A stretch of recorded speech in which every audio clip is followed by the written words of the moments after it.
think... Kaya's voice rose. She grabbed him by the shoulders. A stray breath from one of those things could kill you. We almost just... She stumbled on her words now. Get a core and let's get out of here, she said at last. Her breaths came in quick spurts. Nearby, another explosion rocked the sands, and this time she couldn't suppress a yelp. Her hands trembled uncontrollably. Every muscle on her body was tensed. The fear was getting to her. I have a plan, snapped Dorian. The bare-bones outline of an idea had come to him. He wasn't sure at all of its success. There wasn't much time to think. The only thing he was sure of was that he wasn't giving up that damned bone. He was this close. From his interspatial ring, he pulled out a heart-quickening draft. Kaya stared at it, incredulous. What are you... Stay here, he said. I'll be right back. Then he winked at her. It was meant to be reassuring. She was rooted to the spot. It took her a second to process his words. Well, wait! But he'd already dashed into the fog. In a second, he was gone. He was true to his word. A mere 2 minutes of mad, cloud-treading steps boosted sprinting later, he'd went and come back. Kaya was on the brink of losing it. Don't you dare do that again, she hissed, blinking fast. Her eyes were bloodshot. Do you know how... No time, he said, still panting hard. Here. With a tap of his interspatial ring, he brought out an assortment of pills. He pressed a few to her palms. Swallow. Huh? It'll boost your chi generation for a little while, he said. He took the pills to his lips and downed them in a gulp, long enough for me to get in and out. She looked at him like she'd never seen him before. 12 feet away, a worm shrieked as a technique brought it down in a shower of blood. Chief would be happy we got even a regular core out of this. Why? Look, sis, said Dorian. He stared her in the eyes imploringly. I'm not getting out of here without it. We're this close. The battle's winding down. We don't have time to argue. Do you trust me? The answer should be no. To you or anyone, I should be in way over my head. But I have a feeling I know what you'll say. She hesitated. Then, gulping, she nodded wordlessly.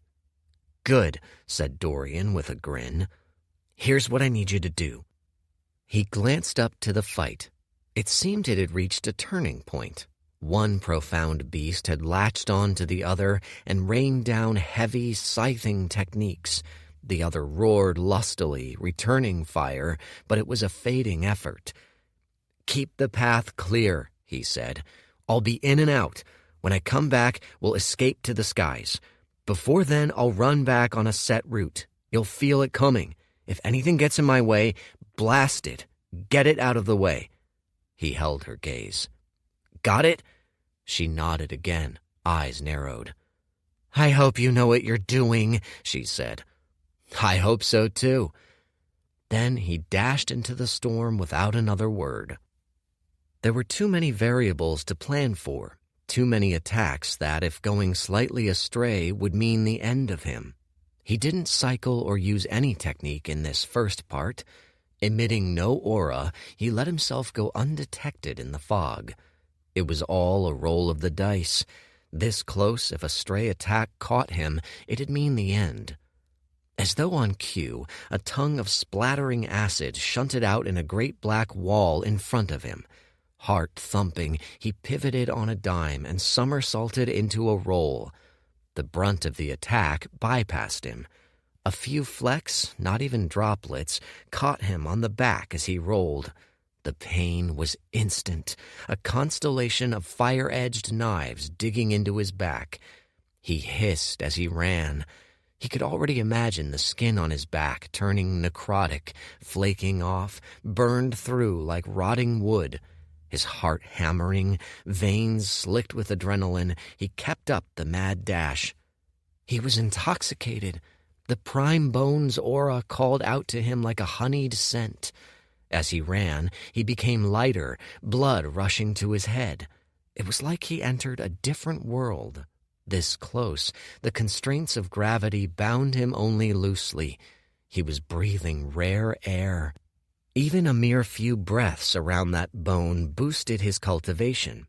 As he closed the distance, still wheeling out of the way of fatal attacks, the air was so thick with chi that breathing felt like sipping pudding through a straw. It must have been a property of the bone. Whatever bloodline it belonged to, its chi was shockingly dense. At 20 feet, his limbs felt like they'd been turned to liquid mercury. Still, he forged on, closer and closer. A screech, clear, loud, furious. His blood froze. His breath caught. He whirled around to see the swollen corpus of a worm bearing down upon him. Peak vigor realm. It had burst out of nowhere, a literal hole in the ground. It must have burrowed there in total silence, somehow skirting every battle. Its body, plated in impenetrable brown and black scales, rose in a loaded coil. Beady eyes, the color of rust, glared down at him. When it opened its mouth, rows upon rows of jagged teeth, stretching down an endless throat, greeted him in a glinting array. It screeched again, its body flaring with chi. Shit! Clearly he wasn't the only one with the idea to snatch the bone under the profound beast's noses. But he'd made very certain to be discreet. He'd learned his lesson from the legion of corpses littering the sands. This creature, caught in a primal bloodlust, took no such heed. As of right now, he was in no condition to fight such a beast. It must have been at least peak vigor realm. His mind fired 1,000 thoughts a second. Could he outrun it? Meanwhile, the bone, mere feet away, called out to him in siren song. He was caught between 6 plans, none of them any good. But there was no time.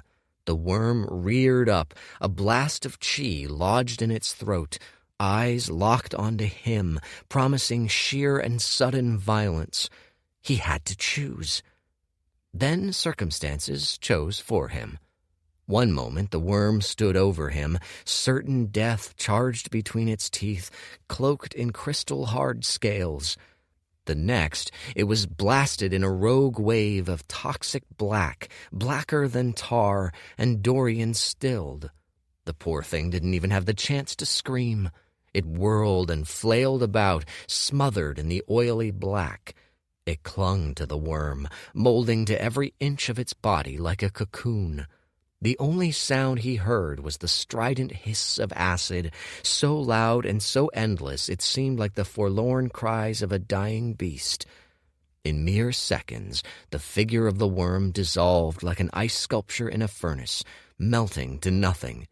A vigor realm beast reduced to slag. Just like that. Dorian swallowed, his heart sinking, and glanced up. He stared into slitted yellow eyes, cold and pitiless as the moon. 35. New Blood 4.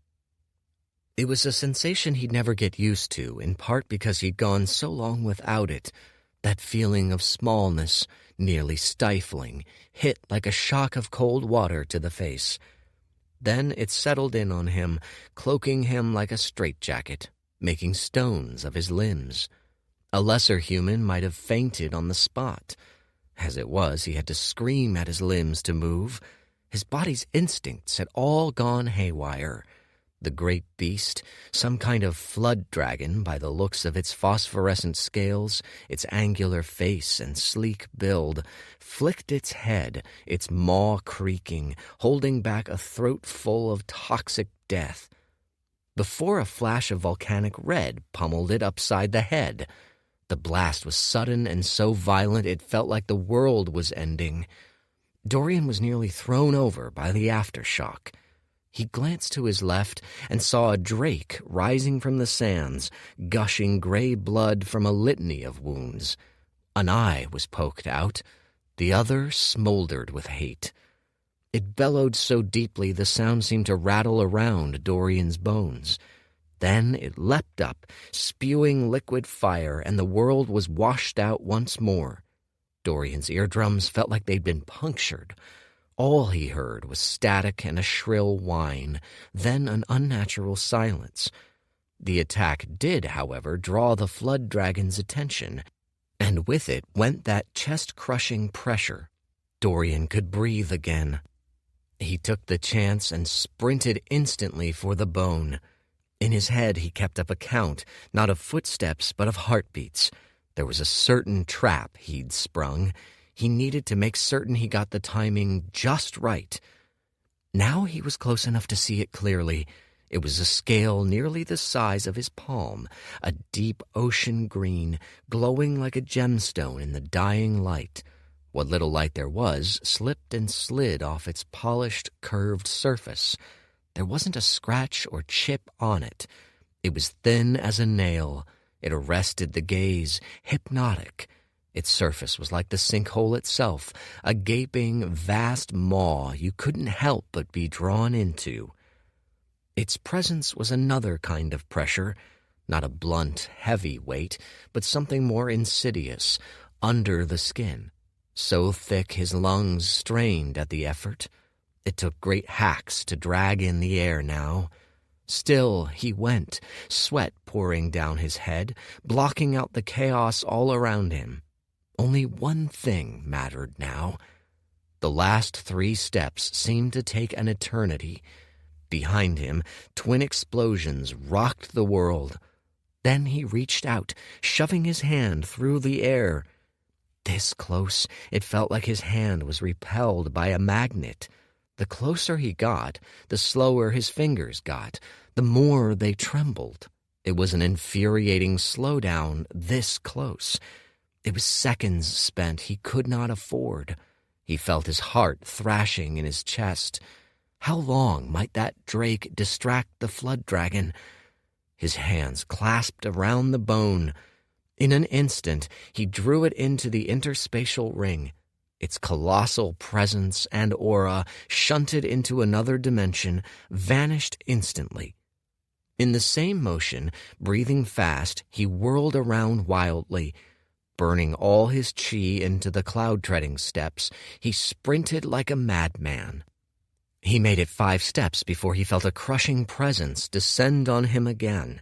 Behind him, there was the sound of a massive body thumping against the sands, a profound realm aura flickering, half dead. Ah, hells. He didn't turn around. He didn't make the mistake of looking into the thing's eyes. It was much easier to keep running now that he'd already started, even as his legs stepped out and bent at awkward angles, even as the weight on his back stacked up. From behind came a screech like thunder. Ahead he saw Kaya's face, pallid in a swarm of smoke. She yelled something beyond his hearing and threw out a tongue of flame, not as an attack, he saw, but like an escape rope, something to cling on to. Half a heartbeat later, every hair on his back stood up. Intuition screamed at him to leap aside. He felt the shadow crane over him first, saw the outline of one massive head rearing back. Throwing himself forward with all his might, he grabbed for the rope. Kaya hauled it in one smooth stroke. From behind him came a sound like a wave crashing. He heard liquid steaming and hissing and sloshing. Droplets of it scattered across his back, drilling into him, so hot it tested this body's limits for pain. He bit back a scream. He didn't even feel the tongue burning his hands as he rocketed through the air, pulled by Kaya's yank. A second later, he stood by her side, panting. There stood the flood dragon. The drake's fallen body lay unmoving behind it. Its eyes were locked straight onto him. With only so much space for liftoff, Dorian was sure he wouldn't make it. Where is the trap? Had he timed it wrong? He counted the seconds off in his head all this time. Any second now it had come. "Run," whispered Kaya. Her face was a mask of horror. She bit down on her lip hard enough to draw blood. She twisted her expression into a forced scowl. Her trembling hands lit up with flame. A braver or dumber man would have thought about it. Dorian didn't need to be told twice. Poor, dumb, brave Kaya charged the profound realm beast, burning her bloodline to its fullest. Dorian kept running, estimating the takeoff, counting down the seconds in his mind. No, it isn't enough. Mid-sprint, he went for the nearest large dune instead, a new plan popping fully formed to mind. Out of the corner of his eye, Kaya leaped up like a shooting star. She shone like hope. A battle cry flew from her lips with such sincerity Dorian almost believed it. She was a burning, white-hot dot against the night. Then the flood dragon batted her out of the sky with one derisive paw. She hurtled to the sand like a skipping stone, bounced 4 times off the sand, each one accented by the sickening crunch of bones breaking, and settled at last in the dust. She didn't move. Half her limbs were bent the wrong way. Her chest was a mess of gore and bone. Blood gushed out from her mouth like a fountain. Her body lay splayed out like a broken doll. Her eyes stared blankly, uncomprehending. All the while, Dorian had torn into the dunes. Suppressing a wince, he kept digging. His sweat dripped into his eyes now, down his chin. Just a little more. Where's that damned trap? There was no hiding from this profound beast, least not behind any dunes. The only way was to suppress his aura, to cut off the use of any chi techniques, bury himself in one and bide an inkling of time. Just enough time for his would-be trap to go off, assuming it hadn't malfunctioned already, that is. If it did, he was done for either way.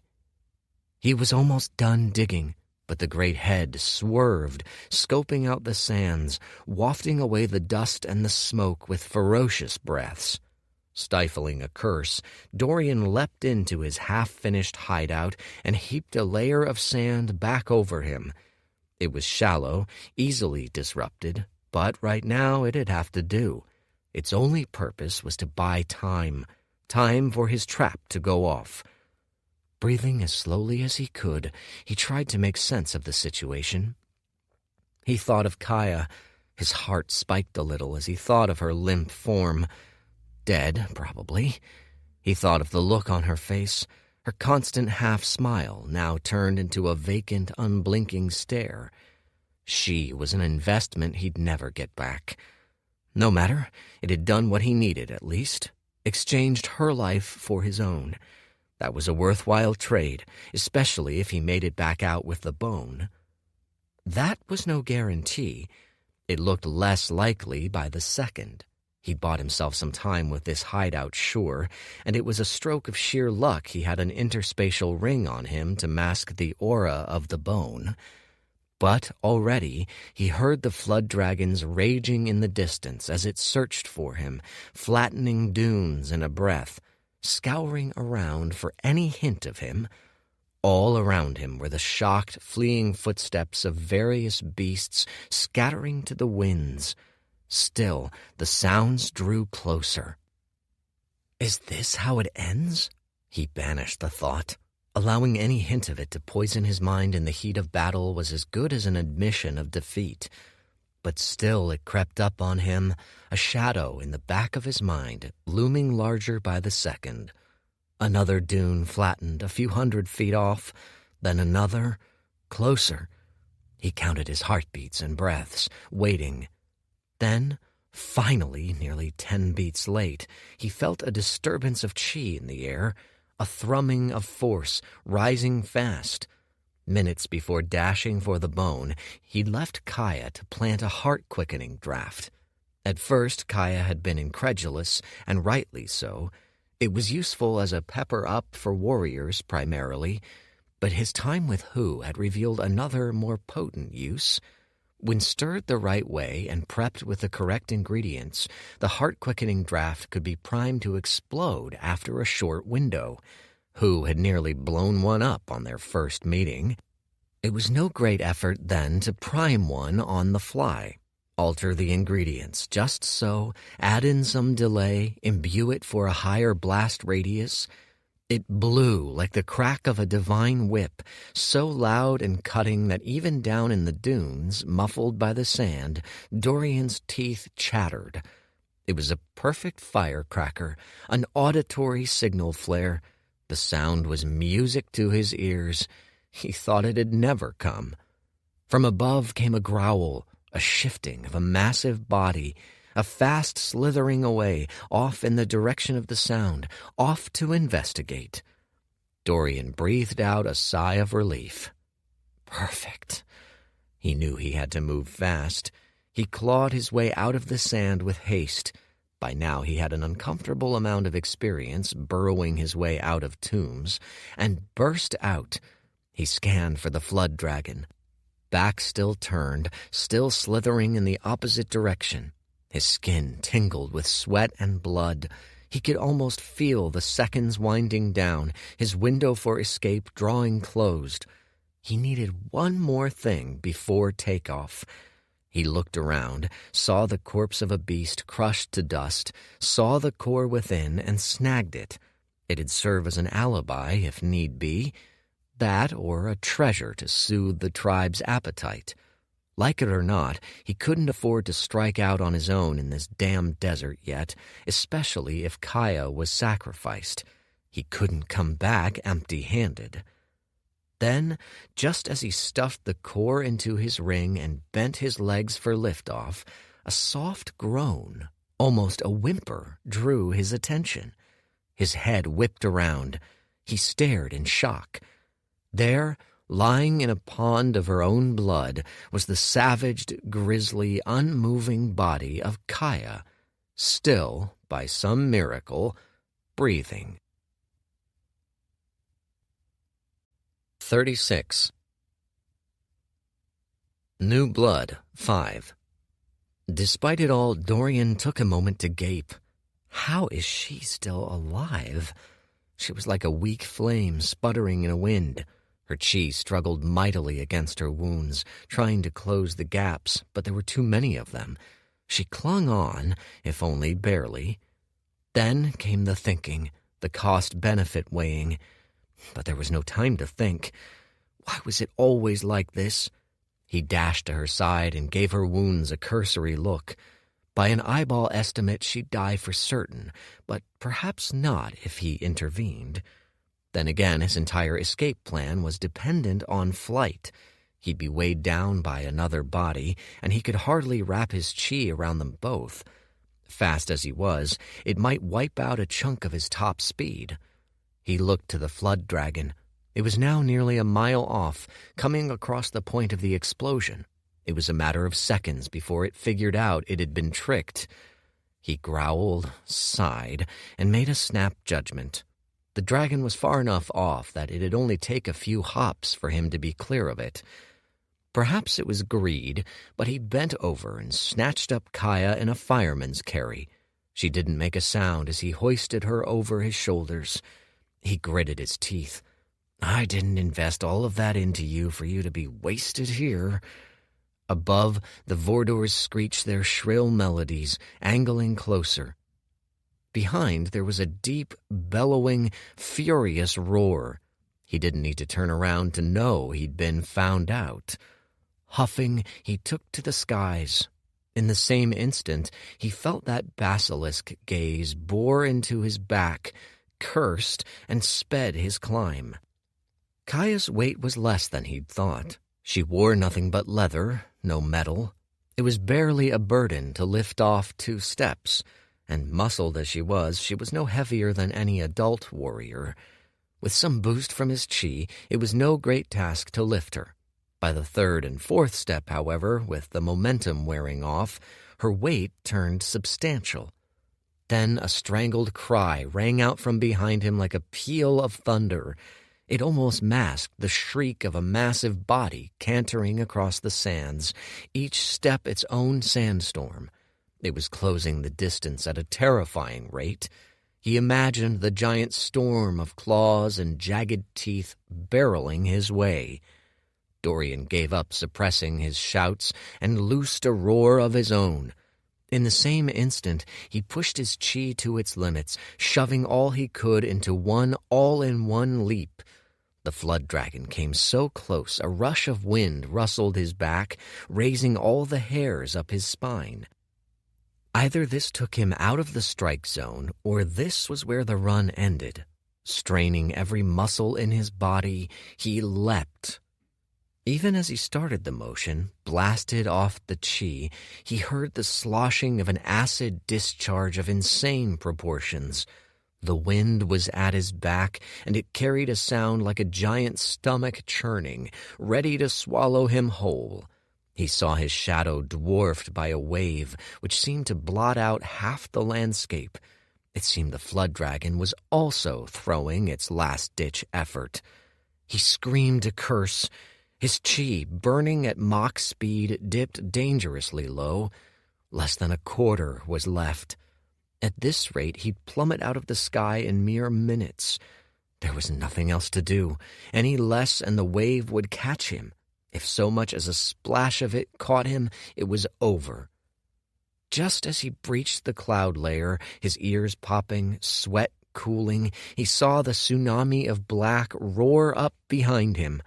Then, growing like a dying titan, it passed beneath him, the oily onyx crest of the wave whipping by 10 feet under his ankles. Now it fell fast. Its path ravaged all. It came upon the sinkhole and rammed into the crystal-clear waters, black encroaching upon light blue, wrestling with it, smothering it. The aftershocks flowed up and out, meeting each other in violent swells of ink, dissipating to nothing. And through it all was the ever-present hiss of things broken down, melted as though the land itself sang a funeral hymn. Dorian met eyes with the flood dragon one last time. It opened its mouth to screech. He didn't stick around. Instead, he dashed high into the cloud layer and was gone. He touched down half an hour later, totally spent. The tribe had left without them. Dorian's mouth felt very dry. They must have seen all the commotion, the chaos, and the blood, and scrambled. Come to think of it, had he and Kaya superseded the limit the chief had given? They must have. He couldn't think of very much of anything at the moment. Kaya, right. She was minutes away from dead. Her life force was now an ember struggling in the ashes. She was losing far too much blood, and he hadn't had the time to so much as stop. The first thing he did was to set her down on a bed of linens, then splash a copious amount of refined healing elixir on her. Then he force-fed some down her throat. She was still delirious, not even semi-conscious, and set to work on her wounds. It wouldn't be pretty. He had no healing techniques. All he knew were basic mortal best practices, and all he had at his disposal were his elixirs. She wasn't broken beyond repair, but she was broken in too many places to count, and that was just the bones, never mind the internal bleeding. If it hadn't been for her bloodline, he doubted she'd still be breathing now. He scoped around. He dashed as far as he could under the cover of the clouds. The cloud-treading steps were a true godsend. In less than an hour, he'd put enough distance between him and the chaos that he feared no retribution. This, he recalled, was one of the safer zones Rust Tribe frequented, far enough away from a sinkhole that it was light on powerful beasts. Decently populated by cacti and hilly enough that sandstorms were never a true issue. A place safe enough to take a breath. The next few hours he devoted to stabilizing her and thinking. He'd need to get back to the tribe. That much was obvious. He'd go back offering the gifts they'd gotten. They were pragmatists, Rust especially. They'd welcome him back with open arms. Alone at his power level, he wasn't sure at all regarding his chances. The desert was vast, true, but the tribe didn't move nearly as fast as he did, and he knew the direction they'd gone. He knew where the festival was held, and he could gauge distance and position by the stars. Finding them shouldn't be much of an issue. More pressing, though, was what they'd do to him if he ever revealed he had the mother of all prime bones. It still sat like a time bomb in his interspatial ring. He hadn't decided what to do with it.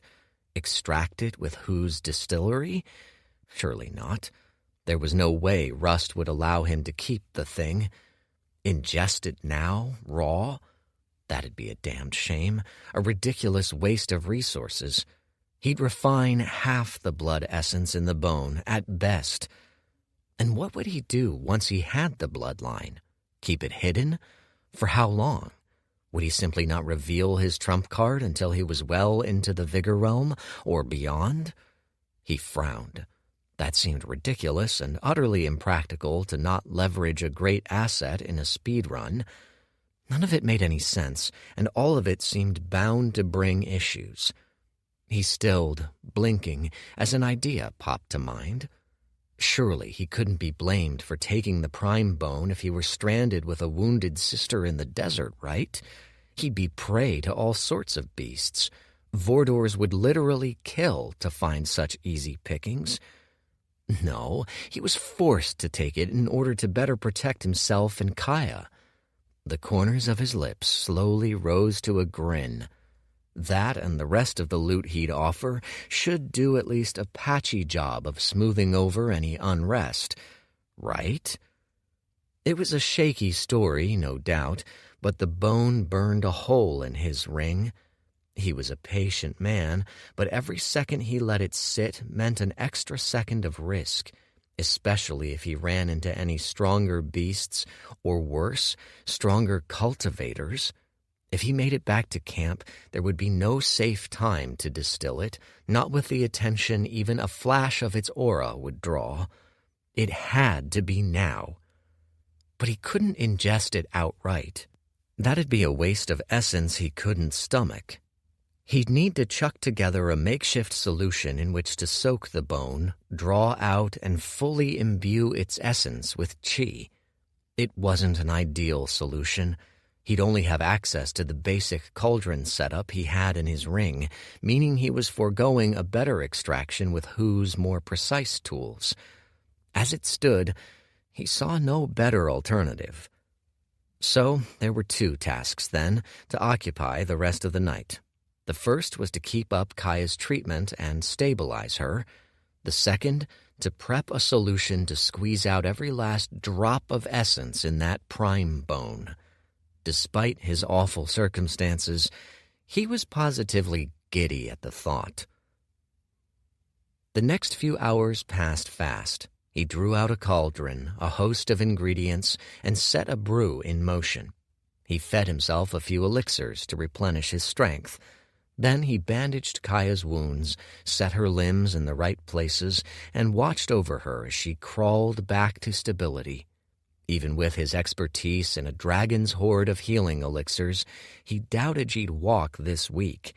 On a steady diet of high-grade elixirs and pills, it'd take at least a month for her to be in any semblance of fighting form. He'd wiped off most of the blood now, and she didn't look too awful. Mostly human, which was a massive upgrade. The minor wounds had all been sealed, but her nose had been viciously broken. After he'd set it, it'd always be slightly crooked. 2 claw mark scars cut her face in 2. Those would never fully heal either. Somehow, she still managed to look irritatingly pretty, a fact that would have irked the old Io to no end. All the while, he had been careful never to remove the bone from his ring, keep it in open space for a prolonged stretch, and it'd definitely attract the wrong herd, and just a flash of it at an inopportune time might send some ghastly beasts his way. His hacked-together way to get the most out of it was to toss it in a solution and let it marinate, awakening all its essences, before he'd swallow it, not totally dissimilar to preparing a raw steak. At the 6-hour mark came the crucial time. The solution was done. All that was needed was to place the bone in it. The first thing he did was to leap up almost 1,000 feet, scanning the surroundings for any concerning spirit beast. None but a few Vordors in the distance. Good. Then, dropping down, he pulled out the bone. Even in that brief flash, the aura almost brought him to his knees. With a flick of his wrist, he chucked it into the solution, then shoved both back into the interspatial ring. It was all done in a half-second, but he still rose into the air again, scanning for any disturbances, heart thumping. Only after a few minutes did he drop back down. He licked his lips. It was all coming together. He stayed up the rest of the night, waiting and watching, fighting back impatience. Kaya groaned throughout the night, never waking fully. He fed her pills at regular intervals. He watched the stars. He hadn't had much time or reason to breathe since he'd begun this run. It was the nature of speed runs, but now there was nothing to do but wait. Here, soaking in the night sky, the pastel lights of the falling moons, he felt at peace. He wondered at the strip of white running across the sky, a streak of suspended light. He'd seen such streaks before. Usually they were scattered debris caught high in the atmosphere. Here, though, they seemed to come in larger chunks, discernible shapes even, like a divine painter had thrown a brushstroke across the sky eons ago, but its paint had since chipped in countless places, irregular enough that he'd wager they weren't natural formations. Soon the sun rose, and his mind returned to ground level. The bone. He timed it by the trajectories of the moons. They were now impressions of light on the horizon, scarcely peeking over the top. It had soaked to completion. He gave Kaya a look. Still asleep. He did another quick scout of the perimeter. No great threats spotted. In his time sitting there, he'd given the matter some thought. The bone looked to be a snake or serpent's scale, possibly a dragon's. The sheer weight of its aura spoke to its nature. Its chi was heavy as water pressure at the ocean floor. The flood dragon had likely come from the depths of the sinkhole. Could this, too, have come from there? Yet another curiosity to explore later. Right now, there was no sense in waiting any longer. He dragged out the elixir in one stroke, let the bone's crushing aura wash over him, and downed it clean, bone and all, in 3 big gulps. 37. New blood, 6. 1 hour earlier. The chaos of the night had given way to a spent, weary calm. Blood had been shed. Corpses riddled the sands. Flocks of Vordors flitted to and fro, picking at the remains of the beasts. The profound realm beast had a whole herd of them plucking at the eyeballs, swallowing tendons whole. Soon this place would be nothing more than yet another patch of graveyard in a graveyard desert. Today's skirmish would be lost to the sands, then to the sands of time. It was in this refractory stage that 2 figures appeared in the sky. They'd come out of seemingly nowhere. They stood on still air. One was squat and built like a battering ram, with 2 beefy forearms crossed over each other. He wore an expression of equal parts disgust and rage on his square face. His lips twitched under an impressive, bristling mustache. The other was a young man, dark-haired, pale, thin, with thick black rings under his eyes. He was dressed plainly. The most remarkable thing about him was his presence, or rather his lack of one. He seemed a trick of the light, a smudge on the lens of the world. If you threw a stone, you'd expect it to sail through him unimpeded. "We're late," growled the beefy one. "I know," said the dark-haired one softly. The beefy one wheeled on him, gnashing his teeth.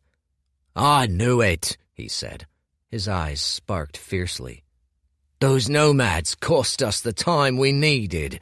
You insisted on stopping to talk things through. They're ants, Nijo. Nijo shrugged. Calm down. We should have slain them where they stood and carried on. Nijo sighed. They weren't at fault. To his side, the beefy man's arms curled into fists. We've lost a god's bone, said the beefy man. His lips curled into something approaching a sneer. At times like these, some fire would do you good. What would your father have done, I am not my father, Elder. Nijo cleared his throat gently. Besides, he's ordered us not to make a commotion. This is a covert mission. Search and retrieve. Don't go soft on me, young master, growled the elder. This is war, or have you forgotten? There was a pause. You know better than to call me soft. The elder looked away, fists still clenched. Sorry, out of line. Nijo closed his eyes. It's all right. Crossing his arms once more, the elder's head swerved around like an owl's. To the task at hand, finding the blasted bone. Should we scout further? Nijo put a finger to the wind, as though testing for something. The bone was here. Then, in a span of seconds, it wasn't. So, it fell into the sinkhole, said the elder. Or was swallowed. Or perhaps it was taken, said Nijo. Pulled into an interspatial ring. The elder's eyes narrowed. You suspect human interference? A profound beast died here. No one in these backwater tribes would dare. Nijo shrugged again. The elder spat. What now? Nothing. Nijo's eyes fluttered open. If a human took it, I suspect it'll turn up, one way or another. If it's fallen into the sinkhole's depths or was snatched by a beast there, it is long gone. He scoured the horizon with his eyes. There is no sense worrying about things we can't control. The trail ends here. All else is speculation. So what? The elder gave him a rough look. That's it? Are we to return to the master empty-handed? For a few seconds, Nijo was silent. Then he pointed to the sinkhole. Its waters recovered their clear state. The ink blots of acid were being whittled away to nothing. The creature that spewed that attack lies within, he said. Look. The elder grunted. I see it. A few 100 feet in, nestled in a shelf of vibrant, multicolored, twisting corals, was the flood dragon, its scales shimmering a translucent, warbled blue. It seemed to blend into its surroundings, dissuading the eye. Only a discerning gaze could have picked it out amid the sinkhole backdrop. Then its eyes shot open, as though it had felt their gazes. Nijo stared into its cold gaze for a second. He saw them widen. We've missed the bone, said Nijo Ugok. He gestured to the beast. For the first time that day, a tired smile graced his face. Let's catch ourselves a consolation prize. 1 hour later. An explosion had been set off in Dorian's stomach. All his veins burned. His whole body was one high note of pain. Through his meridians flowed a mind-bending mass of chi, too much to handle. He felt his body strain with the weight of it, a container stretched to bursting. He bit down on his tongue to cut off a rising scream. He cycled as fast as he could, shoving himself to the brink. Chi gushed into his core. He felt beyond bloated, and still the chi kept coming. Level up, origin level 5 to 6. At some point he'd started to bleed in his mouth. Only belatedly did he realize it was from biting his tongue. There was nothing for it. No preparation could have saved him from this moment. The only thing to do was to cycle and try to hold in the chaos tearing up his insides. For a moment there was only cycling and the pain ebbed and rose and ebbed once more as he cycled, desperately trying to relieve the stress. His skin cracked under its weight. He couldn't help the aura seeping out of him, so ponderous it distorted the air around him like a heat wave. The more he cycled, the more his limbs filled up with new weight. The heaviness of this chi felt different in person. At this stage of the origin realm, its weight was already crushing. If he was right, he'd need a physique with the strength to support it. He felt the bone's essences unraveling, seeping into his body. Level up, origin level 6 to 7. Chi leaked out of him now in big swaths. He couldn't help it. Any more and he'd literally combust. What he didn't let out was the bloodline essence. He clung to every last drop of it, letting it permeate his skin and bones and muscles and body.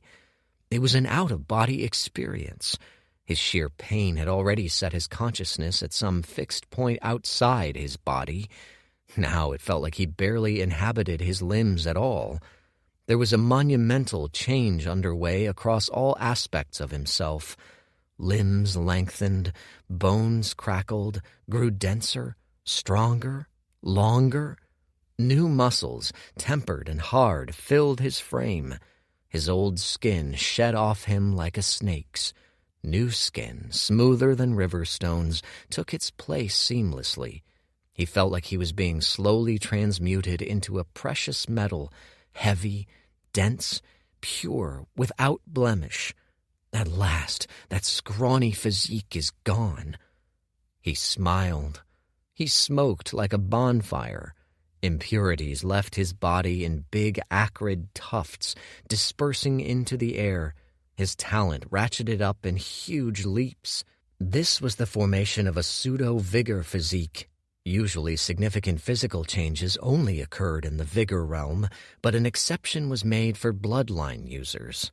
Even in the origin realm, they attained physiques beyond a mortal's grasp. What sort of physique was it?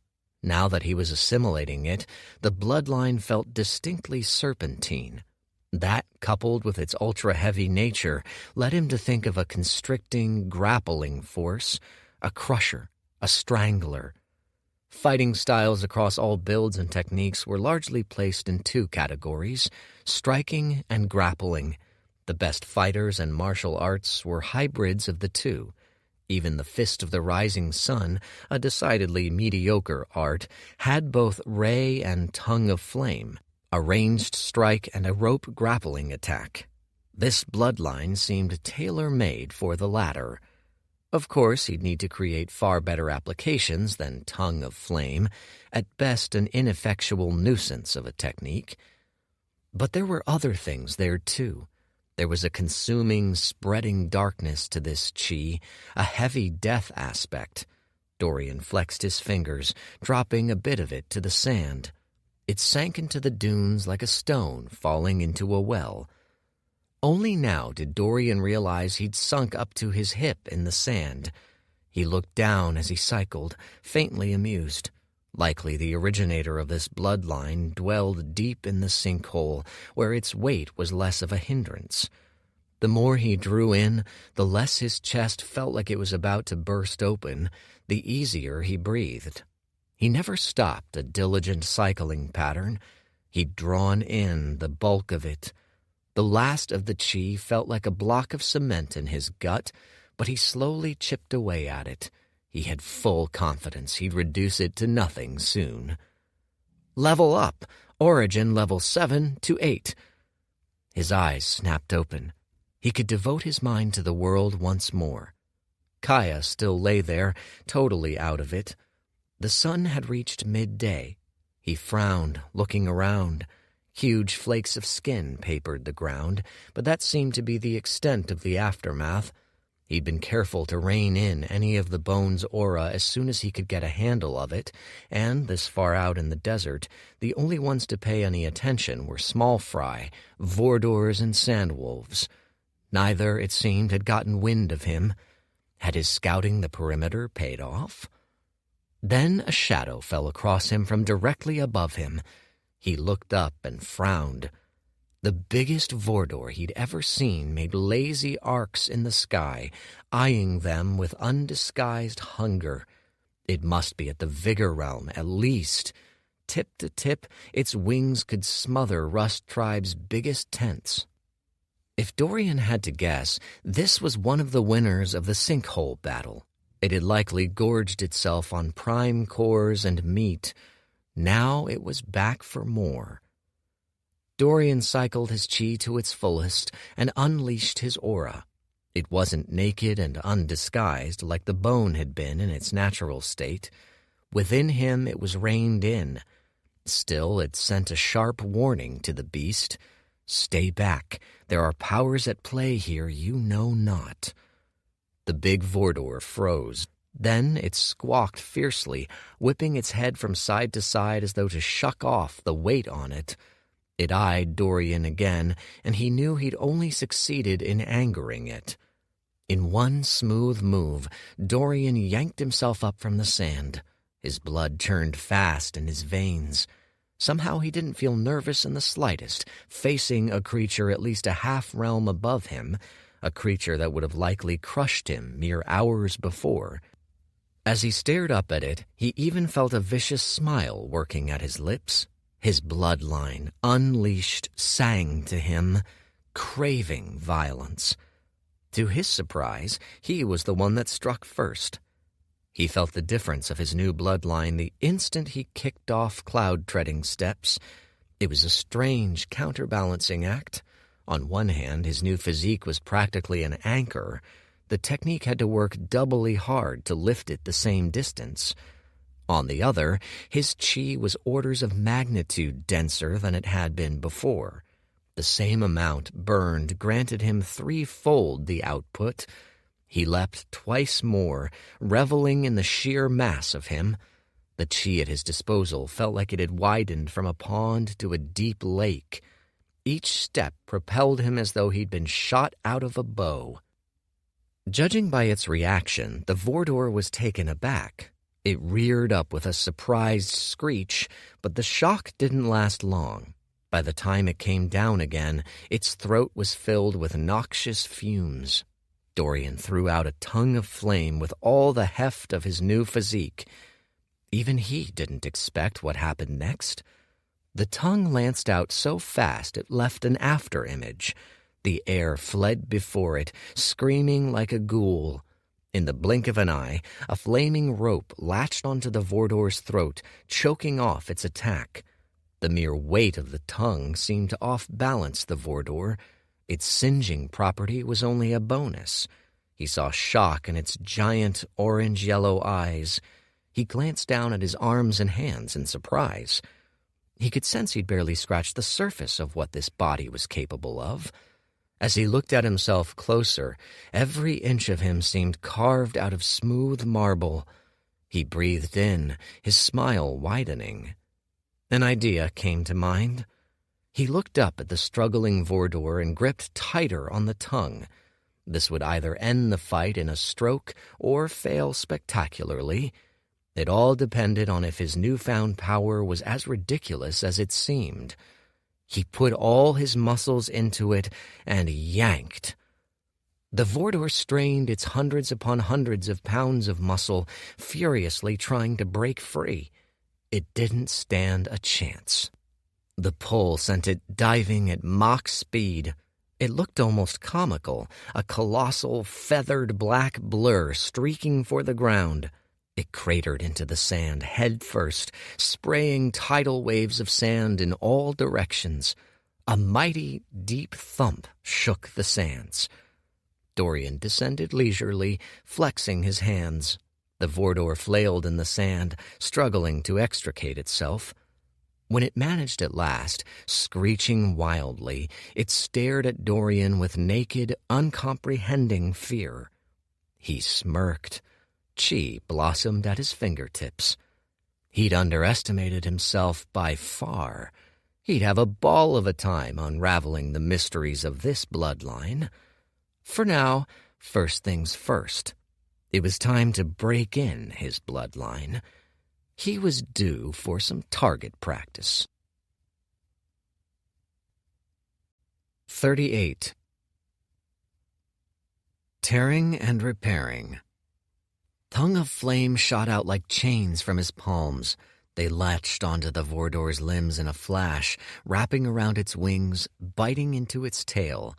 It screeched and bucked, trying to throw them off. It beat its wings with fervor, sending up clouds of sand. Its head whipped around, confusion stark in its eyes. Why wasn't it lifting off?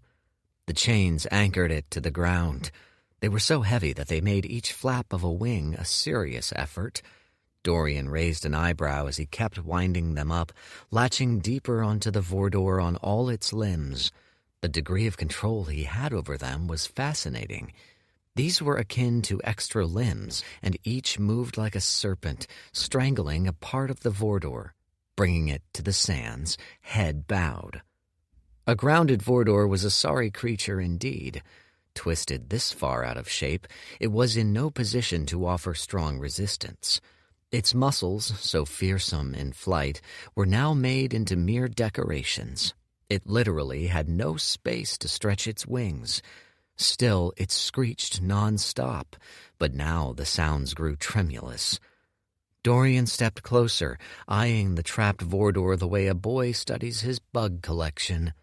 In particular, he eyed his new chi, taking note of the bloodline's subtler changes. The tongues were still fiery, sure, but tinted now. The flames were streaked with black, edged with it. The technique, too, was slightly different now. It had gained a new appetite. Alongside the fire's burn was a hissing, acidic bite which wasted away each limb. It was so easy. Dorian took a moment to appreciate it all as the Vordor writhed.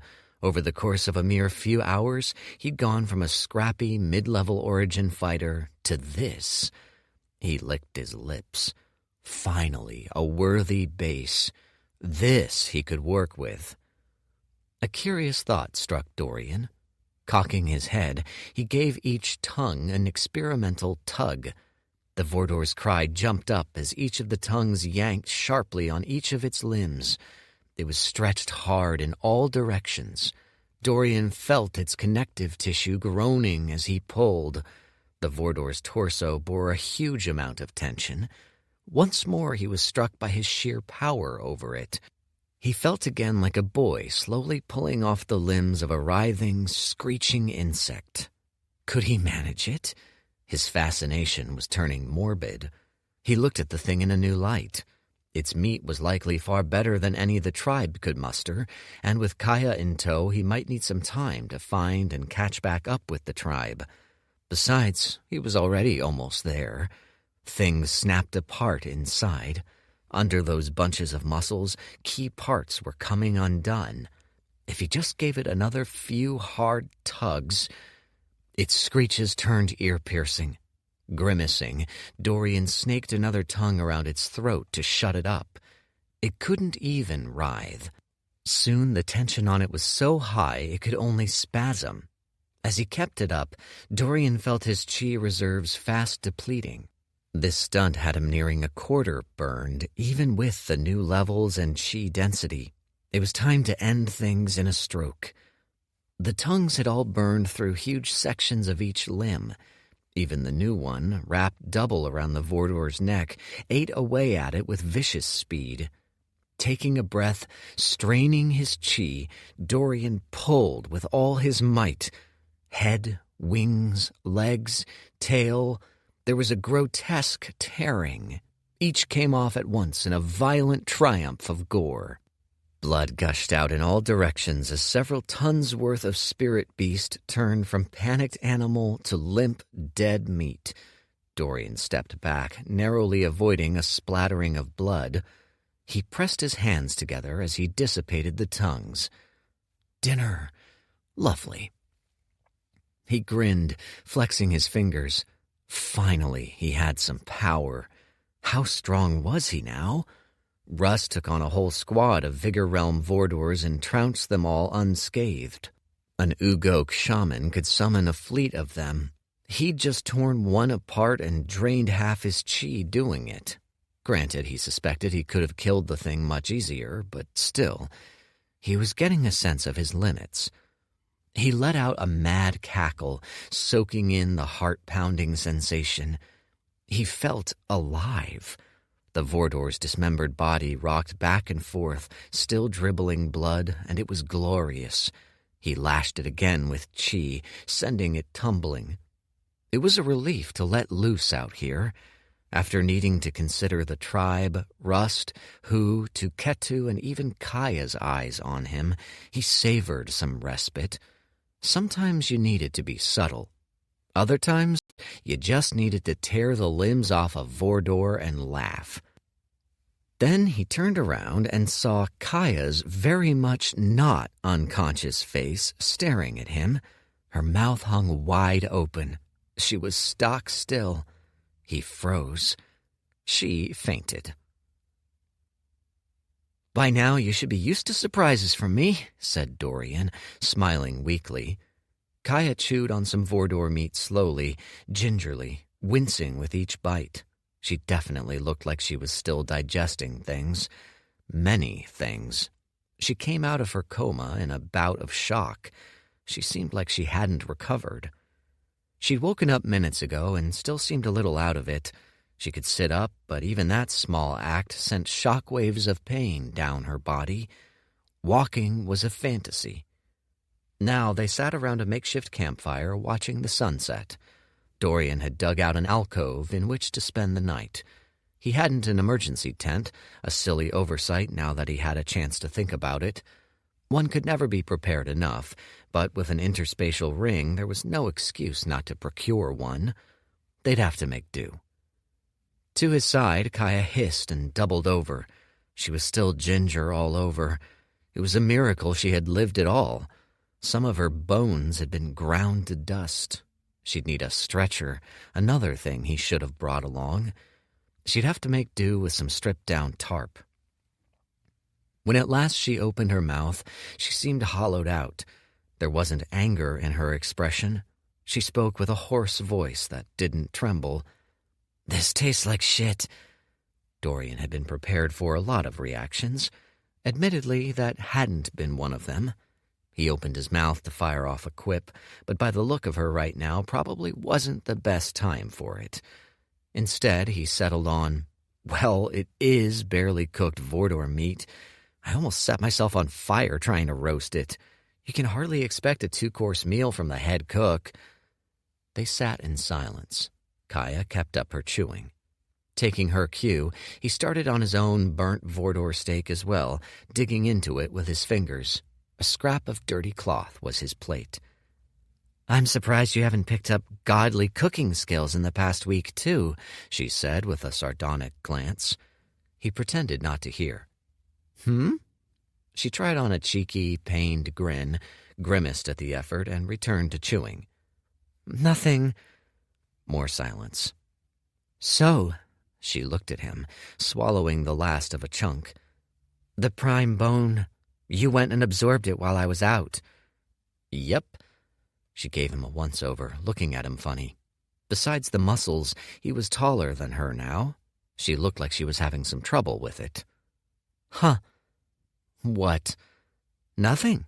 It's just, you were just, and now you've went and, I don't know what to say. You just tore apart that thing with your chi." "What?" She made to scratch her head, winced at the movement. He held up a hand. "Stop moving. You'll only make it worse." "I know." She scowled, then slowly grabbed for another chunk of meat. "I'm just cranky and confused. It's a lot to swallow, all right?" "Really?" He eyed the chunk. "Doesn't seem like that big a portion to me." She treated him to a deadpan stare, which was good progress from her blank stare. "See, I was just trying to soothe your shock with dumb humor," he said. "Ugh, I already regret jumping in front of that dragon for you." Groaning, she raised a hand to her temple. "Should have just let you... Wait, hold it." She frowned and pressed her fingers to her head in small circles, like she was trying to massage out the truth. "I jumped in front of a dragon. For you." "Yeah?" "You left me stranded in the middle of the desert." Her voice rose. She looked like a big realization hit her all at once.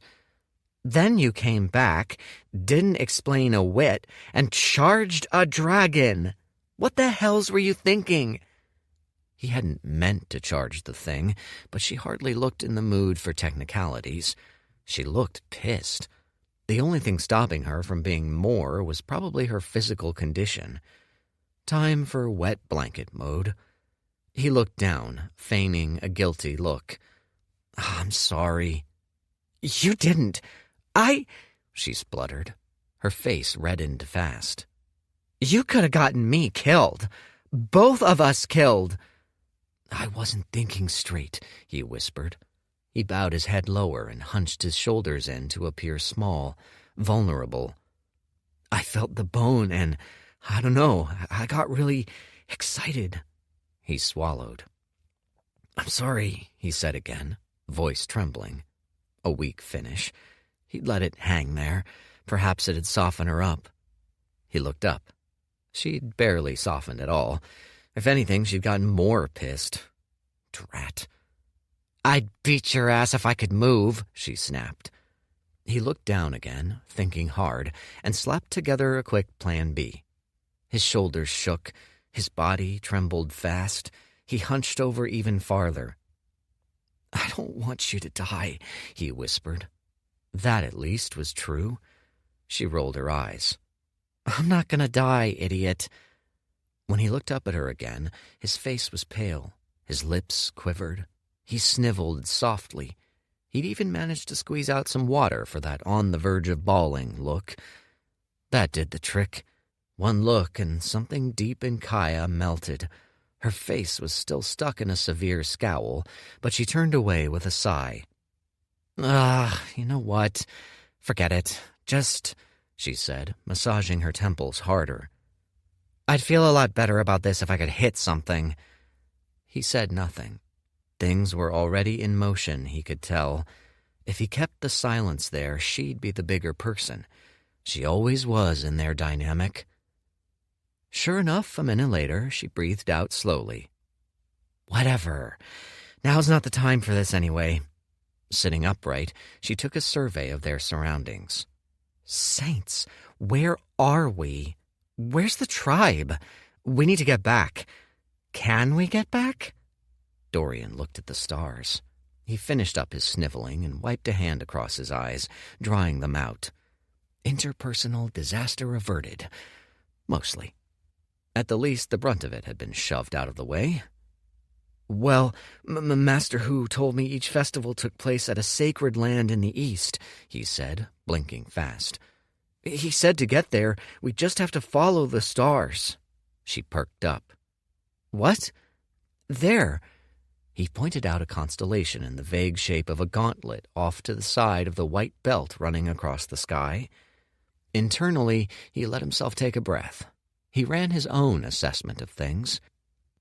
In each run, there were several critical points that, if hit perfectly, could massively boost a run. The first one was this bloodline. Could the second be the festival? It'd be a gathering of all the tribes of the desert, a smorgasbord of cultures and wealth.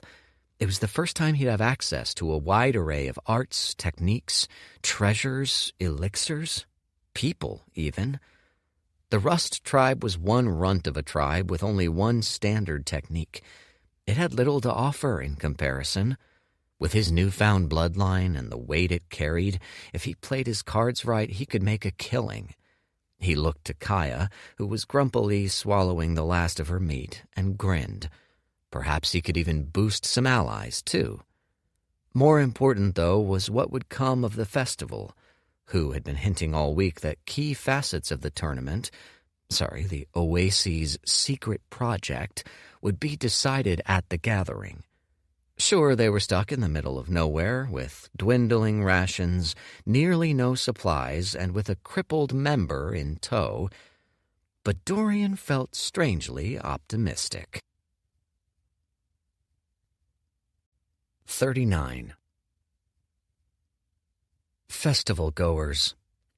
In the outskirts of the western desert, it never rained. The only source of water came from the sinkholes, and they were spaced too far apart. The land stretched on for miles, all sheer black dunes and white bones, nary a cactus in sight. It was for this same reason most every sinkhole was dominated by spirit beasts. The ones humans had managed to convert to oases, located in the center of the western desert, were all in a certain radius of each other, a league, a safety net of their own kind. But out here, beasts reigned. The outskirts were more scarcely populated than the rest of the desert. Only 24 lesser tribes called this zone home. All of them steered clear of the outskirts' major beasts, eking out timid lives in the shadows of bigger beasts. All except one clan, the only major tribe among them. From the harshest of environments came the toughest of people. The Narong clan held a strong claim as the desert's most brutal. One would know a clan member by sight. Their skin shone like metal, slicked with light and hard to the touch. They treated their skin like metal, too. The martial art they cultivated tempered them with other resilient substances, sharpening bone with bone. On the morning before, they set out for the festival. 200 youngsters were arrayed in a field of flat sand. It had been the Narongs for centuries. Major clans typically only migrated once or twice a year, and only to set locations. This one was an ancestral ground. It was studded with tall bones which jutted like tree trunks out of the sands. They were arrayed in man-made formation, spaced evenly apart, one to a man. At the front of the formation of men and bone was a severe-looking, bearded elder. Every 10 seconds he barked out a phrase. The warriors kicked out in sync. 200 voices yelled out. 200 shins collided full force with pillars of bone, cracking sharply. They pulled back as one, ready for another set, not a scratch on them. Most of them were in the upper echelons of origin. The few at the front ranged into vigor. Each of them seemed carved of livid stone, and not a shred of fat adorned their bodies. One man at the front stood apart from the rest. He was not the tallest nor the most muscled, but he had an aura about him unlike everyone else, so sharp that just looking at him might cut you. Every inch of him was tempered to a fine shine. His elbows and knees were polished like knives, honed down to sharp points. Others took whetstones to knives. He used them to polish off every ordinary curve. When the Narong had been assaulted by their own Ugog shaman, he'd been the one to cut him out of the sky. Young Master Narong, pride of the Narong tribe, looked out at the rest of his warriors and nodded. "Narong!" he cried out, voice low and clear. "We march for the festival tonight!" He was answered by a thunderous round of cheers and clashing limbs. There was only one place in all the Izod Desert where it snowed. High, high up on a sandstone formation called the Izod Plateau, stretching hundreds of miles across. The climb up to its lofty heights claimed countless victims. To live there was even more treacherous. It was the site of one large sinkhole and nothing else. The fighting among spirit beasts often devolved to bloody chaos. There the temperature dropped far past freezing in the winters. Like with the Narong, men who lived here were molded by their climes, made strong by them. The major tribe which ruled these parts was the Yalta. No one else dared brave these heights. On one tall cliff at the far east of the plateau stood 3 men laden in heavy furs and scaled boots. Each was an upper echelon of the Yalta tribe. With severe expressions, they watched the snowy plains below, where a man did battle with an adult worm.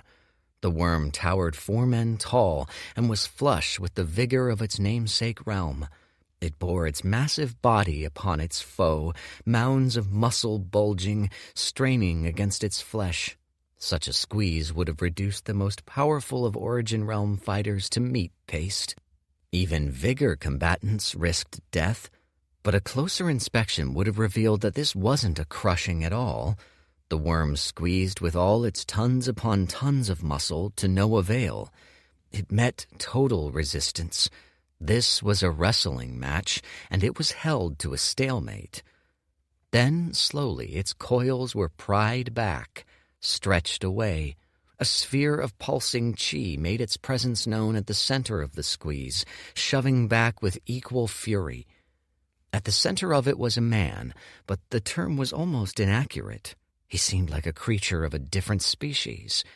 8 feet of well-corded muscle, chi blazing along each inch of limb. A fearsome bloodline gushed through his veins. He wore his impressive set of muscles like a suit of armor.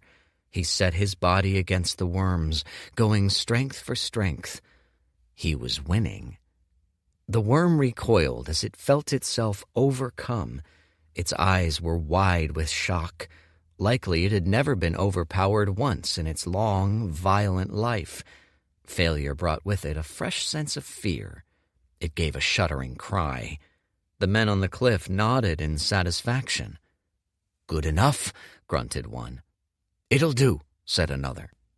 The third, the tallest and most decorated of them all, gave a curt nod. An undercurrent of knotted power emanated from him, suppressing every aura around him. The other 2 inclined their heads in clear deference. They leapt as one from their posts, blasting off into the skies. Their bodies made wide parabolas in the air. After several seconds, they landed feet from the spectacle in a flash of snow. "It's time, young master," intoned one. The man's eyes snapped open. His eyes locked on the speaker, even as he held back the worm with his bare hands, wreathed in pure white chi. It seemed to take not even the slightest effort. "So soon?" The leader stepped up. "Training is done. We leave for the festival at dawn. Stop playing with your food and finish it," he snapped. The young master nodded his massive head once. It took 3 full seconds for the meaty slab of a neck to bend down, then bend back up all the way. Then he leapt out of the bind in one fluid motion. The worm's eyes tracked him as he went, bloodshot. He somersaulted to a standing pose. Every movement was shocking. Despite his massive stature, he seemed to control his body down to the muscle fibers. There was not so much as a wasted twitch in the motion. A body that big should not have been able to move like that. It seemed an affront to physics. The worm, meanwhile, darted its eyes between the 3 men and the young master. Slowly it came to the realization that, despite its long-standing stature as a ruler of the desert, in present company it was outmatched. It assumed the posture of a caged animal, spring-loaded, hunched in, quivering with pent-up, manic energy. Then the young master sprung forth into a diving tackle, chi roaring to his fingertips. He finished off the beast with vicious efficiency. Speed, timing, accuracy. He was an automaton of combat. For the next minute, the worm was lifted, thrown, tossed, pulverized, almost like it wasn't a high-tier beast with a full-fledged late-vigor base to boot. It was more a dissection than a beatdown. There was something clinical about the way it happened, like a doctor pinning down a patient by unstoppable force, then carving out its innards with prejudice. The young master soon stepped over, leaving a steaming corpse in the snow, and bowed. His face betrayed no hint of satisfaction. The leader said only one thing. "Are you ready?" The young master nodded once more. "I will do you proud, father," he rumbled. "Remember what you are," said the leader. His eyes were intense blue orbs. "I have not trained you to be the best of the tribe. I've not trained you to be the best of even the tribes. You are the best of all youths in all Izod." The young master nodded curtly, the same motion, head up, head down. "Soon you shall have a chance to prove it." In another corner of the Izod desert, a small tribe of stragglers, misfits thrown out by their own tribes or oases, formed their own ragtag bunch of 50. Their chief was a swashbuckling lad of 17, but his youth was no measure of his wisdom. Underneath a carefree temperament lay a pragmatist. There were certain measures misfits needed, he knew, certain risks that people like him had to take to keep up with big-name clans. Among them were drinking raw beast's blood or cycling self-destructive techniques. He'd even gotten his hands on an art of a darker, more sinister variety. This art he'd happened upon by sheer chance. It was the one thing that kept his tribe alive in this cruel desert. It drew power from forbidden sources in other realms. On his forehead, he'd gained a new mark, a golden infinity. Weeks ago, he'd intercepted a courier. It was then he heard of a marvelous festival, a gathering of all tribes, and something juicier besides. At this festival, it was rumored, the participants of a grand tournament would be decided. A tournament joint hosted by all the oases, a tournament the likes the desert had never seen. It was a chance the chief could never pass up. He, too, ambled his way over to the festival, his heart full of hope, joy, and other such flammable emotions. This was the case across the desert. Tribes of all sizes and bents headed to one gathering point as though falling down a gravity well. A merchant tribe traveling from oasis to oasis, selling goods. A tribe whose forte was archery, snipers of the desert. A tribe of warrior women who selected only the most fit men as mates. 100 tribes of warrior men thirsting for glory and treasure, and many, many more, all converged on one point. It was the Midsummer Festival, the most momentous occasion of the year for all the desert's tribes, even in ordinary years. It was a place for trade and merriment and joy, true, but also a place of demonstration, valor, martial prowess, a place where names were made famous and untold prizes were won. This year, its stakes would prove higher than ever. 40. A hard reunion. Dorian was patient. You had to be at his age. He could stomach silence. It was good in moderate doses, but too much grew tiresome fast. As he stepped through the skies, scouting out a wide perimeter and taking a winding route toward the constellation, Kaya faded in and out of consciousness on his back, groaning and shuddering. She was still in that sleep-most-of-the-day phase of recovery. He groaned with her, the sounds fusing to one discordant note. For the 100th time, he lamented that it was a pity living things couldn't enter interspatial rings. All around them lay sand, stretching to the horizon and beyond. After a few hundred dunes, they all started looking the same. The desert was deserted.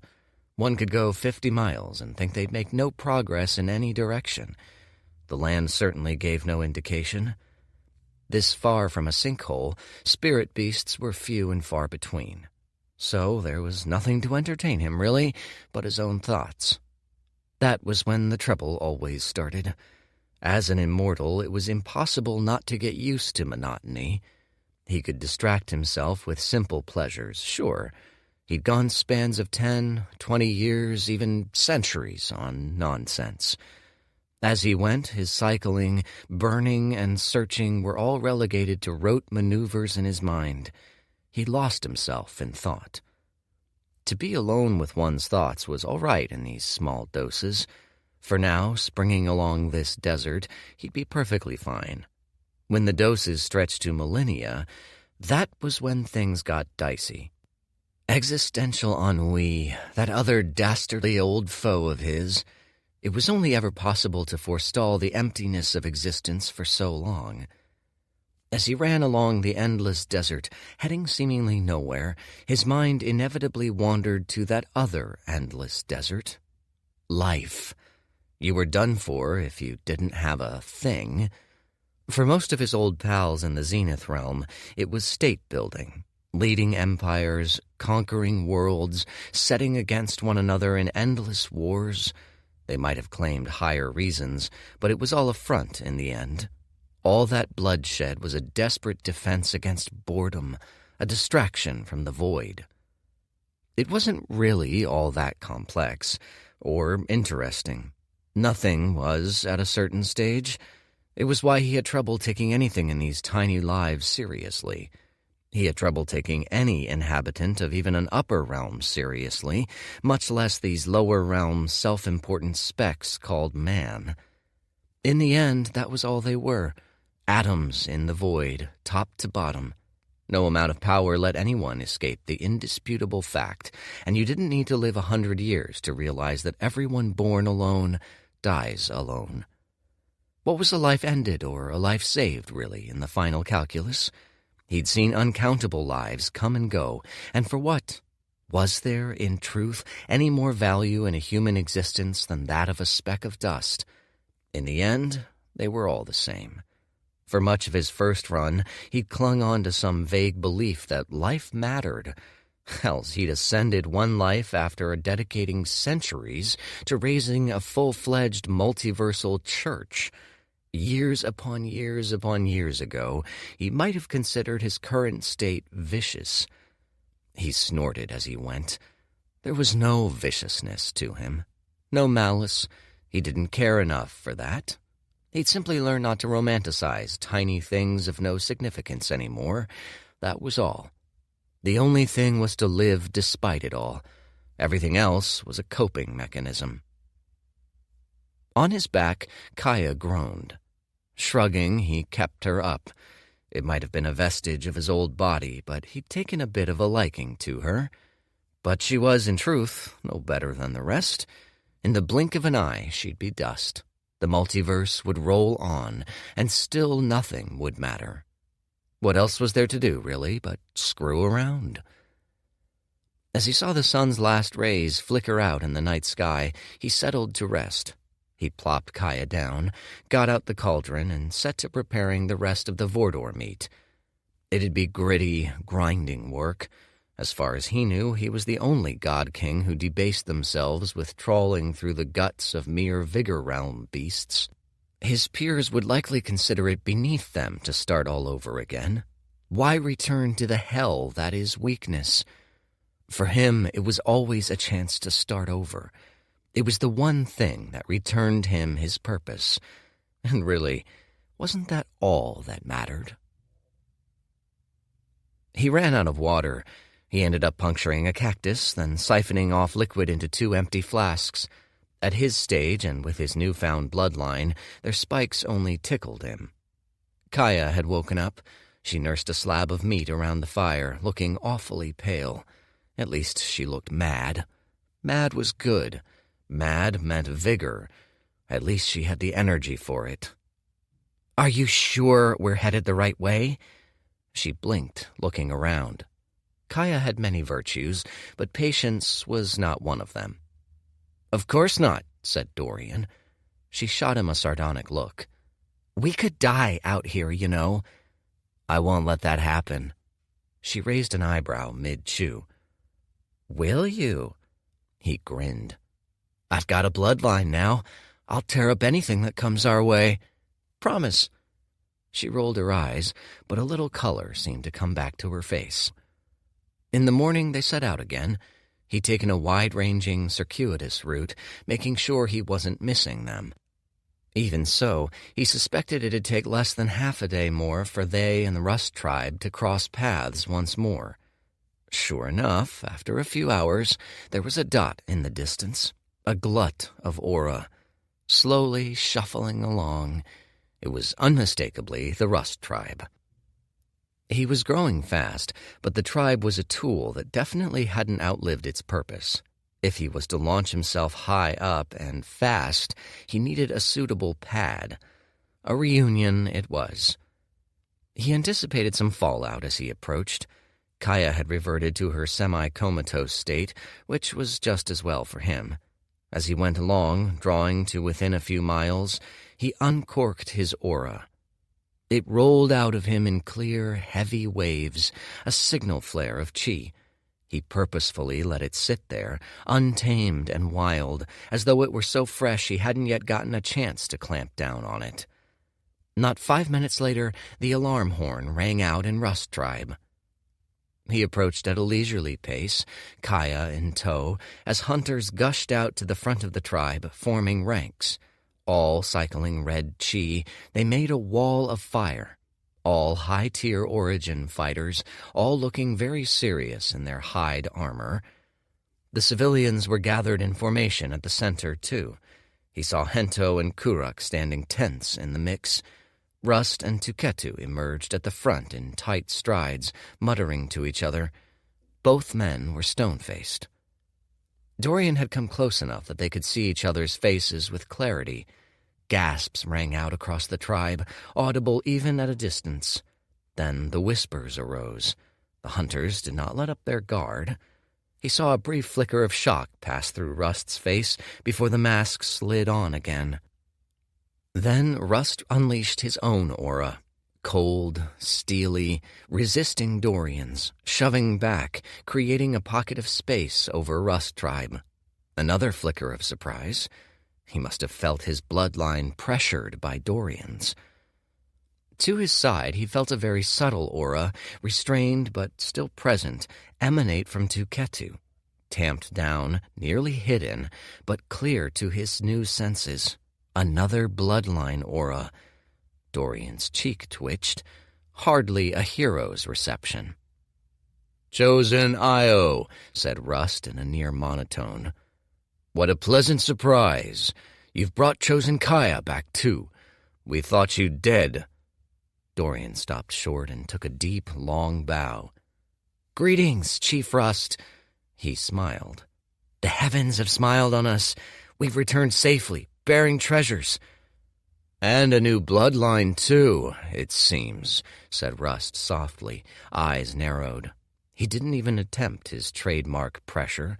He likely knew it had accomplished nothing. Instead, he kept his gaze trained on Dorian, unflinching, unblinking, unmoving. "A fine one at that. A fish leaping over the dragon's gate. In one stroke, you've grown tremendously." To his side, even Tuketu looked a little tense. His face was marred by the slightest of frowns. "This disciple just got lucky."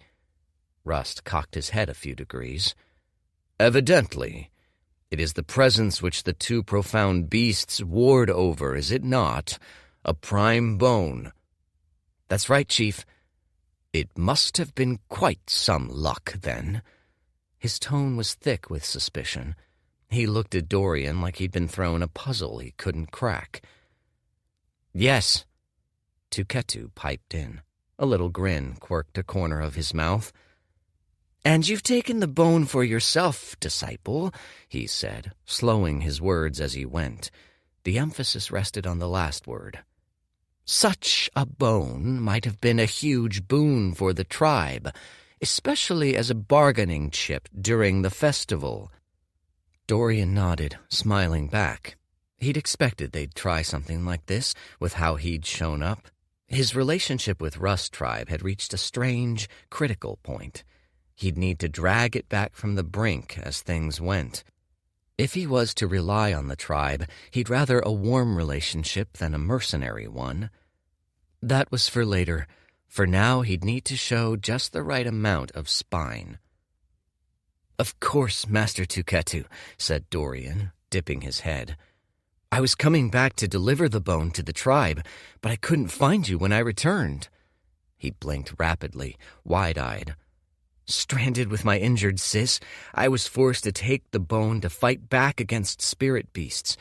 I hope you understand, sir." The subtext, "You left me behind. You're at fault here, too." Now that he had some leverage, he could push back some. "Don't try to run me over." 41. Tribal Ties. Dorian left Kaya with the healers alongside a slew of other injured. In Rust tribe, many wore multiple hats. The bulk of them were gatherers moonlighting as healers. The injured were carried aloft on cots, 2 to a person. He left them and went to marching alongside the rest of the tribe. Some distance separated him from his supposed compatriots. As he walked about, he seemed to repel them as though magnetically. They scrambled away, some looking on with awe, some with fear, none quite knowing what to make of him. Given how he'd shown up, it was amusing but not bemusing. He kept marching, whistling a low tune to himself and thinking. Then, hours later, the head of the caravan, a cohort of the chief, Tuketu, and a few other elders, called a halt to the march. The tribesmen now milled around, setting up bare-bones tents and living spaces, unpacking the necessities for a night. The 3-man unit sent to haul Who's stuff looked dead tired at the end. After lugging sacks upon sacks of nonsense, all who had declared irreplaceable, they looked beyond relieved to be dragging up tent poles. Speaking of Who, the man had plopped himself down in the center of the setup. He'd pulled out a few pots and pans, but he'd let his designated servants handle unloading the rest. For now, he seemed content to put his legs up and settle down, a scroll in hand. It was a good time to pay him a visit. As Dorian walked up, he called out, "Alchemist Who? Alchemist Who?" and plastered a big grin on his face. Who's head snapped up, eyes wide. Then he caught sight of Dorian, and his eyes filled up with fat tears. "My dear Io," he wailed, stumbling up. "You're alive! Huzzah!" Dorian was a little taken aback as Who drew up his arms and enveloped him in a hug. A week ago it would have been soul-crushing, but now it felt like being attacked by a very big pillow. As Who pulled away, he sucked in gasps of air. "Do you know how hard it's been these past few days?" He sniffled, gesturing at the brewing instruments being slowly unloaded all around him. "The chief expects 50 orders of healing elixir from me this week. 50! He wiped a tear from his eye. "With how much we march, I've only got 3 hours a day left to brew. Tell me, what's an honest alchemist to do?" His stomach rose and fell with a big sigh. For a second, Dorian thought about it, a little baffled. 3 hours a day for a week? He did the math. That should have been plenty for 50 flasks. Then he remembered it was Who, and things made a lot more sense. 3 hours, said Who with a frown. "That's not enough time for me to finish my daily soups." "Right. It's been 2 days since, and I've gotten about 3.5 bottles done. There's still many, many brews left. At this rate, I won't finish, dear disciple." Who looked at Dorian expectantly. Dorian swallowed a sigh. "I'd be honored to help you brew, master," he said, eyes shining. "That's a good disciple," said Who, sniffing. He gave Dorian 2 encouraging pats on the back and flashed him a wobbling smile. "Oh, what would I do without you?" That said, Who left him to shore up the grunt work. Again. The man himself went off in search of pastries. This time, though, Dorian didn't mind it. Brewing healing elixirs was second nature by now. He let the workers finish their assembly, or at least enough of it to resemble a shoddy workstation, and got to work. As he brought out ingredients from a few reassembled cabinets and trawled through the scattered mess of doodads, he noted just how much stuff was lying around unused. Most every alchemist, even in the lower realms, took careful inventory of their stash. Alchemists were by nature a miserly, enigmatic lot, after all. Who was the opposite? Dorian suspected he could snatch half the stuff here without the man's noticing. Hells, he'd already filled half the storage in his interspatial ring with nifty, easy-to-miss trinkets. He spread out his ingredients with that in mind. This, plus all the gathering the tribe had done, meant there were plenty of ingredients extra. The easiest, most efficient way to the heart of a destitute people, he'd long learned, was through their bellies. Give them food and festivals. To affirm his commitment to the clan, he'd buy some goodwill by feeding them, especially the ones on the lower rungs. The bulk of the tribe, the gatherers and line cooks and servants and lesser craftsmen who seldom got any shine. Gifting some elixirs and some higher quality meats was likely more than they'd ever got from the tribe. For Dorian, one of the upper crust, to show such largesse meant something. Dorian was fast.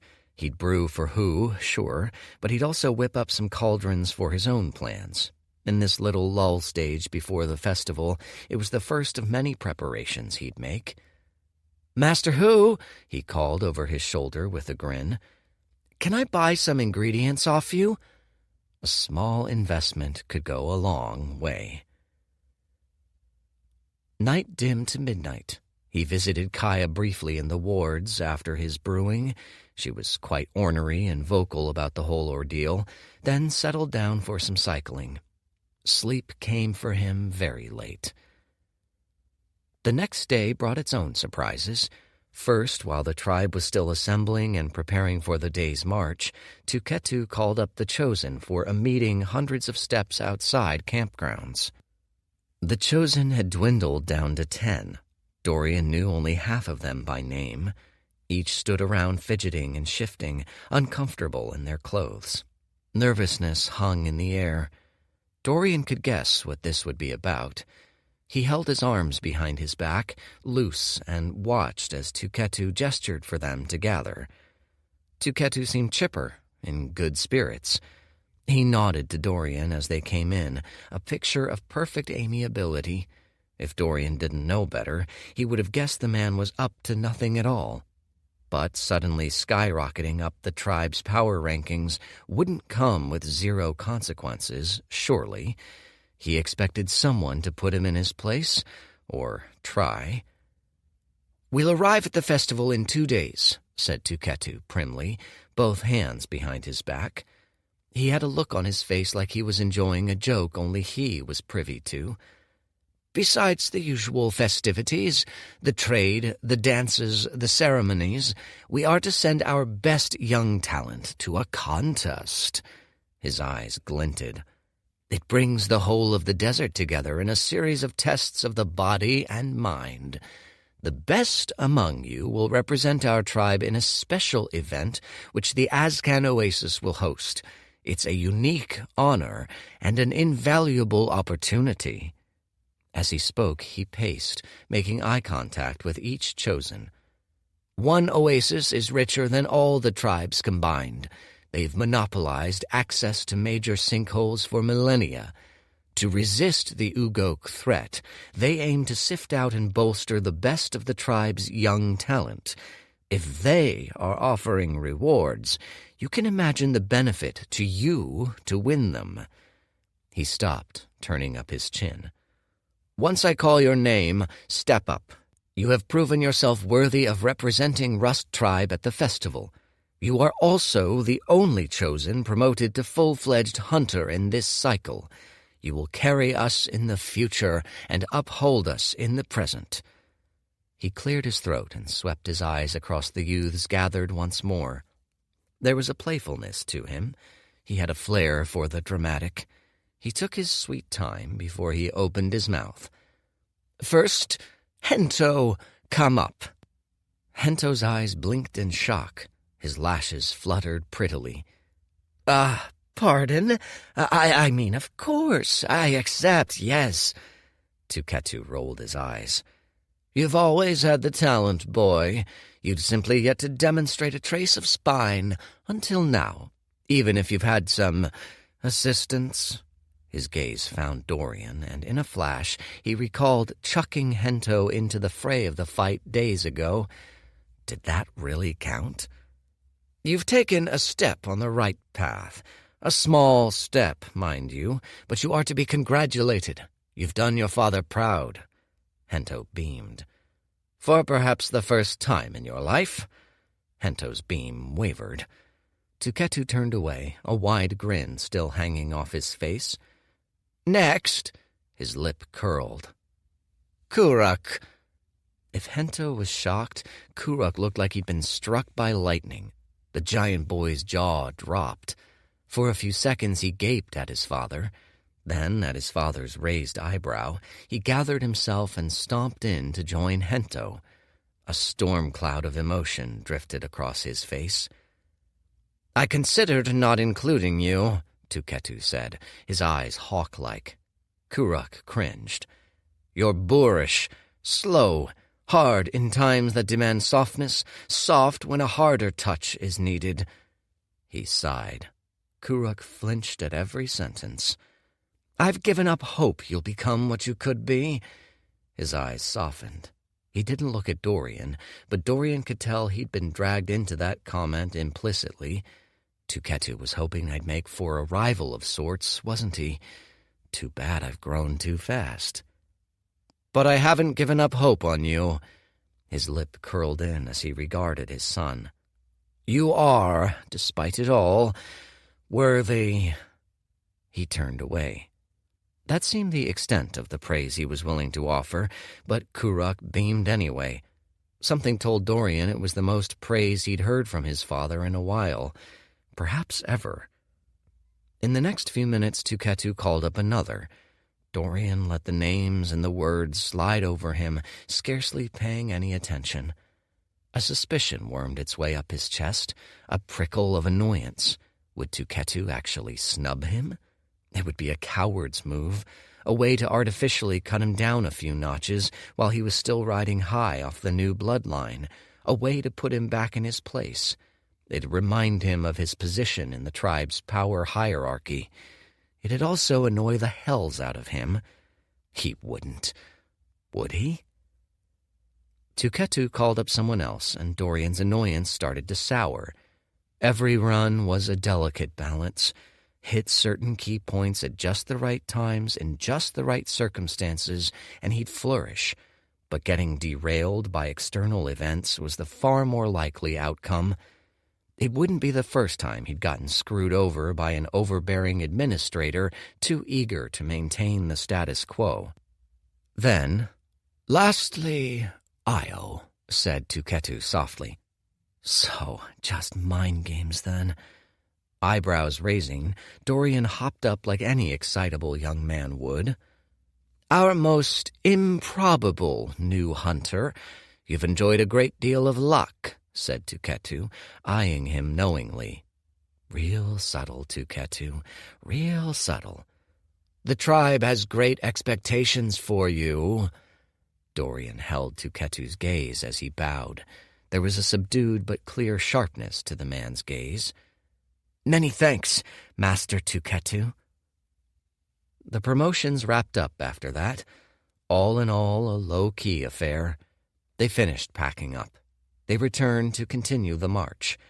Courtesy of his ring, Dorian had nothing to pack or prepare. Instead, he could devote his mind to figuring out just what that encounter had been about. There was some friction between himself and Rust Tribe leadership, clearly. Still, he was too valuable an asset to hold back. He suspected it might lead to some issues he'd need to paper over. At the rate he was growing, it'd likely cease to matter soon regardless. He was always going to decouple from Rust Tribe at some stage. These recent developments had only sped up his timelines. Even the Ugok invasion was, in a way, a stroke of luck. Wartime made for great training time. With Kaya out of action and the tribe's intentions unclear, he could only rely on himself. At night, he crept out of the slumbering tribe grounds. Then he took to the skies with quick steps. He ran until he'd put enough distance between himself and the rest of the tribe that there was no detecting his unleashed bloodline, even from afar. In a clearing in the sand, detached from it all, he let it all out. Bloodline pressure choked the air, thickening it. The mighty majesty of it poured out again in waves. Dorian rubbed his hands, licking his lips. It was still unmolded clay. Excellent clay, true, but without bespoke techniques of its own, techniques that made full use of its properties. His bloodline's true potential, even its true nature, were unknown to him, until he dug them out, until he molded this bloodline to a true weapon, a system of techniques which cohered into something all-encompassing and absolute. It was time to fashion his own bloodline martial art. 42. Yama's chains. The first step to designing a fitting martial art was to understand the nature of his chi. To start, he'd need to catalog his new bloodline's properties. His chi was edged black as obsidian. It was steeped in decay. It sank into whatever it touched, rotting skin and flesh and bone alike, burning away even layers of stone. It didn't poison like acid. It poisoned like time. It was a force of withering. It was also heavy as all hells. That was the first thing he'd noticed about it, and it was only made more apparent each time he moved. Every step took him half a foot deep into the sand. Cloud-treading steps would be more aptly named cloud-stomping steps by how much he plummeted after each ratchet up. If he had to wager, it derived its weight from its origin. There was a resonance with it from deep within the sinkhole. Perhaps it was shed off some ungodly giant serpent dwelling in its depths. Regardless, to do anything but crushing with this was folly.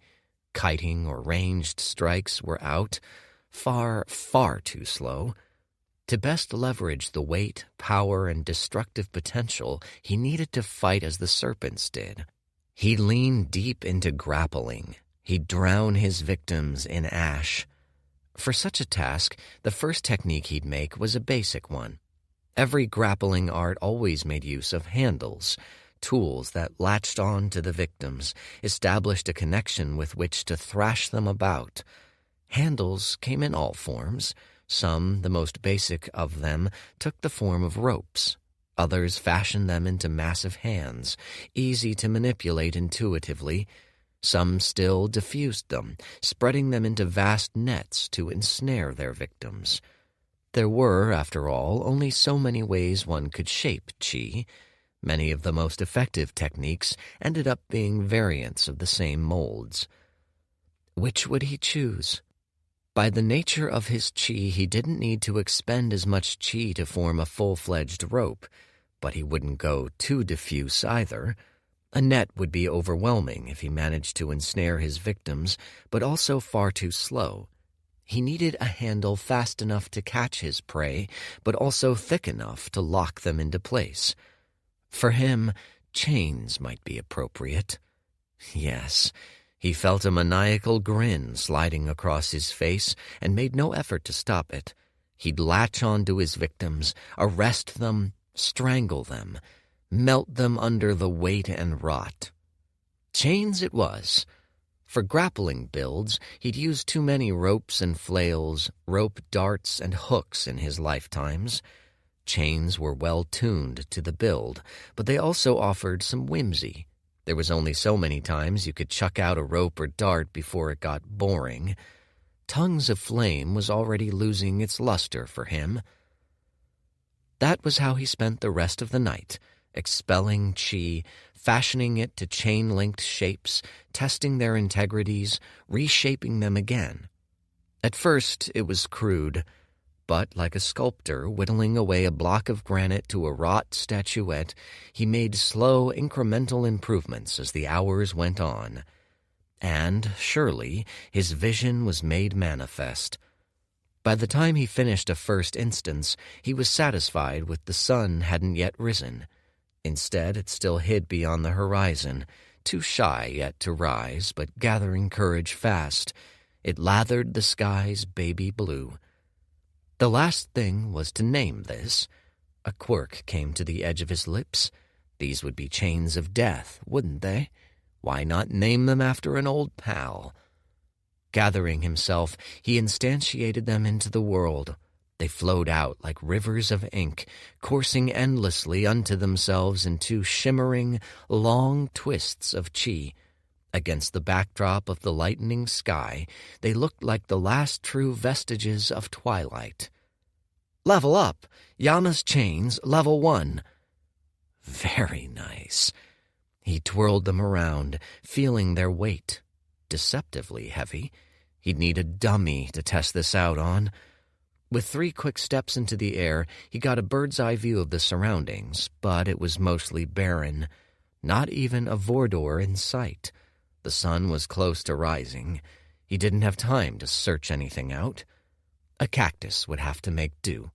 He snaked a chain around the nearest one, felt it secure, and turned up the intensity.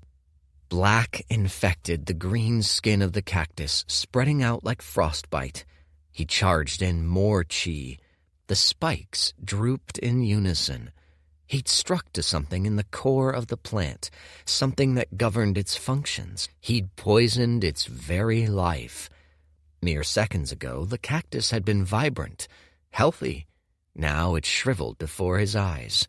The black spread out all along the points of contact, a widening dead zone which hissed and crackled, reaching into smoky tendrils, greedily grabbing at the rest of the thing. Dorian flexed a muscle, a light tug. There was a sound like a whip's crack. The top broke off and fell to the sands in a muted whump. He smiled wolfishly. This cactus had no chi in it. Naturally, it had no defense for its life force. Against someone with chi, especially of a higher level, their mere cultivation base would take off the brunt of the decay, albeit at great cost to the victim's chi reserves. One other thing came as a surprise. Perhaps it shouldn't have. In that move, especially as he intensified the force of the decay, he felt a chord strike within him, a resonance with a law. It must have been buried in the bloodline, inherent to it. All gods needed laws. It was the basis of their immortality, to tie themselves into the fabric of the multiverse so that they, too, turned eternal. When Dorian turned up the force of the decay, it wasn't just a normal chi aspect. There was a faint whisper of something else, a law of decay, perhaps? Poison? He couldn't yet tell. Yet again, he was reminded of just how lucky he was to stumble onto such a bloodline. It was an insane ask. The lower realms were almost devoid of gods. Of all his runs, he'd gone the bloodline route about 2/3 of the time. This ranked among the top bloodlines he'd ever gotten. It also might lock him in. That was the downside of bloodlines. There was a sacrifice of flexibility. He already saw it in needing to build an efficient offense around his newfound chi. It'd likely also lock him into a certain set of laws, too, but that was likely a consideration for at least a century down the line. At present, he was pretty much set. The only thing left was to wreak devastation and snatch resources, one event at a time. He was feeling pretty pleased with the whole thing. He went back humming a whimsical tune. He visited Kaya again a few hours into the hike. Her orneriness had faded to quiet. She seemed, for lack of a more emotive word, bummed, like she hadn't the energy to muster for pissed anymore. It must have been very hard on her, a lifelong warrior who'd always wielded her physique like a club, reduced to being stretchered around. He'd seen it in many a warrior before. Some fell into long-standing depression. He doubted she'd fall victim to it, given her relatively short recovery window, but it was something to watch. In any case, she seemed a lot more withdrawn with him when they spoke. Perhaps it was just a phase. Perhaps it was a product of her funk. Perhaps she still harbored some annoyance at him. Scratch that. By the curt nods and clipped replies, she definitely still harbored some annoyance. She'd likely snap out of it soon. Or so he hoped. After a few more hours of walking and cycling, he got another welcome notification. Level up. Origin level 9. It brought a smile to his face. It was the only cause for a smile he'd had in a while. He was all right with boredom, but the sameness of the desert was not something he looked forward to for the next century. He wondered how mortals, faced with no prospects in such a cruel, dull place, could bear it for centuries. At what point was it less living than merely surviving? Then, just as the afternoon started to settle in, he felt a shift in the air. It wasn't a revelation. It wasn't even major. But when one is accustomed to nothing for so long, even a smidge of something draws attention. Here it was the chi in the air. As Dorian cycled, he felt it coming easier, flowing in a thicker stream. The ambient chi all around them had upped a gradation. The more they went, the more the difference grew. He let it settle into his skin, a comfortable humidity. They were getting close. Soon, Chief Rust signaled a halt to the procession. He turned to face the assembled tribesmen. "We set up camp here," he said in his trademark drone. "Tomorrow, we make the final march to the festival. We end early to allow for final preparations and to grant you all some rest." He surveyed his tribe coolly. "I needn't remind you all that this year, more than all others, is critical. Feast well, barter well, win well. The survival of the tribe may depend on it." It didn't take long for Dorian to pitch a small tent, but they'd settled down early. The day was only half over. He thought of returning to Who's to stock up on more elixirs when a tribesman, one of the foragers, walked up to him. Chosen Io, sir," squeaked the boy. "Master Tukatu calls for you. It's about the festival and the hunt. All the hunters are gathering up front, sir." Sure enough, a small but burgeoning crowd of the tribe's most elite fighters formed at the front of the caravan. Frowning, Dorian went to join them.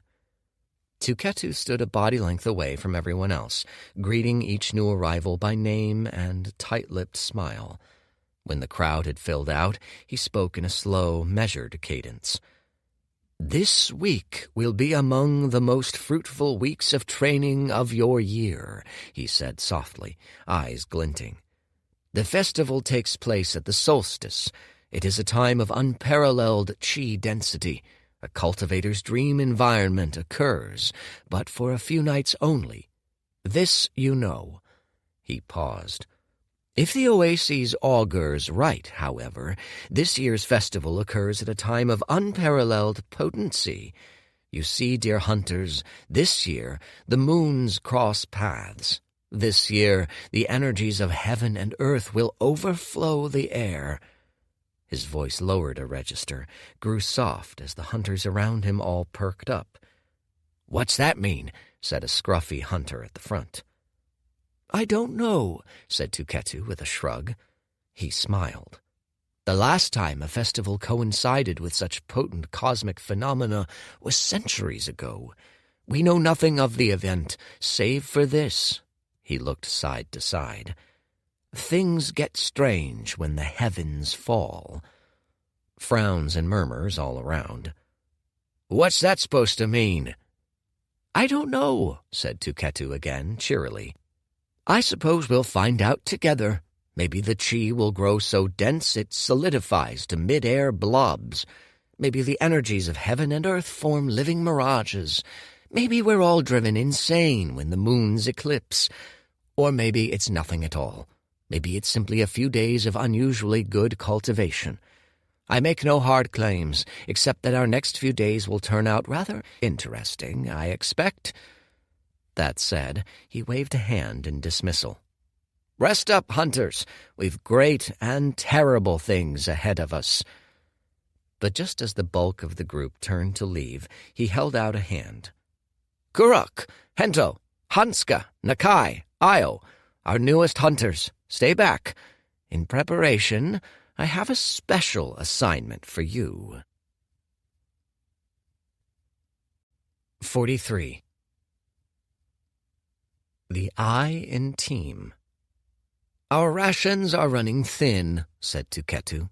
His eyes glinted in the waning light. "We may have restocked on resources, but we've only 2 weeks of meat supplies. Nothing debilitating, mind you, but the tribe tries to stay at least a month ahead." He cleared his throat. "Your first assignment, to hunt down and bring back a Vordor, adult preferably, late origin realm. With the rest of our stock, it will suffice for a week's worth of meals." Then he gestured to his side. "You'll be accompanied by Hunter Aylock, one of our finest, a worthy guide. He knows more of the hunter's task than any of you. Listen to him well.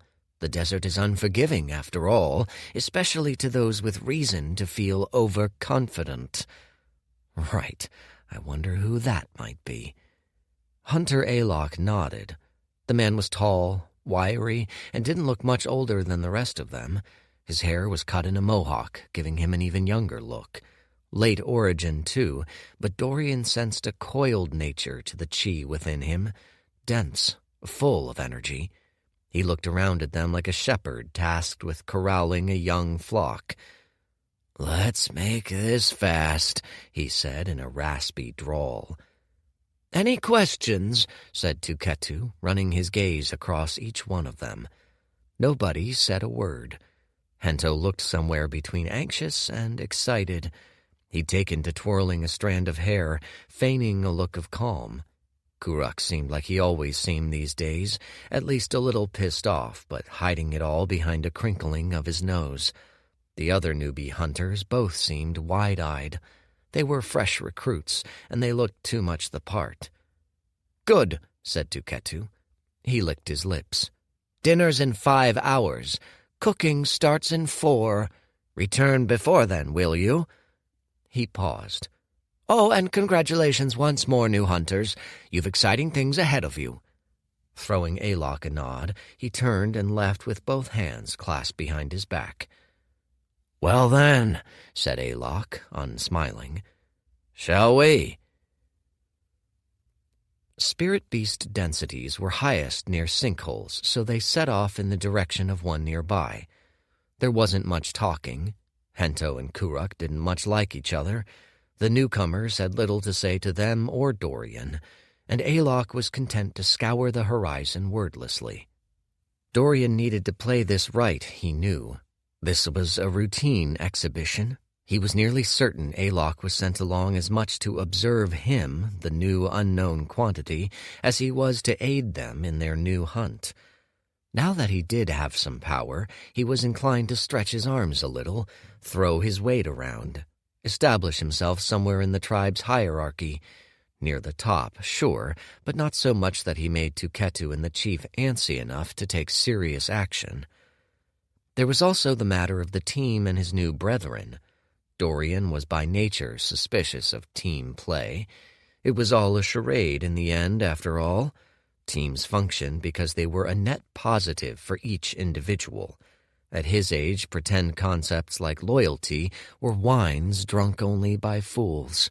But it was in his best interest to get the rest of his team and the rest of the tribe drunk. Metaphorically and perhaps literally. This awkward silence wouldn't do. Ever since he'd returned, he felt people looking at him as though he were some unhinged weapon. Even Hento, who usually paid him special heed, kept quiet. When Hento looked at Dorian, he was a little tense all over, tight.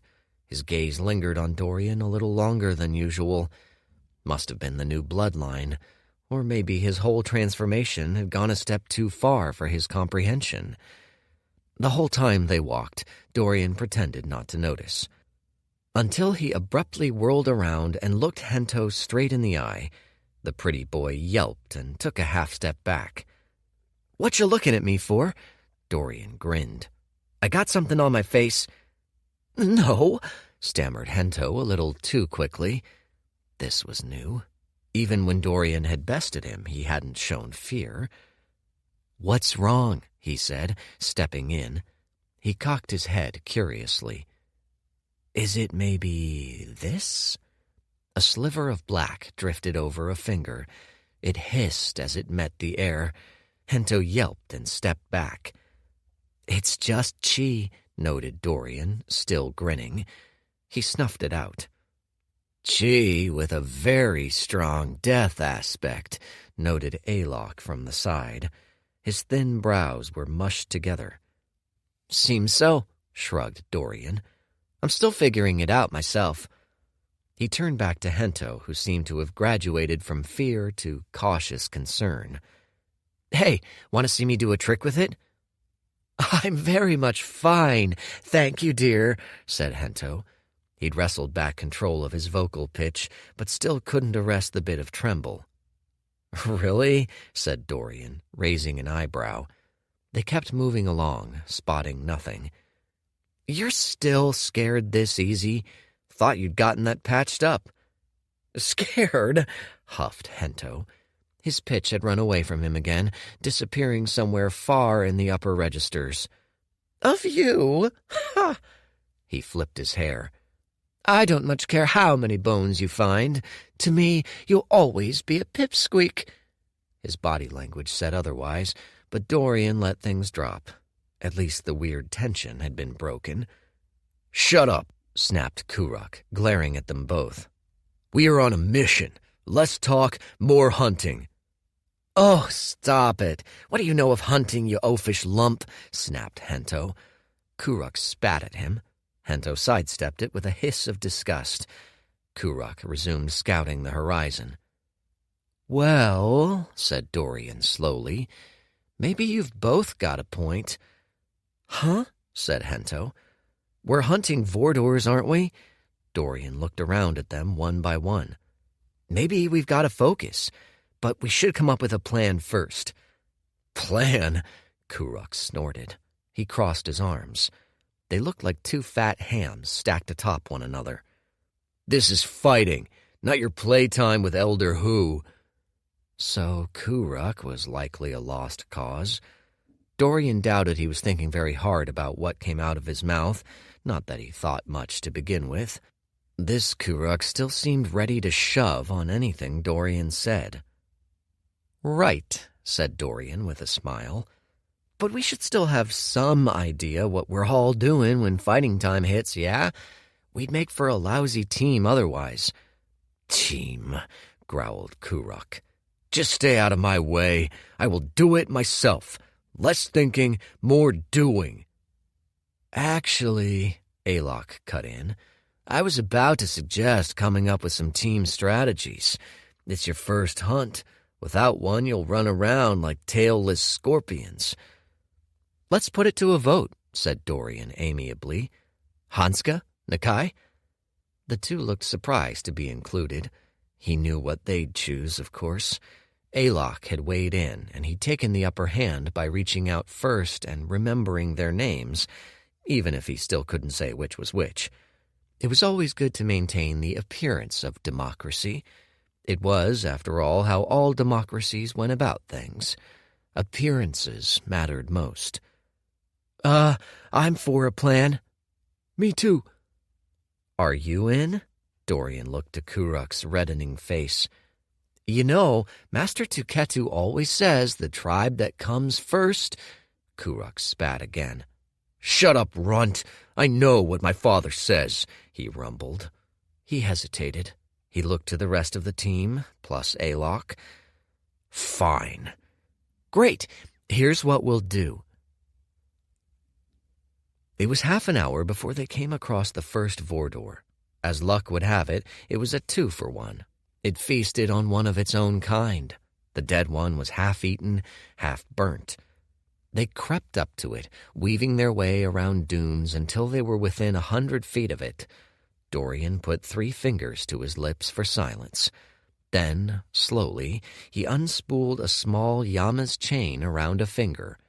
With his other hand, he held up a fist. The Vordor's head was still down, its back turned to them. It was time. In one fluid motion, he threw the chain. The chain barely made a sound as it flew.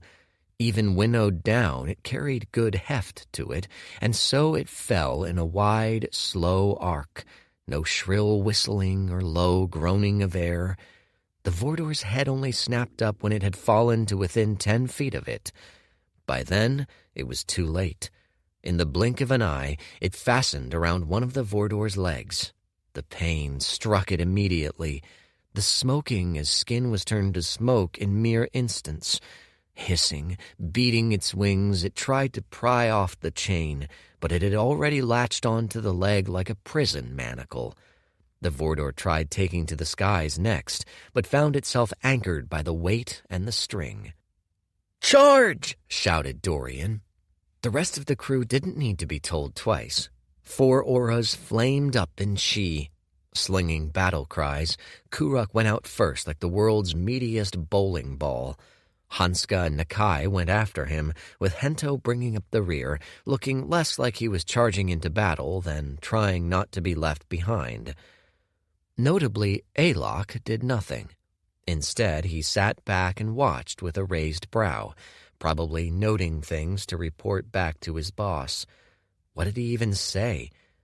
As the Vordor turned in alarm, preparing an attack to greet its new assailants, Dorian tightened another chain around the Vordor's neck. It was by now a tried and tested way of choking off Vordor offense. Immobilized and neutered, it was easy work for the rest of the team to beat it up. Of course, Dorian could have taken it down himself, likely with ease, but doing that wouldn't grant him affection, would it? That'd only isolate him from the rest of the group. It might even alienate him from them, mark him out as a glory hound and a threat. This way, everyone got to play a role. Plus, he avoided needing to show off too many tricks. To the side, Alok rubbed his chin with a calculating smirk. Minutes later, the Vordor was dead, and Dorian was free to chuck the corpse and the carcass it was feasting on into his interspatial ring. Nobody had taken any damage. Hento was all amped up. "Yeah!" he cheered, wiping off Vordor blood. "Hooray!" Hanska and Nakai looked pretty pleased. Even Kuruk bore a feral smile snarl. "That was fun," he rumbled. "Again." "Most impressive," said Alok, his hands at his hips. "In good time, too. We've only spent an hour of the 4. Very well. Let's return." "Hold it," said Dorian. Returning this fast most certainly didn't factor into his plans for tribe ingratiation. He glanced around in a circle. "Why not keep up the hunt? We've got some time left to kill, and we seem to do pretty good as a team." He threw up a grin. "It's the day before the festival, right? It's time to celebrate. Let's hunt us enough Vordor to fill a feast for the whole tribe tonight. What say you?" 44. A taste. They overshot their aims. Hours later, they ended up returning with 5 Vordors in tow. Dorian played the anchor while letting the others unleash on their victims. It was, all in all, a very effective strategy. Almost too effective. After being stuffed with 3 full-grown adult Vordors, Dorian's interspatial ring was just about filled up. He guessed it was a low-grade ring, to be expected of this realm, and of this tribe especially. These rings were basic. Throw things in, take things out, suspended in a small space. The more advanced rings allowed for things like compartmentalizing, live settings, even time dilation. At their most powerful, he'd seen interspatial rings act almost as their own self-sustained worlds. This one, meanwhile, wasn't even big enough to be a sufficient meat locker. So they had to drag the last 2 back by hand. Kuruk and Nakai hauled one, and Dorian, Hento, and Hanska took the other. All the while, Dorian felt Alok's gaze trained on him. By the time they returned, the sun was bisected by the horizon. Dorian, leading the group on their way, took an indirect route on purpose. He dragged it in an arc around the periphery in full view of the camp.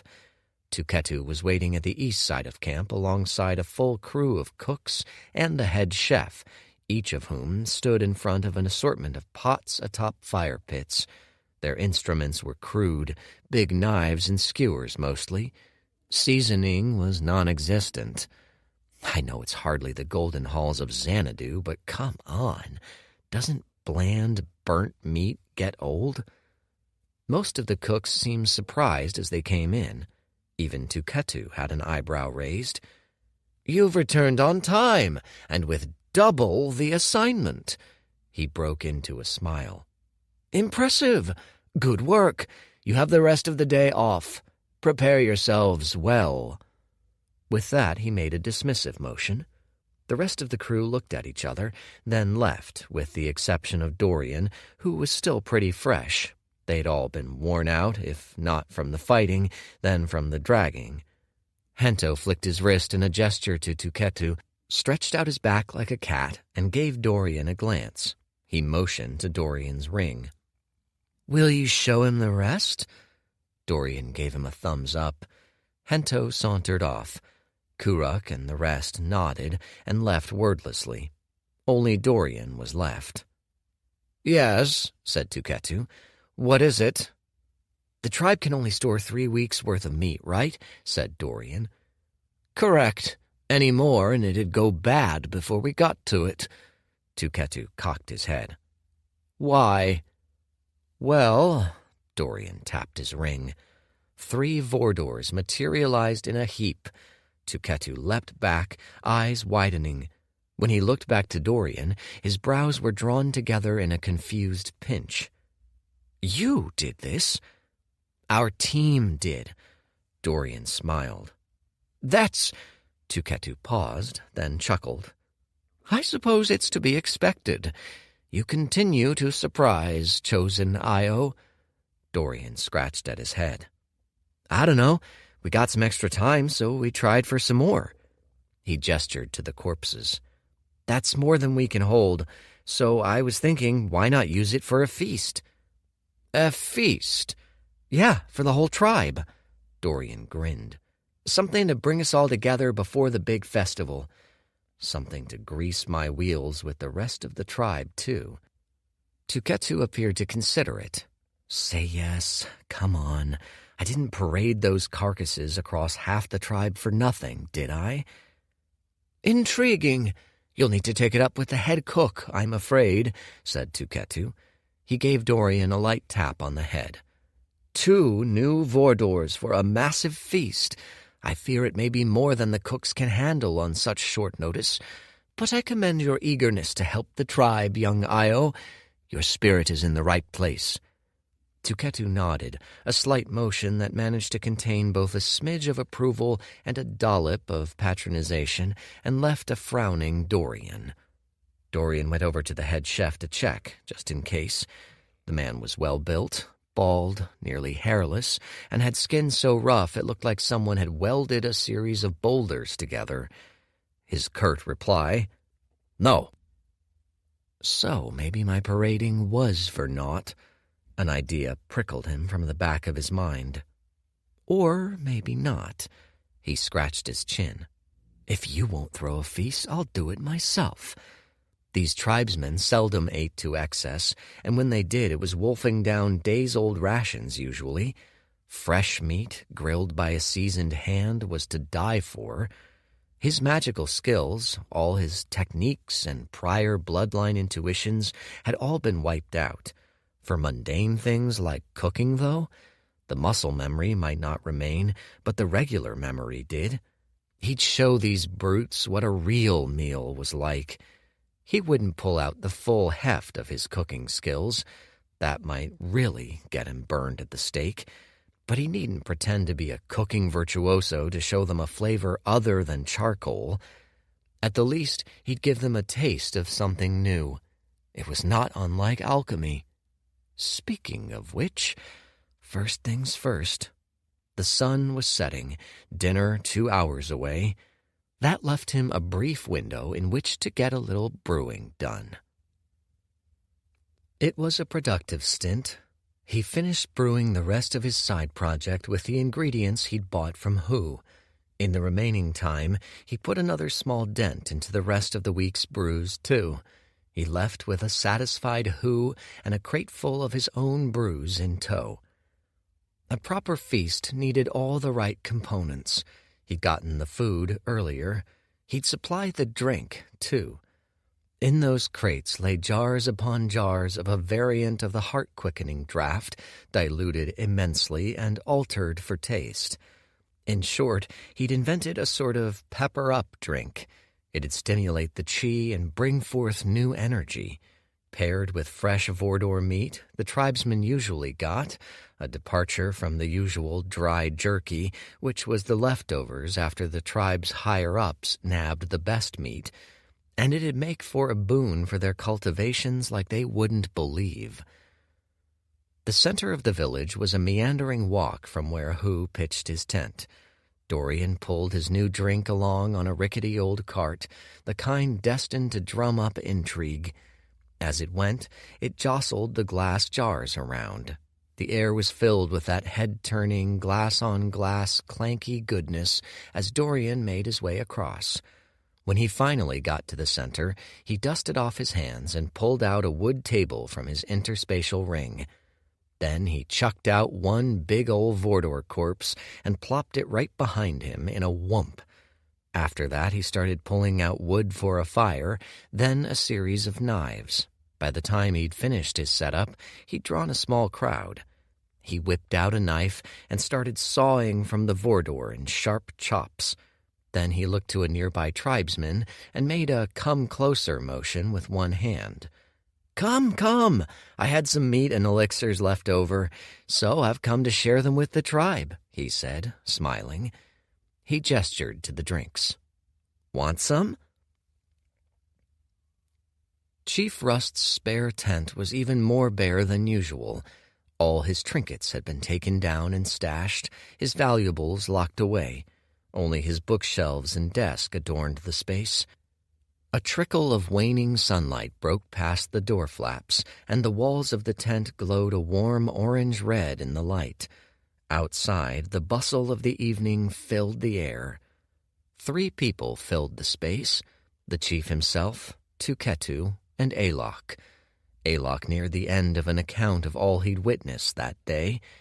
The information only left Rust more confused.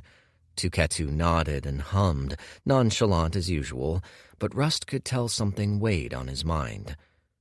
"Nothing unusual," said Alok. "He fought more unselfishly than I'd expected.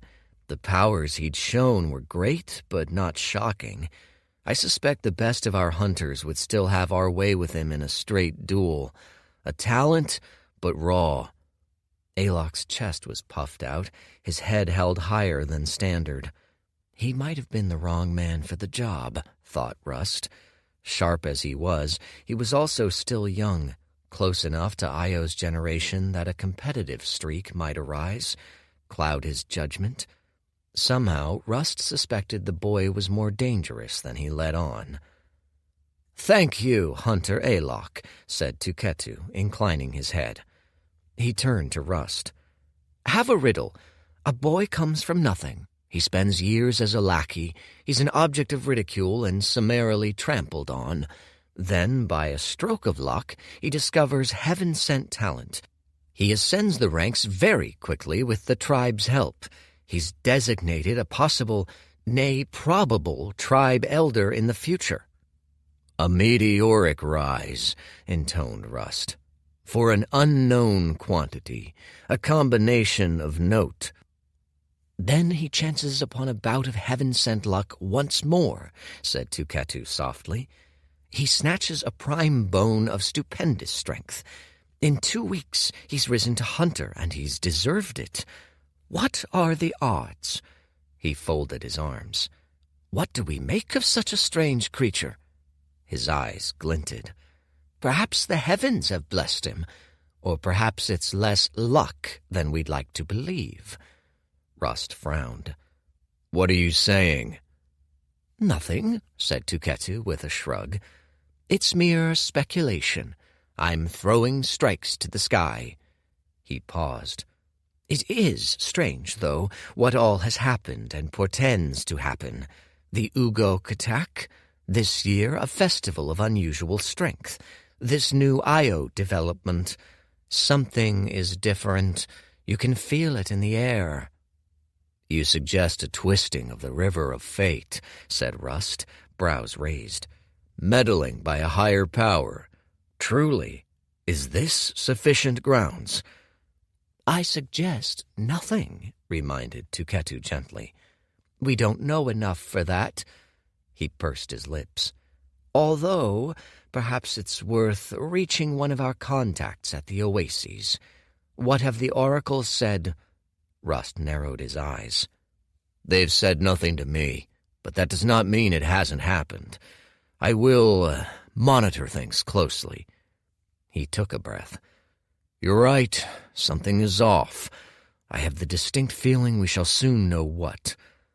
For a few moments, none of them said a word.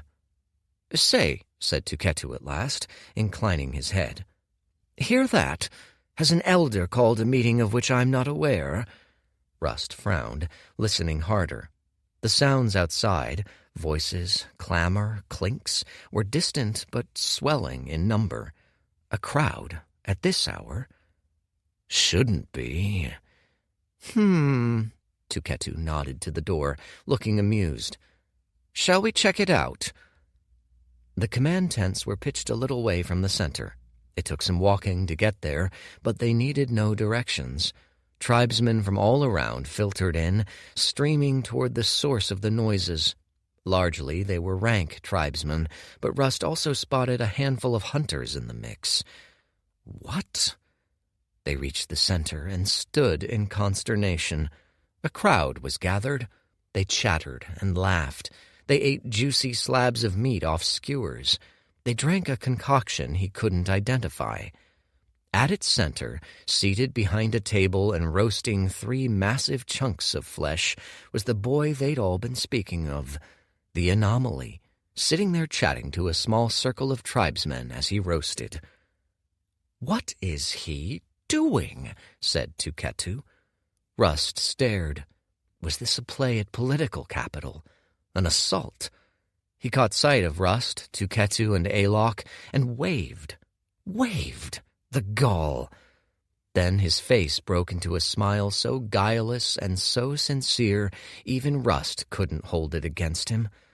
All his suspicions melted away like frost under a noontime sun. Maybe the kid was just that, a kid.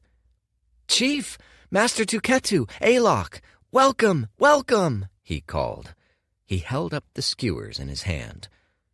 Want some? 45. Playing doctor. That night he paid another visit to Kaya, a slab of prime Vordor meat in tow. She greeted him with a sullen look, but brightened a bit at the gift. She chewed on it in silence. She didn't look in the mood to talk. She didn't look in the mood to exist. She was a human, airtight safe. So, naturally, he tried prying her open, largely to no avail. The conversation went something like, So I made a batch of pepper-up elixir today. Thinks they're bringing live drakes to the festival. Sure. Almost blew up my hand. It was like talking to a rock. Did you know crushed shinha leaf makes for a great spice? Everyone at the feast loved it. A pause. So you're a chef now too, huh? She spat. Figures. He froze. What? She groaned. It's just, I don't know. She bit her lip. For years you were always my wimpy little bro. Now lightning struck and you're leaving me behind. The bone, the alchemy, the fighting? She looked away. Hells, it'll take some getting used to, okay? He feigned a crestfallen look. You're not happy for me? Startled, she glanced up. Of course I am. Her mouth formed a moo. This isn't me, sorry. I'm stressed, I guess. You didn't deserve that. Frowning, he leaned forward and caught her gaze. Why are you stressed? It's the festival, she sighed. It's the biggest event all year, and I'm going to miss it, because I'm like this. She waggled her limp limbs and sighed again. Her eyes sealed shut.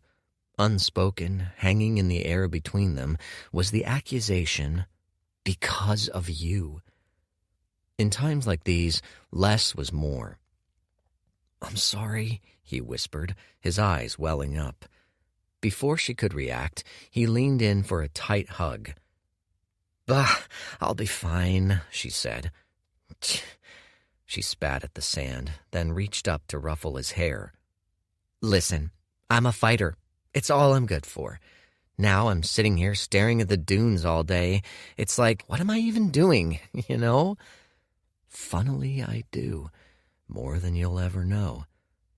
Mm-hmm. Now I gotta watch you morons fight while I can't move a lick? Her hands curled to fists. Yeah, he said, pulling away so that their eyes met again. It's not fair. You're right. He stopped himself.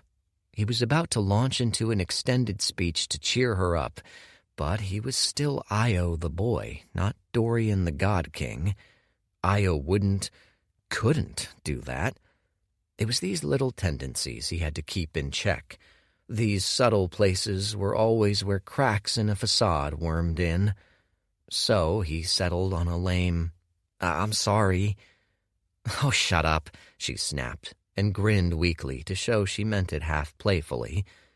Then her eyes found the horizon again, unfocusing into the distance. Tuketu made me a hunter, you know. Really? When? Last night, and I can't do a thing with it. Pisses me off. The thing to do here was to keep asking, to get her talking, digging into the emotions, to play the role of the understanding listener, just as the world-weary barkeep took on the woes of embittered patrons until it was all out in the open. To speak her rage was to let it out, after all. It'd be the best thing for her. Yet again, he was held back by his numbskull identity. Io wouldn't do that. Io would sit here, lengthening the awkward silence until she was forced to break it. Once more he lamented this form. He'd need to cultivate a new identity as soon as he was free of this godforsaken place. The silence was turning stale. Well, he mumbled, clambering up. Bless you, sis. It's getting late. I'll keep you updated. Hold on. He stilled. He sensed something in her voice. An edge? A tension? Yeah? Heal me. Get me on my feet. As he turned, she lay into him with her eyes. They were so intense, they seemed to shine in the dim light. He blinked. I'm trying, sis, but the elixirs take time. Then try harder. You're some sort of alchemy prodigy, aren't you? Don't healings usually take a day? How come little old me as you tripped up? With a massive effort, she crossed her arms. 'Cause this isn't just any wound, sis. He scratched the back of his head absently. This has still got some echoes of profound chi in them. Elixirs of minor healing can only do so much. So, she raised her chin, defiant. Why's that stopping you? If those don't work, make new ones. That's not how it works. He gave her a weird look to hammer it home. I'm an alchemy apprentice, not a miracle worker. She gave him a side-eyed glance in return. Isn't your whole thing making new elixirs? Well, healing elixirs are more complex, he hedged. They change you at a physical level. The ones I've given you so far only speed up the body's natural healing processes. To do more would get into experimental territory. At her cocked head, he blushed. At least that's what Alchemist Who tells me. So, experiment, she shrugged. Sis, he said, his tone dipping into warning. This is experimenting on you. And? One brow arched. What do you mean? Said Dorian, matching her frown with his own. What if I screw something up? It's your body that'll pay the price. Don't care, she said. Her gaze was fevered. This is the biggest festival in decades, right? If I miss it, I'll never forgive myself. She stared him down like a hawk homing in on a mouse. "So, what'll it be?"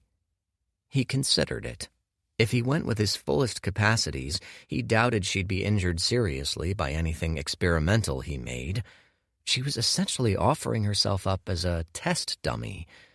Interesting. It was beyond strange to experiment on one's own sister, but perhaps they could come to a mutually beneficial arrangement after all. He nodded slowly. "I'll see what I can come up with." By the time he returned to camp, it was nearing midnight, and a cool languor drifted over the camp. People were sleeping or moving to sleep, growing slower, more labored. Everything was winding down. Soon it had all ground to a halt. If ever the desert neared peace, it was in these liminal hours, straddling this day and the next. He settled down to cycle some before drifting off. Not 5 minutes in, however, he sensed something outside.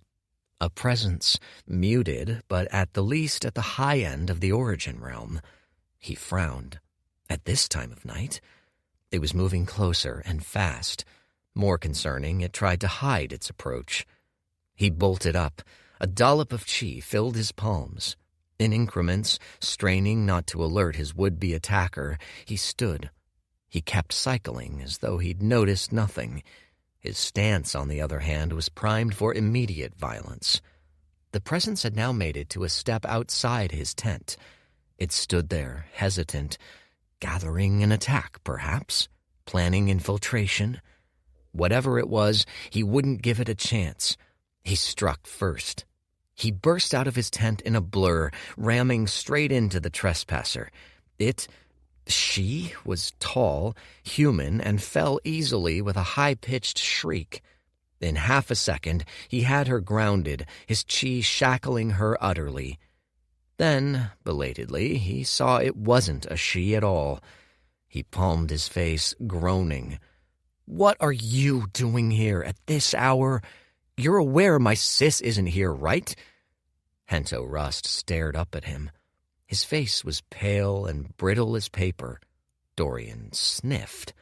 There was a pungent scent coming off Hento that had him backing off the boy instantly.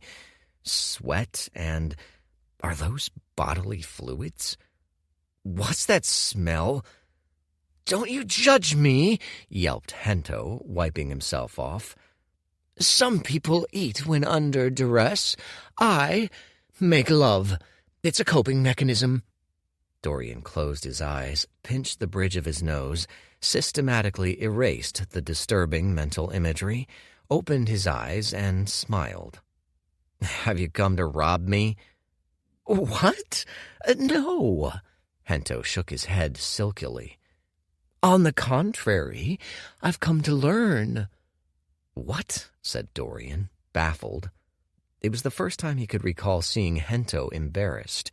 His cheeks were blooming roses. "It's the night before the festival. I don't feel, how might one say it, in a fit state to make the most of it." "Meaning?" "Meaning," said Hento, rubbing the back of his neck. "Meaning it's not worth addressing much, really, a lowly instinct. To be sure, a mean, base trick of the mind." "Spit it out." Hento took a deep breath. "I would like to be brave," he said, chewing on his cheek. "Like you. Will you teach me, please?" He looked at Dorian with big doe eyes. Why was everyone coming to him with their personal drudgery today? Dorian rolled his eyes. What could he say that'd get him out of this conversation as fast as possible? Some nonsense wrapped in platitudes. A notion came to him. "Brave?" he said, blinking. "I'm not brave. I'm scared all the time." "You are?" It was Hento's turn to blink at him in confusion. "That can't be. Then how do you run at beasts head first? How do you fight like you do, without a care?" "Oh, that?" Dorian grinned. "That's easy. 'Cause if I don't fight like that, I let myself down. I let my tribe down. Maybe I let my sis or my friends get killed because of it. I'm more scared of that than I am of any beast." Stepping up, he pressed a finger to Hento's chest. "I guess if that's what you call bravery, the first step is to find out what you're most afraid of." "What I'm most afraid of?" Poor Hento seemed more baffled than when he'd come. "That's all I've got to give." He turned the young master around and gave him a helpful shove in the opposite direction. "A pleasure speaking with you, Senior Hento. Goodbye and good night." He pulled his tent flaps shut. The next day, the whole tribe rose as one before the sun rose. At the chief's signal, they began one last short march. Today was a special day. They could all feel it in the air. As Dorian cycled, Chi assimilated at nearly twice the usual rate. The closer they got to the festival's grounds, the more it felt like walking through a dense swamp. For the next 2 weeks, this place would become a cultivator's paradise. After an hour's worth of marching, Dorian saw movement in the distance. Fires, a smattering of dots that could only be tents. Then, more intriguing, an array of multicolored lights. Pulses of chi, still points far off but drawing closer fast. They weren't the first to arrive. One of the most momentous days of this run started now. 46. Arrival. The festival was held in the heart of the West. The closer they got to the smaller dunes, the more they melted into the landscape, flattening out. Here there was only one long plain, stretching as far as the eye could see, level as a table. It was here the festival was held every year. They called it the heart not only because it was at the center. There was also a thrumming quality to the sounds, as though it were alive, pulsing beneath the feet in a constant rhythm, so subtle and so metronomic it slipped beneath notice most times, the same way every breath isn't registered. A background hum of power. When they arrived, Dorian felt it tickling the base of his feet through his boots. We've arrived. Tribes of all garbs and colors milled about, separated into vague districts which were arrayed around the heart in a loose circle. Most were smaller in size, equivalent to rust tribes, and they'd staked out grounds a ways away from the center. So far, one tribe arrived that stood apart from the rest in both quantity and quality. Men and women who looked like moving bronze statues, slick and sharp, clad in satins that Dorian had only seen in Hu's exotic collections. The Narong tribe, Io's patchwork memories supplied. They seemed hard at work, pitching their tents and unloading a plethora of dried meats. So were the rest of the tribes. Thus far there was little mingling. Each was in the midst of heavy preparation, busy as anthills. If Dorian had to guess, maybe a third of the tribes had arrived. The festival hadn't yet started. There were others, too, that didn't seem to fit any of the tribes. They seemed like enforcers, men and women in white and gold cloaks, which flowed down their bodies like rivers of silk. They were clearly set apart from the rest, and only by the opulence of their wear. It took Dorian a half-second to identify what it was. The cleanliness, the smoothness of skin and clothes, the way in which they moved, more grace than tautness. These were no natives to the rougher parts of the desert. They patrolled the grounds in intervals, wafting between tribes and stalking around the center.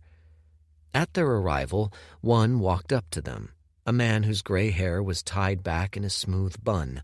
His aura was suppressed, but by the man's physique, Dorian could tell the man was at least low vigor. "Welcome," he said to Chief Rust. Even his voice was smooth, pleasing to the ear, each syllable slipping right into the mind. "My name is Shen. I am of the Azcan Oasis, and I am one of this year's festival organizers." He tipped his head to Rust in greeting. Not a dip, not a bow. the barest minimum of a gesture of recognition. "Might I know the name of your tribe?" "We are the Rust tribe," said Rust, a picture of neutrality. "I am Chief Damien Rust."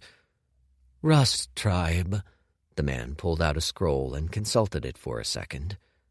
"Ah, your grounds are marked out there." He gestured to his right, where a few 100 feet away there lay a flag with one scripted rune planted in the sands. "As a lesser tribe, you shall have access to 45 tent spaces of standard size as living spaces." Then he gestured to the center of the flat plains, where a corresponding flag stood. "Within the heart, you shall have 10 tent spaces for commerce.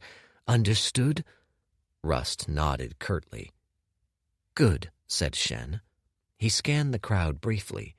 Dorian felt a wave of chi pass through him, then abate. Shen nodded, satisfied. "Today at sundown, the commencement ceremony for the festival takes place," he said.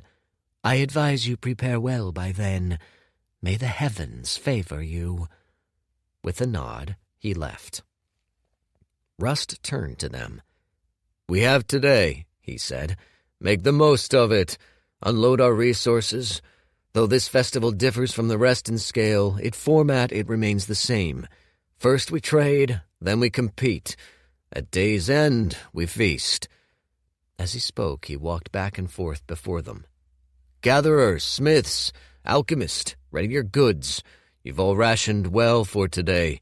You've got until sundown to present your best work at the heart." He opened his mouth, then stopped, tilting his head. He looked like he was listening for a tune nobody else could hear. Dorian heard it too, not by ear, but by soul. The thrumming in the sands was rising fast, from background hum to low whine. "Interesting," said Rust in a monotone. He turned to eye the center of the plain's heart, where a basin the size of a meteor crater lay carved into the sand. "It's come early this year." Frowning, Dorian strained harder. He honed his senses and tapped a foot on the sand. The pulses hitched, heartbeats thumping erratically, rising in number and thrown spurting off rhythm. Somewhere deep in the ground, something ancient and huge yearned for the surface. The whole of the flat plains trembled as though afraid. Dorian barely had time to register it all when the basin burst clean open and a geyser roared to the sky. For a second there was only white brine and the deafening, cavernous sound of hundreds of tons of water breaching and crashing and breaching again. Each droplet of it was full of chi, a wealth of deep sinkhole energy shooting 200 feet into the air, flecks of liquid casting shimmering rainbows in the light. Water vapor blasted out from it like smoke from an explosion. It was total. It was divine. "The geyser of lost souls," muttered Tuketu, "never ceases to amaze. The next 4 days are the only days of the year it blows." Ancient tribal legend had it that the tribes were called back by their ancestors each year for a reunion at this very point, that the liquid, so the story went, were the eager spirits of lost loved ones rising for the one time a year when they were loosed from the underworld. It was, of course, just a function of geology and chi-infused water, but Dorian found the story oddly charming. "The festival's truly begun." Rust Tribe had moved into the setup and preparation phase. For the next several hours, gatherers and metal workers and cooks and the rest moved to and fro, setting up tents for trade, unloading chests. At the very center of it all was the geyser. To the side, Azcan representatives set up a big ring of awkward contraptions to harvest the water. Crude artifice. It looked like a bucket with legs, catching and keeping excess from the geyser's fiercer outbursts. No doubt these artifacts would be stored in interspatial rings, then shipped off. The Azcan had stationed itself as the monopolizers, and as far as Dorian could tell, Nobody, including the new arrivals, 2 major clans, sought to challenge them. The perks of being a hegemon. Dorian had no doubt that liquid was a huge boon for alchemy. Whatever the case, he was plenty satisfied already.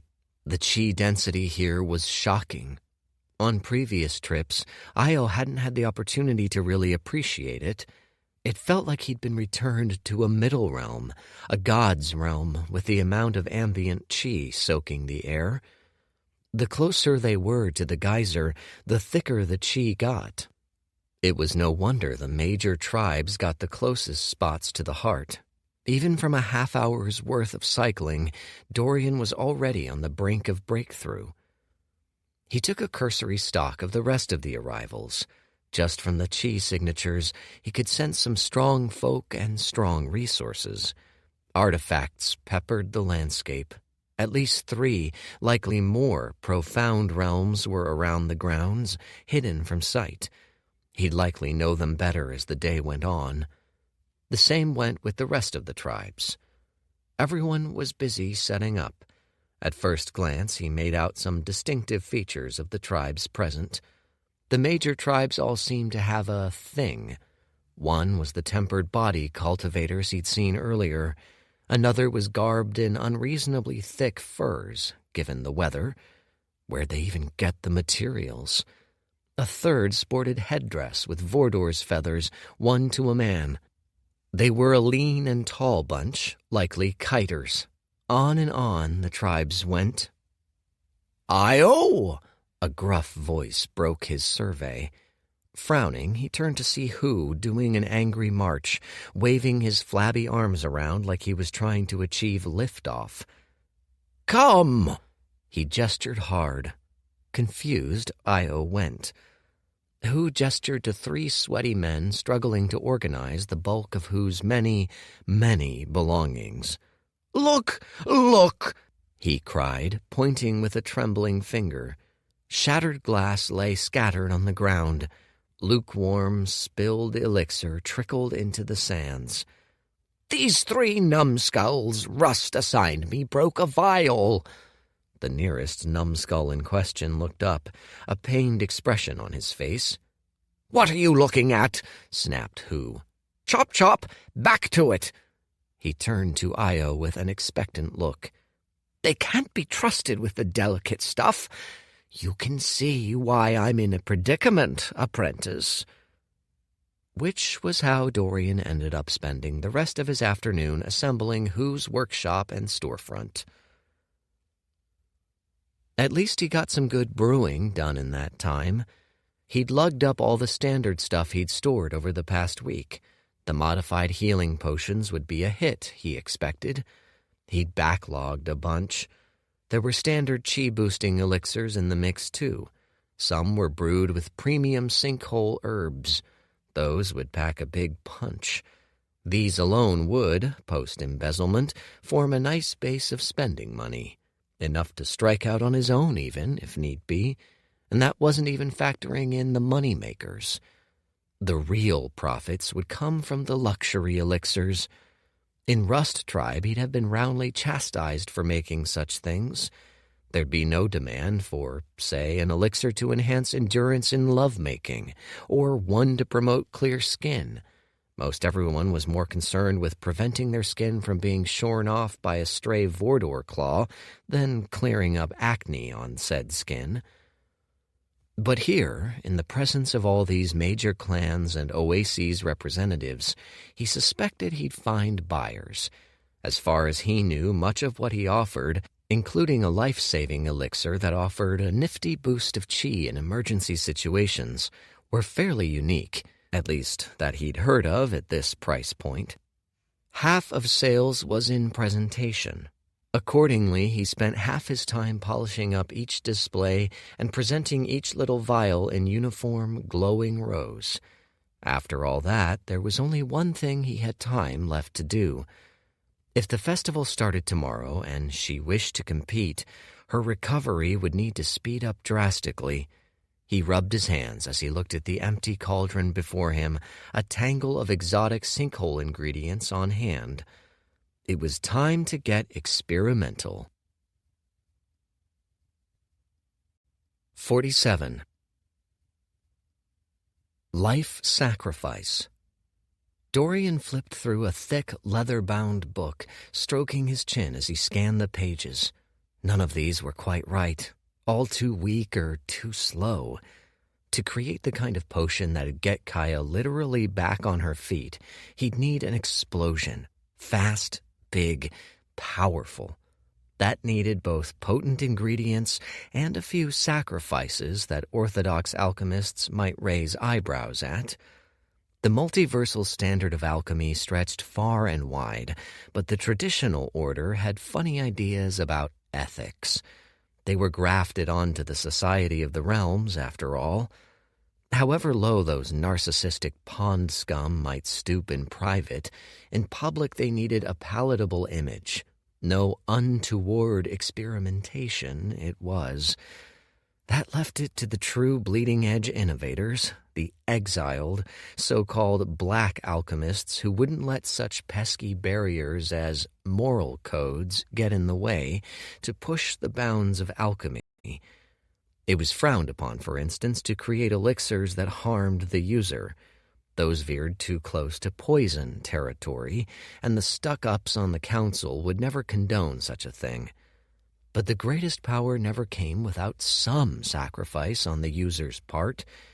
Even with all his technical know-how, there was only so much he could do when condensing with lingering, profound chi. To perform this fast healing, he'd either need a very strong herb or another big power source. Thumbing through the pages, he looked for his answer. Only after a few minutes of flipping did he find what he was looking for. His eyes lit up. Luckily, this society's idea of ethics was much more lenient. Such considerations were much less prevalent when most of the collective headspace here went to, run away from that big toothy spirit beast trying to eat me, or some similar variant. It might have been different in the oases, which he gathered were walled human strongholds.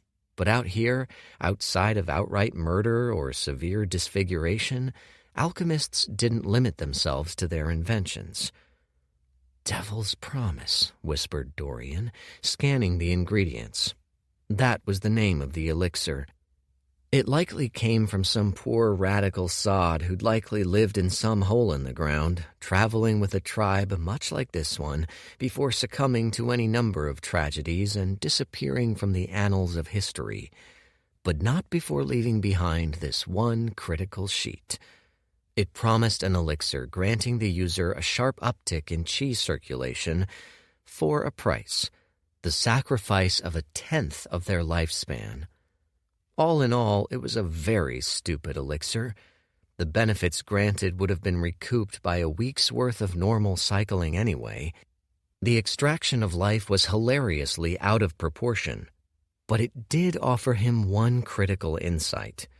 As he imagined the interacting components, the aspects layered atop one another, a lock clicked open in his mind, an explosion of memory.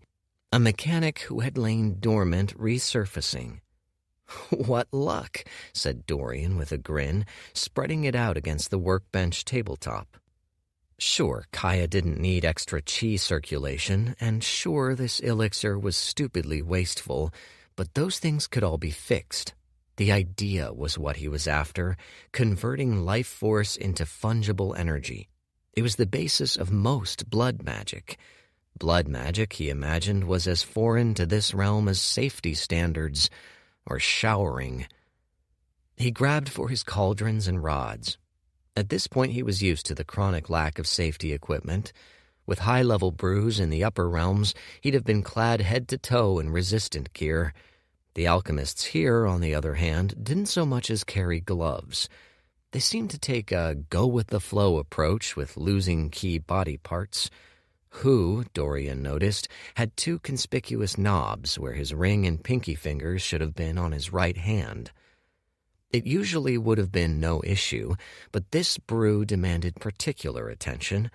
The ingredients yearned for release.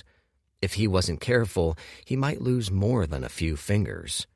And the sun was setting. He frowned. Commencement couldn't be more than a few hours away. He'd need to work fast. He didn't have much time. Who was out doing whatever it was, probably chatting up some cook from a nearby tribe or shilling out exorbitant fees for meaningless curiosities. But to make sure he'd be undisturbed, Dorian drew a curtain across his workstation in the back. This was his do not disturb at risk of big explosion signal. Even who was a wild cannon in spirit and cannonball in shape, knew not to disturb him in this state. Rubbing his hands, he got to work. It was easy when brewing to settle into familiar rhythms. Dorian liked to think of it less as an alchemist ordering the ingredients and the energies to do his bidding than as a relationship, a revolving give and take. The neophyte alchemist controlled, the master persuaded. It always turned out better to move with the powers of the universe than to try to forcibly bend them to his will.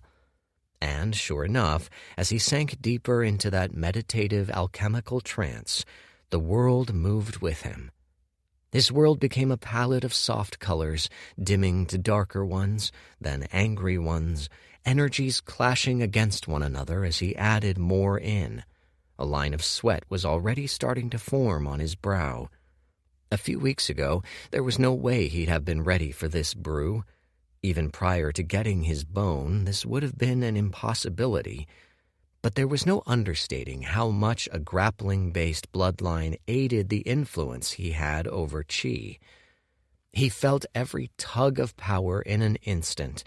Every point where more Chi was needed hit him in the space of a heartbeat, and he responded in kind. The world and all its contents faded around him. There was only him and the brew, alchemy at its purest. For these few moments, all of him was lost to the task. His mind sparked 10 thoughts a second, but none seemed out of place. Everything merged into a perfect sum, a state of flow. The seconds melted to minutes, maybe hours. Here it was impossible to tell. Even time had been discarded to the background of his mind. All he knew was that unlike most brews nowadays, it took a great deal out of him. It felt like a chunk of his soul had been carved off, in a good way. By the time he finished, he was drenched in more water than a Rust Tribe family drank in a day, but he was grinning, satisfied. He stared down at the creation. It was a vortex of red in the flask. It did not glow, it did not pulse, it did not shine. There was no hum of power to it, no remarkable undercurrent marking it as a liquid of distilled power. It looked less like an elixir than a vial of inert, dark blood. It felt the same way, too. It lay there like a flask of gunpowder. This was an elixir of a different sort. It needed a fire to burn, and when it latched on, it'd burn bright indeed. He tapped it with a hand and frowned. He was not given to mistakes, especially in alchemy, but as he stared down at those muddy waters, a feeling like apprehension settled into his gut, coiling.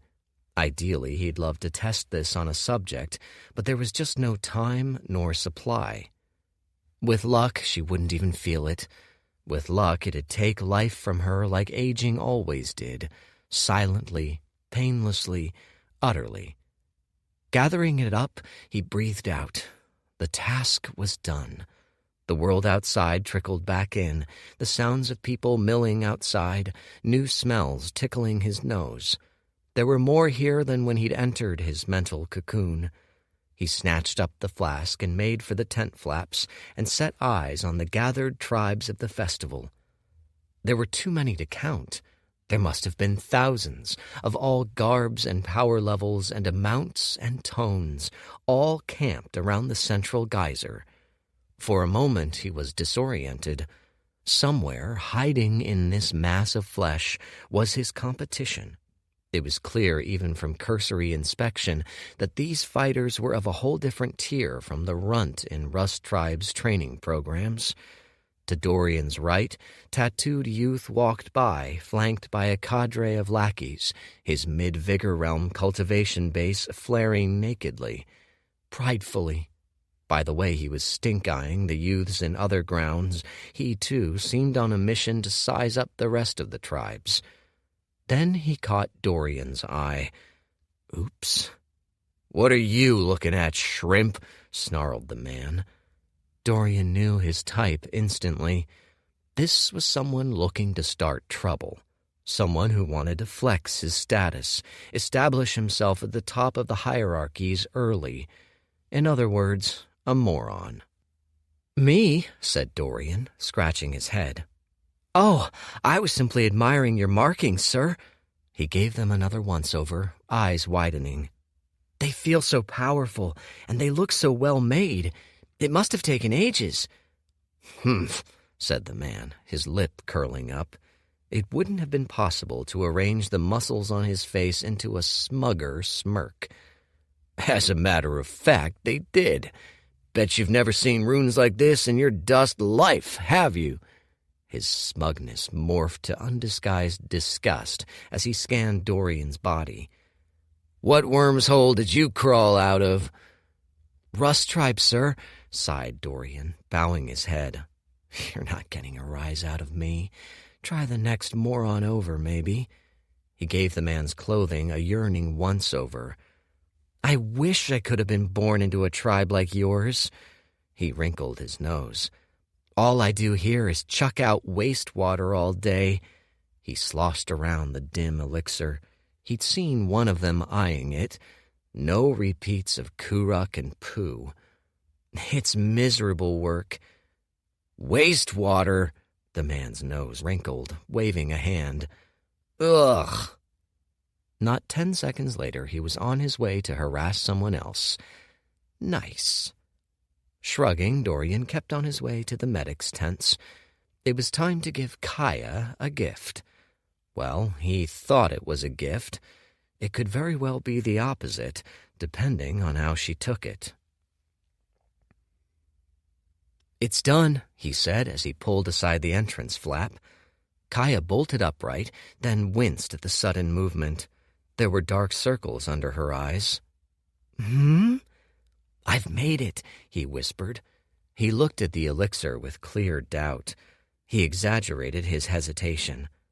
"Listen, sis, this is pretty experimental. I can't be sure what'll happen if you—" "Shut up," said Kaya. She snatched it, gave it a squint, thought about it for about a half-second, and downed it all in a gulp.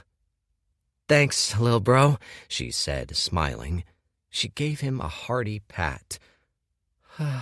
"Hold on," she said. Her blinks were labored. "I'm so tired. All of the—" Her slurred words cut out. Her eyes sealed shut, and she collapsed in a heap. She was out like a snuffed torch. Dorian instantly checked her for a pulse. Still there, just sleeping. Then he stood, rubbing his chin. She'd be fine. There was chi at work in her, working a slow circuit around her body. Just how well it'd work out remained to be seen. He crossed his arms as he thought. Sure, this would take a chunk out of her lifespan, maybe a few years, but the gains in lifespan she'd make from cultivation, and especially the resources she stood to gain at the festival, vastly outstripped the sacrifice. Or maybe he was just pointlessly justifying it to himself. He put a forceful stop to that line of thought. Setting all that mental clutter aside, her health wouldn't be the only positive to come out of this. In a sense, he was glad she'd opened him up to this way of thinking. Was he really optimizing the run, taking full advantage of all he had? This body was strong, but not optimal yet. Not by far. The path of body cultivation contained upgrades far beyond this. Chi cultivating, too, rose to far higher strata. His talent was likely the highest in Rust Tribe, but could he claim the highest in all the desert? All the world? Likely not. His bloodline was only a hasty extract from one prime bone, after all. There was much more purity to go, talent to be claimed. He scratched his chin. What was his lifespan estimated? 200 years? Perhaps it was time to make use of all his resources. 48. Commencement. The sun straddled the horizon, casting a spectrum of orange on the assembly ringing the festival grounds. Every year, it was the largest gathering of peoples to grace the western Izod Desert. Tribes large and small met in this hot spot of chi. Over the years, it had transformed to a hot spot of glory and wealth, too. This year it was different. For one, the gathering had grown in number. The Oasis Network, the 7 hegemons of the West, had reached out extensively. The people present here numbered in the tens of thousands. This year's festival doubled as recruitment to counter the Ugok threat, clearly. As Dorian glanced around, all he saw were hardened, restless bodies. Rust Tribe was one small link in a massive chain of humanity. At the center of the gathering stood a collection of men and women set apart by their dress. They bore differing colors, presumably representing differing oases, but each seemed to belong to a different species than the rest of the dwellers of the desert. These were fine-boned folk, clad with unnaturally smooth skin, bearing teeth whiter than bone. High-level Vigor Realm fighters who had long since shed the impurities which made up base man. One stood apart from the rest, white flowing hair and locks down to his shoulders, wearing a robe of the kind of spotless material which screamed understated wealth. His face was flawless, almost archetypal, as though he'd been assembled from a composite of beautiful faces to form the most uniform of them all. His nose was modest but strong. His jaw jutted just so. There was nothing too much or too little about him. He was ageless and nearly sexless. Dorian distrusted him on sight. "We are all now assembled," he said, making a cursory sweep of the grounds. He spoke with the same lilting dialect that the other representative, Shen, had used to greet Chief Rust. "Good." A smile broke across his face. "A warm greeting to you, friends of the desert." As he spoke, his voice was projected out, though without any trace of chi. It was just the work of his lungs, and it seemed to cost him no effort. He spoke like he was taking a verbal stroll. "Welcome to the commencement ceremony for this year's Midsummer Festival." A wave of raucous cheering filled the air, filtering in from all sides. The major tribes, Dorian saw, seemed to cheer the loudest, as though they knew something he didn't. To his side, Rust and Tuketu gave polite applause. Kurak looked sulky as usual. Hento stood tall, smiling bright, though Dorian could tell by the tightness in his face that he was a jumble of nerves. Conspicuously absent was Kaya, who was still out cold. She might not wake until the next morning. The man waited for the cheers to die down, weathering them with an unflinching smile. When at last they did, he spoke again. "My name is Zhang. I represent the Azcan Oasis, this year's festival sponsor." He closed his eyes, nodding. "I am proud of this rich desert tradition. It is a time of unity, a time when all us disparate elements of humanity can, for a few nights, set aside our differences and defer the cruelties of the world till the next week. For today and the days that follow are a time of celebration." Of course, he and his Oasis cohort could set aside the cruelties of the world however much they wanted, holed up in their walled cities. The rest of them quite literally weren't afforded the luxury of sleeping well at night. Other than the few organizers, there didn't seem to be any of the Oasis folk present. This time his words drew a slightly less enthusiastic reception. It was a little rich to speak of desert-wide unity when his people did not care to attend. By his beaming smile he didn't seem to notice, or perhaps it was that he didn't care. "We shall feast, trade, make merry. This year shall feature all the usual hallmarks of a festival, but with a key difference." His eyes gleamed merrily. "As you all know, we are under threat. Not I, not merely the oases. We, the whole of the Western Desert, perhaps the whole of the Izod Desert. The Ugok clan has unified the north. As we speak, they sweep east and west." Now his eyes narrowed. "They come for us, and they will do nothing so benevolent as merely conquer." His voice dropped to a whisper, but somehow his words still reverberated across the plains. "Where they go, they raze. They leave tribes aflame, men and women slaughtered, raped, discarded. For these are men who do not share the basic decencies of you and I. These are men for whom honor means nothing." Right, as opposed to the morally upright citizens of the Izod Desert. Dorian was no believer in morality, but this was bordering on moronic. One murderous, bottom-scrubbing civilization calling another barbarous. But this Zhang kept speaking, and he had a preacher's voice. He knew how to modulate his tone, when to raise it to inspiring heights and drop it to fearful, hushed lows. He knew what gestures to make and when to make them. He had all the mechanics of a great speaker, save for that elusive key quality, a connection with his crowd. He was, after all, one of the elites. He didn't seem to have made even an effort at empathy. If Dorian was amused by how out of touch he seemed, it must have stuck out sorely to the rest of them. But as he spoke, his words floated into their minds anyway, finding purchase with smooth rhetorical hooks.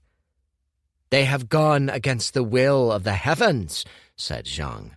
He let the phrase sit for a beat. "They come riding Vordors. They come commanding worms and spiders and all manner of horrid beasts. Their techniques spurn the way of nature. These are rank savages, bringing the beast hordes to bear upon our families. Most of you have heard of their probing incursions already. Some have felt it firsthand. Left unchecked, they'll be the end of us all." He put a finger to his lips. "This year's festival is special. It has always been a time of unity. This year, unity is of special import. The Ugok hordes are numerous, yes, and strong, but so are we. Scattered we are but easy pickings, but if we each contribute to the defense—" His smile was defiant. "These brutes shall find the West is not to be trifled with." The festive mood had been all but stamped out with his words. All that remained was a taut silence. Tribesmen looked to one another, uncertain. Zhang forged on, still smiling. "Which brings me to a special announcement. The League of Oases is sponsoring an event to promote our desert's finest martial talents. Alongside this year's festival comes a tournament. The Tournament of Prodigies." Who could have seen this coming? As hushed whispers sprang out all among them, Dorian rolled his eyes. At last, they were getting somewhere.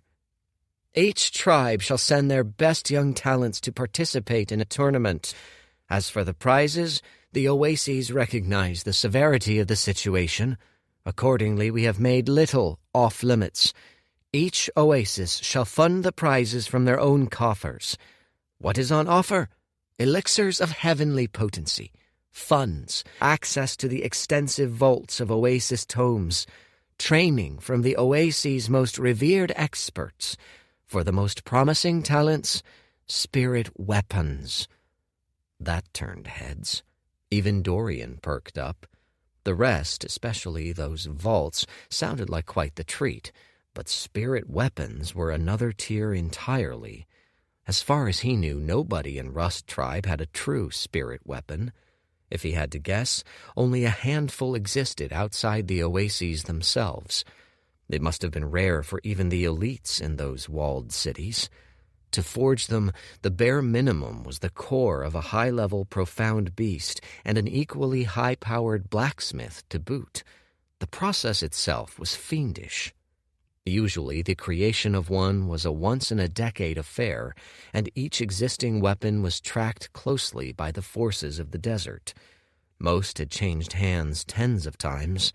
The legendary ones had their own sobriquets, names like Blood Rose or Azure Crescent, names which triggered Dorian's reflexive eye roll, but which were no doubt effective at perpetuating their auras of awe. What separated these spirit weapons from the humdrum weapons of ordinary tribesmen were their soul bonds. Normally, the jurisdiction of a tribesman's chi ended at his body. The reason most in the tribes chose not to wield weaponry was that they simply could not channel chi. Not so with spirit weapons. They bonded to the user's soul. They became an extension of the user's will, and with it came a substantial boost to power and skill. It was through his spirit weapon that Dorian had drained Demon King Yama. To nab another, whips or flails perhaps, to pair with his new chi and techniques, would already establish him as one of the major powers of the desert. Along with some good old-fashioned cultivation to higher realms, he'd be fully ready to treat this desert as a stepping stone to higher places. Which was all to say that for the first time in Zhang's speech, Dorian perked up. "You are all doubtless aware of festival tradition. Each year we gather, too, to compete in friendly matches of strength, skill, smarts, and prowess. Each year we honor our finest warriors. This year is no different, save for the fact that the best performers will be granted a place at the tournament. Each year we gather, too, to compete in friendly matches of strength, skill, smarts, and prowess. Each year we honor our finest warriors. This year is no different, save for the fact that the best performers will be granted a place at the tournament." He clasped his hands together and dipped his head in a short bow. "Prepare yourselves well, tribes of the desert. May your festival days be filled with joy and victory." Dorian's fists clenched. Yes! Finally he was getting somewhere. It had taken 2 whole weeks, but at last he'd found his launching pad to the top of this hellhole, hopefully out of it. With any luck, he'd nab the best treasures and be gone before he even had to contend with the looming threat of the Ugok. Later that night, Rust and Tuketu were a grim presence in the command tent that night. "I don't like it." "I don't either." Tuketu turned to Rust, arms crossed. "What are we to do? Refuse the call? We'll be crushed under the Ugok stampede." He grinned ruefully. "Let's face it, old friend, they have us dead to rights." "It's obscene," snarled Rust. His eyes flashed. For a moment he let a trickle of emotion bear him along. "What a blatant power play. The Oases mean to poach our best from under our very noses." "Perhaps," said Tuketu. "Perhaps not. Perhaps they truly do mean to strengthen our forces and forge stronger alliances with the desert tribes. We've no choice but to trust them." "You know those vipers better than that," said Rust. "Loyalty is but a word to them. They'll stab us in the back if they had so much as a pittance to gain." "If this is a scheme to suck up the best talent, they'll have earned the ire of the rest of the western desert." Tuketu shrugged. "Strong as they may be, they still rely on us for trade. We need one another." Rust shook his head. "You mean to tell me that if any of our young chosen is given a taste of Oasis life, they won't flee for it in an instant?" They looked at one another in silence. "Then what is your suggestion?" said Tuketu softly. "What are we to do? Defy the Oases? Send our second-rate talents, perhaps? It takes but an age test and a cultivation scan to know we've cheated them. And besides, perhaps we do stand to gain. The tribe that wins the festival gains the prizes, after all." Rust stared in stony silence. "That Io boy," he said at last. "There's something off about him." Tuketu looked surprised. Of all our chosen, him. He's the least of our worries." He licked his lips. "I was most impressed with his feast a few days ago. He's shaping up to be a model tribesman. What's your concern?" For a moment, Rust stood stock still. "He's rushing," he said softly. "He's moved too fast, too much. From your observations, the testimony of those who'd seen him before, something does not add up." "Sometimes," said Tuketu with a wry grin, "you think too much. The boy's had strokes of monstrous luck. He's got a good head on his shoulders. That's all there is to it." Rust shook his head. "Regardless, in the coming days, if he performs well, he'll be among the strongest in the tribe, neck and neck with the elite hunters. He's risen in 2 weeks to a senior of the tribe, a position it took us years to earn. This does not concern you." "It does," said Tuketu, "but not nearly as much as it does you, I imagine." He rubbed the bridge of his nose, pinching it with 2 fingers. "Lately something has felt wrong," he said softly. "I am not by nature a superstitious man. I make no fuss over feelings, but this has become too much for even me to ignore. Perhaps my gut has picked up on something my brain has missed." Rust sighed. "Or perhaps I'm growing senile. Keep a close eye on him. If you see any irregularities, any at all, make certain to report back to me." 49. Faustian Deals. Kaya was steaming hot. Literally. Dorian knew something was off the moment he saw trails of smoke rising from the tent flaps. He went in, frowning at the sight of his sister, red as a roast crab. Chi leaked out of her like she was a piping kettle. He made to check her vitals, then froze. The closer he got, the more volatile her aura felt, like even the slightest touch might set off a chain reaction. She groaned, still mired in deep sleep. This was the issue with experimental pills. By their natures, they led to hard-to-predict results, like this one. He scratched at the back of his neck, flitting through possibilities. Was this chi deviation? No. Too calm. No blood splattered the walls, no skin flaked off. Likely she was just filled to the tippy top with chi, more chi than even Dorian had bargained for when he fed her the pill. Thinking back, the notes that this pill's inventor had left were vague and probably very inaccurate. He'd warned her of the risks when he'd fed it to her. He was pretty sure it should come to no life-threatening harm. Then again, subliming 2 years of a person's life and converting it to sheer energy was as radical an experiment as this realm ever saw.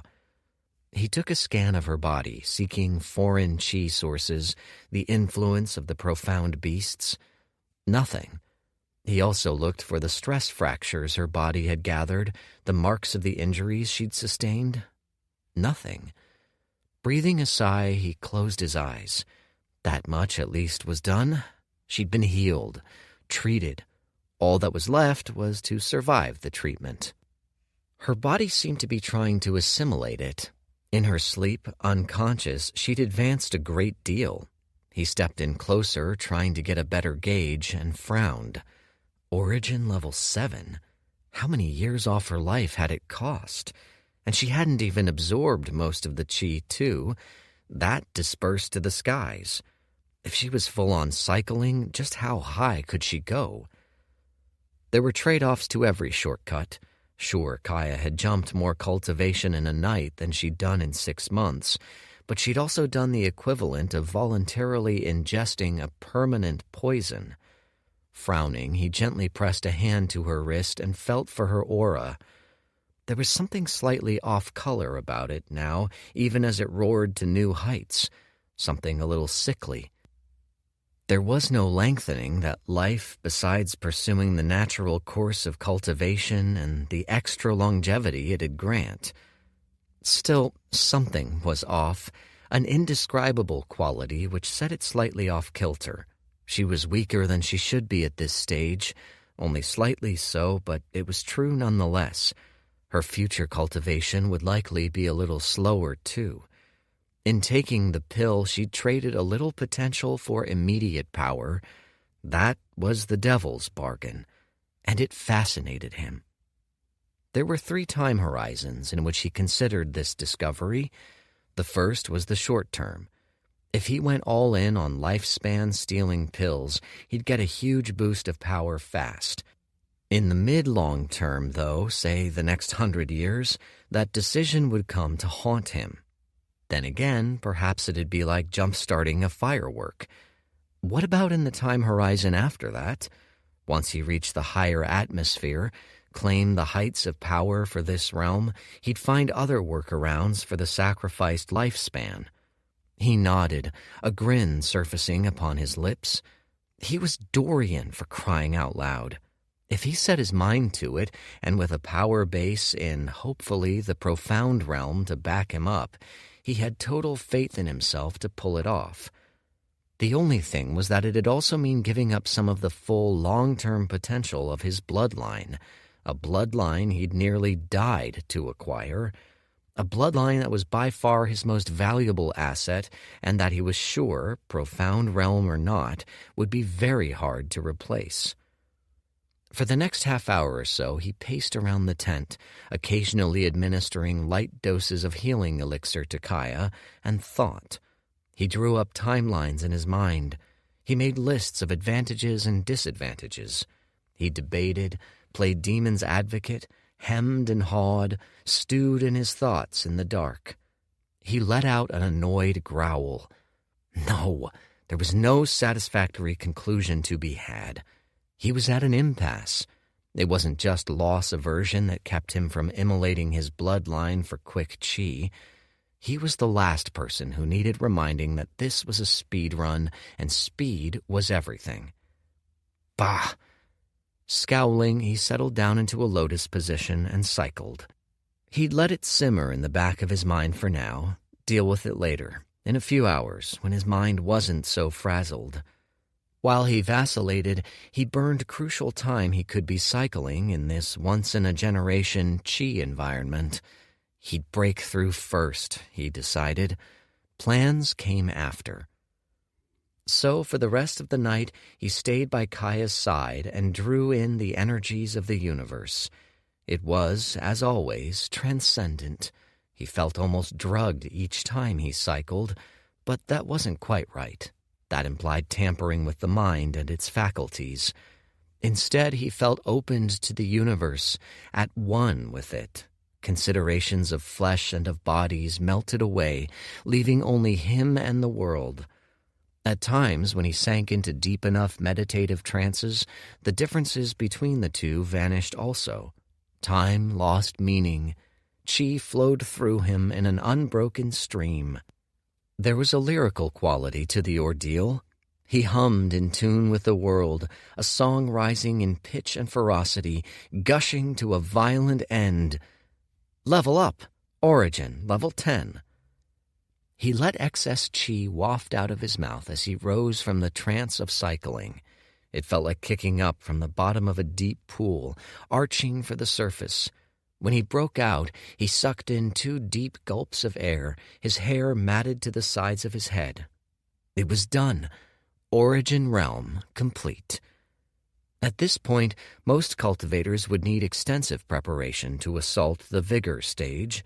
Some prepped for months and still met bottlenecks when they tried to break through. The vigor stage was more than a quantitative increase. It was a reshaping of the body, building a robust physical foundation on which to place the profound pools. With his bloodline, though, he shouldn't have any setbacks. All there was to do was to assault the barrier. Even from a cursory scan of his competition earlier, he could tell he was late to the party. Most of the scions of the major clans had already made deep inroads into the vigor realm. Nearly all possessed fierce bloodlines to boot, not to mention all sorts of protective treasures Rust tribe had never seen before. Among the weakest tribes, like Rust, he might be a standout talent as he was, but to snatch a tournament slot, he'd need more power, and fast. Against a fighter with a good bloodline, he had no assurances against even mid-stage vigor cultivators right now. He stood, shaking his limbs loose, and glanced at Kaya's prone form. Still asleep and snoring loudly, too. Good. It seemed the worst was over for her. She'd recover in time. Swinging into a wide backstretch, he exited the tent. Outside, the night still swamped everything. The only sound came from the geyser of spirit liquid, its defiant roar a constant beat against the blackness of the sky. Even from here, 100-odd feet out, he felt its spray caressing his cheeks. As he looked at it, he lost himself in thought. The question of the life-stealing pill surfaced in his mind again like a knot that refused to untangle. At last, he sighed. He couldn't go through with it. At least, not fully. In the longest time horizon, diluting a god's bloodline would only drag him down. It was important not to become drunk on short-termism. Most men were far too prone to it, and he was no mere man. He'd not fall prey to such mundane mistakes. Still, though, perhaps he didn't need to go all in. What if he only traded a small chunk of lifespan away? If his estimations were right, big if, to be sure, Kaya had only sacrificed at most a decade of her life. By now he'd come to the very tip of the origin realm. If he wanted to compete, nay, assure success, he'd need to cross the threshold, and it wasn't happening tonight. Not without a little extra help. He squinted at the moon's paths across the skies. How many hours did he have? 5? A little more? After that, the first trials would start, and he'd start a step behind, too. Unless... His gaze dropped slowly to settle on whose tent. Tomorrow they'd be running an alchemy shop out of it, hopefully to great profit. But there was still time between then and now. Enough time to cook up one more pill, and with it, one more advancement. Rust Tribe was among the weakest of the tribes present, but it was not the smallest. That distinction went to a tribe known only as the Dregs. Its members were a cobbled-together collection of those thrown out by bigger clans, misfits and the outcasts come together. They wore torn-up cloth clothes and boots made of old hides. Some wore no shoes at all, letting the calluses on their feet do the work. Half of them had their front teeth missing. Nearly all were missing some body part or another. They numbered not even 50, and by all rights they shouldn't have even been here. When the summons came to all the tribes of the Western Desert, however, one man insisted they come. His name was Pearl. It was his Dreg name, assigned to him after he'd been stripped of his birth name by the clan that had kicked him out. He led the Dregs. And now, as the night wore on, he was deep in discussion with his loyal underlings. They sat around a small fire in a small tent, their small, dirt-streaked young faces flushed by firelight. Pearl sat at the forefront, smiling broadly. Unlike the rest of them, his face wasn't marked in the slightest by wrinkles or dirt. His skin was smooth, too smooth, inhumanly so. His eyes seemed to shimmer like crystals, and if you looked into them, you got an impression of unending depth. But the strangest thing about him was the mark on his head, a golden infinity which glowed with its own eerie light. Were someone of a high enough tier present, they would have been astounded at the sight of him. For while the rest of the Dregs were squarely in the lower echelons of the origin realm, this boy had cleared well over the boundary of vigor. It was a feat that should have been impossible given his meager resources. It was a feat that might even invite suspicion. How was it done? Theft of precious materials? Band tactics? A deal with a demon, even? In this case, they'd be right on all counts. "Well," he said, his voice clear as a bell, "is the scouting done?" A wave of nods flowed around the campfire. "Yes, my liege," squeaked a girl. She couldn't be more than 15, and she looked at Pearl with complete devotion. "Good." He steepled his fingers and leaned forward, eyes glistening. "Then tell me about the other competitors. Tell me who I'm up against." 50. Golden Boy. Pearl nodded to a girl in rags whose hair resembled a pigeon's nest. "Ray, you're up." The girl nodded, licking her lips. "I went to see what the Narangs got," she said. She was young, barely a teen, yet her voice was so hoarse it could have been a grandmother's. "I got myself a few robes and played pretend as a servant, cleaning. I saw them practicing." She stared deep into Pearl's eyes. "They're sharp, real sharp. I saw the young master, the one you told me to look for. He sliced a block of worm hide straight in half, with just his elbow, like that." She licked a finger, then drew it across the air in a slash. "Psst." "Great work, Ray," said Pearl, ruffling her hair. She preened under his touch. "Did he feel strong?" "Very strong," said Ray. Pearl paused. His eyes took on an intense light, shining like cold stars. "Stronger than me?" Pearl smiled easily. "Don't you worry.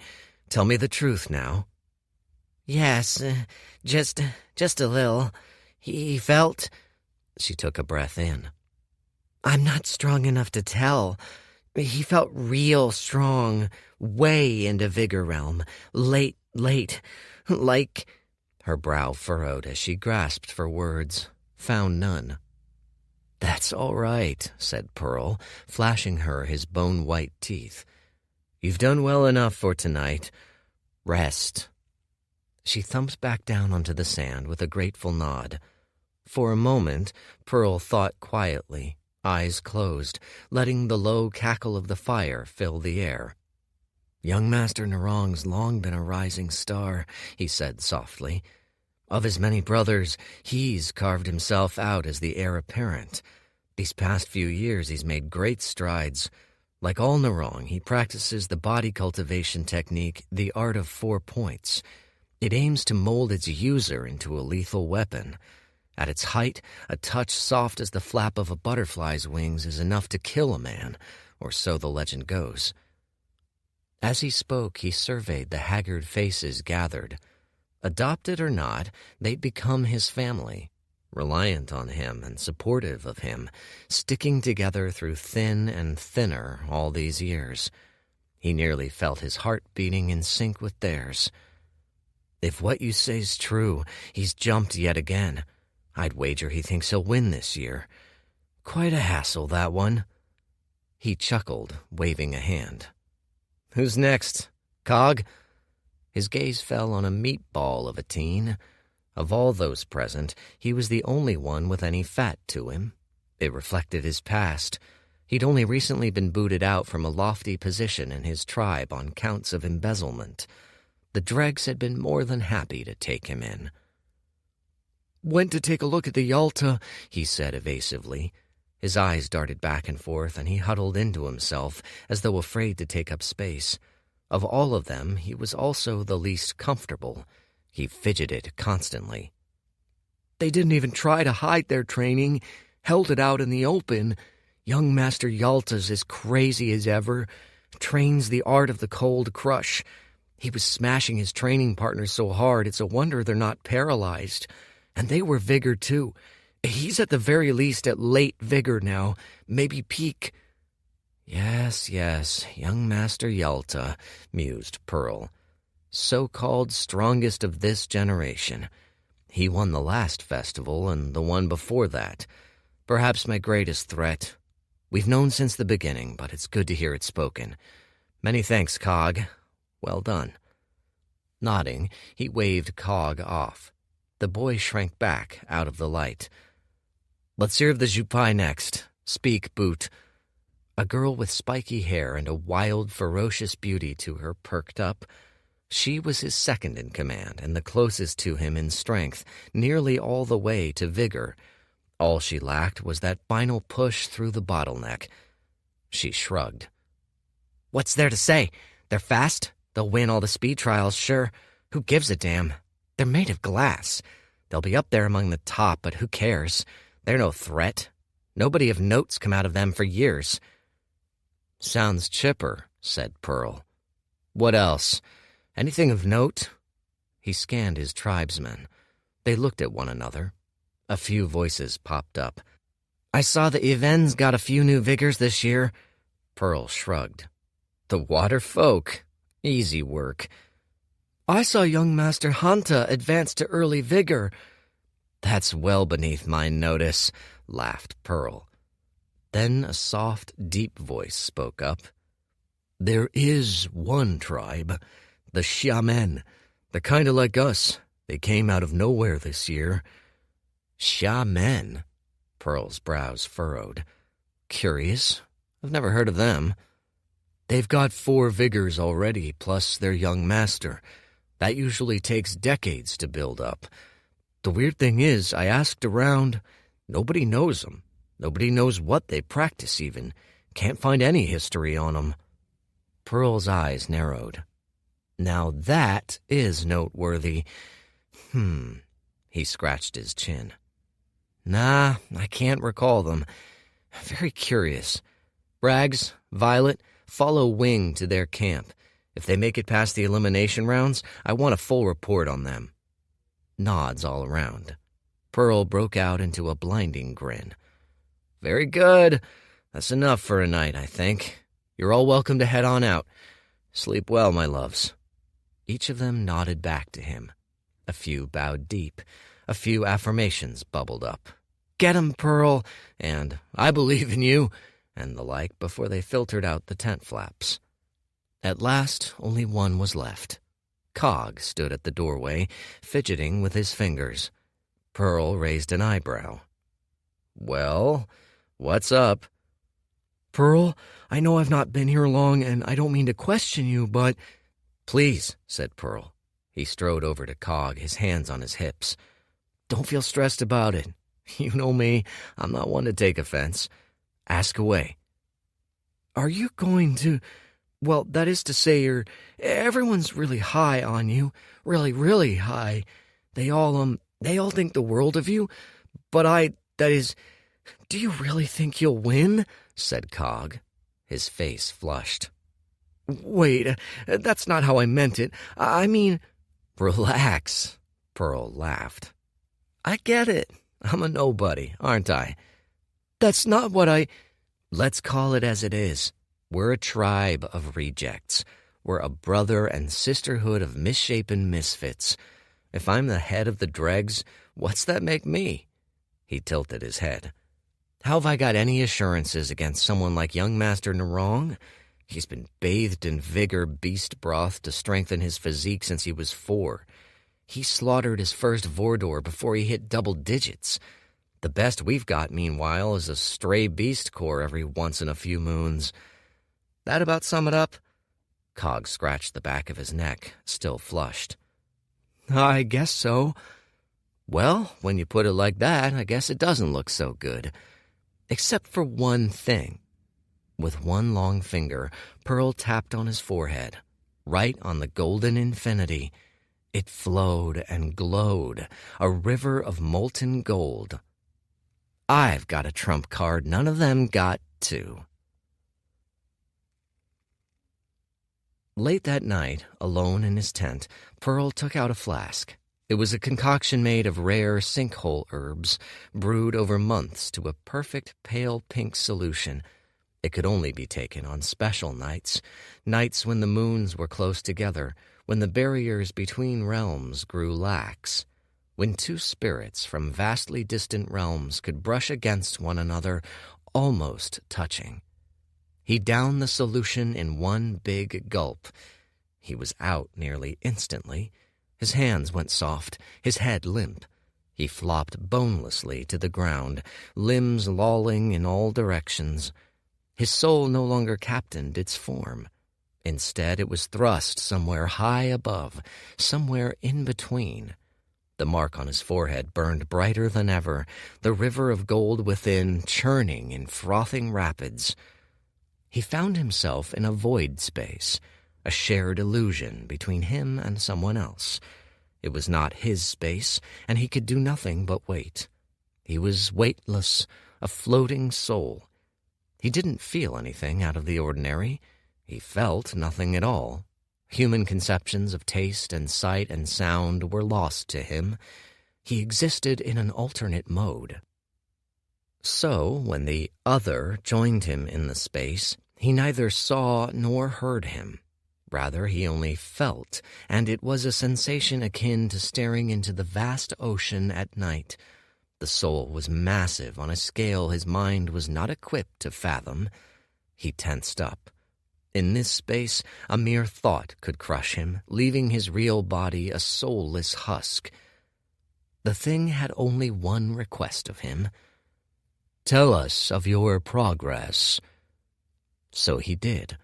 He sent the thoughts telepathically, slowly, in great detail, and the soul stayed silent, listening. All the events of the past few months were relayed, every minute impression of all he'd met. When at last he'd scraped out the last of the insides of his mind, a huge sensation of satisfaction was transmitted to him. So strong was it that he felt like he'd been caught in the midst of a large, exulting crowd. Pearl didn't understand what this being wanted of him. He didn't understand his role in its plan, nor did he care to. All he knew was that he'd struck a bargain that had elevated him from common street rat to a would-be prodigy of the desert. That was good enough for him. Like always, the being had only one more thing to say. "There is a trespasser in your world." It was a phrase that meant almost nothing to him. "Should you notice anything far outside the norm, contact us immediately. That is all." Also vague, frustratingly so. For once in this years-long relationship, his curiosity got the better of him. "What am I supposed to look for?" A silence, then, "You will know it when you see it." He was flummoxed. "You haven't given me much to go off. What if I don't catch it?" This time the sensation he got was a flicker of annoyance, just a wisp. It still hit his psyche like a hammer blow. "Do as you are told. Do not worry about the rest. You are not our only agent." Later that night, while Pearl was still spread out against the sands, his mark started to glow a peculiar white hue. A conduit, ethereal and gossamer as a silken string, stretched up from the mark to a realm unseen. Power flowed like water. Nearby, a very different sort of power beset a dark-haired boy. He sat cross-legged, unmoving, his body glistening with sweat. The air around him was charged and thick with trembling chi. Each breath was labored and choppy. Chi steamed off his body in big clouds, but more still was cycled into himself, into his core and his muscles, forcing out the impurities of man, a cleansing of his physique. His aura felt like a rising wave, washing over all around him, only gaining in speed and size as it surged towards some invisible yet mighty dam. Nearby lay a freshly emptied flask. With one hand, Dorian wiped the sweat from his brow. If his calculations were right, that was 2 years of his life and potential liquidated into sheer chi. There was too much boiling in him to ride it out. He needed a firm hand to force it down. He gritted his teeth. This was it. It felt like trying to redirect the course of a raging river with only his bare hands. A great bright slash of pain lit up his body as more chi settled in, integrating into his muscles and bones and skin, firming them to something new, a higher power. His body smoked like a pyre, the last remnants of mortal impurities fleeing him. At long last, Dorian stood at the cusp of the vigor realm. It'd only need one more push. With a triumphant shout, he shoved. 51. Trial of the Body 1. He felt like he'd been boiled alive, like all his skin and muscle had been shaved off with a scalding knife, then pasted back on piece by piece, melting together to a perfect whole. He didn't bother opening his eyes. He knew all he'd see was a storm of rising black-gray smoke. He'd passed the critical point, and a shock of pure joy hit him, starting from the heart and spreading to the rest of him. He tingled with it, was one with it. Something vital had changed, a building block of his being swapped out for something more tempered, purer. He flexed his hands and felt acutely in his digits the strain and pull of every muscle and tendon. There was no space between thought and action. His hands felt like vices, capable of crushing steel to dust with but a flicker of intent. In that moment, heart hammering, thumping in his ears, forged anew in a smithy of his own blood, he felt like the god he was. A new vitality coursed through his body. He knew instinctively that his speed had at least tripled, his strength more than that. His body felt hardier than the toughest of metals. Vigor. Finally here. Rank up. Origin to Vigor. Level 0. When at last the smoke had lessened, he opened his eyes to a new world of color. Details bombarded him near and far. He saw the little wisps of cloth dangling off the side of the door flap, caught like hairs in the early morning light. In the distance he made out each grain of sand of a dune. He looked at his hands and saw 2 perfect tools, looked at his arms and legs, and knew that he was without blemish. His hair was blacker than the depths of a tar pit, and his skin felt like silk. He turned his own arm around, marveling at the sight. Even thoughts came faster now. He hadn't changed, but his processing speed had noticeably jumped. As he cycled, a thin sheen of midnight black wreathed his every move. This physique has no name, but it is born of a bloodline of decay. Let us call it the Evernight physique. In progressing to vigor, most took months in preparation and only managed to expel a quarter, perhaps half of their impurities.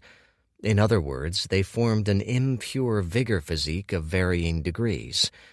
Those with bloodlines got a boost. Most managed at least a high-grade vigor physique, which corresponded to their bloodline. Only those with the best of preparation, talent, timing, and skill could bridge the divide between nearly perfect and utterly so. In truth, even he hadn't managed perfection, just a state very close to it. A few flecks of impurities still remained within him, tainting this body to a false perfect classification. It wasn't that he wasn't capable of it. Rather, perfection brought about headaches he wasn't yet prepared to handle. He was trying for speed, not completion. A perfect physique would invite the wrath of the heavens. Likely it'd bring about some natural phenomena, a beam of light shooting to the skies, perhaps, or a disturbance of chi which could be felt for miles. Then there was the tribulation lightning which descended on any perfections, for it was natural law that anything which dared imitate heaven's perfection be struck down. Incidentally, the law was declared by one of his most annoying acquaintances, a neurotic crone of a god-king who ruled his own angelic domain and grew jealous any time anyone, across any realm, tried for perfect status. The higher level the perfection, the more tribulations it invited. It was an artificial way to limit the number of the highest tier of powerful beings in existence. God-kings were no different than anyone else at the top, perpetually paranoid that someone younger and stronger would come to displace them. Dorian chuckled as he flexed his hands and feet, willing himself up to a standing pose. Effortless.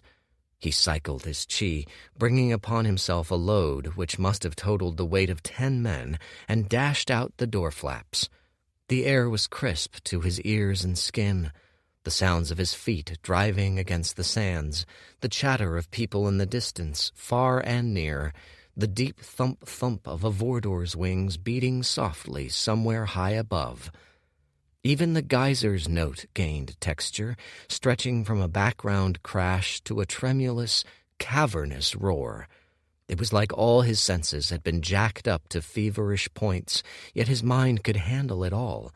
It felt like he'd entered into a higher state of consciousness, an elevated state of being. He felt borne aloft by phoenix feathers and angels' breaths. Smiling widely, he went to check on Kaya. By now she'd awakened fully. When he pushed through the doors, she was cross-legged, deep in a cycling session, taming the last of the wild energies in her core. The aura she radiated indicated the 8th level of the Origin realm, a seismic leap from mere days before. Sensing a disturbance, she sat upright and spun toward the entrance. Her eyes widened. "Io?" "Morning," he said. "You're finally up. How was the pill?" "It was—" "Wait." She frowned as she scanned his hair, his face, his arms. "What happened to you? Did you—" "Break through to vigor? Yep, just last night." He let himself in and plopped down unceremoniously. "What about you? You seem a bit stronger, too." Stop! Hold on." Kaya's frown threatened to spill over on either side of her forehead. "You broke through to vigor. Like that." "Yes," he said, shrugging. "I was cycling, and it just happened, all of a sudden." She stared at him silently for a long time, so long he felt uncomfortable. He said.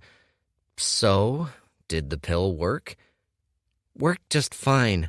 Better than fine, actually," she said absently. Her brows pinched together. "Wait, you mean to tell me you passed one of the biggest bottlenecks just like that?" "I guess, yeah." He scratched his head. "I think it's to do with the bloodline. It might have smoothed things over." She was quiet again, brows scrunched together, mumbling softly to herself. For a second, he was worried he might have broken her. "Hello?" "Shut up." When she opened her eyes again, she looked almost exasperated. "Of course you broke through to vigor in a night. God's sakes, of course. I really shouldn't be surprised by this nonsense anymore." She snorted. "That's it. I'm over being shocked. From now you can tell me you're the Dweller reincarnated, and all I'll do is smile and nod." She crossed her arms, a small smile at her lips. "Vigor realm, eh? Saints, you're all grown up." Her frown returned. Nope, still not clicking. How the hell's—" "I've been cycling day and night these past few days, sis," he said, willing a blush to his cheeks. "I suppose it's paid off some. After I saw how strong the other competitors were, I figured I'd have to—" "Competitors?" Kaya paused. "Right. The festival. It's the day of the first trial. What are we doing, standing around like two headless worms?" She snatched him by the arm. "We've got to go." "Where?" "To Ketu," she snapped. "He still thinks I'm lolling in some healer's cot. If he's finalized the festival team by now, I'm done for." As it turned out, Kaya was right. Tuketu was in deep conversation when they burst through the doors of his tent. He glanced up at them, brows raised. "Chosen Io, you're early. And Chosen Kaya, too, a welcome surprise. Shouldn't you be recuperating, dear?" "I'm all healed up," she growled, grinning fiercely. "I'm here to fight." "Are you now?" Tuketu strode up, a curious light in his eyes. He gave her a once-over, then nodded to a spot beside him. "Throw a flash palm. Let me—" "Ha!" A blast of light and heat, a scattering of sand. Tuketu hummed. So you are. He tilted his head a fraction. Might I ask, weren't you barely walking a few days prior? How have you come this far this fast?" She jerked a hand toward Dorian. "It's all his fault, I'm afraid. Brewed me an elixir that had me burning up for a day or two, but I'm all fixed up now, ready to go." As though to certify her readiness, she flashed Tuketu a thumbs up. "I see." Tuketu's eyes were turned to him again.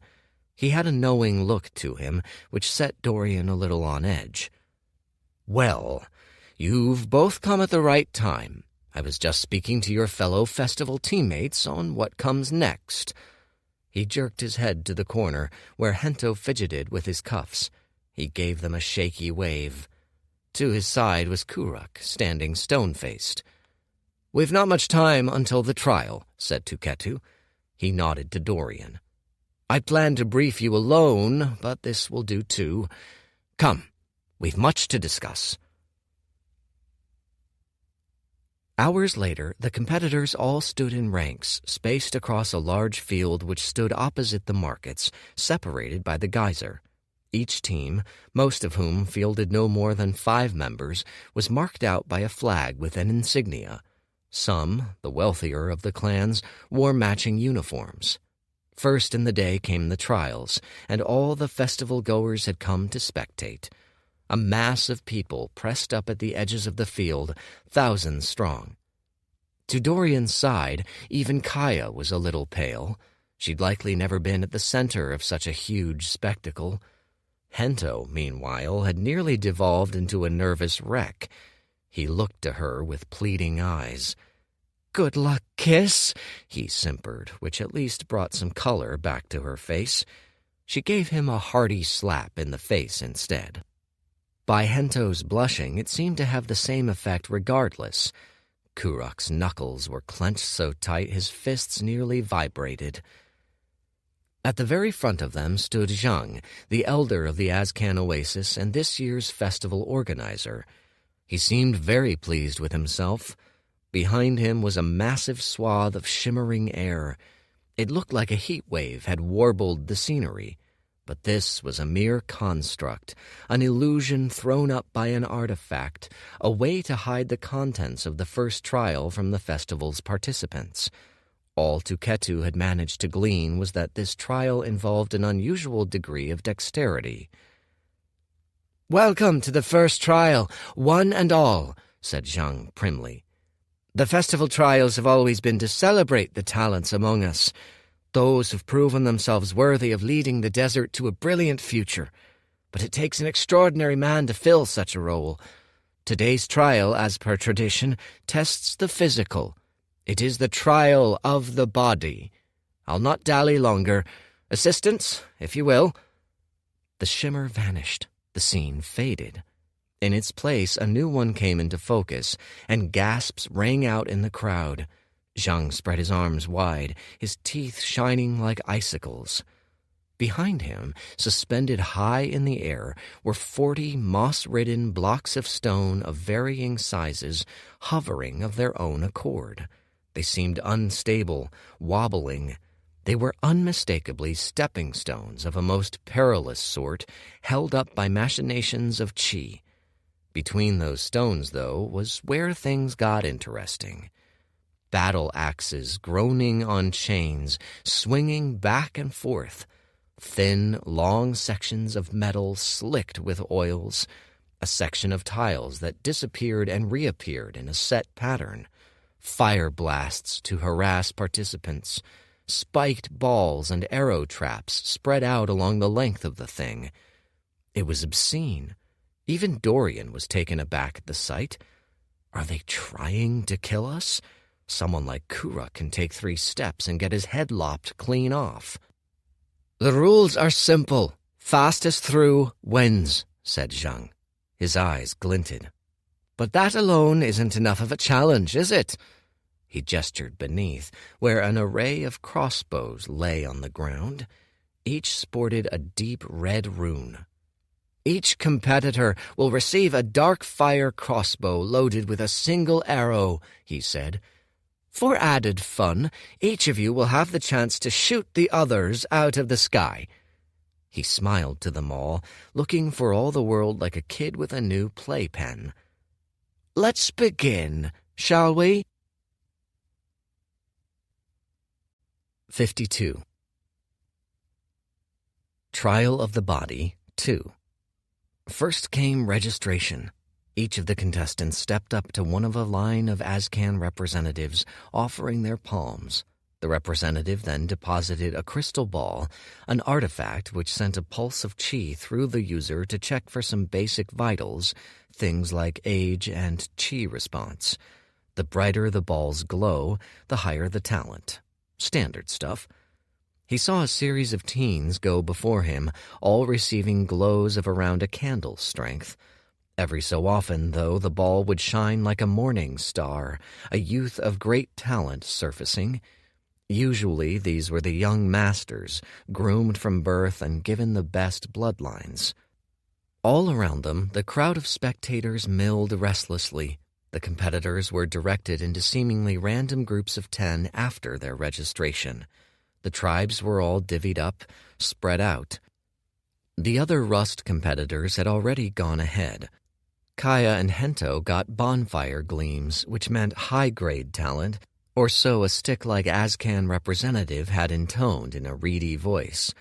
Kuruk had gotten a sputtering mid-grade glow, a result which drew a low sigh from his father. Among the competitors, it seemed the median grade. To his left, there was a sudden commotion, a flurry of exclamations. Dorian turned to find a mountain of a man clutching a crystal ball. Between his two thick tree-branch fingers, it looked like a mere marble, albeit one shining like the sun in miniature. "Young Master Yalta," said the representative before him. "Talent! Peak!" With a grunt, Yalta chucked it back and stalked to his cadre. Dorian scratched his chin and gave the man a closer look. Albino, hair like dirty snow, a body so dense with muscle it overflowed to places where it shouldn't be. His face was thick and made of harsh, brutal squares. Square nose, square jaw, square, sheer cheeks. He made no attempt to mask his aura, which spoke to either foolishness or brazen confidence, and so Dorian could easily read that the man was far up in the vigor realm. He might have even passed the viscera refining stage, meaning he was at least 3 major levels ahead of Dorian's initial stage. A ferocious bloodline lay in his grasp, too.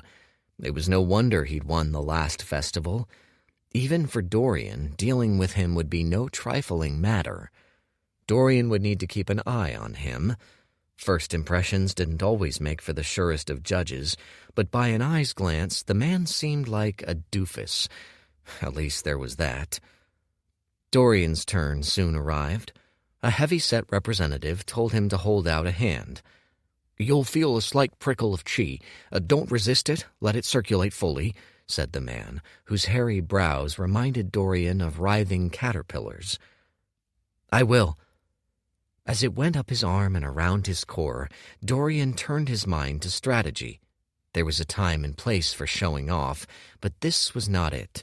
The qualification rounds should be reserved for just that, qualification. There was no sense in revealing his cards before the main event, the tournament, which gave out the vast majority of the goods. For now, then, he'd do just poorly enough to eke out a low, inconspicuous finish at the festival while doing just well enough to sneak above the qualification threshold. He'd not shine too bright. This plan was foiled almost immediately when the crystal ball in his hand promptly morphed into a blinding exultation of ivory light. If he wasn't in vigor, the heat would have scalded his fingers. The Azcan representative's brows shot all the way up like a butterfly breaking free of its cocoon. "Io of Rust Tribe," he said. "Talent, peak." 100 pairs of eyes were trained on him in an instant. The whispering began the instant after. Cringing a little, he nodded perfunctorily to the representative's instructions and walked over to the random group he'd been assigned. All of them were looking at him like he'd grown 3 heads and a tail. So much for inconspicuous. Registrations done, Zhang took the stage once more. The trial of the body is split in 2 parts, a trial of speed and one of strength.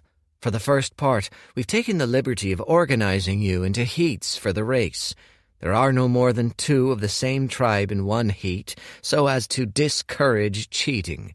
Needless to say, cheating of any sort, including interfering with any other competitor's race beside the officially sanctioned option, here he nodded to the crossbows, is strictly disallowed.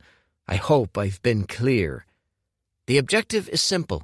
You shall all be ranked based on the scores you achieve in both sections. The top 128 in the trial of speed advance to the trial of strength. The top 64 ranks in the trial of strength shall advance to the second day of the trials at this year's festivals. Everyone else must try their luck next year. That set off a smattering of heated conversation all around. Dorian saw wrinkled foreheads and white-knuckled hands in droves. For many of his fellow competitors, it seemed, things were starting to get real. "Remember," said Zhang with a light smile, "failing here is nothing to be ashamed of. You have all qualified to compete at the festival, the biggest in desert history, for a chance to defend your home and honor. That is admirable enough." Of course it wasn't. Failing here meant abject humiliation, and no number of pointless platitudes would smooth it over.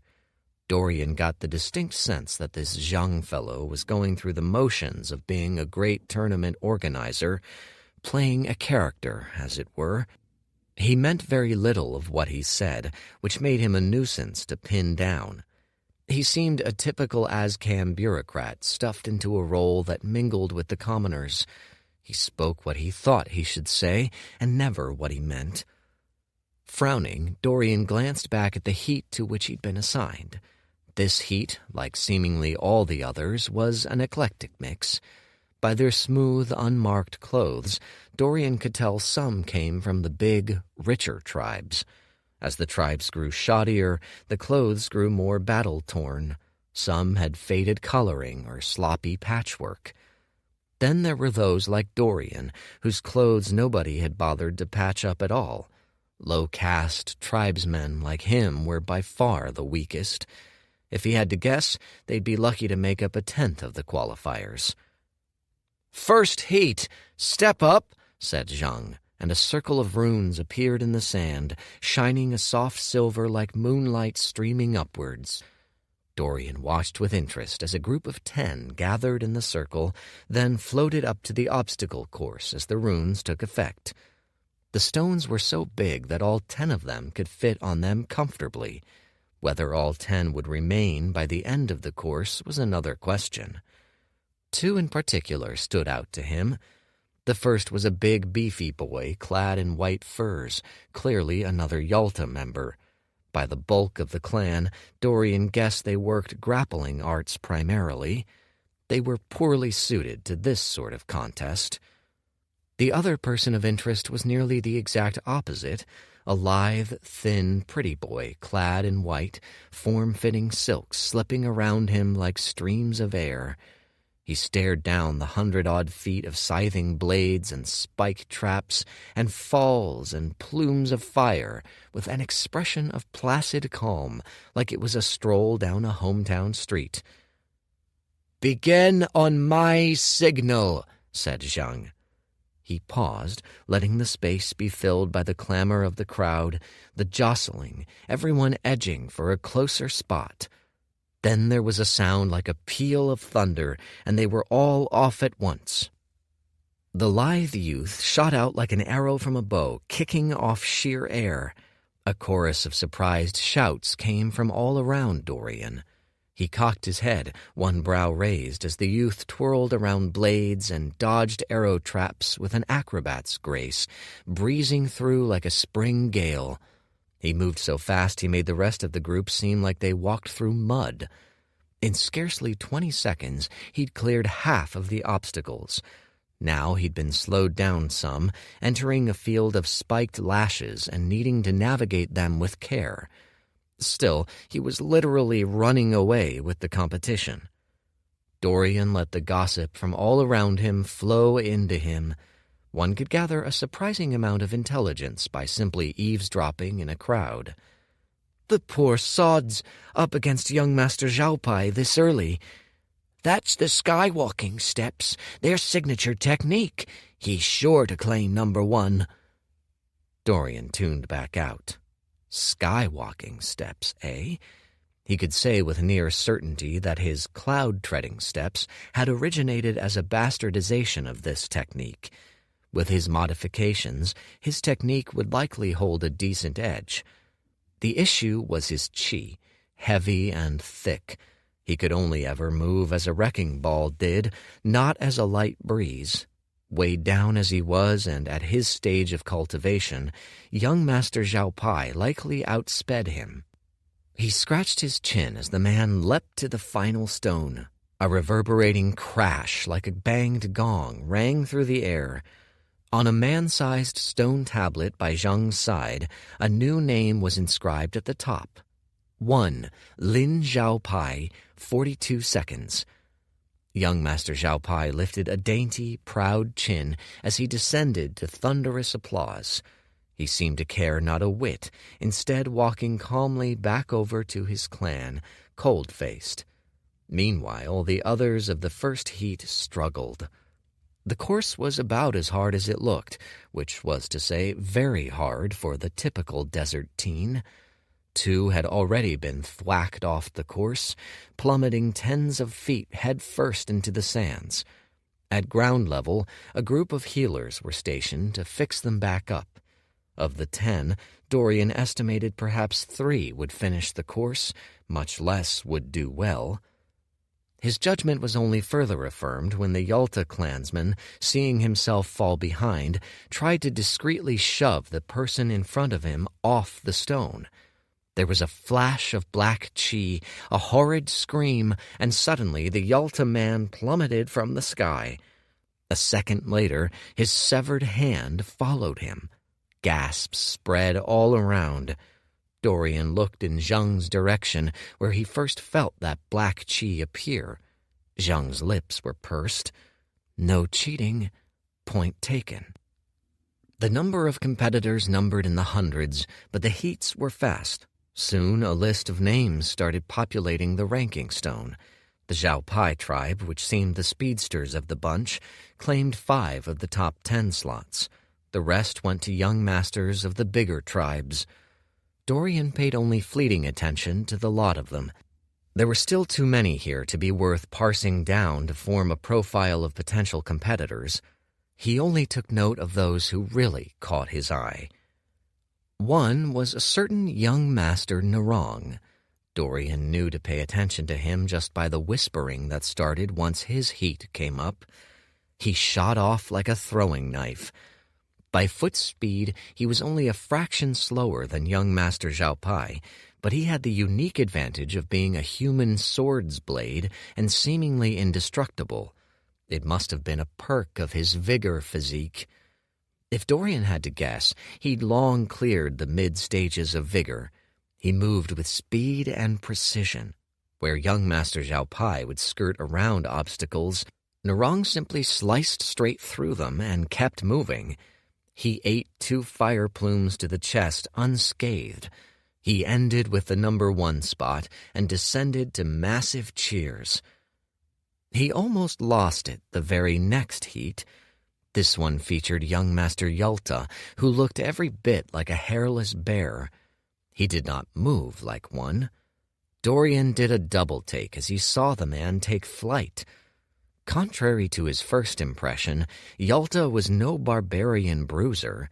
His footwork was precise, his weight distribution pinpoint. He moved with near-perfect technique. Where he should have rumbled and groaned, a thudding ball in the air, instead he moved like an avalanche. He tore through the course with ease and claimed 3rd place, losing to young Master Xiaopai by mere seconds. He seemed furious at the result. So the bear can dance. "Next up," said Zhang, "is Heat 26. Dorian stretched out his legs with a grin and rose to his feet. 53. Trial of the Body 3. Just well enough to qualify, just poorly enough to avoid attracting unwanted attention. Simple enough. Dorian looked to his left and right at rigid, clenched bodies. One Xiaopai, who'd likely breezed to first of the heat. One Narong, a smattering of heat-based and water-based lesser tribes, and a couple stragglers, Xiamen, a dreg, himself. Nobody of import. The sigil beamed out a sickly light from beneath them, and they were off, lifting off their feet and climbing by a sustained shove of chi toward the platform. He surveyed the landscape, taking in the horde of humanity bunched together, all shouting and cheering and jeering. Some thumped tribal drums. Kaya and Hento's faces were soon dots of pink, lost in the mix. Seconds later, he stood on the first stone with 9 other competitors. It was a mossy, misshapen stone block which sagged a little under their combined weights. The course ahead was littered with traps.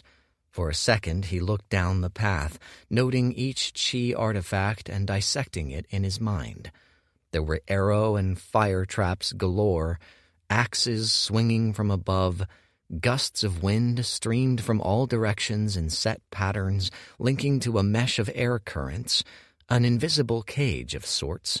Step on a wrong tile and it was liable to release a blast of chi, taking a limb clean off. All in all, not a bad assortment of goodies. He gave brief mental approval to whatever primitive artificer made these, likely some white-bearded Azcan elder. Artificing was yet another of the skills he'd need to pick up down the line. First thing first, performing at just the right level of mediocrity. He glanced at the ranking stone below. It looked like he'd need about 2 minutes 30 seconds or so to clear the top 100, a safe yet relatively inconspicuous spot. As the others about them flared up their chi, some summoning low-level bloodlines, he let himself draw only a fraction of his own. This kind of puzzle was simple to chart. Even as a spectator, he'd memorized and drawn up clear paths through this seeming mess. This was, after all, just a high-stakes strategy game, and he was well-versed in sorting out order through chaos. Let's see. First, duck under the swiveling axes, time the jump between the stones, leap over the fire trap, limbo under the arrows, ricochet off the tiles and around the currents, step in a snaking pattern to shirk the explosives. With his set of skills and a judicious few uses of the cloud-treading steps, it should be child's play. At the starting signal, he let the Xiaopai boy shoot ahead first. He let himself be lost in the shuffle, one of many bodies straining to a run, lapsing into predictable and purposefully slower paths. He felt light as air as he did. He slipped under a scything curve of an axe, caught a reflection of himself in the gleam of the blade as it passed, tap-danced over a minefield of traps, moved with a languid fluidity like he was going for an evening stroll. Soon they'd cross the halfway point without incident. Indeed, this first trial would have killed him 10 times over if he were some hapless, low-level runt like he was just a few weeks prior. But to his current him, piloting a thoroughbred of a body, it was as easy as a game of stepping stones. Then, about 3/4 of the way through the race, it happened. Something which pierced his mental model so suddenly and so inexplicably he almost didn't react in time. An arrow screeched up at him, moving with such speed it must have been fired by at least a mid-vigor. Its arc was so vicious and true he could scarcely believe it was meant for him. He was just one amid a pack, a nobody. There was nearly no time to think. He acted on instinct, contorting his frame and bending over with all his might. The arrow whipped by, far too fast for comfort, carving a white-streaked path through the air. It was so charged with chi that shockwaves scattered off it as it darted by him, throbbing angrily. To either side, his fellow competitors screamed in shock, scrambling away from the danger zone. What was that? Either a cosmic stroke of stupid luck or a cosmically well-timed attack. Then the floor fell out from underneath him. In almost the same instant, a wall of scorching heat materialized from above. To the side, 9 pinpricks of spear-point chi were shot out in an instant. He felt all these things in a rush, his chest constricting, eyes widening, mind straining to the peak of its capacity. Time slowed. A series of realizations flashed through him, whip-quick, as his heart leapt to his throat. First, that arrow was cleverer than he'd thought, cleverer by far. Somehow it had triggered a trap, then another, all at once. It was an arrow with a contingency plan. If it couldn't hit him, it had at least hit the things behind him. He found himself stranded midair with nothing but emptiness beneath him, besieged on all sides by fire and spear point, and he had a fraction of a second to come up with a coherent plan before he was turned to minced roast. Second, this was an attack. It had to be. There was no other way. He still had not a clue why or how or when he'd even made such a powerful enemy. None of it made any sense. Yet here he was. Third, there was only one way out of this. There was no more time for thought. He acted. It was impossible to get out unscathed. It was too late for that. The only way was to minimize the damage.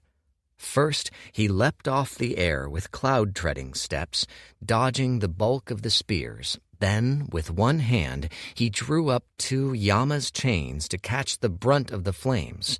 His body flared up in pain as artifact chi slipped through the cracks and drilled into his flesh, drawing motes of blood.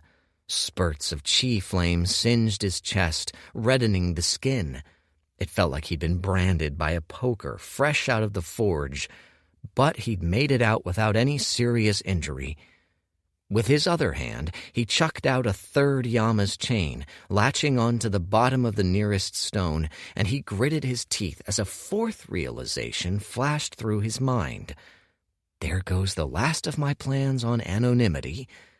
Desperate times, desperate measures. He swung. It was not unlike swinging from a vine in a forest. In a flash, he'd flown a wide arc. Below, he heard the rising shouts, the clamoring in disbelief. At the end of the swing, he let go, letting momentum carry him up and over the next stone. He dropped to a knee, panting and manic, but alive. What the hells was that? Then he looked up, saw the backs of 6 people in front of him, and realized precisely where he was.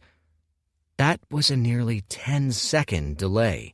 3 unfortunate souls had perished by a trap almost certainly meant for him. The rest roared ahead to the finish. It was his own fault, really, for choosing to sag this far behind.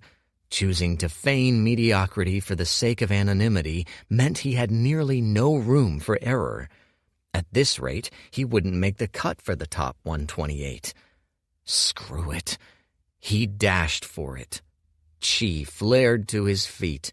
His eyes brightened as his mind flew through the rest of the route, mapping out a new path.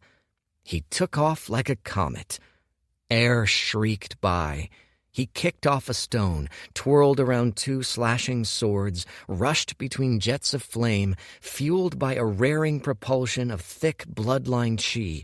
If there was one strength to his mystery bloodline, it was that it was jam-packed with chi and dense as all hells.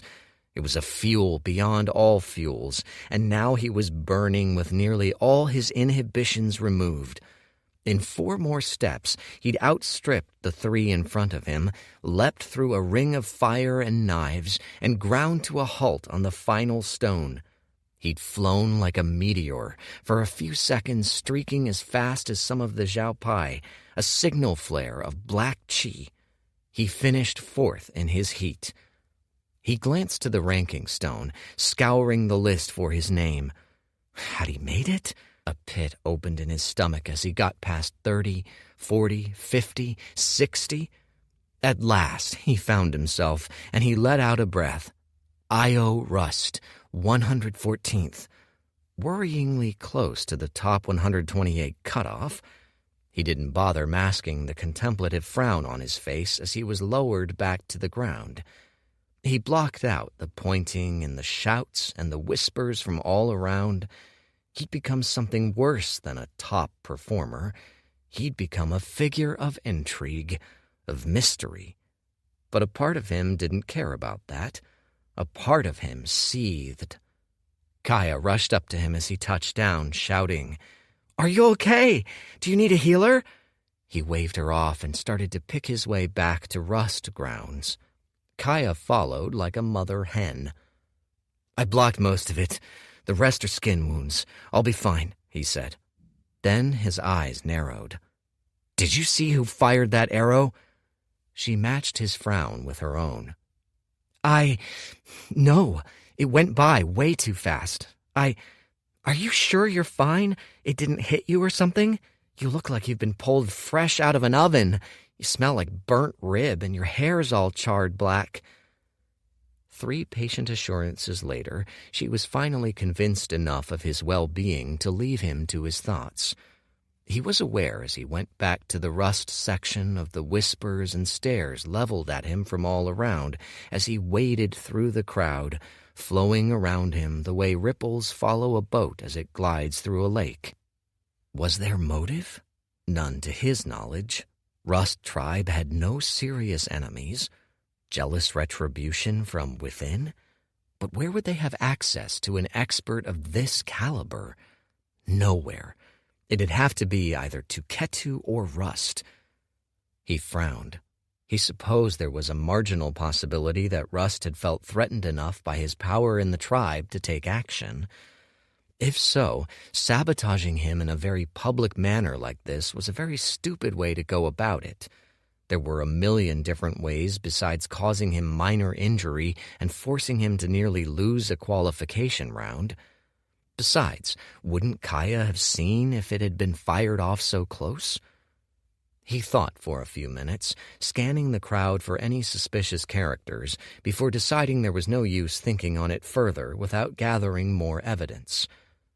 There were 5 heats left, he saw. On average, 3 from each heat slid into the top 128, which meant he'd need some luck if he was to keep his spot.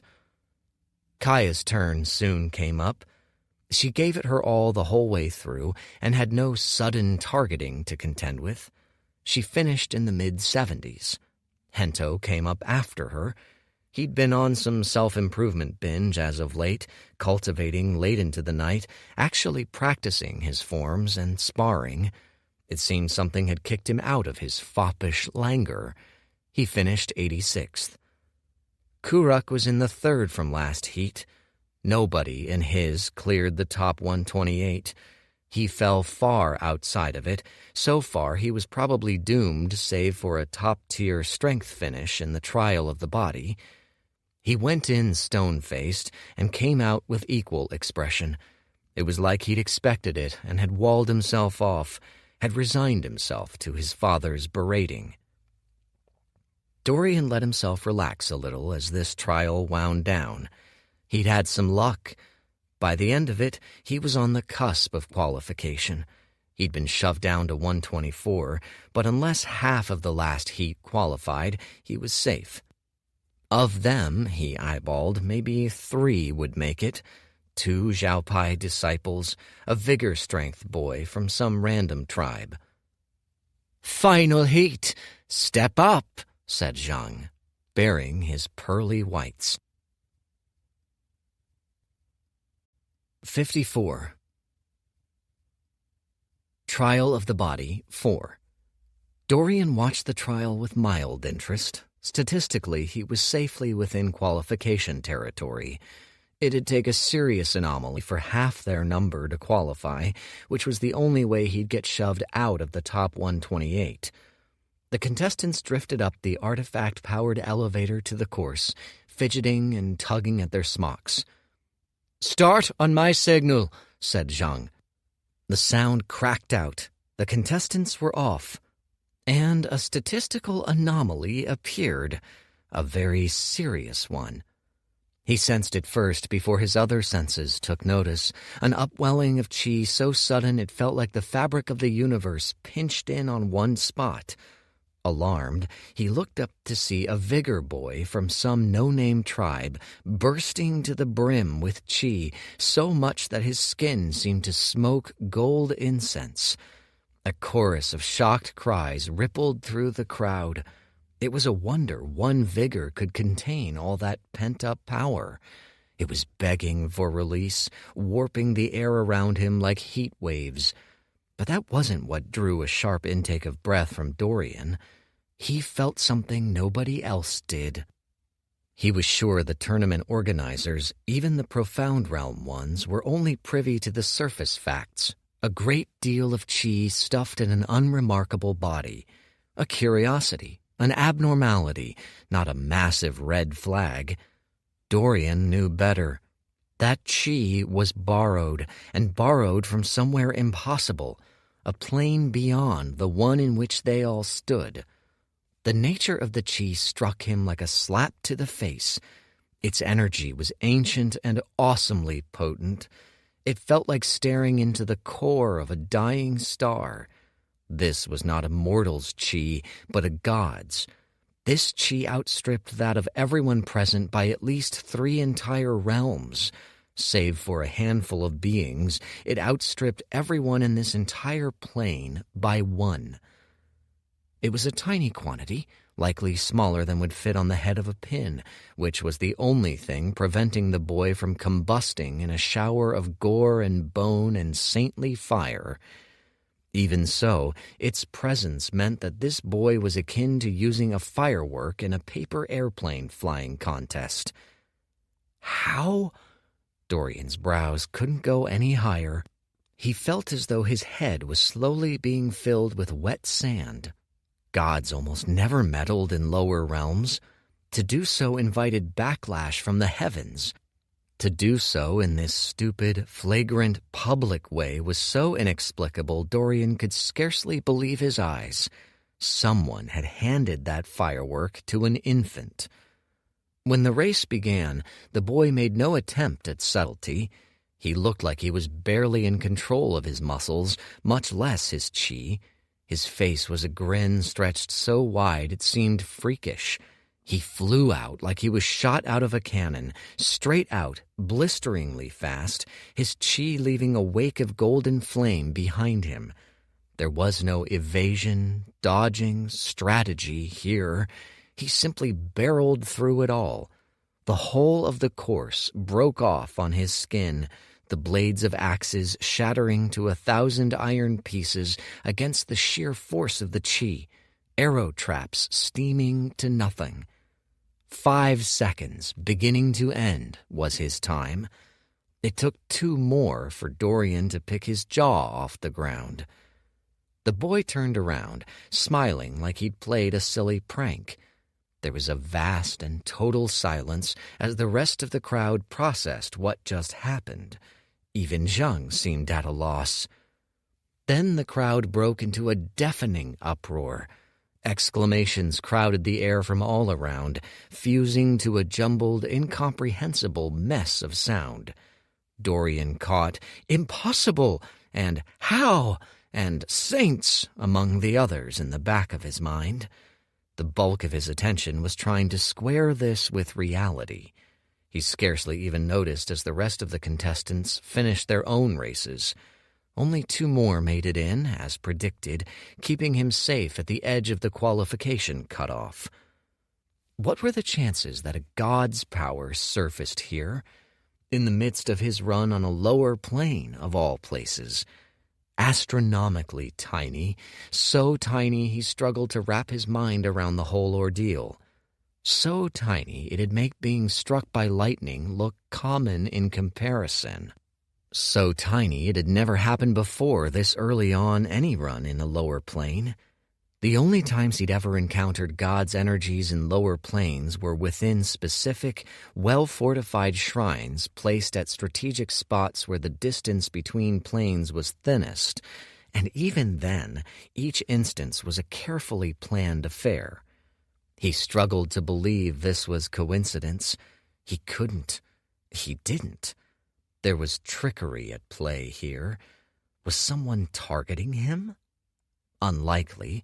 As far as he knew, there was no way to trace the reincarnation spell. If they were, this was a piss-poor way to go about it. For a second, the arrow incident from earlier flashed through his mind. His frown deepened. Were the two related? Was this who almost shot him?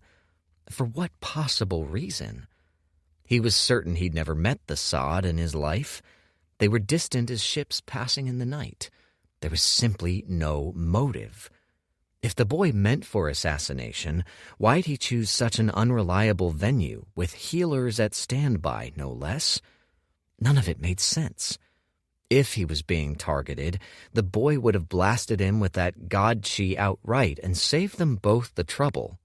At his stage, he certainly had no answer for it. His frown deepened further. More likely, fate was at work here. When a series of unlikely events were all strung together, like was happening to him now, it was always the result of some megalomaniac meddling with the workings of the universe, weaving strings of fate together that should have been kept apart. Likely he'd just been caught up in some cosmic malfeasance. The malfeasance in question was strutting his way down, smiling cockily and waving to the crowd. The boy with the god's power. Now that Dorian got a closer look at him, it was a man, clear-skinned, handsome, shoulders loose, an easy smile on his face, heading back to his cohort of the next segment of the trial. His gaze slid over Dorian without recognition. Dorian sighed. He wouldn't have time to get to the bottom of this mess until after he'd sorted the rest of today's trial.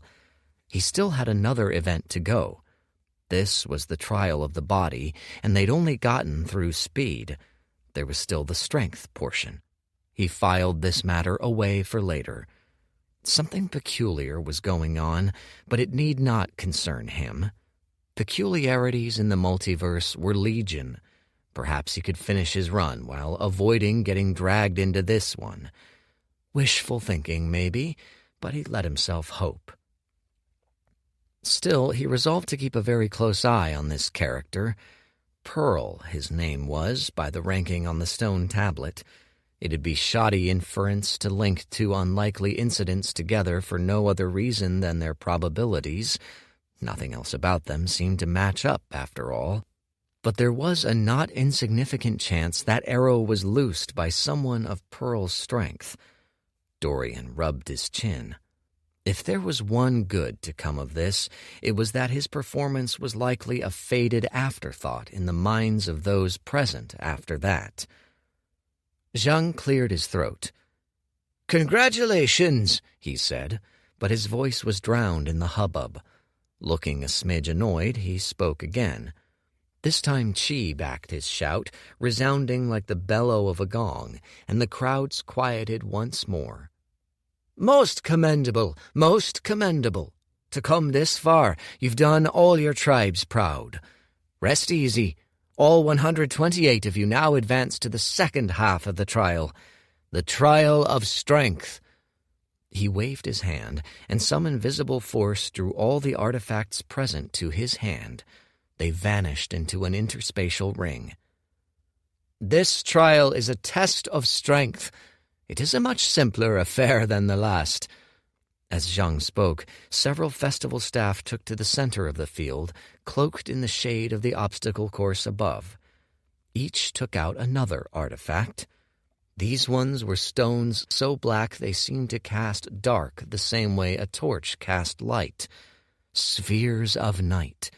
The staff set them all gently on stone pedestals, all lined up in a row. "Lift the Ur-stone," said Zhang softly. "That is all. The top 64 advance to the next day. the trial of the mind. These weren't just any stones, Dorian could tell. These were stones drawn from chi-rich deposits, like a meteor or from deep underground. He could tell by the textures of the rock, but the giveaway was the pull they exerted. He had a hunch he knew how they worked.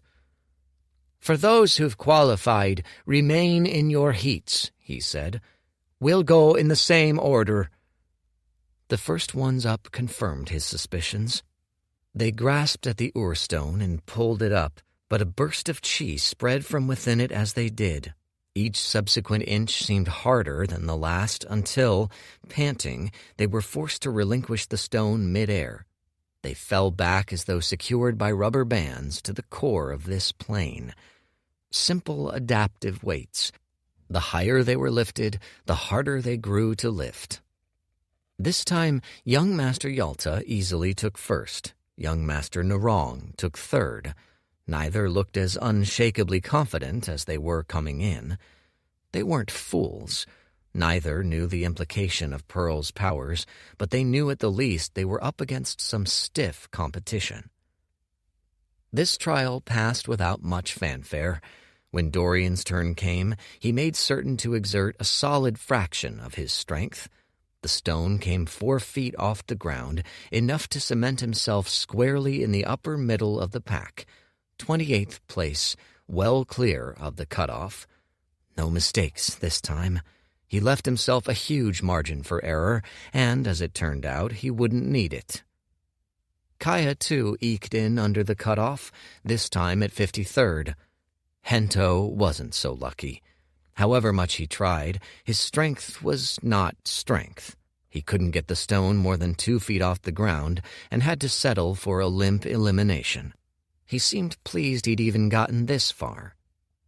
"It's all up to you two," he said with a pained smile as he wiped sweat off his brow with a shaky forearm. "Do qualify for me, won't you, dear?" Pearl brought up the rear once more, but this time he didn't drag out another strand of God's chi. Either he had none left, or he was conserving himself for later contests. Either way, he landed 8th of the pack. He didn't need higher, as he'd made his point. He'd certainly be the center of attention for all the other competitors as they planned for the morrow. Thus ended the first trial, with far more questions than answers. Between his sneak attack and this anomaly performance, something odd was afoot. Little did Dorian know, this was only the beginning. 55. Filthy rich. Whatever cosmic anomalies Pearl had brought didn't resurface, nor did any explanation for them, leaving a gaping hole which the festival-goers filled with endless speculation. Dorian heard all manner of rumors flying about as he trudged over to the merchants' quarters, ranging from Pearl's being a blessed of the dweller or the bastard son of an oasis king. Fiction drowned out what little fact there was to glean. Nobody, it seemed, knew jack about the man or his origins, other than that his tribe was a composite of rejects. Perhaps he'd chanced into some ancient artifact, they said. Perhaps he was touched by the gods. Dorian hadn't the time to sort through the noise right now. This was a matter he'd need to look into later. Unearthing accurate information looked to be a lengthy headache. His suspicions leaned strongly toward the rumors of godly relations. It wasn't unheard of for the son or daughter of a god to go joyriding in a lower realm. Or perhaps this was the foppish young master of some godly sect, stripped of his cultivation and banished here by his family as a means of building character. Explanations swirled about in Dorian's mind like shipwrecked sailors in a whirlpool, struggling to stay afloat. Neither sounded likely.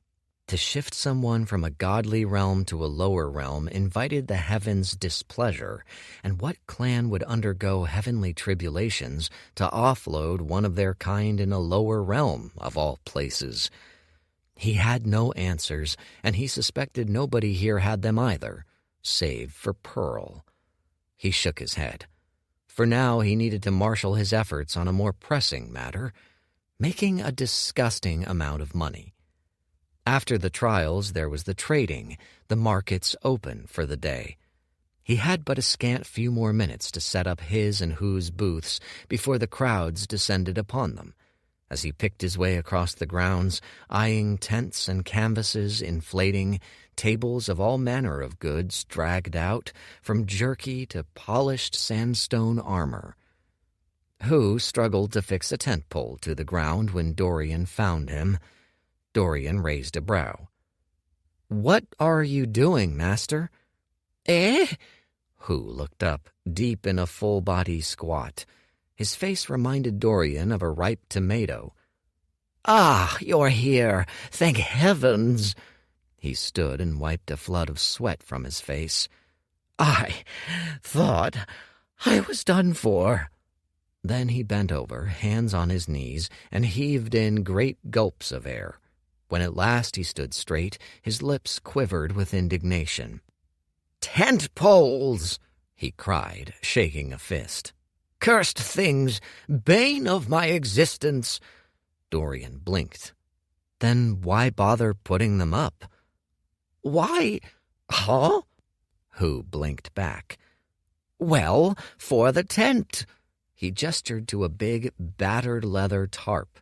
Next to it was a stone sign that read "Elixirs for Sale" in drab, scraggly writing. It was one of the least appealing things Dorian had ever seen. Then why bother putting up the tent? Why not leave it all out in the open so people can see him? Who looked taken aback. "Why, preposterous." As he spoke, he inflated like a pufferfish.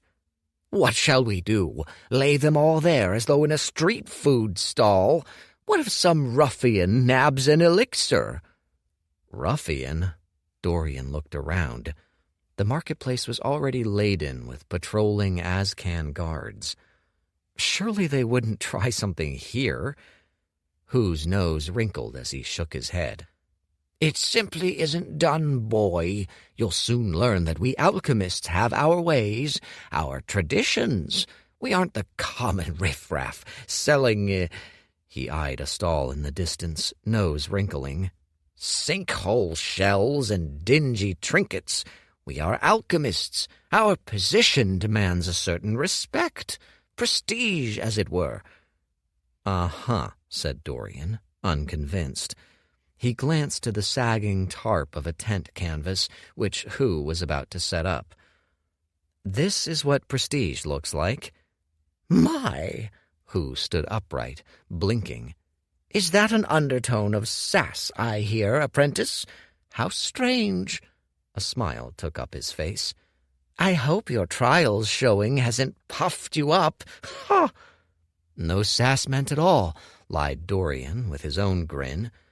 "I was simply thinking that a little break from tradition may be in order." Whose smile shifted to a quirked line.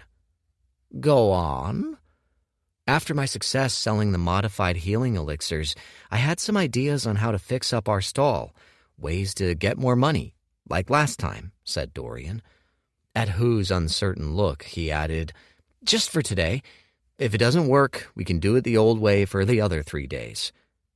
Who mulled it over, tickling his chin with a hand, then cast a baleful look at the other 3 tent poles. That seemed to decide it for him. "Bah, all right. You've done well so far, apprentice. You have free rein for a day. Impress me." He gestured to the half-finished setup and collapsed into a soggy heap. "I won't let you down," said Dorian with a smile. A sharp, ravenous smile. The first thing he did was to scratch out the dull "Elixirs for Sale" sign, which drew a reaction from Who that sounded like a very old camel slowly dying. He cut out a strip of hide canvas, strapped it over the sign with rope, and scratched on in bold capital letters, "Master Who's Superb Elixirs, finest in Izod. Check out our new and exotic brews. Flash sale." which drew a sound from Hu like a very old camel rolling around in its grave. "Apprentice," he hedged as he saw Dorian shuttling to and fro, pulling out tables and setting up racks. "isn't this a bit much?" "Not at all," said Dorian smoothly. He swept a hand across the rest of the alchemists in the field, a few of whom were looking over with incredulous stares. "Look at them, the same tents, the same signs. All that's different is their name. This sets us apart." Hu frowned, but didn't deny it. It was true. The rest of the alchemists all sported about the same setup, indistinguishable from the next. A worn leather tent, perhaps a sign in fancy, pretentious writing denoting it as an elixir shop, and nothing else. Presumably this was all that was needed in their tribes, since they were the only alchemists there for every other day of the year. They held a monopoly. In a competitive market, it was woefully inadequate. The only way they survived, Dorian surmised, was because they'd come to some tacit agreement to stick to the old ways in lockstep, an informal cartel held together by twin forces of tradition and unoriginality. All the better for him. Amid this sea of browns, his setup would snatch the eye. Everything was open air, arrayed in inviting stacks. Each elixir put up, from the shocking blue-white ultra-strength healing elixirs to the roiling black dragon-bone growth elixir, sported its own attention-grabbing look. Dorian had allowed none of them to be inert, still, and colorless. If they were, then he modified them till they gained a cosmetic shine. For instance, the first instance of the elixir of lust had come out with a dull, dark green, mossy look. After a few enhancements, the equivalent of sprinkling in food coloring, purely cosmetic, it had taken on a throbbing red hue. By the time he'd gotten everything set up, their stand was a sparkling carnival extravaganza in comparison to the rest of the competition. At the end of it, Dorian could hear chitters from the other alchemists nearby. He caught more than one mocking sneer. Hu was so mortified he'd taken to hiding behind a back rack, which only covered half of his girthy frame. "Are you certain this'll work?" he hissed at Dorian, his eyes darting wildly. Dorian ignored them all as he put up a finishing touch to the display. A table up front with another tall sign which read, "Free samples, come all." Then the customers flooded in. It took a few minutes for them to trickle over, past the confectionery stands and the armories. Rust Tribe, as a small tribe, had been given stands in the back end. Dorian stood up front with a light smile, ready to receive them. It started slowly. At first, the whispers and the muttered speculations far exceeded the actual customers. There were giggles and raised brows, sure, but nobody seemed to know quite what to make of them. Word of mouth spread like wildfire. "This was a mistake," moaned Hu.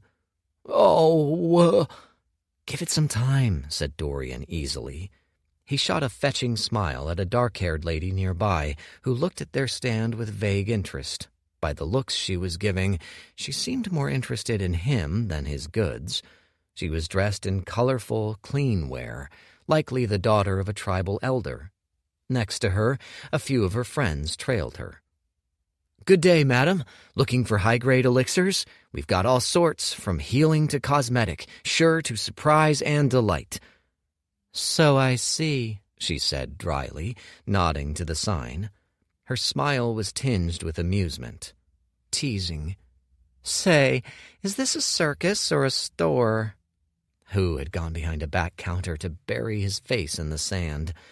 Dorian kept smiling. "We like to keep up a fun facade, true, but I assure you, our products are the best in the desert. Care for a free sample?" "Free sample? Like a food stand?" At least she seemed amused, if not convinced. Behind her, one of her friends giggled. She came closer. "Very well. What do you recommend?" "Well," Dorian scratched his chin. For a lady of your bearing, why not try the Draught of Bliss? It's among our finest creations." "Draught of Bliss?" A dainty, arched brow. "It's like mead, but better. A perfect addition to any dining table. Here." Dorian pulled out an elixir which shone like liquid gold. It bubbled joyfully. He poured a little into a sample cup, then one into a glass of his own. He raised his glass. "Cheers?" She paused to look at his guileless smile. Then, shrugging, she raised her cup, clinked his, and downed the drink in a gulp as he did the same. Her eyes widened instantly. A euphoric shock filled her system, just as it filled his, sending his nerve endings tingling with sunshine. It left an afterglow of warmth and joy, which settled in like a snug hug from a loved one, a brightening feeling. "Oh, my!" she gasped. She set the cup down, taking a deep breath. The girls behind her looked on in rapt attention. Behind them, a small crowd of onlookers started to form. "Another," she said, wiping her lips with a smile. She left that day having bought 4 drafts. More importantly, she'd broken the dam. Now her friends came up, wide-eyed, and curious onlookers came in to browse among the stands. Dorian summoned his salesman best, a picture of geniality as he fired off pitches. "Might I interest you in our ultra-strength healing elixirs?" Or, "You've got lovely hair, madam. May I suggest our elixir of everlasting youth?" Or, "For a strapping young lad like yourself, our propriety super growth elixir is perfect. Half off, only for today." In a mere hour, they'd hoovered up a good half of the traffic to the elixir shops. The marketing served to get buzz, but the real selling point was the elixirs themselves. Dorian had spent weeks brewing never-before-seen and high-grade concoctions that far outstripped what most tribes could offer. Even a small sip of a sample was enough to tell that their store had substance to back up the flash. Who stared in a wide-eyed trance as money streamed in by the hundreds of lira. Soon, the thousands. As they wrapped up the first sales day, even a few of the Azcan representatives hovered at the edges, looking on in interest. None yet approached, but Dorian aimed to reel in one of the big fish in the upcoming few days. They were the real money-makers. At the end of the day, they'd garnered more than Who usually made in 6 months. By the end of it, Who was near tears. "Ah, apprentice, you're a miracle worker, a true blessing. This may be the greatest thing that's ever happened to me." He sniffled and nuzzled a bag of coins like it was his firstborn child. "And I didn't need to nail down one damned tent pole." 56. Preparation and Separation. 2,716 lira. That was what they made that day, and it sent the rest of the alchemists into yellow-eyed frenzies. Who and Dorian, meanwhile, chuckled their way back to Rust Tribe's base camp. The profits were split 50-50 between him and Who, a figure he'd gotten after much haggling over the past 2 weeks. He'd walk home today with over 1,350 lira. In other words, just a few more days of this and he'd have enough to be self-sufficient if he decided to defect, strike it out on his own. The plan was smoothly in motion. Soon he'd be the strongest in Rust Tribe. After he reaped the spoils of the tournament, he was well on his way to bigger and better things. How long had it been? Nearly 3 weeks? All told, he was making good progress. In this region, above the depths of the sinkhole at least, profound seemed to be the peak of power. He expected to reach it in under 6 months, provided nothing meddled with his plans, that was. He frowned. Given recent events, that was no guarantee. Dorian stopped suddenly. Who kept jabbering and strolling for a few seconds before he registered Dorian's act. "Eh? What's wrong?" Dorian simply inclined his chin, his lips pursed. Two figures emerged from the tent ahead, Chief Rust and Tuketu. Rust's face was etched in severity. Tuketu, meanwhile, looked calm as ever. Flanking them were four of the tribe's finest hunters, who also froze. "Good day, Chosen Io. Alchemist Hu. It's good to see you," said Rust smoothly. His eyes were the color of frozen steel. They stamped out whatever warmth lay in his message. "Good day, Chief," said Hu. His sacks of money, tied to his waist, jingled as he chortled. "It's been a good day indeed. How may we help you?" "Nothing but a perfunctory matter," said Tuketu, stepping up. He examined Dorian with bright eyes, crinkled with warmth. "We've heard you've earned a hefty sum today at the markets. Well done. You've both been exemplary models of industriousness for the citizens of Rust Tribe." A prick of annoyance sizzled like a fire spark in Dorian's stomach. He could see where this was headed, even as Hu preened under the words. "Oh, Tuketu, you charmer, you," said Hu with a blush. "Naturally so. It's to be expected of an alchemist of my—" "We've come," said Rust, eyes flashing, "to take the tribe's share." Hu's words choked in his throat. "Pardon?" he rasped, eyes widening a fraction. "I don't believe I understand. Chief, tribe's share?" He turned between the two of them, a frown overcoming his face before scanning the hunters behind them with a measure of hesitation. "As I understand, Chief, sire, if I may, the tribe housed the alchemist, and in return I provide weekly elixirs. This was the agreement, yes?" "Yes," said Tuketu, stepping up and looking Hu in the eyes and smiling lightly. While Rust was dry ice, he was morning sunshine. "And we're very grateful for all you've done for the tribe.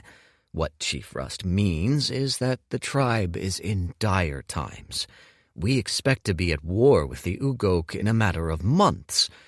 As such, in the event of a fortuitous windfall such as yours, we'd much appreciate if our tribe members donated their surplus to aid the cause. It is for the good of all, after all." He spoke it like it was common sense, the most natural thing in the world. "I suppose," said Hu, looking helpless.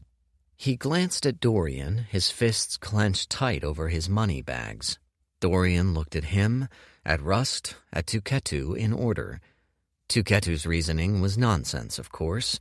This was not only a grab at their profits. This was an assertion of power. After today's display at the trials and the elimination of Hento and Kuruk, Chief Rust and Tuketu's children, Dorian and Kaya held the tribe's future in their palms. The leaders of the tribe needed a show of loyalty from him now, a sign they still held power over him, that he hadn't gotten any squirrely thoughts of insurrection burrowing up within him. So he smiled. "Of course, we'd be glad to donate a quarter of our profits." A generous offer, good enough to ward off both of their suspicions. It pained him even as he said it, but he'd manage. Even with such a cut, plus a 50-50 split between him and Hu, he figured he'd still have enough left over for financial independence. Plus, he expected to rob Hu blind when he left, likely in the night. If he could pull it off, he'd try for some of the tribe's vaults, too. That, plus this week's savings, should suffice to fund his efforts for the foreseeable future. Then Rust shattered his plans just as they were coalescing. 50%, he snapped. Dorian said nothing. He blinked quickly as though confused, but inside a part of him seethed. Hu heard the words and whitened, like all the blood drained out of him at once. 50, he said.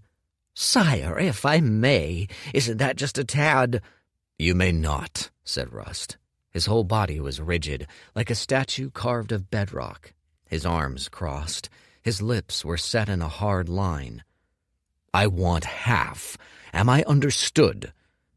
This was a test that, judging by the guards behind Rust and Tuketu, was of some significance. Rage simmered in Dorian's gut like hot coals. The nerve of this brute. Still, he smiled like it was nothing to him.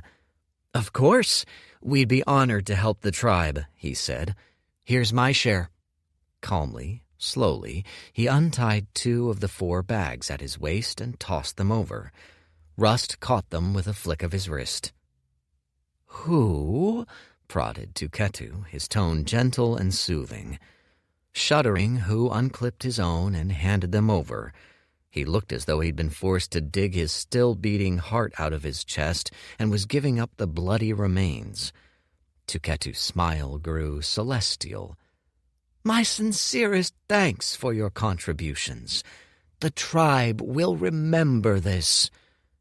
"Oh, I'm sure. So will I." Rust Tribe hadn't outlived its use. Dorian kept reminding himself of this as he stalked back to his tent, 2 money sacks lighter. By now he'd diffused a good chunk of his rage, so that all that remained in his gut were hot, charred coals. As he walked through the doors of his tent and plopped his belongings down, he sighed. There was a schism forming between him and Rust Tribe leadership, one which, if left unaddressed, might grow ugly. Rust likely hadn't banked on both Hento and Kuruk getting knocked out right away. That also meant leverage was on Dorian's side. He and Kaya were the ones dictating whether all of Rust Tribe reaped the rewards of both the trials and the tournament. It was sticking a poor bandage over an open wound, perhaps, but he'd be gone before the wound really started to fester. At least he should be gone by then. He hoped. The next disaster to avert on his to-do list was the matter of Pearl and the mystery of the sudden god powers. In the distance, he heard drunken cries as the night's festivities started to take hold and saw a constellation of lights and fires marking out the tents. No doubt the bulk of the festival-goers would be out drinking and dancing the night away. The competitors had no time for such revelry. If they were smart, they'd spend tonight game planning and either cultivating or in deep sleep. It was a good time, then, for him to do some covert scouting. It was the work of a quarter of an hour to trundle himself up in some dark, nondescript leathers, ordinary gear he'd bought at the market with a fraction of his earnings. When he exited the tent, he was like any other festival-goer. He kept his aura on a tight leash and stepped, in shadow, in the direction of the Dreg's tent. The first thing he noticed when he arrived was that it was irritatingly well lit. Torches were placed within hundreds of square feet of it in all directions, illuminating the sands. To stay hidden in the dark here while listening in was futile. Further, the paranoid bastard had set lackeys on patrol in front of his tent, manning the door flaps and keeping a sharp eye out. Likely for people like him, trespassers sticking their noses into their business. From afar, Dorian could make out shadows moving, hands gesturing in heated conversation. If he could snatch but an hour's conversation, he was sure he'd be an invaluable step closer to unraveling this enigma. Amusingly, he wasn't the only one with this idea. As he scanned the dunes, he spotted no less than 6 agents, likely of other clans, hidden, straining to dash in closer while remaining hidden. It was forbidden by festival rule to interfere with other competitors in off-time. To trespass on their territory might raise the brows of the organizers. So they were all stuck here at yet another dead end. This whole day, Dorian had gotten zilch from eavesdropping. It seemed Pearl was smart enough to shut out spies from approaching, too. Dorian scratched his chin, then shrugged and turned. This was an issue he needn't crack tonight. He'd let it settle, see if any of the other camps snagged important information, and reassess another day. For now, he simply returned to his tent. By now, Kaya was deep in meditation. He did a double-take. Had she been here earlier when he first came in? He smelled alcohol on the air and frowned. Lying in the sand were 2 pitched-over bottles. He looked to the partying in the distance, then back at her and rubbed the bridge of his nose. At least she's come to her senses now. Settling down to a lotus pose, he submerged himself in his mind and called to the burgeoning energies of the world, which thickened the air like mist. Tonight was an especially good night for cultivation, one of the best of the year. Sensing the flow of his body, he got to work. The vigor realm involved constructing the perfect physique, an evolving base on which to support all future cultivation endeavors. Each minor level here was a major leap in power. It was time to tackle the first level of the vigor realm, purifying bone. It proved a productive night. After downing a series of boosting elixirs, he channeled chi into his bones, letting his bloodline do the hard work of forging his body anew. It was yet another privilege of bloodline that they came with their own inbuilt paths to their physiques. Normal cultivators needed bespoke techniques to carefully guide their chi to form vigor physiques. While he didn't manage a breakthrough, full completion of the bone purification stage, his body was still noticeably denser by the break of dawn. He was certain his bones had exceeded the hardness of iron. There were few things he'd encounter on a daily basis that had a chance of breaking him. Whatever the next trials were, he felt sure of his chances, even with godly meddling in the equation. Somehow Kaya was so sound asleep that she was snoring. Dorian had to wake her up thrice. The first 2 times she shrugged him off, groaning. The third she burst upright, screaming. "What time is it?" She spun around like a top. "Did I miss the—" "Relax. You're just in time," said Dorian with a snort. "Let's go." This time the competitors were a much trimmer group, a mere 64. The major clans were well represented, each sporting at least 5 qualifiers. The small ones were lucky to have 1 or 2, like Kaya and Dorian. Most had none. The trials were already set up for them when they arrived. This time, 10 massive blocks stood like oversized gravestones. Each was obscured by a spell which cast a mirage over it, obscuring all but its basic shape. "Welcome, competitors, to the second day of the trials," said Zhang. "Today's trial is the trial of the mind." His eyes glittered with deviousness. "Fittingly, we shall give you no further instructions. Deduce the parameters of the trial. The first 32 to qualify pass." That drew some murmurs from the competitors. Before they could work themselves up, Zhang snapped his fingers. The illusions fell. "Begin!" 57. Trial of the Mind 1. Dorian's breath caught. There wasn't a frost phase chance in hells this was made by the Azcan Oasis or any of the oases. Before him were 10 pitch-black monoliths, which towered above all of them, as though 10 etched tablets had been blown up 1,000-fold. Dorian could imagine the hands, or claws, or talons which drew these, each of its digits bigger than the tallest of men. This was almost certainly the work of another race, and a peculiarly advanced one at that. Each of the tablets, unmasked, radiated an aura of age. Each had a certain gravity that only adorned the ancient. The Izod Desert was a graveyard replete with forgotten species and treasures. Who knew where the festival representatives had dug these up from? As far as he knew, today's test was the trial of the mind. He expected to be tested on technique comprehension. He narrowed his eyes, flitting between the tablets, a little baffled. There was no pattern to their setup. One tablet was a paragraph etched in the universal tongue.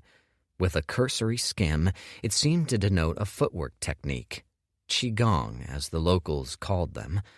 Another was a diagram of dots and streaks Dorian could make no heads or tails of. A third had almost nothing at all, just a hole bored into it and what looked to be a slash running along the side. Even at a glance, Dorian could tell there was something special about them, a tingling of the mind that hinted of secrets hidden there. He kept browsing. Another text, this time covering a wind manipulation technique, some distant cousin of his cloud-treading steps, but applied for uses beyond merely transportation. Another diagram. On and on the blocks went. What am I supposed to do with all this? Dorian couched his hand on his hip, brows creasing. To his left, a few contestants had gone over to Zhang. They seemed to have similar concerns. One cried, "At least tell us the objective." Zhang simply looked at him in mild amusement. "Think, the solution must be simple. I'm me. These are scum at the bottom of the multiverse. If this trial was designed so they could pass it, how hard can it be?" He surveyed the tablets again coldly and with analysis on his mind. A few commonalities jumped out. All these tablets described techniques of an air aspect. The non-text ones also described techniques. They were likely akin diagrams next to technique descriptions. They were all adjacent, but the nature of the connection eluded him. Siblings on a family tree, maybe, or perhaps moths hovering around a flame. Then it came to him. Of course. These were all techniques which together formed one martial art. They had to. One footwork technique, one offensive. Seen through this lens, another tablet, whose diagram had seemed esoteric, suddenly seemed to depict a sensory technique, a soul scouting farther by leaving the body. The tablet with the hole and the slash running across it likely represented the application of a technique. They all added up to one service, one central idea, one art. This was a test of comprehension. The festival organizers must have expected them to tease the techniques out of the tablets, then to attain at least minor success in them. What then? The proof of comprehending a technique was, of course, in the execution. The criterion for passing this trial was to perform the techniques in some way. Though Dorian's concept of the whole ordeal was still shrouded in vagaries and speculation, the basic idea was clear to him. Settling down, he got to work. He approached the first tablet. A few were already there. They hadn't bothered to survey the scope of the trial and come up with an overall strategy. Instead, they dived into the first thing with text on it in hopes of gaining a lead. A pity they were up against one of the worst existences in the multiverse to compete in a test of comprehension. He cracked a grin. This might turn out to be a boon, a set of free techniques, all for him to study. If they were any good, this might prove a godsend. If the quality of the make were any indication, he was in for something interesting. The first, the footwork technique, was simple enough. There were only so many ways to manipulate the human body and to manipulate chi. At this point, Dorian had quite literally seen it all. The technique before him was laid out in his mind in an instant. Shards of memory from years past resurfaced. His mind absorbed it all, remembering and relearning at once. In a mere minute, he was confident he could execute this to perfection. It was a set of steps that sought to emulate the autumn winds, fast, sporadic, in constant flow, an elegant, if basic, technique. He'd add some of its aspects, perhaps the unpredictability and the continuous movement bits, to his cloud-treading steps. So far, nothing special. The diagram on the tablet beside it, what had seemed a glut of random dots, now appeared to be the footwork pattern the steps employed. It was all growing clear.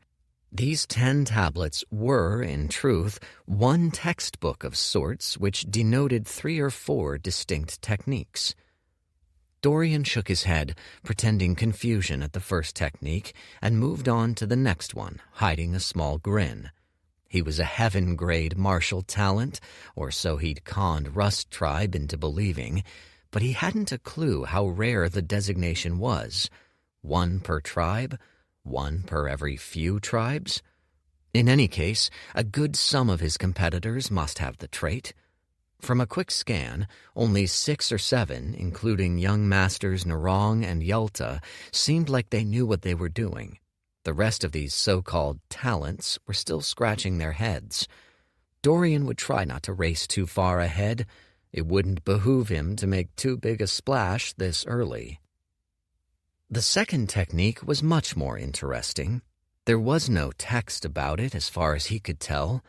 The tablet before him was a diagram of chi flows, arrows which denoted a burst of chi, cycled fast and shot out faster.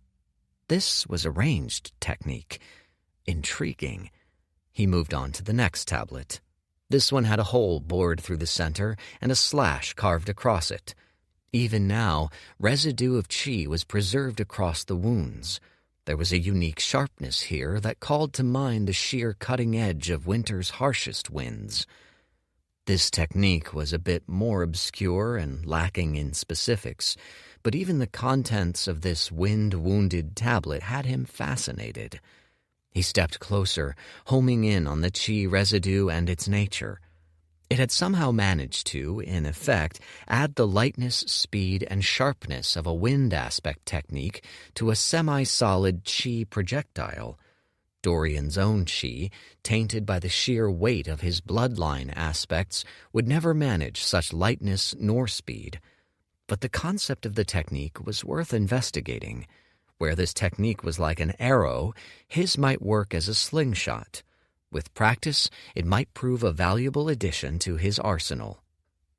"A marvel, isn't it?" said a smooth voice from beside him. Dorian blinked, turning to face some young master whose face was a flicker in Dorian's memory. He'd registered this man at some point, but knew next to nothing about him. Must be a nobody. "Are you speaking to me?" The man smiled. 2 dark rings hung under his eyes, giving him an almost sleepy look. It lent his smile a feeling of weariness. He was very pale and thin as a waif, strangely so. His body seemed to have no presence at all. Dorian got the strange feeling that if he tried touching the man, his finger would go straight through him. The man nodded easily. "Who else? You are young Master Rust, yes? My name is Kono of the Xiamen tribe. It's a pleasure." "Indeed," said Dorian, a wrinkle creeping across his forehead. He suspected the man knew him from yesterday's antics at the market. "Matters of business are reserved for after the trial. If you'll excuse me, I must return to—" "Comprehending the tablet?" said Kono, gesturing to the hole and the slash. "Yes," said Dorian. A mote of annoyance burrowed into his chest. What does he want? Can't he see I'm busy? What sort of man tries striking up a conversation in the middle of an elimination trial? "But why? You've figured it out already," said Kono. Dorian turned slowly. He searched the man's gaze for deceit, but found only earnestness, a hint of amusement, maybe. "The technique, it's a derivation of the wind aspect. The chi flows through the Hongmen acupoint and out. A burst technique. They've merged the lightness and sharpness in a half-solid container. Clever." Dorian stilled. "That's right. How—" "My father's always said I've got good eyes," said Kono with a little shadow of a smile. "You had the look of a man who's figured it out. I'm not much of a fighter, but I pick up on things fast." "Is that so?" Dorian wasn't quite sure what to make of this creature. "You and I are likely the only ones who've gotten this far. Perhaps Narong's figured it out, too. He's a sharp one. The rest seem stuck on the footwork technique." There was no contempt in his gaze as he looked at the rest of the field, only appraisal. "Pardon my rudeness," said Dorian slowly, "but why are you talking to me?" Here Kono paused. "Shall I be honest? Very well. I'd like to know you better. I don't understand you, he said, blinking arrhythmically. The rest of my competition I understand. The top young masters, the middlers, even Pearl. But there is something off about you. Dorian hadn't a clue what was happening. This Kono character couldn't actually suspect anything foul, surely. I don't know what you mean, he said honestly. He'd given little reason for scrutiny, surely. His performance was squarely middle of the pack. The first hint was the way you moved in the first trial, said Kono. You were more assured and leisurely than any of the others, like you'd mapped out the whole course and were stepping through it accordingly. I should know. It is also what I did. So, I planned ahead, said Dorian, a frown coming on in earnest. He caught on to that? What horrible luck. Then you unveiled your bloodline and sped through the rest with ease, said Kono softly.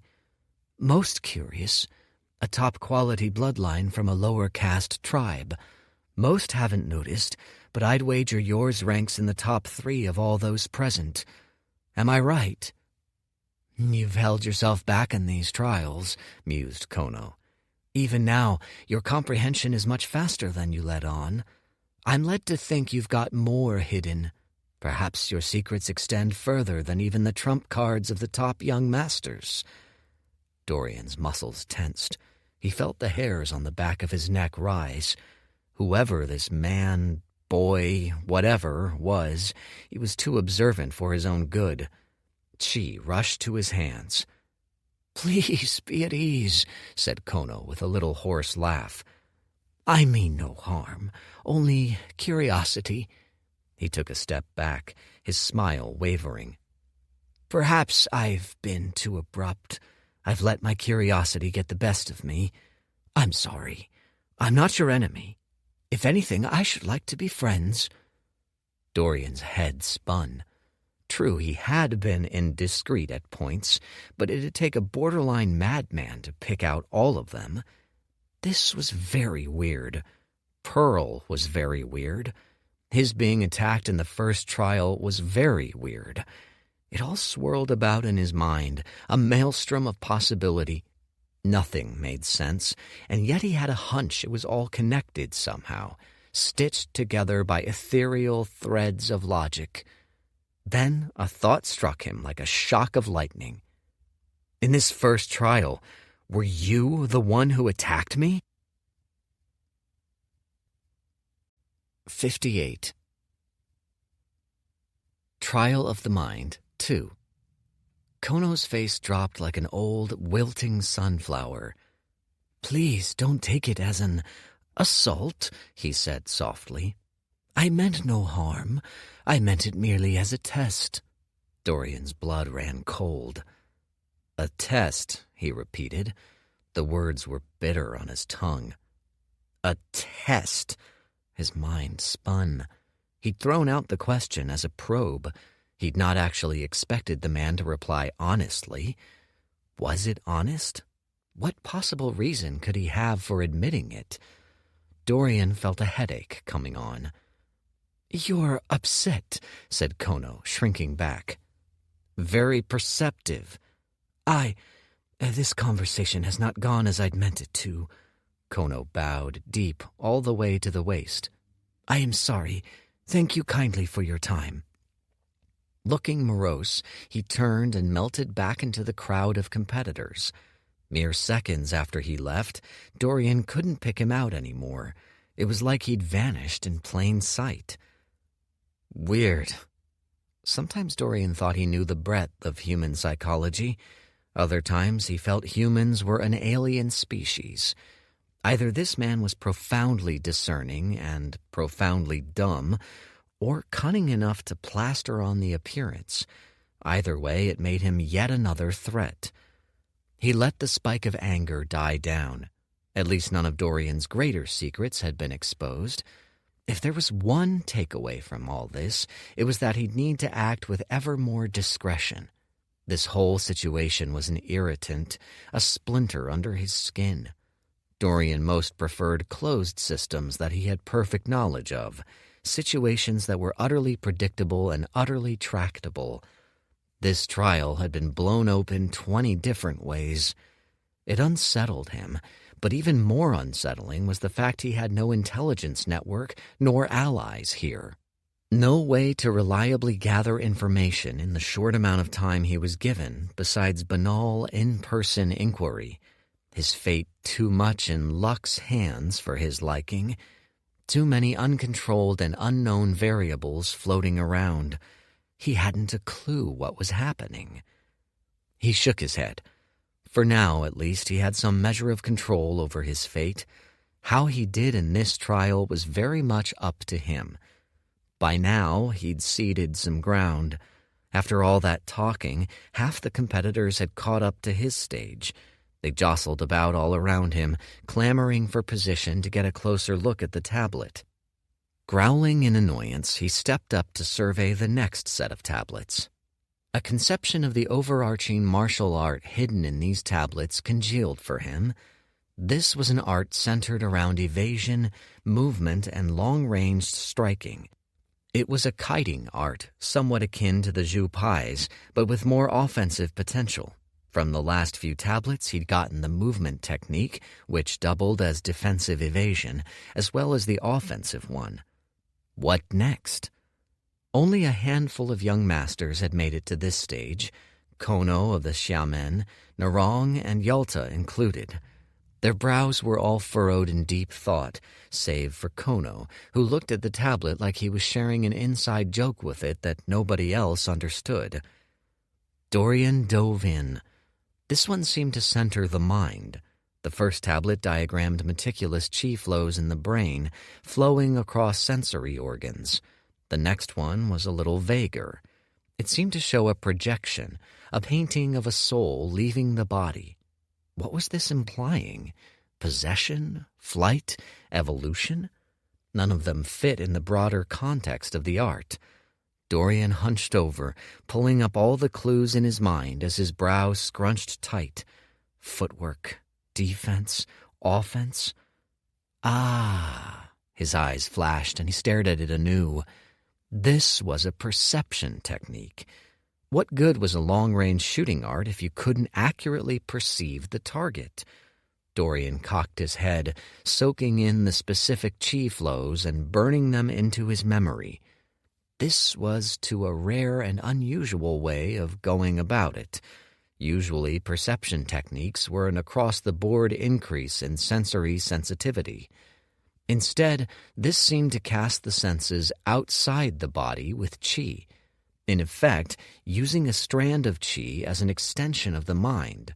Where the chi went, so did sight, touch, sound. He was slightly wrong about this technique. It might have some kiting utility, true, but at its heart it was a technique for the patient, wily hunter. These strands of sensory chi could be tripwires for prey. Wait, he froze. The applications of this technique extended beyond merely archery. Wouldn't this solve his pearl spying conundrum? Then, a split second after, a second thought occurred to him, which drew a groan. It might, but now Pearl knew about it too. He'd be a fool not to render it ineffective tonight. Nonetheless, Dorian filed the idea away. It was quite a useful pickup. Now he'd run out of tablets. That was the totality of the art. He looked around, confused. What now? To the side, Narong, one of the only other finishers, had made a beeline straight for Zhang. Now he was demonstrating the techniques one by one for him. First the footwork, then the ranged air arrow, and last the string of perception. They weren't done perfectly. Heavens knew Dorian could make his movements seem like a rank amateur's, but even so they should have been enough to pass this sort of trial.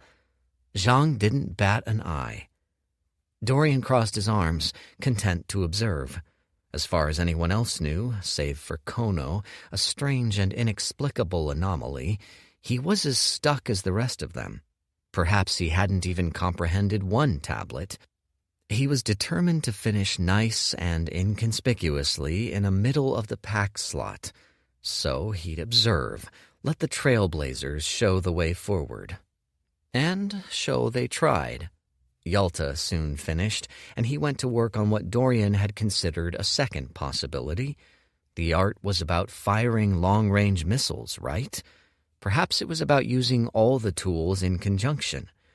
Yalta chucked out a string of perception, aimed, and threw an air arrow so fast and with such force it left a streak of white drifting behind it. It shrieked into a cactus, which splattered into 50 gooey chunks. Yalta looked to Zhang for approval. Nothing. A cavernous frown. Exasperated, Narong turned to the others who'd finished. Zhang's lips wouldn't budge. "What are we to do?" he said. "Is it a trick?" "It would be apt," said Yalta, squinting. His voice was deep and smooth, his eyes harsh as slate. "For a trial of the mind to be a setup for misdirection. Maybe the true criterion has nothing to do with the tablets. Maybe I meant to crush 32 of you." His lips quirked up a smidge at the thought. "I'd like to see you try, Yalta," Narong snarled, tensing. "There's no need for unpleasantries," said Kono, spreading his hands with a wan smile. "Perhaps the answer is under all our noses." "And who are you?" said Yalta with a short laugh, more a bark. "Why are you worth my attention?" "I am Kono, young master of the Xiamen tribe," said Kono, bowing low. "I'm but a man with a humble suggestion." "Spit it out," snarled Narong, jutting out his chin. It was so sharp it reminded Dorian of a spear point. "If this is a marksman's art, perhaps we ought to aim for a target," said Kono. "I've tried that. It did not work," said Yalta. "Not simply any target, one which is chosen for us." Yalta swept his arms around him, tracing the curves of the dunes in a panorama. "Where, pray tell? There's nothing to see." Kono's smile was enigmatic. "Precisely." It took a half-beat. Then Yalta and Narong's faces lit up at once. "Of course," said Yalta. "Saint's sake!" snapped Narong at the same time. In unison, they cast out thread after thread of sense chi. They threw them in seemingly random directions, left, right, forward, back, cascading the world in a net of chi. Dorian cocked his head at the sight. Kono was content to observe them with his haunting owl eyes until... "Aha!" Narong froze.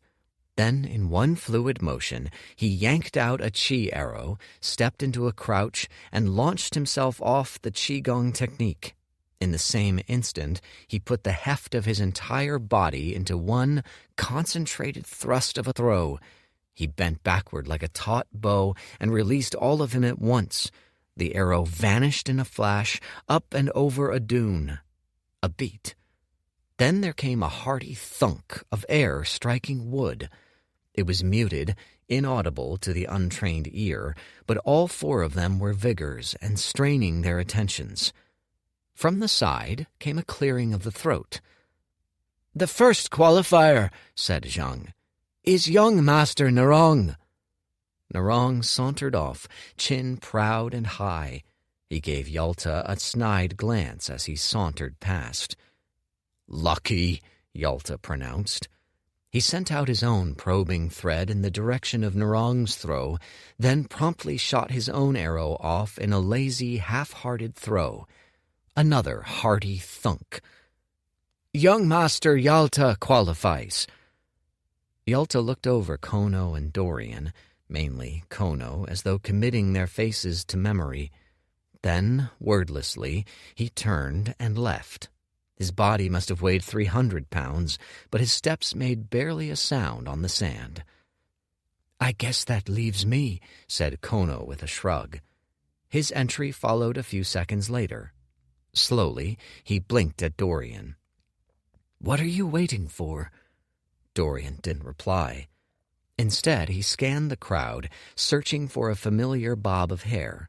Their antics had gathered a small but rising audience. Found her. Kaya was still deep in thought at the first tablet when Dorian tugged at her arm. "What?" "Come," he urged. He bit his lip as two other thwacks resounded, two other passing entries, accompanied by an announcement from Zhang. "No time to explain." He dragged her to the edge of the trial grounds, where the rest of the competitors had gathered by now. This was the limit to which the competitors were restricted. It was also where a good half of those remaining launched air arrows indiscriminately through the air, trying to land a shot. The rest, Dorian guessed, were out of luck. They probably hadn't even caught on to the task. Unfortunately, that rest included Kaya, who, for all her martial talents, never stuck much to book learning. She was still red in the face, likely a mix of humiliations, first from her inability to glean much from the text, then from being pulled all this way with no explanation. He tuned her out as he tried to draw a plan from thin air. It'd be a damn shame for him to have dragged her this far, only for her to fail so close to the finish. He glanced around. Tournament officials watched them all closely, on standby to report successes to Zhang. Then an idea struck. 59. Trial of the Mind 3. "I'm done for," whispered Kaya, biting her lip. She sagged like all the air had been let out of her. Then she snorted, a rueful hint of a smile tingeing her face. "To think it's not a 3-ton spiked wrecking ball that foils me, but damned reading comprehension." "You're very much not done for," said Dorian gravely. He made sure to catch her gaze. "Listen to me. You're not allowed to give up now, all right?" She studied him. "Why not?" "'Cause I've already put 200 lira worth of elixirs into you," said Dorian. "We can't let it go to waste, can we?" She snorted, a little color coming into her cheeks. He said it like a joke, topping it off with a wry grin, but inside he was dead serious. It's not just the lira. It's the training, the bloodline bone, the life-saving. If she didn't at least advance to the tournament, he ached at the thought of the lost returns on investment. "Well, if you put it like that, I guess I'll have to pass," said Kaya, rolling her eyes. "Yup," said Dorian. "Now listen to me very carefully."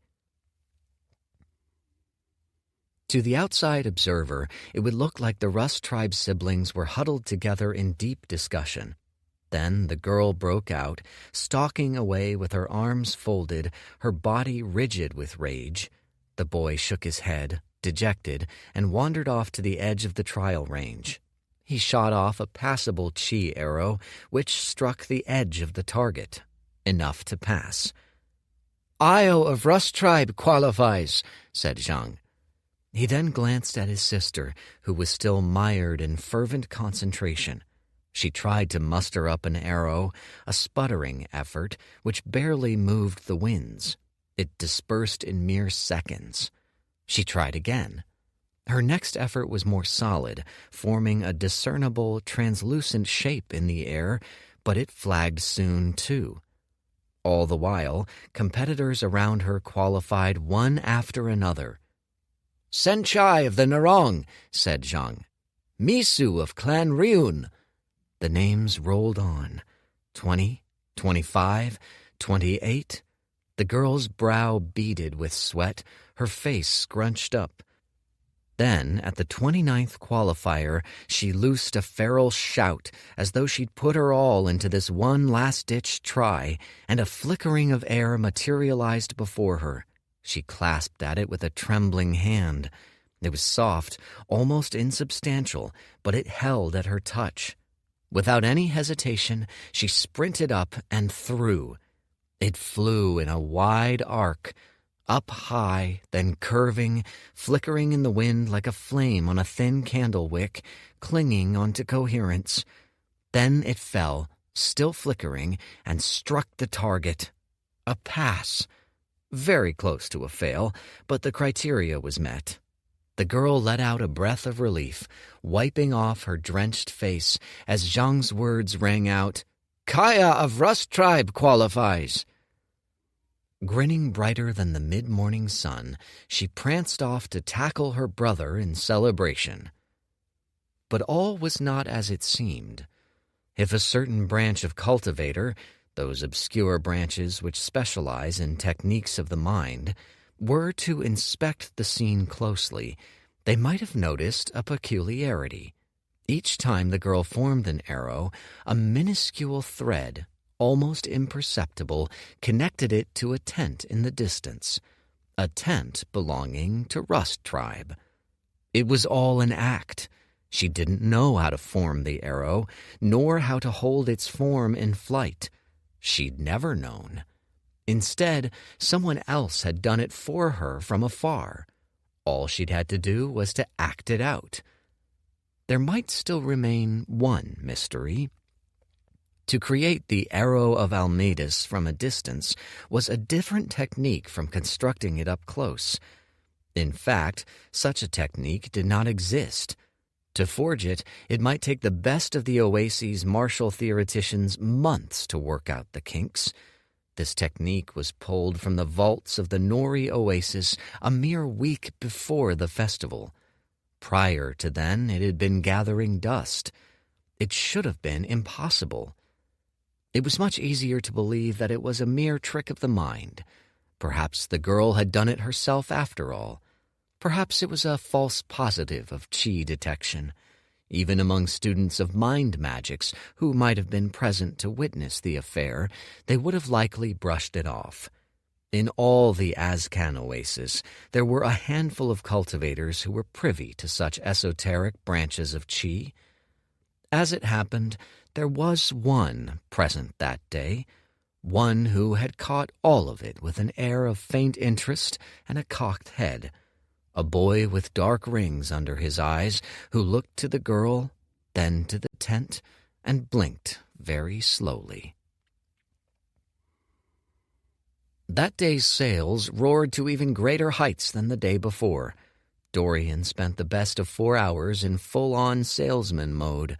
His inventory left the shelves almost faster than he and Hu could restock them. Word of mouth struck the festival goers like a flint spark on a dry hay bale.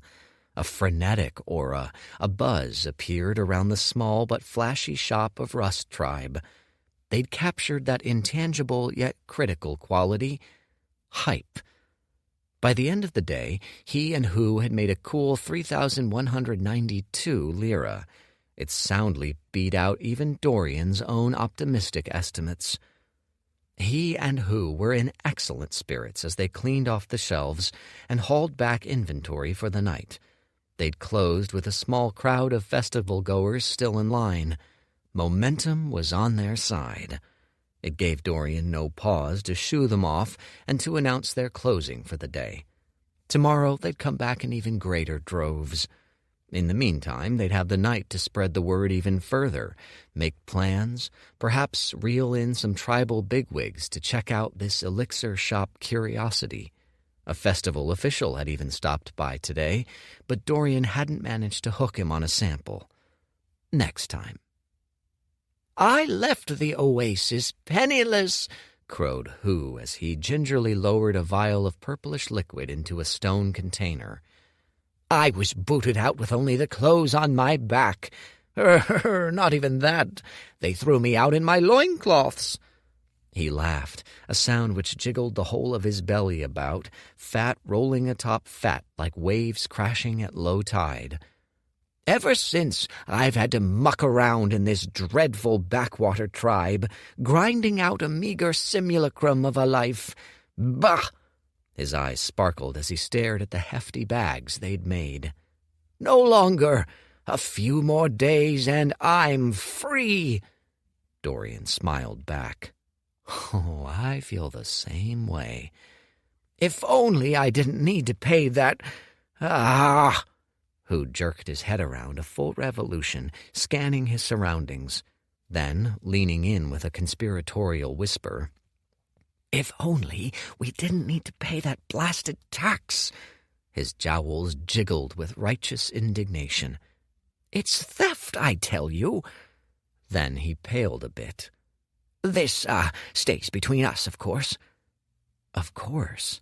Dorian's voice also dropped to a whisper. "You know, perhaps we don't need to pay it in full." Who scratched his chin. "Apprentice, are you suggesting insurrection?"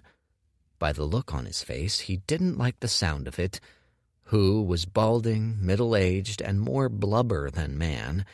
He was no spry revolutionary. Besides, Dorian could imagine no use for him in a fight, other than perhaps rolling him down from the top of a dune and watching him squish all those unfortunate enough to fall in his path. "Of course not," said Dorian, injecting a soft, soothing coo into his tone, the sort a hunter might use to try to coax a frightened rabbit into his trap. "Nothing so drastic. Rather, what if we fudged the numbers some? We've overshot even my optimistic sales estimates. Say we report we made only 2,000 lira. The rest is ours to keep." He tapped his lip in thought. "Done across the rest of our days here, we'd jack up our earnings, perhaps double them even." "The tax evasion." Who went even paler. He paused. "In the oases, that is the most heinous crime. The penalties are harsher than for murder." "We're not in the oases, and how will Tuketu and the chief know? We've told nobody our earnings, and I make up prices on a per-customer basis. Even if they audited our stocks of elixirs, they'd find no definitive proof." Who was at an impasse, torn between his strong instincts of greed and fear. He worked his impressive jaw slowly as he thought, but Dorian had a feeling which would win out. "All right," he hedged. "But I'd be careful not to fudge the numbers too much. Something about that Tuketu fellow spells trouble. He's always sniffing around. He's got strange eyes, that one. Feels like he sees right through you." He shuddered. "Leave it to me," said Dorian with a smile. "Neither Tuketu nor the chief will be any the wiser." Sure enough, Tuketu and Rust greeted them as soon as they returned to camp. "Congratulations on your victory at the trial," said Tuketu as soon as he spotted Dorian. He was a picture of confidence, relaxed, poised, warm. "You've done the tribe proud once more." "It's my honor," said Dorian with a low bow. Rust cleared his throat as Dorian bent back up, and an apologetic grimace came over Tuketu's face. "Ah, yes, there is the matter of the tithes." Dorian unclipped 4 sacks of coins, evenly proportioned. He handed 2 over. "Of course, here they are." Tuketu held the 2 offered, feeling their weight. "I hear you two have had quite the day in sales. The chief and I heard the clamor from all the way back at camp." "The depths and the heavens have smiled on us," said Hu, affecting a humble blush. He shuffled his feet, his eyes drawn to the ground. "Well, it was a good time meeting you both, but I've some choice bone soup dinner brewing at the old stove. I'll be off." "Wait." Rust stepped up with sharp, precise moves. He snatched the bag from Tuketu's hand, broke it open, inspected the coins within, felt its weight. Then he held out a hand, nodding to Dorian. "The other half of your earnings." Said Hu, frowning, opening his mouth to protest. "The rate is still half," said Rust smoothly. "I am simply conducting a verification. Hand it over." He wants to make certain we've not imbalanced our own bags for our benefit. Even as Hu looked around unsure, Dorian didn't hesitate. He passed over the rest. "Please, inspect to your satisfaction, Chief." Inspect the chief did. He weighed them, poking around within, glanced at them from all angles, and finally ended up selecting 2 of the 4 bags for the tax, one that Dorian had given and one he'd withheld. "Strange," said Rust. "Given the clamor, I'd have expected more."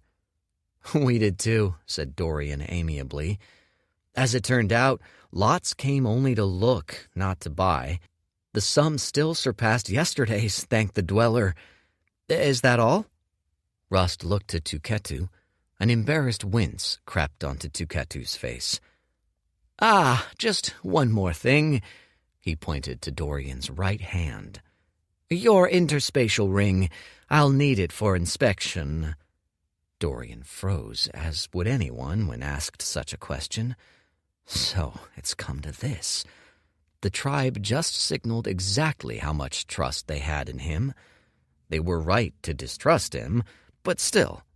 He smiled weakly. "Sir, isn't that a bit—" "Are you accusing me of theft, Tuketu?" squawked Hu. He managed a look of righteous indignation, despite the fact that he was indeed currently in the act of thieving. "Not at all," said Tuketu, injecting a soft, soothing coo into his tone, the sort a hunter might use on an angry warthog. He put up a placating smile. "It's merely an insurance measure. We don't expect to find anything of note. It'll only be a minute." The air grew tight. Nobody summoned their chi, but Rust's glower seemed to carry its own weight. Dorian looked at Hu for a long few seconds. Then he slid off the ring and placed it gently into Ketu's palm.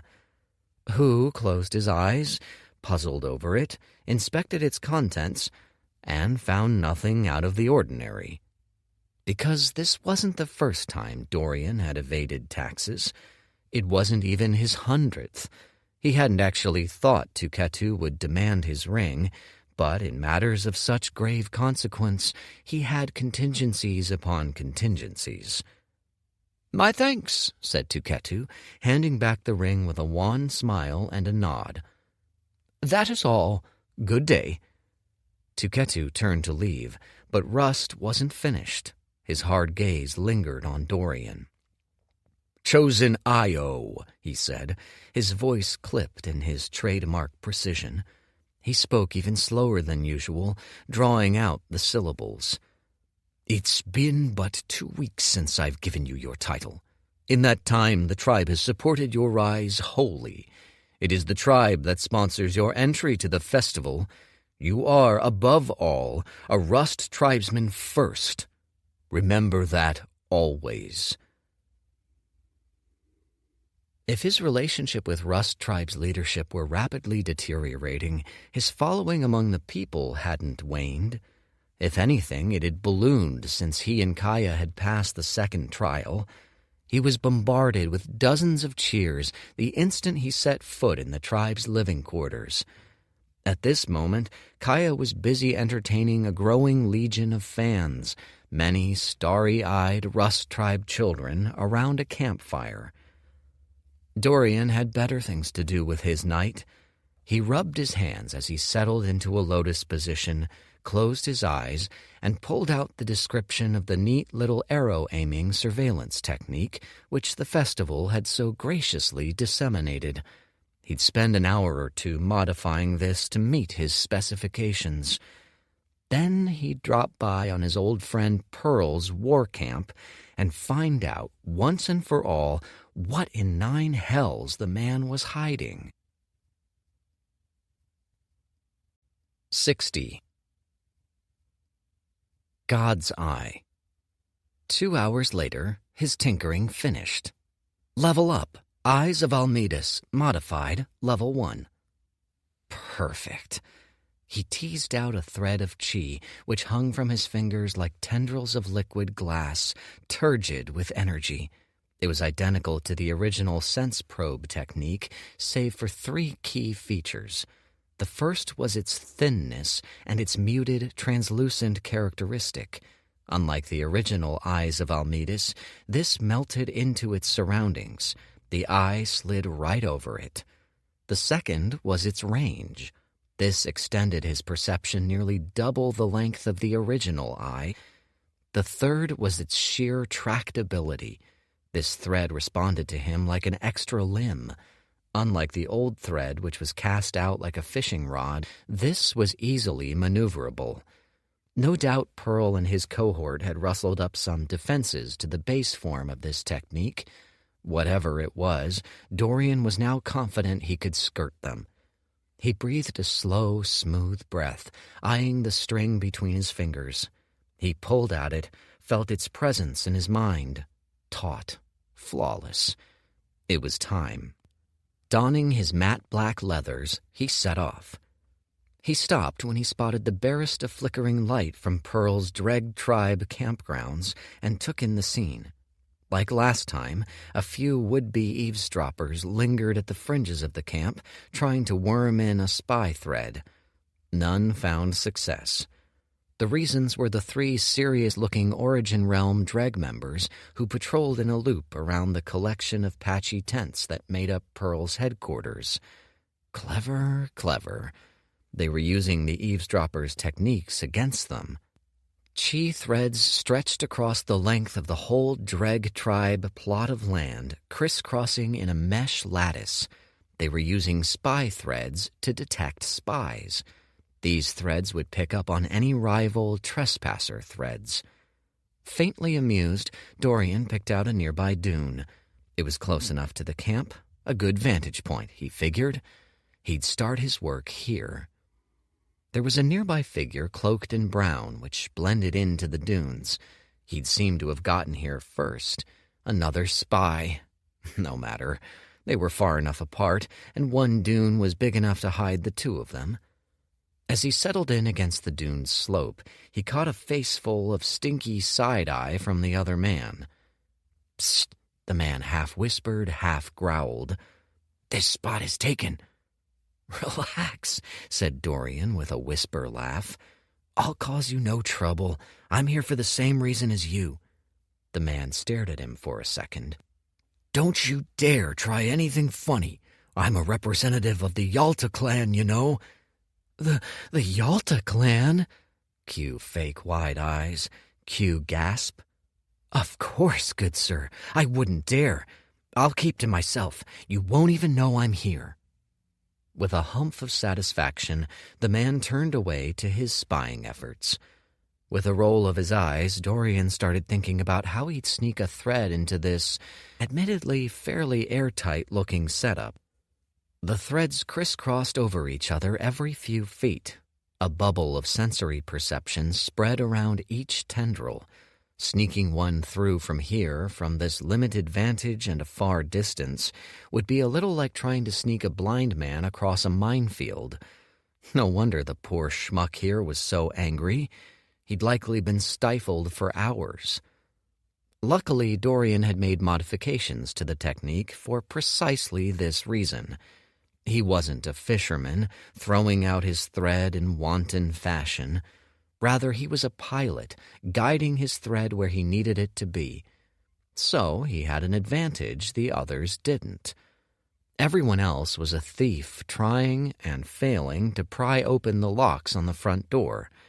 But with his new maneuverable threads, he had the option of circling to the back door. With any luck, it'd be unguarded. So he settled down, closed his eyes, and poured himself into a thread of chi.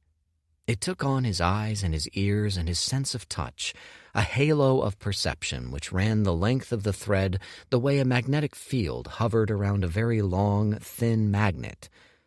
For a moment it disoriented him. It was an alien mode of perception, like his mind had been stuffed into some earthworm's body. But soon he shook it off and started to guide the thread. It dug into the sands, taking pains not to create any commotion, and burrowed deeper with each second. If there was no way through, Dorian would go under. Simple. His mind was split between his body and the thread. He had a sense of direction, but that was it. All else was coarse sand and the constant drone of churning grits as his thread burrowed its way across. So far, no trouble. The only trick here was that he'd need to surface in the right spot. If he either overshot or undershot, he'd be right in the midst of the tripwires. Judging the timing was proving a mite harder than he'd expected. He could be anywhere from directly under the dregged tents to 30 feet away, and it was nearly impossible to tell. He held out for a signal, a tell. Soon he got it. A hum of chi emanated from above, cascading in tiny shocks across the breadth of the sands, like seismic waves in miniature. This was an unusual power indeed. Jackpot. Slowly, surely, he crept the string upward. His senses extended about 10 feet in all directions. It meant that the string needed to be directly under the tent. It rose foot by foot until a vision, a soundscape, floated into Dorian's mind from above. A dimly lit tent. Nobody present, no lackeys. A room in disarray. Great black chests stacked haphazardly atop one another. Books flapping listlessly atop one another. Elixir flasks discarded, half filled with liquids. But it was the center of the room that caught his attention. Pearl sat naked in a lotus position, his eyes closed, and Dorian took in the damage wrought upon his body. The man had more scar tissue than flesh. Disfigure was the wrong word. It was too light for what had become of his skin from the chest down. It was like he'd been cut open by 1,000 blades, healed, then cut open all again, like some cruel artist had taken a carving knife and cross-hatched every inch of his trunk. Especially strange were the remnants of chi that coursed through each of the markings, a second circulation superimposed on his blood. They glowed a faint gold, eerily familiar. Then Dorian took in Pearl's face. His senses flickered to the spot on Pearl's forehead, a golden infinity. He frowned. It was a common enough symbol, but its purpose was unique. It served as a conduit between this realm and another, a mark of a god. This man, it seemed, had mutilated his whole body to become a vessel which could support such power. This development was a surprise, but told Dorian nothing new. He'd hoped to see Pearl in heated discussion with his second-in-commands around a fire. He'd hoped to glean a sense of the man's inner thoughts, but it seemed he was content on meditating here. He loosed an exasperated growl. Bad luck on Dorian's part. Perhaps tonight would be fruitless after all.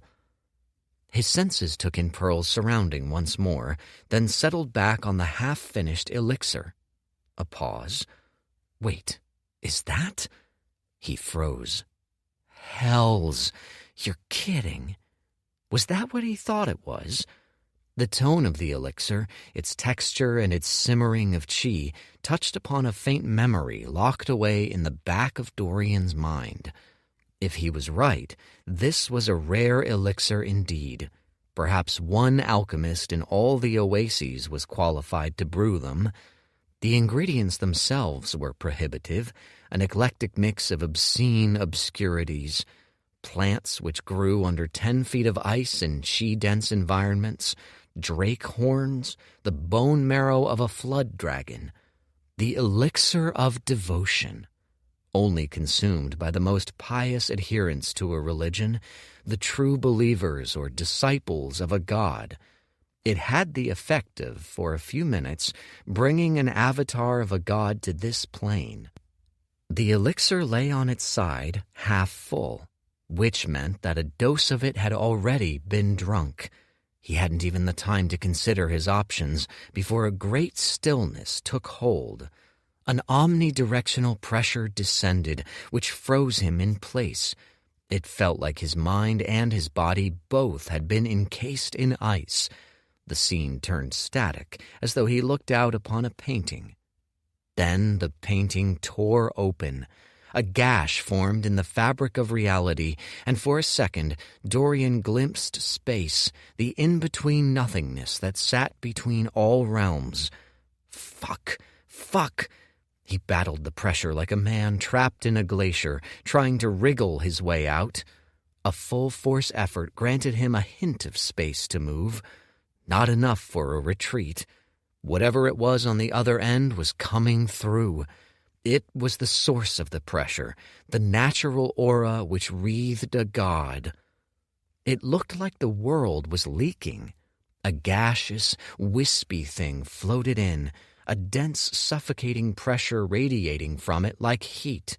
There was no physical form. To manifest materially would cost much more than a summoning. But even the extension of the soul of a god was enough to off-balance this realm, straining the fabric of the universe even as it stitched itself back together. "Master," said Pearl, collapsing to his knees. He touched his temple to the sands. "I have much to report." "Speak."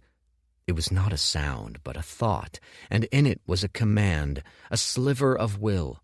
It compelled his lips to open. "I've advanced past the second round, sire. I'll soon qualify for the tournament. It's as good as done. Soon you'll have access to the Oasis' inner sanctums." "Good." A sensation of satisfaction, overwhelming, stifling, like Dorian stood in the middle of a crowd, all exulting in the same emotion. "Tell us of your investigation." Here Pearl grimaced. "I've not found anything definitive. All the other top contenders have strong alibis. Narong, Tianan, Yalta, they're all clean." Now a hint of displeasure, just a hint, but it still nearly knocked Pearl over. It felt like the whole world was disappointed, a swamping of emotion. "I have some leads," he choked out. "Young Master Xiamen, he's strange. His clan's come out of nowhere in the past few months. He knows a lot, almost too much." "We know about Xiamen. It is not him." Pearl cringed. "I see. Maybe—" "Hold!" Pearl's words caught in his throat.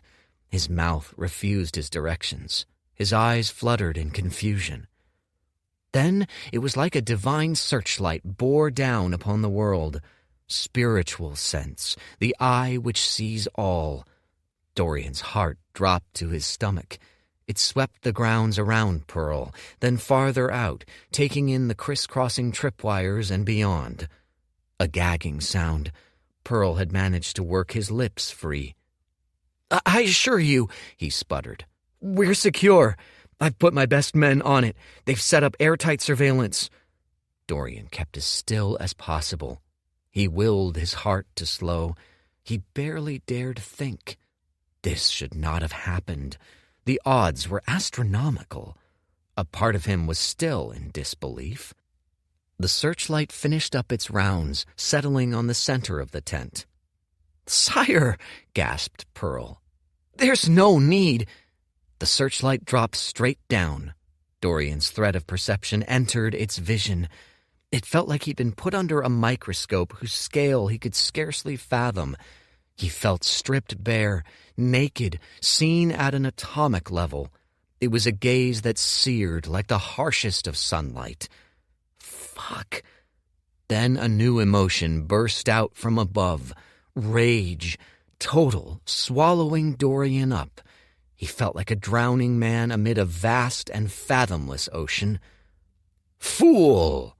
Pearl teetered, nearly blacking out from the force of the word.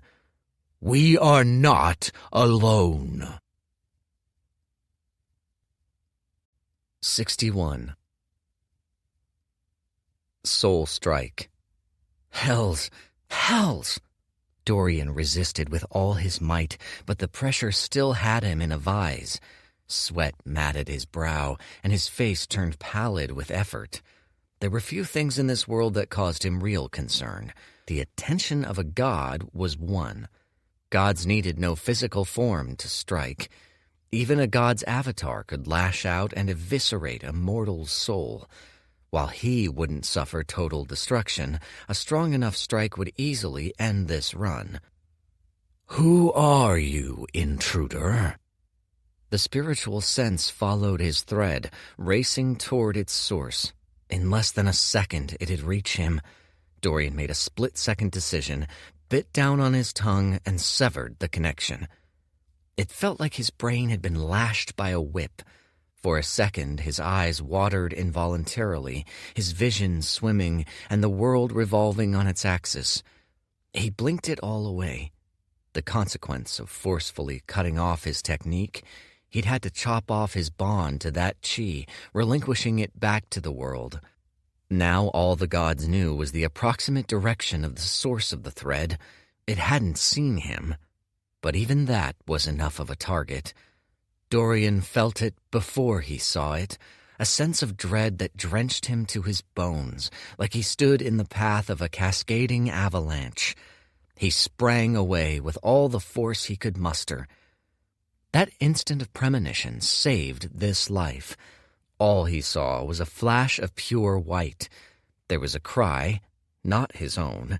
The Yalta spy who'd sat next to him tottered over bonelessly, his head lolling out. His soul had been reduced to nothing. No reincarnation for him, only non-existence. Then all Dorian felt was pain. It was a pain that bent the psyche. Pain became a blinding white star in the landscape of his mind, immolating all thought. It felt like he'd been dunked in magma after he'd been stripped of all his skin. His world was pain. It was pain beyond the world, a pain which dissolved identity. A lesser mortal mind would have cracked in that instant. He gasped and bit down on his tongue to stifle a reflexive scream. Then the hot, primal tang of blood filled his mouth. It ended as soon as it had come, leaving behind only a relentless, throbbing ache. Horrible, but bearable. In its path, Dorian felt an absence. That strike had just grazed him. If he'd taken it head-on, he wouldn't still be alive. Still, it had carved out a chunk of his soul. Then Pearl burst out of the tent, screaming and scanning the distance. Dorian fled. Why did the world refuse to leave him alone? Why was the universe thrusting all these cosmic anomalies in his path on this run? He mulled the questions bitterly as he nursed his wounds. The first step was to stem his bleeding. He raided Who's stores and whipped up a quick solution, a bandage for the soul to stem the bleeding. It was a quick-fix brew with some of Who's rarer sinkhole ingredients, which finished in under an hour. His mind still bled, but it'd soon scab over. The throbbing pain remained, aggravatingly rhythmic, as though a monstrous second heart had formed in the center of his skull, which pumped acid rather than blood. He should be safe. There was no shortage of contestants who knew the surveillance techniques. They'd likely taught it to their clansmen, too. The god's spiritual sense hadn't yet reached him when the attack struck, and it had claimed a victim, the Yalta clan spy who'd been placed conveniently close to him. With any luck, Pearl and the god would think that they'd gotten rid of their intruder. Even so, it had become obvious that whatever vain hope he held out, he could not afford to ignore this Pearl character. Whatever plot the moron concocted, Dorian got the dreadful premonition he'd end up sucked in one way or another. Still, he had no answer to the pertinent question. What was a god doing here? What business could they possibly have? He downed another pint of mossy green liquid. It tasted of bile and rancid milk, but it still cooled his inflamed mind. Then he sat down, cross-legged, and devoted himself fully to recuperation. He called chi into him and dissolved into it, soaking in it, letting it sing to him, letting it mend him. He glanced to his right, where Kaya snored up a storm, curled against the side of the tent under a swath of furs. There would be no sleep for him tonight. By sunrise, the bleeding had stopped. The night passed without incident. Kaya was up early, stretching in the sunlight outside, every move a burst of raw energy. She hadn't a clue what had happened. He'd keep it that way. Pearl would be on extra high alert today. He couldn't let on he'd been injured in the slightest. So he walked out, pretending not to feel the horrid ache in his soul that felt a little like the worst hangover he'd ever had, mixed with the sensation of a molten nail driven repeatedly into his skull. "Morning," said Kaya with a bright grin. "You ready to be tournament qualifiers, you rascal?" She ruffled his hair.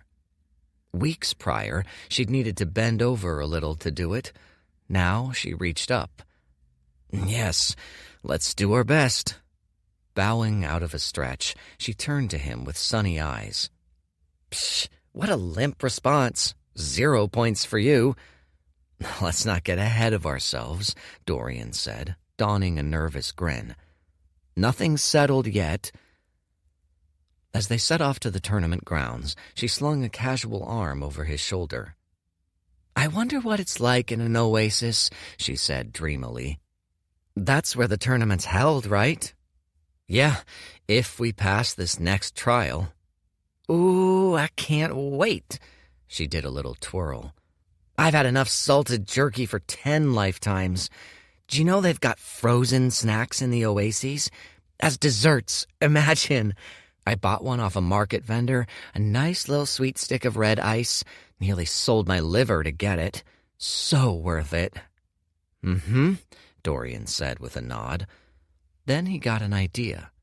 In a few months at most, Rust Tribe would outlive its use. Best to start sowing seeds of future plans now. "Seems like a real nice place to live, doesn't it?" "Live?" Kaya blinked. "I guess. Never really thought about it. We needn't move as much. We'd be in a chi-rich environment, safe, with all sort of access to better books, techniques, elixirs." "Boys," Kaya nodded in agreement. "What?" "Boys. Don't know if you've noticed, dear brother, but the caliber of men around here stinks. I'd sooner screw a cactus than some of these blockheads." Dorian winced. "Thanks for the image, sis. Really needed that." They chattered on as they neared the testing grounds. Then a very important thought occurred to Dorian, something he'd missed in all the chaos of last night. "What was today's trial about?" "Huh? Ah, right. You were gone when Tukatu gave the briefing last night." She paused. "Where were you, by the way?" "Alchemy work, prepping today's Lovelace elixir batch. Nothing interesting," he said, waving a dismissive hand. "The trial?" "Don't you worry. It's easy work." She rapped his head with a knuckle. "It's a trial of the soul, apparently." "The soul?" Dorian had a dreadful suspicion what that meant. "All they'll do is put you under some sort of soul pressure. The top 16 pass." She snorted. "Just don't be a little wimp about it and you'll be fine." "Soul pressure? Hells." "Yeah." She gave him a big-eyed look. "Why are you repeating everything I'm saying with that dumb look on your face? Are you still sleeping? Do you need me to slap you awake?" No, he said hastily. "Just surprised is all." This could not possibly have been timed worse. To endure soul pressure with a whole soul was one thing. To endure it with a soul wound was another. It was not dissimilar to trying to hold back a raging river with a dam, which had a massive hole down the middle. A hole he'd need to plug with sheer force of will. Ugh, this is going to suck. As though on cue, a sharp pang of soul pain lanced his mind. He suppressed a wince. They waded through the Rust Tribe section. Kaya waved and smiled, drew cheers from little boys clutching fresh-bought flowers and middle-aged gatherer women alike. Nearly all the tribe turned out. Hento, Kuruk, Muata, and the rest of the Chosen formed a line at the front. A surprising chunk cheered them on. Even Tuketu and the chief stood at the forefront. Tuketu wore a calculated smile. Rust's face was stone. "Do the tribe proud," was all Rust said. Kaya, human bonfire that she was, threw him a fierce smile. "Trust us, Chief. It's as good as done." Then the 32 contestants all met up in the center, their backs to the clamoring masses. The group felt much thinner. Dorian knew most of these faces by sight and a handful by name. Pearl stood there with his usual hyper-relaxed pose, almost as though he'd not had his gravest secret exposed last night. To his side, Yalta stared at him with a quiet fury. "One of my men was found dead on your grounds last night." "I know," said Pearl lightly. "I killed him." "So you admit it." Yalta's massive frame was clenched like a fist. He didn't snarl or growl. He turned colder as his rage took him. "Yes, so?" Pearl laughed. "The rules of the festival are clear. You are not allowed to trespass on another contestant's territory. He violated the rule. He got what came to him. Good riddance." "I should strangle you where you stand." Yalta's breath grew labored, his eyes bloodshot. "You're an impertinent brat. You've not a shred of honor. You need a lesson in humility." "You can try," Pearl shrugged. "Once we're in the tournament, you'll have ample opportunity. If you pass, that is." "I will pass," said Yalta icily. "For your sake, you should not." Pearl opened his mouth to quip, but Zhang's announcement cut him off. "Welcome, one and all, to the final trial." His voice boomed across the sands, silencing all. He stood on a small stone dais at the very front of the crowd and the contestants. To his left was an onyx pedestal covered in black cloth. "This one is the simplest of all." With a flourish, he tore off the cloth. On the pedestal was a smooth, milky white stone no bigger than a finger. It glowed, but not with its own light. Sunlight lingered on its surface, as though unwilling to part ways with it. Staring at it gave an impression of endless depth, as though Dorian stared into the night sky. It also hit Dorian's soul like a mace. To stand in its presence was to carry an omnipresent weight. Dorian felt it everywhere, from his arms to his neck, to his legs, to even his soul. It felt like all his blood had been swapped out with liquid lead. Even from this distance, he staggered involuntarily. Blast that soul wound. A few of the competitors nearby bent to a knee, shuddering and dragging in harsh breaths. "This," said Zhang, "is the egg of a golden rock, a priceless treasure drawn from the coffers of the Azcan Oasis. It grants countless benefits to those who consume it, from longevity to elemental affinity to a cultivation boost of pure chi. It purifies utterly. It is said that the golden rocks, among all beasts, are loved by the universe. He who consumes a golden rock egg will be loved also." 32 greedy eyes fixed on it in an instant. Dorian could practically hear the salivating. "Your task is to take it from its stand," said Zhang simply. "No techniques, no trickery. Grasp it with your bare hands. The 16 closest qualify for the tournament. The winner keeps the egg. Am I clear?" Frenzied nods. "Begin!" 62. Trial of the Soul. The golden rock reached godhood in maturity. After a century cycle, each rock ascended to a higher plane, but not before leaving offspring behind. Zhang was not wrong to call it a creature loved by the universe. In that egg lay a hint of the divine. It wouldn't only sharply raise cultivation, it'd also purify his body and add a fire affinity to his vigor physique's innate death affinities, meaning it'd supercharge all fire aspect techniques. It'd drastically enhance his talent. That spark of the divine would bend chi flows to his will, more than doubling his cycling speeds. Best of all was its regenerative use.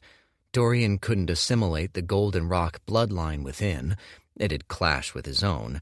But he could make use of the blood, laden with potent creative energies, to help heal his wounded soul. In other words, at minimum, it'd shave months off this run. With the way things were going lately, it might even save this run and give him a nice boost besides. Dorian gritted his teeth. It was hard to think under this blasted pressure, but he hadn't a doubt he could win this trial. He was wounded, but his soul was also qualitatively different from these mortals. It was simply a question of pain tolerance for him. It had hurt like the 9 hells, but he'd get it. By nature, he was a risk-taker, he knew. His judgment was often skewed by foolhardiness, which was why he tried to modulate the overpowering instinct to run forward and snatch the thing with reason. As Zhang raised his hands, ready to signal the start, Dorian was stuck in a dilemma. Thoughts raced through his mind. First was the obvious. To beat out the rest of the field would put him in a spotlight at a time when being known could very well spell serious trouble. Pearl and the god he hid would likely see him as just some mortal with a supernatural endowment of soul force. Or he might make a leap of logic and come to suspect that this strong-souled creature might also have the soul capacity to fashion and execute long-ranging surveillance techniques. The decision was made for Dorian almost as soon as Zhang said, "Begin!" All of them struggled forth in an instant. Yalta's nose was scrunched in concentration. Narong's face was a tally-mark frown. They moved like they trudged through a swamp.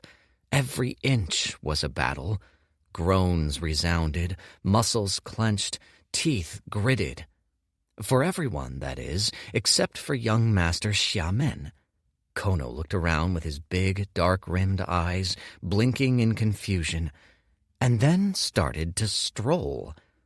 Dorian stared, incredulous. It was like the boy existed in a different space than the rest of them. He met no resistance. He might have been taking a casual afternoon stroll. Even Zhang looked taken aback. His bushy white eyebrows jumped up. In mere seconds, Kono had crossed a quarter of the distance. "How is he doing that?" groaned Kaya. She'd scarcely moved a foot beyond the starting line, and she was already sweating up a puddle. A third of the way, Dorian warred with himself. Go for it or not? He was running out of time. Halfway. If Kono went any farther, he wouldn't have a chance to catch up, all-out effort or not. He felt like he was in the first trial all over again. He was behind, struck by some out-of-nowhere chance occurrence, and yet again, this strange little creature was the cause of it. A spike of pain ripped through Dorian's skull, and the same decision he'd made in the first trial settled at the bottom of his mind. Screw it. He was done lying low. Whatever dangers there might be were illusory. The egg was real. Qualifying for the tournament was real. Worst case, the run finished. Perhaps that rogue god even got a clean shot off on him. He stopped caring. This run was cursed from the start. The only posture he could take was to go for it, risks be damned. He ran. In contrast to Kono's leisurely walk, he must have looked like a drunkard stumbling out of a bar. But instead of slumping and falling, he kept stumbling, carrying on his momentum and loosing a strained scream. It wasn't faked, and it helped his case. If there was a hot nail being driven into his head before, it now felt like a muscle-bound blacksmith pounded at it with a hammer. Dorian had pushed himself enough to know where the exact limit between consciousness and unconsciousness lay. Now he shoved himself to the boundary and straddled it for all he was worth. Kono barely registered him until he was barreling by. Dorian saw the boy's eyes widen as he passed. That was nearly enough to tip him over, but he forced his limbs underneath him and kept up the stumble sprint. The pain worsened as he got closer. He had to slow down some to keep from passing out. Everything else, the crowd, the others, the pedestal, the ground, faded out. There was a haze of mind-bending, reality-warping pain, and in its center, the eye of the storm was his target.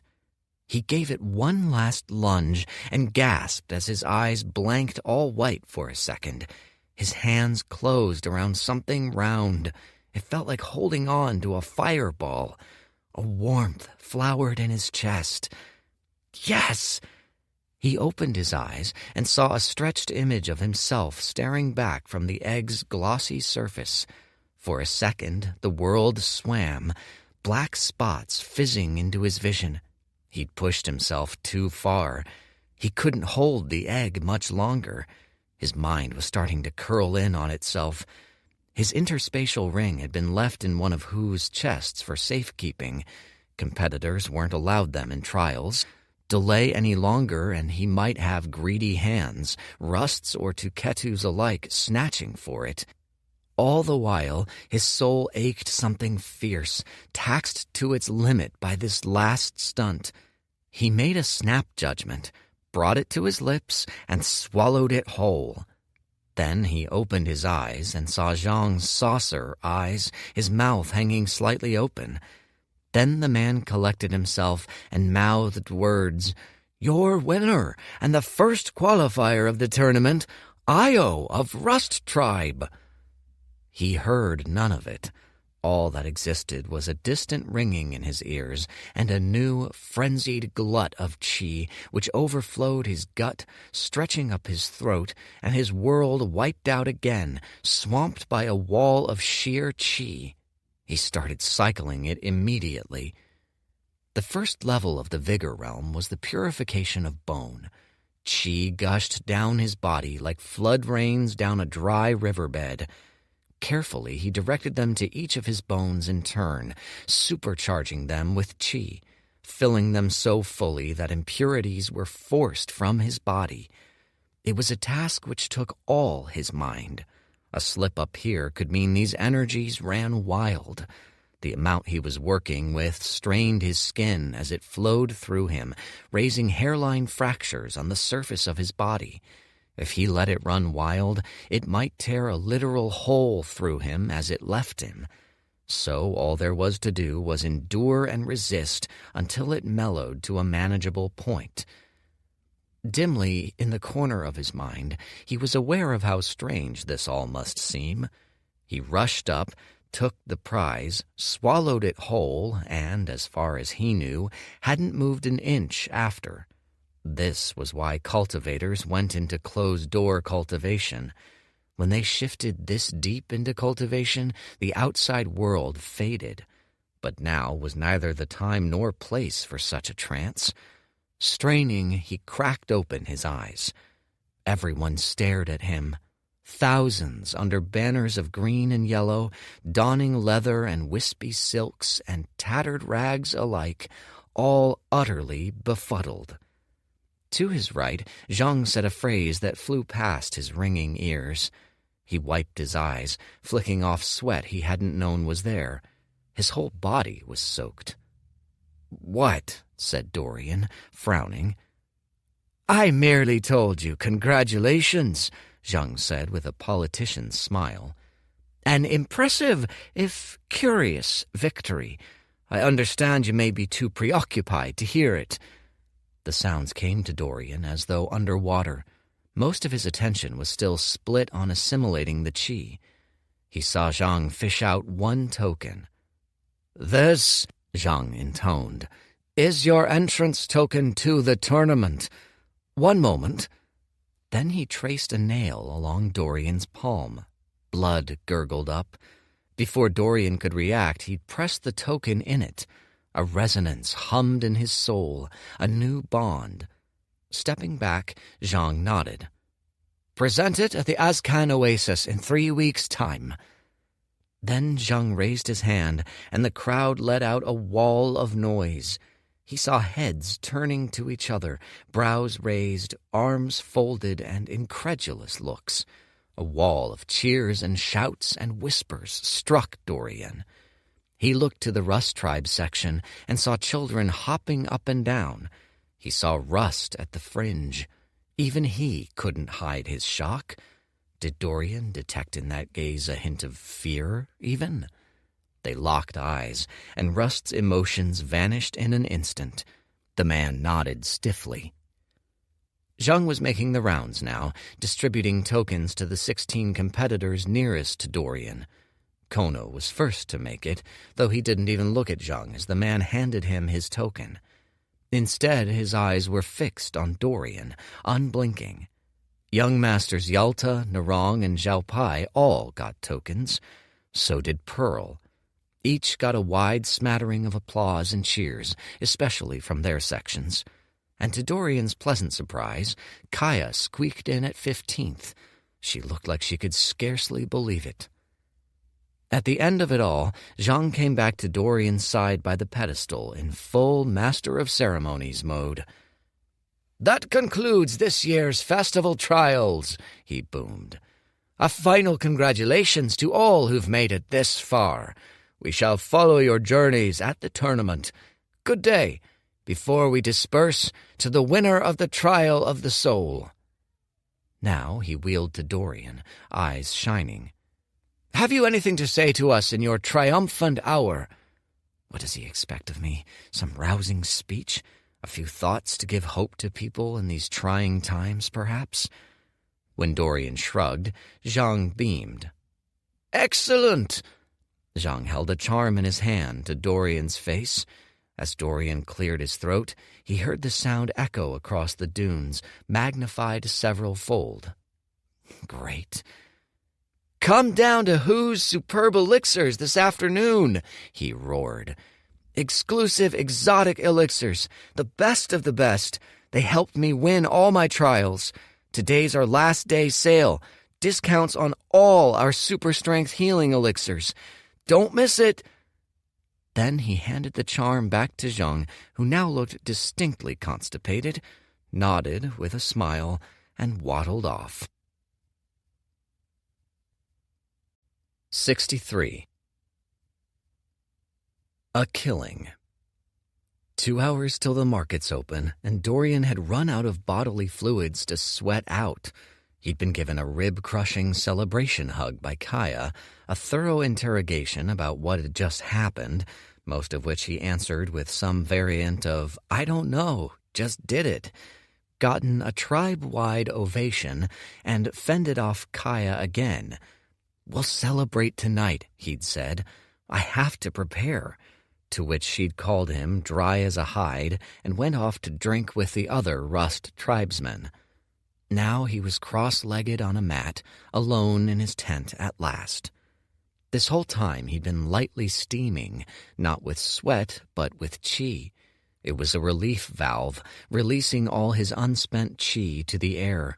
The rest raged down his bones until all of them glowed with chi, humming like strings in harmony. Just a little more, and...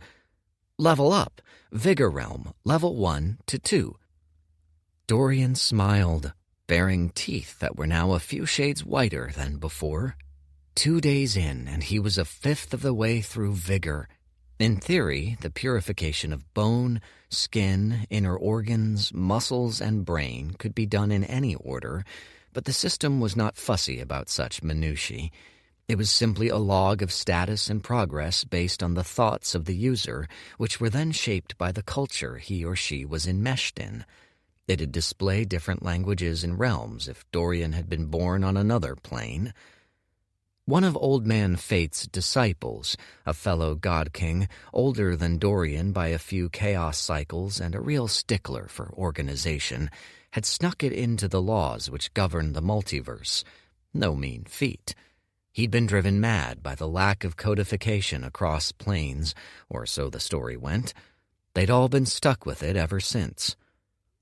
After Dorian had returned, one of the first things he'd done was down a few elixirs made from rock lotus and chrysanthemum flowers, which boosted the soul. It also helped him dissolve the golden rock bloodline, a heinous waste of strong blood, just to patch up temporary soul damage, but a necessary one if he was to shave off a few months. His soul bandaged, his body pulsing with energy, he tackled the next of the Vigor Realm purifications. Skin. It'd be hours upon hours before he fully resolved the egg's energies. Even now they seeped into his soul and body, imprinting him with fire. His cultivation carried on uninterrupted. He'd half expected a fuming Pearl at his doorsteps, but it appeared he'd slipped beneath the man's suspicions. Hours later, Dorian had purified an arm's worth of skin and arrived to reopen shop at the markets. As it turned out, his marketing worked. The starting line was enormous, stretching and snaking in on itself so much it threatened to crowd out several adjoining stalls. To Dorian's pleasant surprise, he saw Zhang standing near the front, looking merry. Several officials from other higher-up clans were there too, no doubt to scout him out. None of their young masters came, save for one. Young Master Kono of the Xiamen stood still with his arms behind his back, eyes closed. Dorian frowned at him. Something about the boy still gave him a bad feeling, and with an intuition honed across millennia, Dorian had learned to trust his bad feelings. He let none of his thoughts show on his face as he opened shop. "Thank you for waiting, dear patrons, whose superb elixirs is now open for business." Salesman mode was on. As it turned out, he barely needed it. In the first half hour, Dorian was swamped with money. The free samples system, to a populace that had never seen the like, was like bait to fish that had never seen fake tackle. Add on to the fact that he'd won, and the reception was already fervent. Plus, news of the elixirs and their efficacy had had many days to spread. In his nights, Dorian had concocted as many exclusive brews as time allowed. Which was all to say that Dorian was making money faster than he would if coins literally rained from the sky. On top of the usual clientele, Zhang came in, snooped around, even tried a sample cup. He drank an enlightening potion with his pinky up and promptly bought up a dozen. "This is extraordinary," he said. Then he paused, and in his eyes Dorian saw the familiar mechanisms of plotting and devious calculation. "You have true talent. When the time is right, you may wish to expand your horizons beyond the bounds of your tribe. When our paths cross at the tournament, I may hire you," he mused with a plastic smile. "I sense a fruitful relationship in our future, Io Rust." "I'd be honored," purred Dorian. But inside he was triumphant. He'd expected an offer to defect to the Oasis after he'd won the tournament, but the inklings of one here were a very good sign. Zhang didn't literally spell it out. He was too much of a politician for that. But for a man like him, it was almost as good as a formal offer. Dorian would need a place to go as Rust Tribe rapidly grew obsolete. Where better than one of the true powers in the region? The other High Tribe emissaries all bought a few potions. Narong clans almost bought a third of Dorian's healing potion stock. "Most useful for our training," the man mused. "We hone our limbs to be sharper than adamantine blades. We temper ourselves against the fangs of Emperor basilisks." Then he looked to Dorian for signs of fear, but all Dorian gave him was a smile with just the barest hint of contempt and a "thank you for your patronage." Another peculiar customer was Kono. Rather than buy any in bulk, he took a potion off nearly every shelf and section. Some he only glanced at the description for, some he didn't even look for the price tag. There were so many of all kinds, offensive, defensive, restorative, cultivation-boosting, pleasure-based, even cosmetic, that Dorian felt almost sheepish when he finally came up to check out. What was he playing at? "Young Master Xiamen, how nice to see you again," he said. "Do you plan on purchasing all that stock?" "Yes," said Kono serenely. "Far be it from me to dissuade you, but are you aware how much it'll cost?" "Not really," said Kono. He smiled like a child. Then Dorian brazenly quoted him 1,000 lira, which was about double what it actually cost. An outrageous sum by any measure. Kono didn't hesitate. He didn't even blink. Instead, he simply tapped his interspatial ring and drew it all out in 2 very heavy bags. Not even the top clans had the coffers to pay that much for such a purchase on a regular basis, surely. Kono didn't look strained at all. Dorian took the money with an incredulous stare. "Many thanks." Kono nodded pleasantly, and suspicion struck Dorian. "Might I ask why you've made such a purchase?" Kono laughed. "That's easy. Your elixirs are of superior quality. My elders and chief have told me to purchase some, that we might study them to discover their formulas." "I see." That was almost certainly the actual reason why he'd bought them. It was a terrible reason, of course. Men smarter than any in this desert had tried and failed to reverse engineer his potions. But still, why would you tell me all this? It was like this earlier, too. You told me you attacked me in the trial. For what possible reason? For a few seconds, Kono thought, putting a finger to his lips. He shrugged. "The world is filled with suffering and deceit. I try not to contribute to it where I can. It's all any of us can do, right?" With a weak smile, he left. Watching him go, Dorian got the strange feeling he was being sincere. How did such a pansy idiot ascend to his role? In Rust tribes, such an attitude would have been beaten out of him very quickly. Strange. Even Pearl ended up stopping by, albeit near the end when the sun was halfway through setting and the crowd finally started to thin. He bought nothing. Instead, he marched up straight to Dorian and gave him an appraisal, eyes narrowed. Dorian smiled back and let none of the tension in his mind infect his face. "Welcome. How may I serve you, young Master Pearl?" "I'm not here to buy. I've just come to say my congratulations. You put on quite a display this morning. Well earned, well earned." Pearl held out a hand, grinning ear to ear. "Many thanks," said Dorian with a deep bow. He pretended like he hadn't seen the hand. Of course, he couldn't risk shaking hands with this maniac. Dorian's soul was still in repair. If Pearl had inscribed some soul-searching technique, or worse yet, if a smidge of that god still lay within him, Dorian was as good as dead. Hopefully, it'd look awkward and oblivious rather than incriminatory. As he came back up, Pearl retracted his hand with a short chuckle. "It was nice to meet you at last. I'll see you at the tournament." He walked off casually, hands behind his head. The day wound down, sales wound down, and at last the festival officials signaled for the markets to close. The grand sum that day, shared between Hu and Dorian, 6,188 lira. As Hu cackled and Dorian raised a toast, they both knew what the number meant. It was enough for them to shed the support of the tribe for good, should they so choose.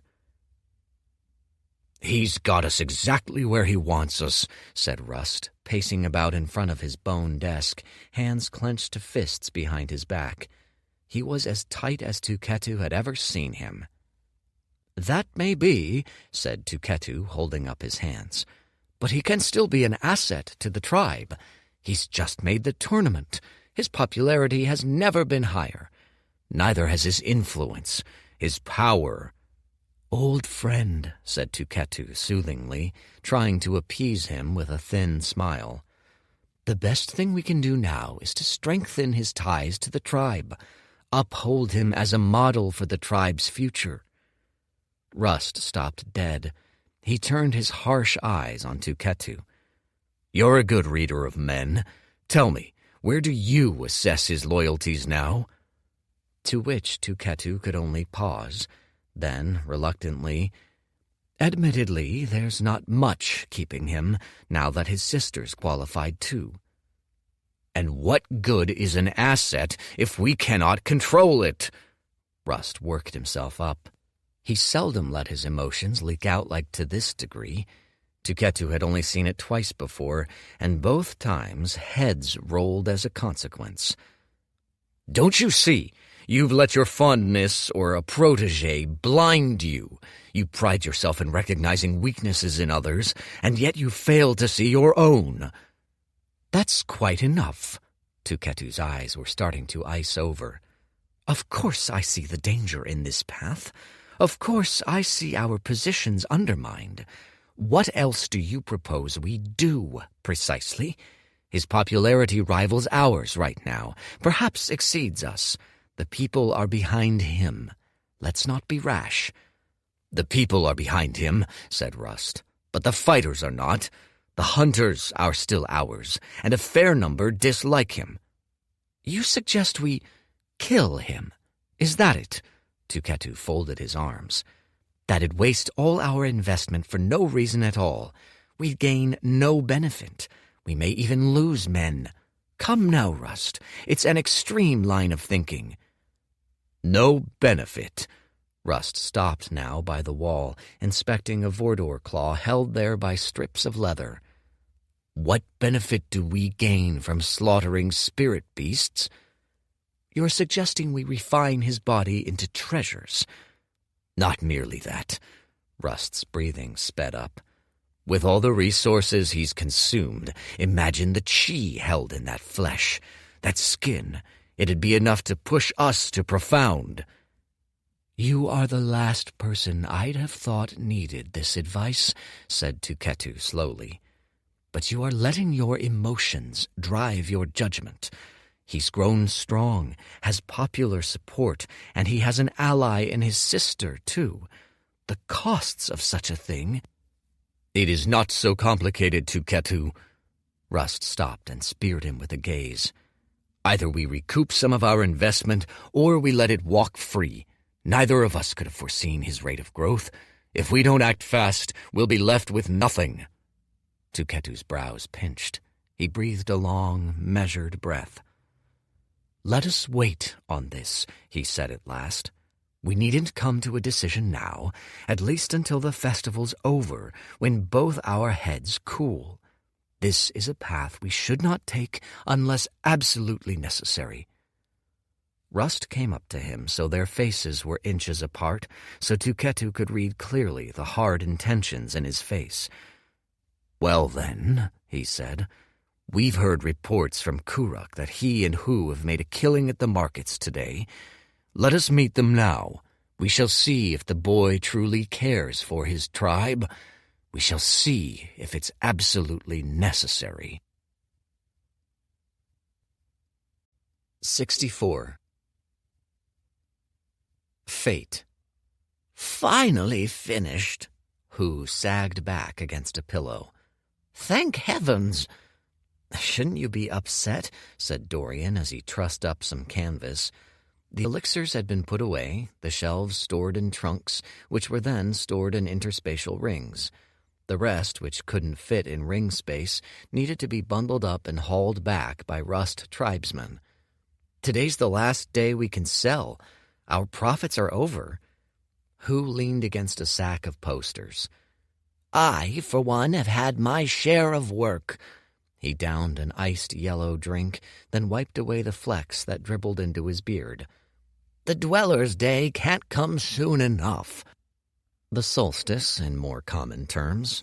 It was the final day of the festival, a day for relaxation and an all-out party. Dorian would probably spend most of it in cultivation, recuperation, and preparation work. It wouldn't kill him, he supposed, to indulge in a few drinks, too.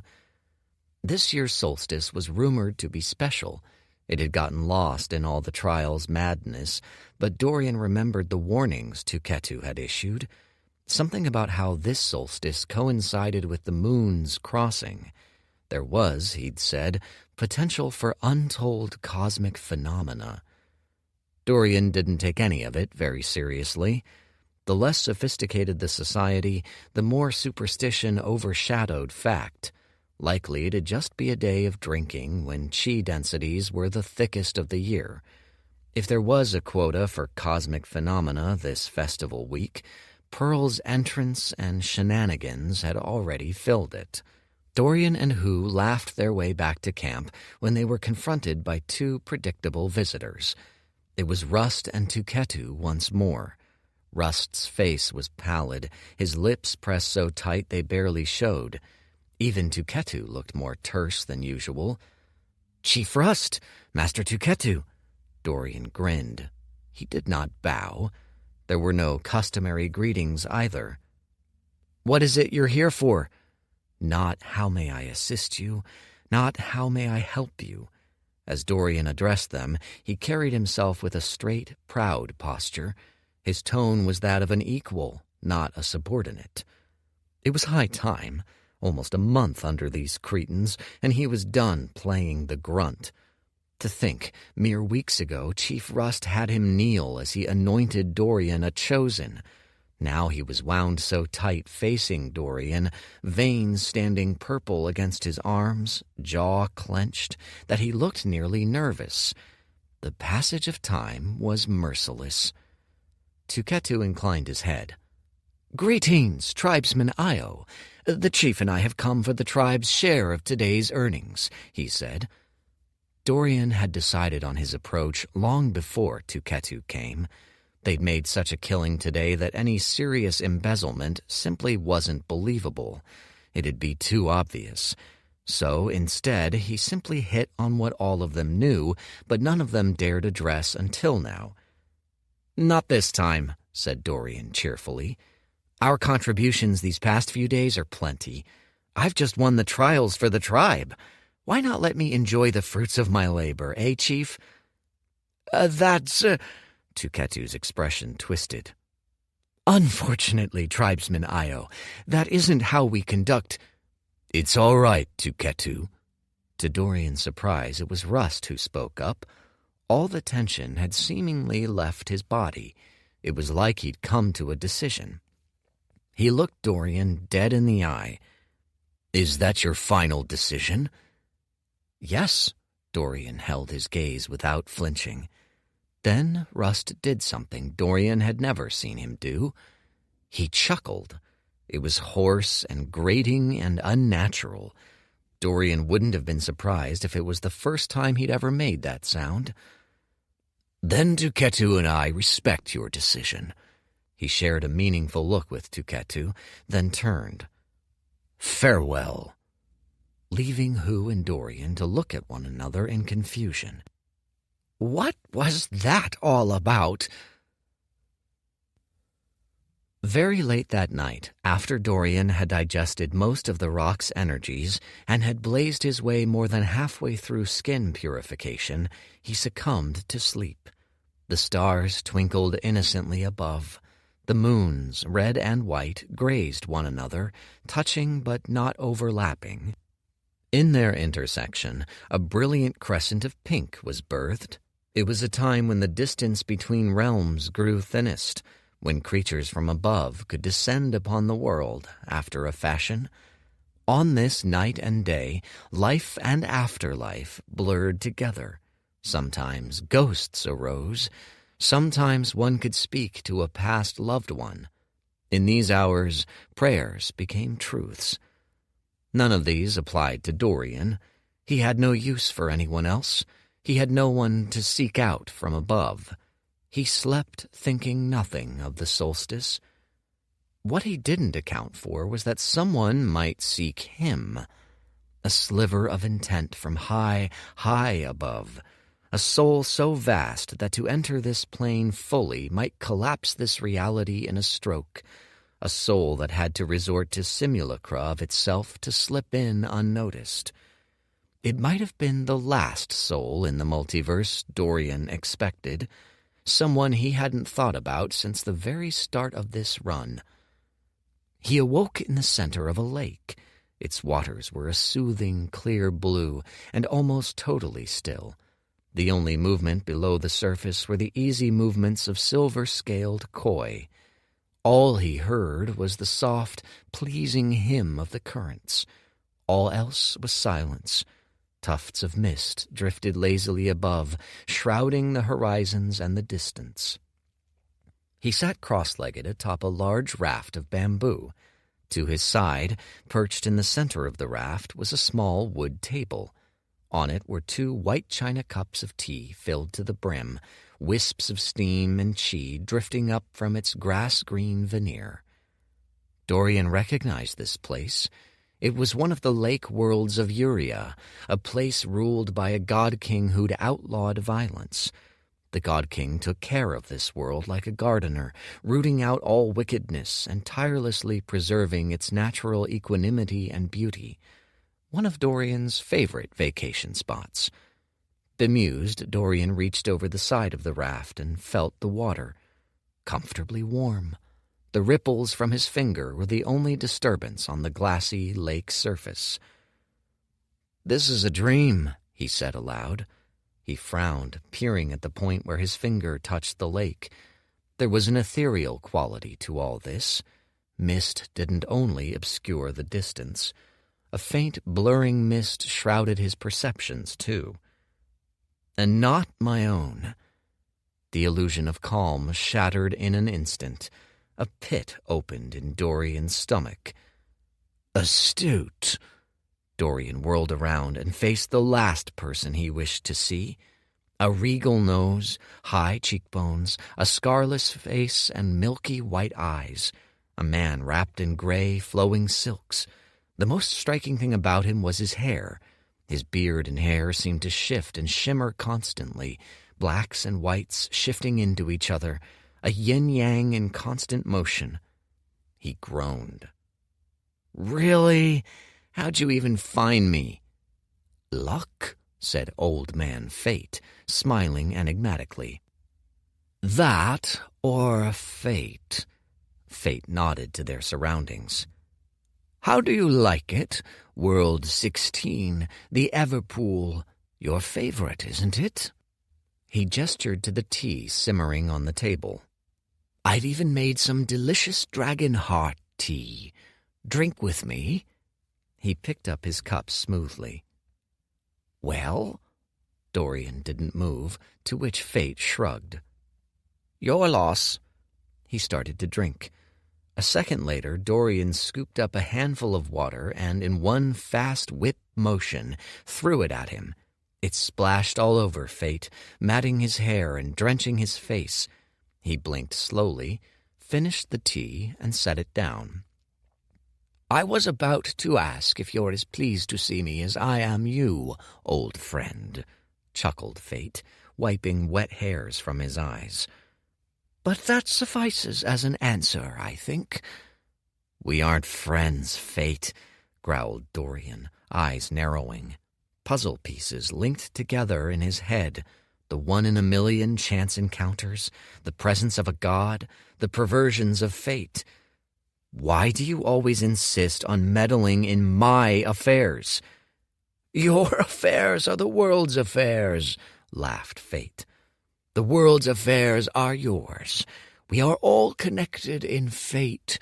Deny it all you like. It won't cease to be true." Dorian opened his mouth to speak, but Fate preempted him. I know. I know that you know. I won't bore you with my platitudes. You'll forgive an old man his occasional ramblings, won't you? It's irrelevant. Besides, you've pegged me wrong." Fate spread his hands helplessly. "I'm not the one interfering with the flow of fate in this plane." "Oh?" Dorian raised an eyebrow. "Am I supposed to take your word for it?" "I'm many things, old friend," said Fate. He shrugged. "I'm not a liar." A headache started in earnest, and not from Dorian's fast-healing soul wound. "Stop calling me that, and say I believe you. If not you, then who?" He frowned. "Hold on. Why are you here? Why am I here?" "I'll get to that," said Fate, his tone soft as a swan's feather. "In the meantime, won't you have some tea?" He jerked his head to Dorian's still full cup. Humping, Dorian squinted at it. This might have been a dream space, but real chi emanated from the drink. This space blurred the lines between construct and reality, an easy feat for a god-king such as Old Man Fate. "Which species?" "Silverfang." "Fresh? Time-stopped cellar? No prior freezing? Of course. The leaves? From the highest boughs of the Tree of Eternity. Top grade, certified by Elysia. Grandfatherly, kind wrinkles crinkled Fate's eyes. It'll resolve your soul wound. It also tastes splendid, if I do say so myself. Still squinting, Dorian reached for the cup and brought it to eye level. He inspected it for a few seconds, then gave it a sniff. What? Chuckled Fate. Do you think I'd poison it? Truly. Have I ever given you reason to distrust me? No, but you are a tremendous annoyance. You stick your nose where it doesn't belong in service of some grand, imaginary, greater good in which I have no interest.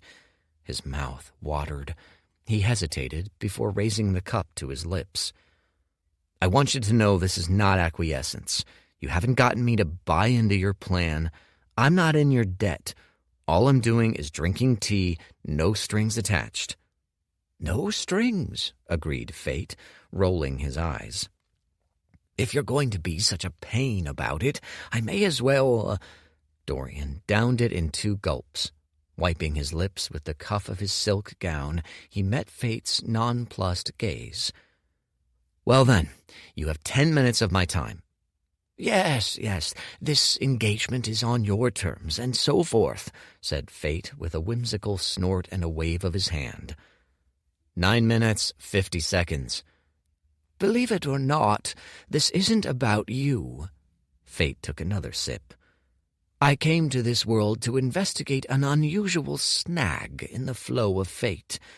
A deity has interfered on this realm, as you've found out, but their influence extends beyond your friend, Pearl, he calls himself.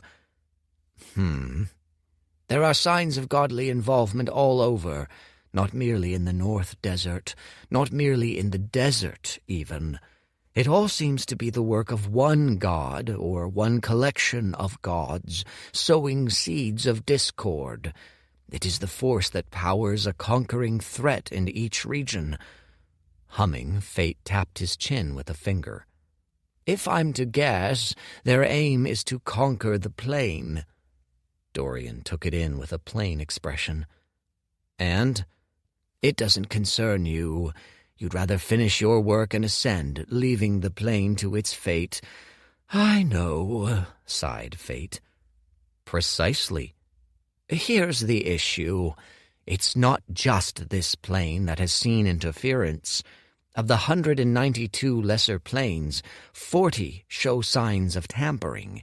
3 have already been conquered fully, under the rule of one empire. Fate's rheumy eyes didn't blink as he stared. His voice took on a preacher's quality, prophetic. I sense a shift coming, he murmured. A rise of a great and vast evil. A shadow falls over the multiverse. It stretches up from the lower realms, invading the planes of the gods and above. A lengthy pause, then, aha. Refill my cup. Dorian tapped the white china handle. Fate shot him a dry look. There was a gushing sound, and Dorian's cup was full to the brim once more. I sense you aren't taking this very seriously. Remind me, said Dorian, grinning wryly. What was the occasion of your last visit to me, or the time before? To warn of an impending multiverse-ending doom. A faint blush filled Fate's cheeks. So I got the timing wrong once or twice. 6 times, 7, if you count this one. Fate raised an imperious finger. This time, I'm certain. Last time you also said you were certain. Dorian took a sip of tea. You got all worked up over the mole peoples taking over the mountain realm, said it was a stepping stone to conquering the multiverse. How did all your peaceful protesting go, by the way? Did those 2 centuries of sign-making and hunger striking convince the Mole King to abdicate? Fate stared out silently across the surface of the lake. "I see you won't be persuaded," he said, a note of sadness in his voice. "May I appeal to your self-interest, at least?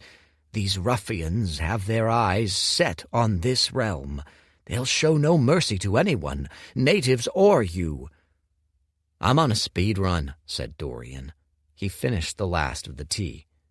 "With any luck, I'll be gone long before then. My thanks for the tea. You're right, it is delightful." Even when he was defeated, Fate didn't look sad. At best, his expression read peaceful resignation. That was Fate. His emotions oscillated in small spurts around the same set point of gentle equanimity. Dorian could have hurled abuses at him for the next decade, and his face would read the same. "Very well. At any rate, it was pleasant chatting with you, old friend, after all this time." "All I ask," said Dorian, setting down his cup, "is to be left to my own devices. In return, I don't meddle in the affairs of others. Is that too grand a request?" "Unfortunately, yes." Fate smiled. "Anywho, we need not retread old ground." His eyes drooped shut. "My time here is ending. Before I go, I've one last warning. If you listen to nothing else, hear this." When his eyes flickered open once more, they were unfocused, staring out at the flows of fate, mapping the ebbs of the future. "The strings of fate tangle at the solstice. It spells disaster, cosmic disaster. Bloodshed stains the geyser red. Bodies litter the sands. The moons cross paths. Beware the all-seeing eye." "Wait," Dorian frowned. "What do you mean, cosmic—" Before he could finish, the scene dissolved like an old memory. 65. Red Solstice 1. The festival was sound asleep. It was that time of night, so deep and so late and so silent that the ambiance felt like a physical thing, a thick wool blanket laid atop all the tents and huts and stands. A few revelers slouched home on wine-weak legs, but that was that. Even the geysers' roars were subdued, seeming more to Dorian's ear like snores. Dorian sat wide awake. There'd be no sleeping tonight, and not just because of Kaya's ground-shaking snoring. What was there to make of Fate's speech? Need he heed any of it? Standing, he pushed his way out of the tent and set a course for Who's stores. He'd think this through over a kettle of Who's rare brews. A few minutes later, he'd snuck into the alchemist's store tents, unpacked a handful of fangweed tea, and set the stuff to brew in a small iron pot over a small, flickering fire. All the while, he thought. By the time the tea had finished brewing, he'd come to a few decisions. First, whatever grand designs the other gods had on this world or any others, Dorian had no interest in them. That hadn't changed. Besides, he'd never been convinced of Old Man Fate's far future predictions. True prophecy was impossible, even for a god-king. Dorian should know. His chief specialty as a god-king was time, and the best future sight could offer was to present a vast array of possibilities. The multiverse was stochastic. All that said, the closer to the present, the easier it was to tease out likely futures. And though fate was senility embodied, he wasn't so far gone that he'd muddle up a day-ahead prediction, right? Cautious skepticism. That was the attitude Dorian would take, he decided. He checked his interspatial ring and made sure all his valuables were tucked safely within. He spent the rest of the night patching up the last of his soul. Then he went outside to meditate. The moonlight was especially intense today, a warm caress on his skin. The moons, overlapping, burned with vitality. Streams of chi rushed into him with each breath. Above, the sky was a wild tapestry of sharp purples and melancholy blues, and the stark white streak of debris was nearly corporeal tonight. In another life, Dorian might imagine it as a path on which angels trod. On nights like tonight, Dorian could see how mortals made their myths. This was one benefit of smallness. In this state, Dorian was capable of a sense of childlike wonder, a rarity for most deities. It was much harder to be in awe of the stars, after all, when one could pluck them from the sky. The evening passed. The sun rose. Dorian's body, marinating in the chi of the universe, bristled with vigor. Under the rising sun, his skin looked like that of the other vigor masters, pure, marble-like, supple and hardy at once. As he opened his eyes, he was greeted with a new notification. Level up, Vigor Realm, level 2 to 3. He met the sunrise with a smile. All was well, for now. "You're not coming," said Kaya, a brow raised. She had a barrel of Northman beer under one arm and a garish fur hat on her head. "Not this time," said Dorian. He waved. "You have fun. I've some final training to do." He really meant, if fate's right and there really is some attack, I can't be caught piss-drunk. Kaya didn't press. Instead, she shrugged and simply marched out the door. A few seconds later, Dorian heard a loud whoop. It was the last day of the festival and the most unstructured of them. A few, like Dorian, chose to take advantage of the unusual chi concentrations to further their cultivations. Mostly these were elders or clan leaders who held the bulk of their celebrations in smaller, private circles. The rest of the festival-goers were embroiled in a sea of limbs and wines which ringed the geyser. In one corner, a few thespians had set up a stage. Drunken onlookers whooped and jeered at equally drunken actors. In another, singers, voices amplified by chi, sang to cheering crowds. Dorian spent the morning lashing Yama's chains to cacti and looking on with a measure of jealousy. He hadn't been properly drunk in some time, and today was as good an excuse as any. But instead, he wrapped smoke chains around the bases of plants and watched them wither.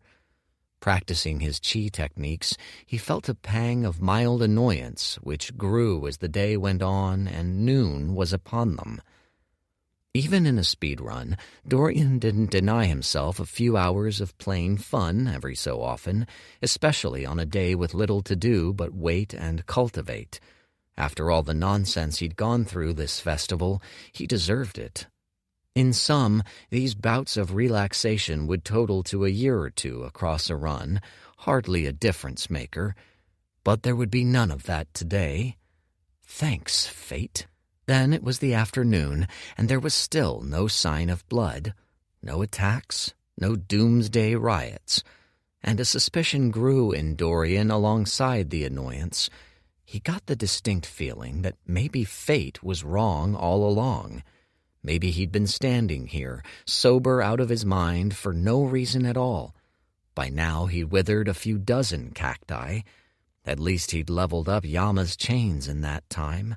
Now at level 3, they were the consistency and color of smoldering coals. Blackness drifted off them like ash in a winter wind. It neared evening. The partying showed no signs of stopping, and Dorian's irritation, at fate, at other gods meddling, at this, had peaked and now slowly ebbed. By chance, in search of more cacti to practice on, he'd circled near a section of the festivities. Men and women were draped over one another. Some were out cold on the floor, saliva and dark liquids dribbling down their cheeks. One woman had even pinned a man to the ground, straddling his chest, and was kissing him so fiercely it looked like she was in the process of devouring his face whole. Wait, is that? He squinted, got a better look at the woman, and then a look at the man. He pinched the bridge of his nose with a sigh. Really, sis? This is a new low. Hento Rust was pinned underneath her, his cheeks redder than red. His eyes looked about to pop out of his pretty little face. His silky locks were spread out about his head in a tangled mess. He looked like he scarcely believed what was happening. She must be smashed to bits. That unpleasant image was enough to get Dorian to retreat to his tent. As night fell and the chi-thick atmosphere waned, he'd absorb all the chi he could, he decided. He threw himself at the next layer of refinement, the inner organs. All the while, he kept an eye cracked for any mischievousness. And as the hours wore on, as day gave way to night, still nothing. The fiercest of the partying went and passed, and as the moons arched up the sky on a collision course, the incessant drunken shouting quieted. A good half of Russ' tribe had returned to camp by now, nearly all drunk, even the children. Then, an hour later, Hento dropped by. In his arms, nestled in a bridal carry, was a snoring Kaya. Dorian greeted the scene with another sigh. Said Hento, whose face was still aflame. He looked down at her, then up at Dorian. Good evening. I happened upon your sister here. She's had a bit of a drink, or so I gather. I supposed it was my duty as a self-respecting man to escort her home. We wouldn't want any deviants to try anything naughty. Right, Dorian said. Isn't that ironic? Thank you, young master. Very thoughtful. You may set her down on the leather cot over there. Nodding, Hento stepped in and did just that. Dorian didn't miss how his gaze lingered on her as he made his way back to the doorway. This time he did roll his eyes. Children. Hento lingered at the edge of the door flaps, clutching his arm with a hand, uncertain. Moonlight spilled over him. Anything else? Dorian said brightly. Hento bit his cherry-red lip. In the silver light, heart-shaped, irritatingly symmetrical face looked like a line drawing. You don't think very highly of me, do you, Io dear? Dorian thought for a moment. Nope. At least Hento had the decency to cringe at that. Ah, you wound me, he cried. Alas, perhaps I've deserved it in the past, but lately my eyes are open anew. I see now there's more to life than merely the aesthetic or the pleasurable. You've helped teach me that, in fact. Dorian blinked. Inwardly, he thought, I have. Outwardly, he said, That's good to hear. I'm glad for you. Anyhow, it's getting late. My past behavior, why, now that I look back on it, I see it was the confused muddling of a dilettante, a child. Hento shook his head vigorously. The Hento of today laughs, nay, scorns such foolishness. I see. Dorian wasn't quite sure what was happening. All he knew was that he had zero interest in it. I'll be a better person, declared Hento, shaking a dainty little fist. A man worthy of fame, a man worthy of virtue, not vice. Gone is my decadent self, shed like the frost dragon's moult on first winter. Very good, thank you, said Dorian, edging closer to the door. He felt some long-winded autobiographical, self-reflective speech quivering on the horizon. If he didn't move to stop it now, he'd be stuck here for hours. Sure enough, I have not been fair to you or your sister in my pursuits of her, said Hento, tears bringing to his eyes. But you must understand why I was the way I was. Ever since I was a boy, my father's always been harsh, austere. The aesthetic was my only escape from his— Good night. Dorian slid the flaps shut. For a second, Hento stood still, silhouetted against the tent. Dorian imagined the dumbfounded look on his face. Then, with a shrug, he walked off. The day came and went, and it was night-time, and Dorian wasn't sure what to make of it. Had Old Man Fate truly gone senile? The moons had almost finished their slow treks up the sky. Tuketu's old warning crept to mind. What had he said? Something about the twin moons crossing? Things get strange when the heavens fall. Dorian frowned. Surely not. The solstice is all but done. As they neared each other, he watched with bated breath. If anything were to happen, it'd be now. An awful premonition crawled up his spine. Surely not. The minutes trickled by. High above, the moons finally met, overlapping one another perfectly. Red and white crossing to a perfect shining pink. A beat. Dorian heard his heartbeats thumping wetly, hot in his ears. Nothing. He let out a breath. Then a ripple of chi hummed from the heavens to the earth. Slowly, the ground trembled. 66. Red Solstice 2. At first it was a low, slow rumble, lost in the roar of the geyser. Dorian didn't register it right away. Only when he heard the click-click-clicking of jostled glass did he bolt upright, just in time to see a beaker of healing elixir topple from its perch to land mouth first in the sands. There it trembled with the ground, all its red gushing from it in spurts. Kaya was still inert on the ground. He leapt to his feet and burst out the door flaps. He scouted the perimeter for threats, then his surroundings. Nothing. Was it an earthquake? He closed his eyes, feeling for the tremors in his feet. In times like these, he wished he had spiritual sense to do an in-depth probe of all his surroundings. Instead, he had to rely on limited feeling. As the trembling rose, as voices cried out and bleary-eyed heads poked out of tents all around him, he mapped the rhythm of the sands. All he got was a sense of direction. The epicenter was in front and to the left. He turned to face the geyser, frowning. Around it, sand leapt up in jostling waves, dark yellow pinpricks bursting about in all directions as though every speck of sediment had come alive. Was the epicenter directly under the geyser? How could it be? Out of the corner of his eye, a procession of festival officials burst out of a tent, a few still in silken bedclothes. A second later, a figure shot into the sky. It was Zhang, staring out at the rest of them and the geyser with a furrowed brow. "Do not panic," he shouted, his voice supernaturally deep and rich, boosted by chi to drown out the very much panicked cries. "Officials are investigating the disturbance as we speak. Stay where you are. Stay calm. We shall deal with it shortly."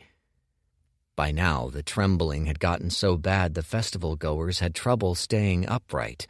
It wasn't just shaking anymore. The ground tilted under his feet, careening from side to side, sending plumes of sand gushing back and forth, crashing over tents and uprooting cacti whole. Screams filled the air, louder this time. The sound of heavy thumps, then sharp twangs as tent strings were snapped from their moorings en masse, and objects of all sizes, beakers to hides to trunks to halberds, flew in all directions. Beneath it all was a low, dragging groan of the earth, smothering all. Zhang shouted something else, raising a lordly finger, but it was lost in the noise. Natural disaster. Yesterday's dream came to Dorian in a flash. Was this what fate was warning about? He tapped his interspatial ring. All his valuables were stored within. He was safe. Then he paused, glancing back to his tent. Almost all. Somehow, Kaya was still dead asleep. Before he had time to dash for her, the ground bucked beneath his feet like a stallion. He nearly fell over. He had to steady himself on his hands. Then, with a growl of frustration, he took to the sky with cloud-treading steps and surveyed the landscape with a grim eye. All the camps were in chaos. A mass hysteria had gripped the festival-goers. Warriors hopped up on chi, chucked techniques at random, and tribesmen ran to and fro, screaming and yelling, searching for a refuge that wasn't there.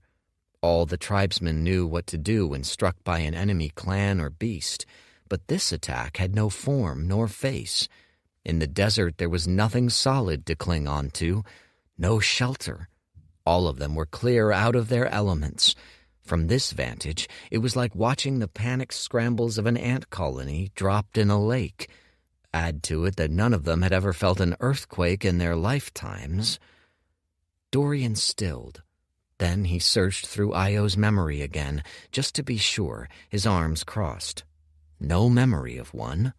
He couldn't recall reading of one happening either in Io's lifetime or any other. Were there earthquakes in this realm? Something wasn't right. Dorian felt it down to his bones. It unnerved him. Then Dorian noticed the dots in the sky. He'd been so focused on the geyser that he noticed them only now, and when he spun around, taking them all in, a spike of déjà vu struck him. He'd seen dots much like these weeks ago, only this time he had the eyes to make out the contours of feathers and slick black beaks in the far distance. Eyes that coursed crimson. A Vordor swarm, coming fast. But that wasn't all. Now that Dorian let his perceptions expand, he saw peculiarities in those shifting sands. The ground upended itself in streaks. It came from the distance in droves, drawing closer at a frightening pace. Something, many somethings, burrowed under the sands and made dozens of lines straight for them. An attack, coordinated. It must be.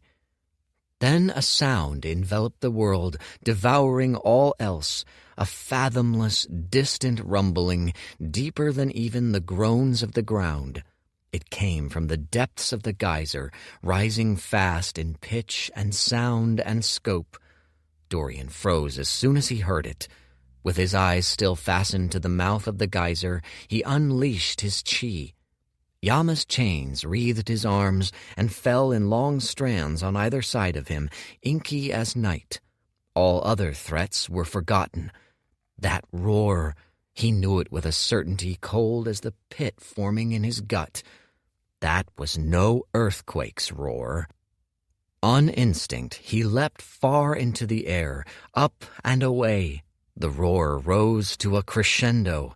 Now it sounded like metal screeching against metal, piercingly shrill. In that sound, Dorian heard seething rage. Something had to give.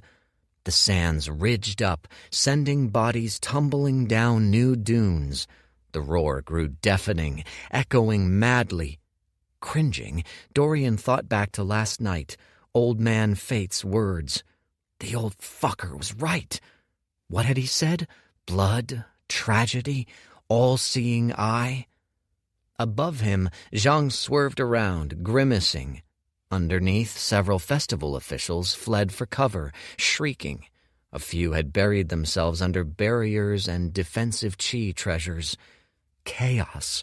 There was too much to keep track of.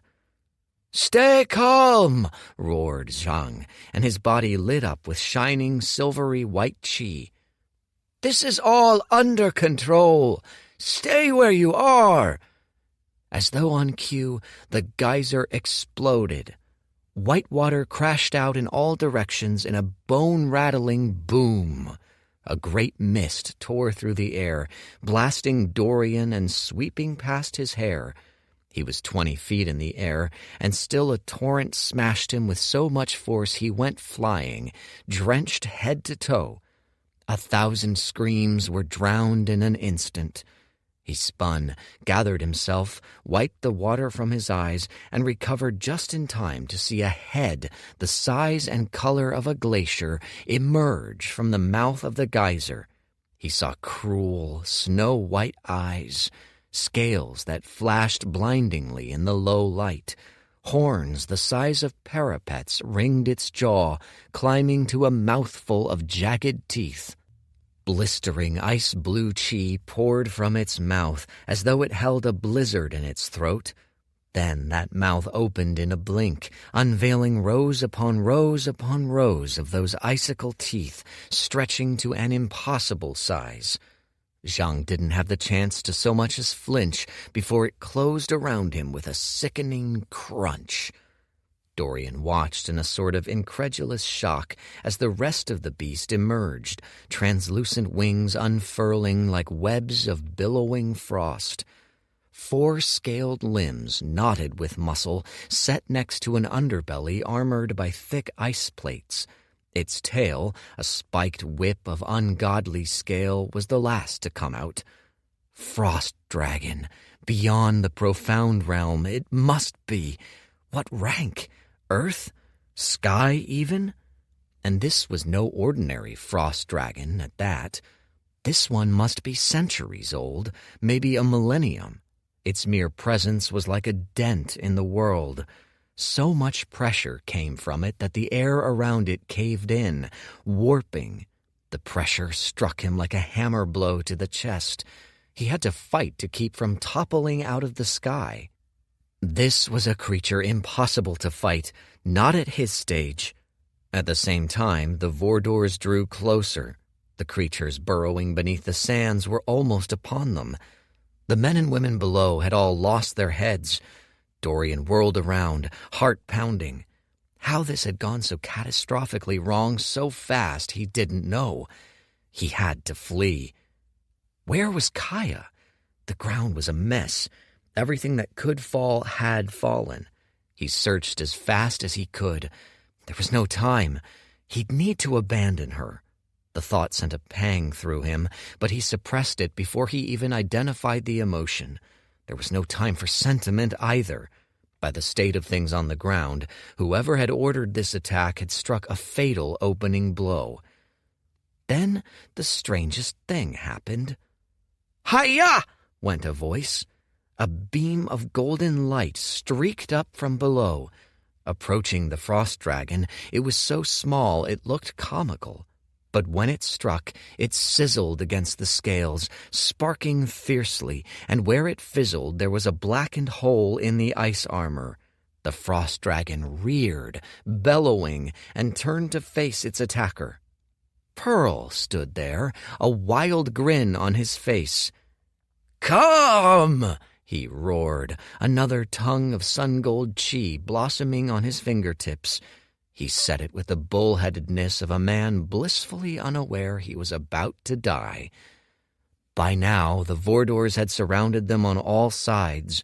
Streaks of black dive-bombed would-be escapees, engulfing them mere feet from the main festival grounds.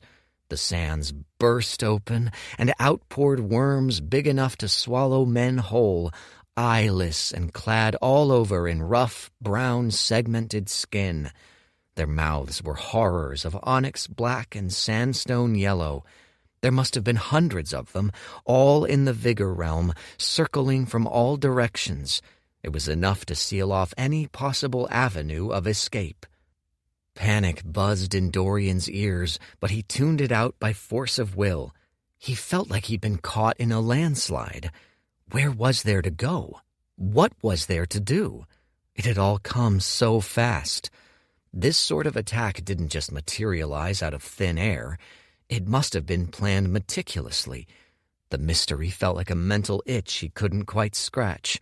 Shadows of knowledge hovered in his subconscious, begging to come to light. He gritted his teeth. Tch! In front, the frost dragon bellowed full-throated. The worms crushed in on all sides, opening their maws in near unison and tearing at the flesh of hapless festival-goers. The Vordors descended in rhythmic sequences, wings beating uniformly. The sight triggered a memory in Dorian's mind. In a flash, he knew who'd done all this. "The Ugok shaman," he said aloud. It was just like the last attack. He didn't need to overwhelm the enthralled beasts if he could strike at the one controlling them. But where was the shaman? Nobody was perched on the backs of Vordors. Nobody had come riding a worm. It took a tremendous degree of concentration to orchestrate an attack like this. Was he seriously to believe the shaman didn't maintain close range? Or stay in sightline of his beasts? No, The more likely explanation was that the shaman was among them. This was timed too well.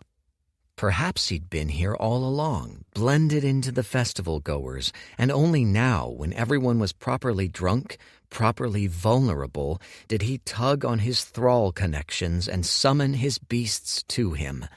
Who was it? There were thousands of people here, hundreds in the Vigor realm. 67. Red Solstice 3. Beasts crowded in from all sides, snapping off stragglers at the edges. The mass of humanity contracted as hundreds of men and women fled inward, but they couldn't flee very far. The frost dragon waited at the very middle, its neck ablaze with cruel chi as it charged an attack. Everywhere, blood gushed in fountains. Bodies fell in droves all around them, speared by worm fang or Vordor's beak. The ground had stopped shaking, but hysteria raged strong as ever. The emotion pulsed through hundreds of bodies in a relentless torrent. He saw it in the dropped jaws, the stifled screams, the mad rushing to nowhere. They'd all been reduced to animals, seized by their basest instincts, void of thought. The fighters among them were a little better, but even they'd been drowned in the chaos. There was no chance of mounting organized resistance, and Dorian still had no leads on the shaman. At this rate, it'd be over in minutes.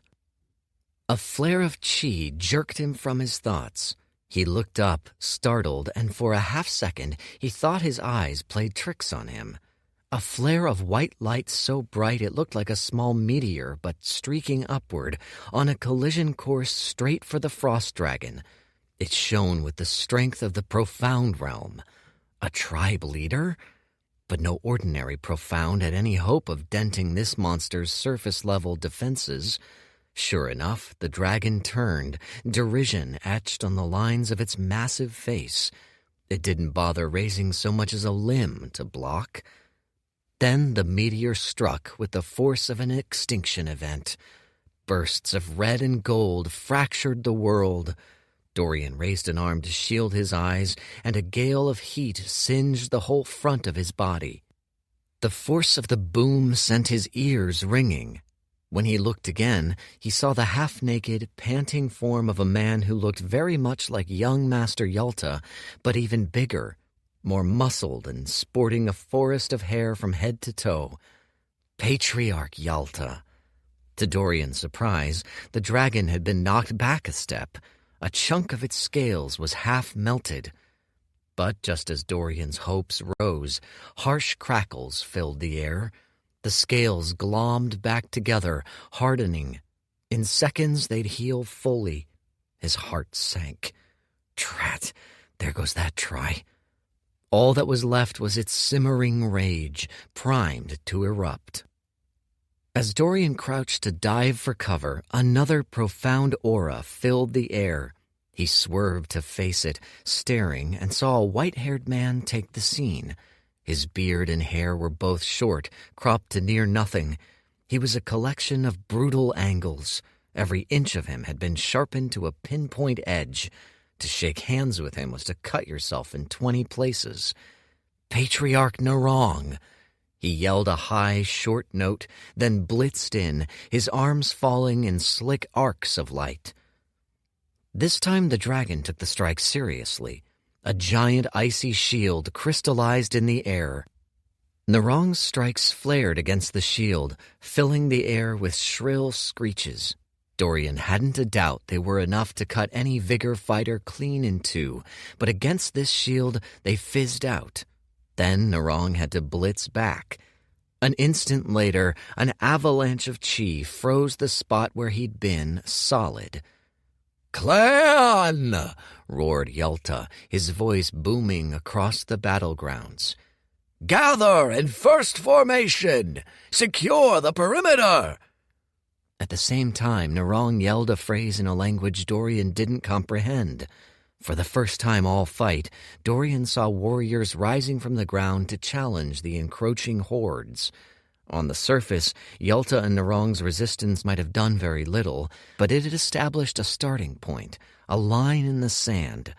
We will not be trampled without a fight. The frost dragon, meanwhile, set its sights on Yalta.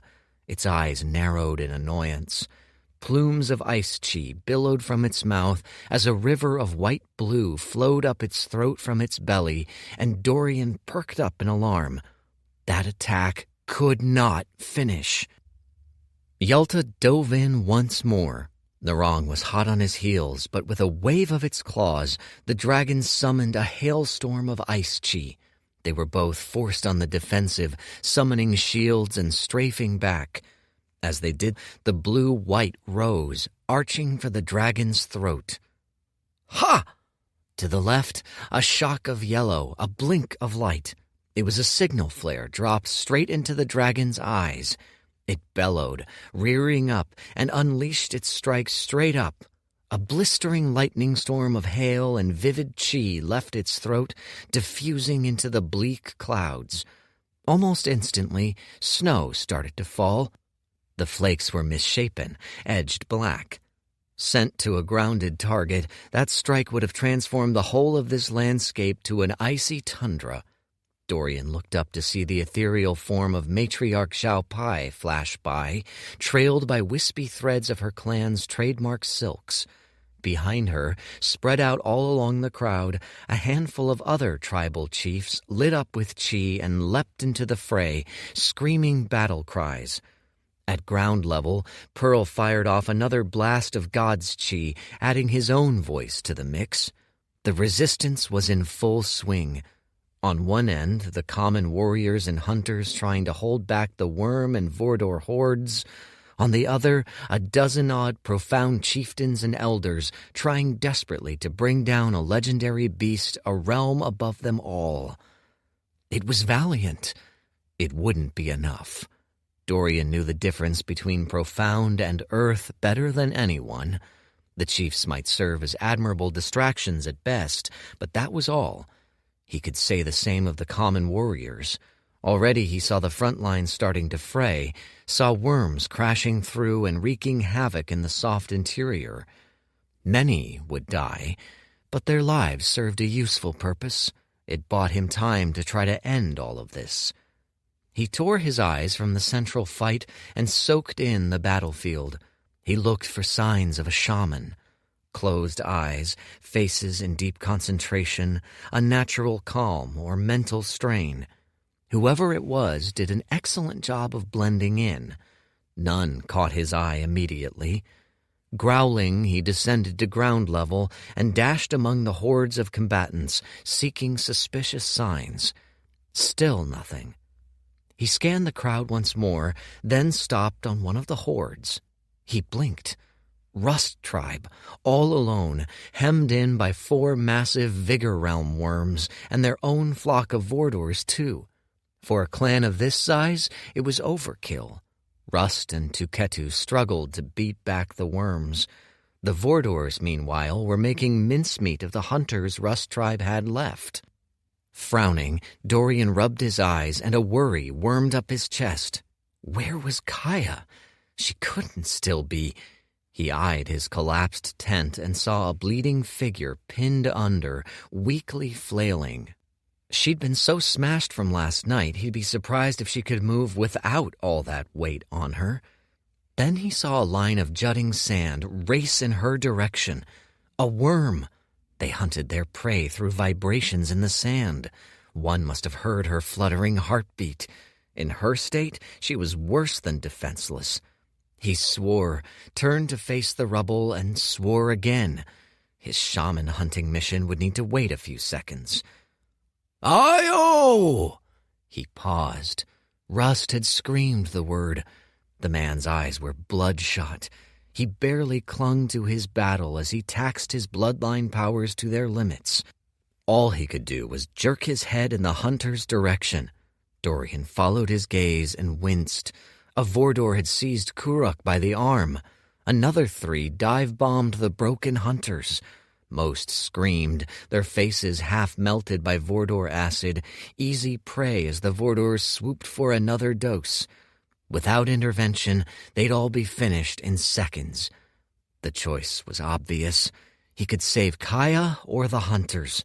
He felt Rust's gaze burning a hole in his skull. He made his decision without a second's pause. He dashed for the collapsed tent, blasting aside the poles and the covers. Rust's rage-filled roar rang out behind him, but he forged on. Kaya lay half-conscious. In the chaos, she'd been buried under a lump of shattered glass and sandstone. As he found her arms and hoisted her by the shoulders, he was acutely aware of the tremors in the sands beneath, the way the sands shifted, ready to cave open at any moment. "Sorry, sis." He yanked her out by force. Even in her half-lucid state, she hissed, bloody scrapes opening up on her legs.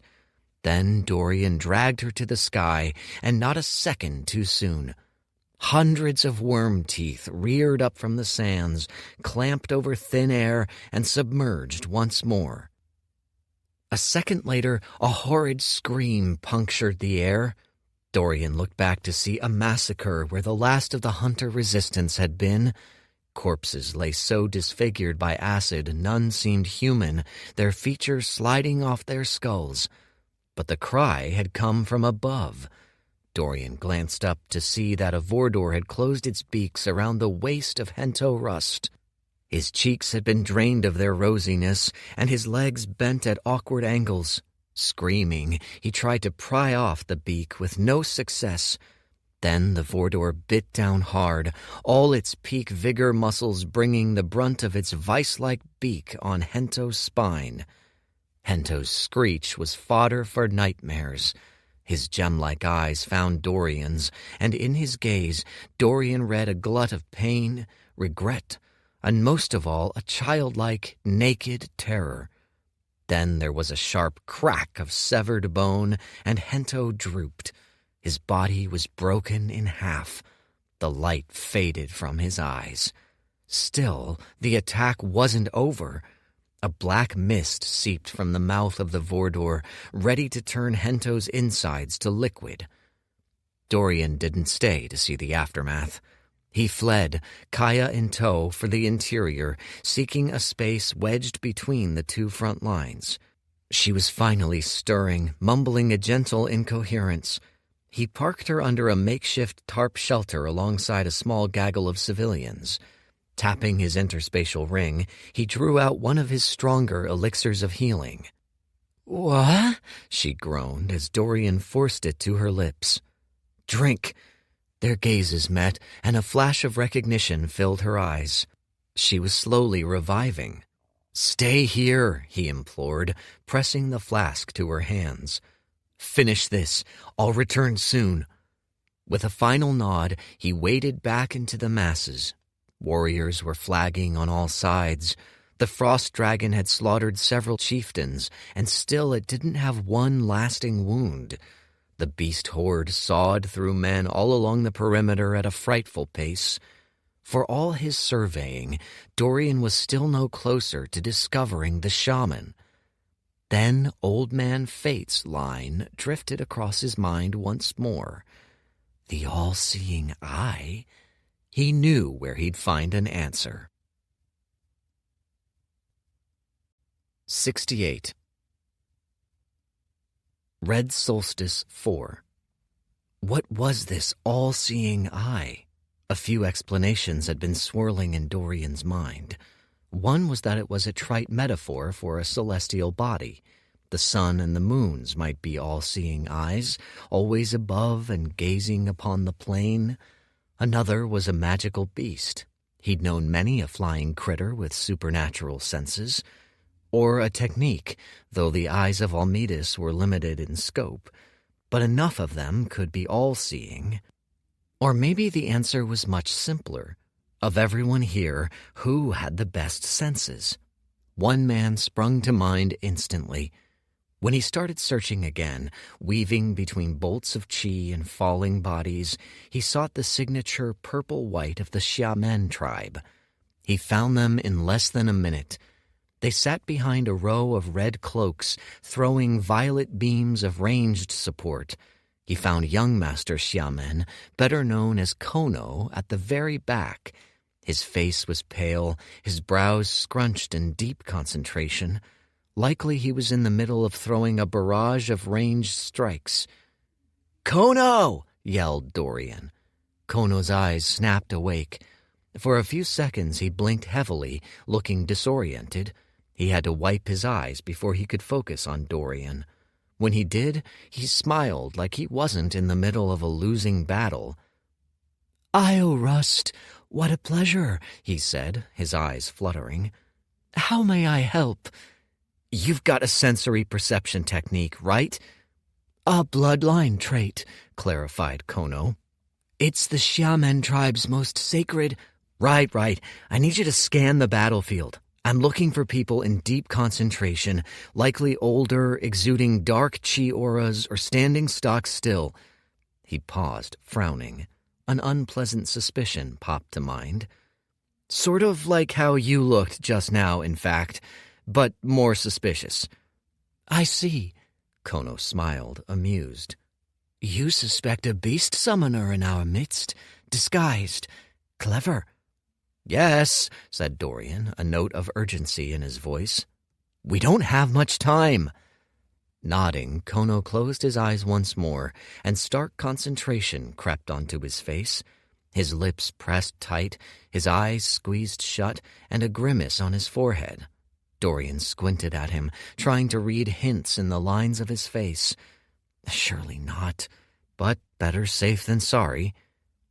"Any luck?" he shouted, leaning right into Kono's face. He slapped the boy on the shoulder for good measure. It didn't seem to faze him in the slightest. "Give me a few breaths," said Kono. Hold a conversation, command beasts, and deal with distractions?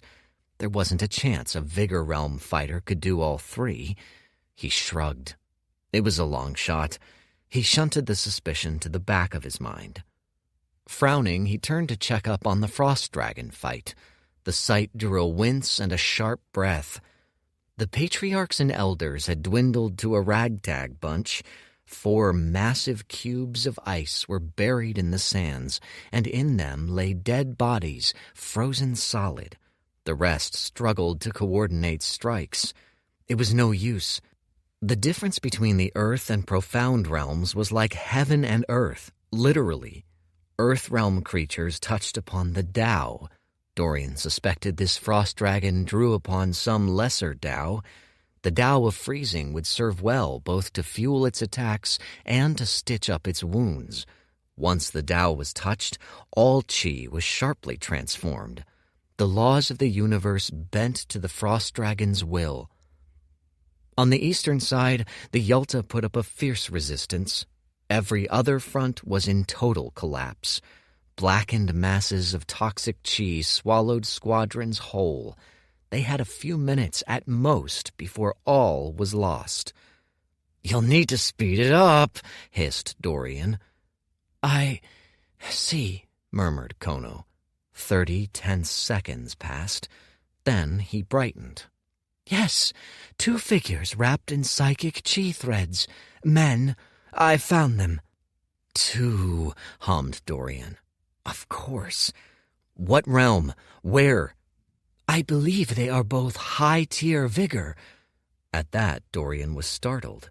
Just 2 of the vigor realm is enough to command an army? I'd have expected a profound master, augmented with artifacts. Either these tamers are profoundly gifted, or... Dorian frowned. "Are you certain?" "Yes, I've swept everywhere." Kono held Dorian in his big, watery eyes. "There and there." Kono pointed with a finger, and Dorian picked them out, both in nondescript clothes, hidden out of sight near makeshift shelters, but possessed of an eerie, unnatural stillness. "They're on opposing ends of the battlefield," a whimsical quirk of his lip. "Shall I take one, you the other?" "You?" Dorian racked his brain for any memory of Kono fighting, found none. He raised a brow. "Are you sure? Can you fight?" "Don't underestimate me," said Kono. His eyes sparkled. "I qualified for the tournament too, you know." Then, not waiting for a response, he turned and went for one end. In moments, he was lost in the fog of war. Shrugging, Dorian went for the other. It was the work of 3 bursts of cloud-treading steps to close the distance. The man was still deep in concentration, eyes rolled to the back of his head as Dorian approached. Dorian slapped him. Open palm, hard, driving his hand all the way through, feeling the satisfying squelch of the man's cheek against the base of his hand. The man cried out, falling over. Blood spurted up from his mouth as he cringed. "Why?" he croaked, but Dorian wasn't looking at him anymore. Instead, he glanced toward the battlefield. In that second of broken concentration, a quarter of the Vordors had frozen mid-flight. They fell like stones. "Tell me," said Dorian, turning back slowly, "what is your affiliation with the Ugok tribe?" The blanket fear in the man's eyes was enough confirmation. A strand of Yama's chains wrapped around his throat, another 2 looped around his arms, snaking down his torso, constricting like cobras. "Urgh!" His eyes popped. His hands tried clenching to summon some chi attack, but the chains had bitten into the limb, cut off chi circulation. He struggled, flailing mightily, but it was no use. The chains held. Their horrible, destructive force poured into him. The element of surprise was critical in a fight. Dorian had first off-balanced him, then struck before he'd recovered. It was like he'd disarmed a swordsman before the man knew he was in a fight. Now his face flitted between darker and darker colors. 2 screeches rang out from above, and Dorian dodged back on sheer instinct. Vordor's breaths chased him, hissing against the sands, but he nimbly stepped around, through, under. The chains got tighter still. The man had taken to force cycling the rest of his chi to counter the chains, which was a little like trying to stop a raging fire by throwing logs at it. Dorian had him dead to rights. All it did was give the man a few spare seconds of breathing space. Those few seconds were enough to force Dorian into a dodging clinic. Now worms were on his case. 2 adults, grown and ugly and dripping teeth, drove up from the ground and lunged for him from awkward angles. A hail of iron-like feathers slashed out from above, too. The worms made an admirable effort at pincering, but, with his physique, they were easy enough to skirt around. He made a snap judgment about the feathers. There were too many to dodge while he dealt with the ground threat. Instead, he manifested another 2 strands of his deathly chi, and Yama's chains became defensive, flickering back and forth in a cycle, deflecting the feathers as they came. Dorian grinned, acutely feeling the hotness of his blood. He finally got to stretch his muscles. He hadn't properly tested this vigor body in combat until now. It served him to perfection. He was almost disappointed when the shaman's head drooped. The beasts, mid-strike, whirled around in confusion. It was like they'd all woken from a long dream. With panicked squawks, the Vordors took to the skies. The worms dispersed beneath the sands. That was easy, almost too easy. His blood was still boiling, ready for battle, but the man was dead. A nagging suspicion tugged at him. Could it really be 2 Vigor Realm shamans that had caused all this mess? But as Dorian scanned the battlefield anew, mass disarray had infected the spirit beasts. It was their turn for hysteria. Some, freed of their bonds, took flight. Others broke formation, crashing into their still-controlled counterparts. I suppose it's a success? The human warriors hesitated, befuddled. Then there was a cry in the distance, and the last of the controlled beasts plummeted and sagged to the sands.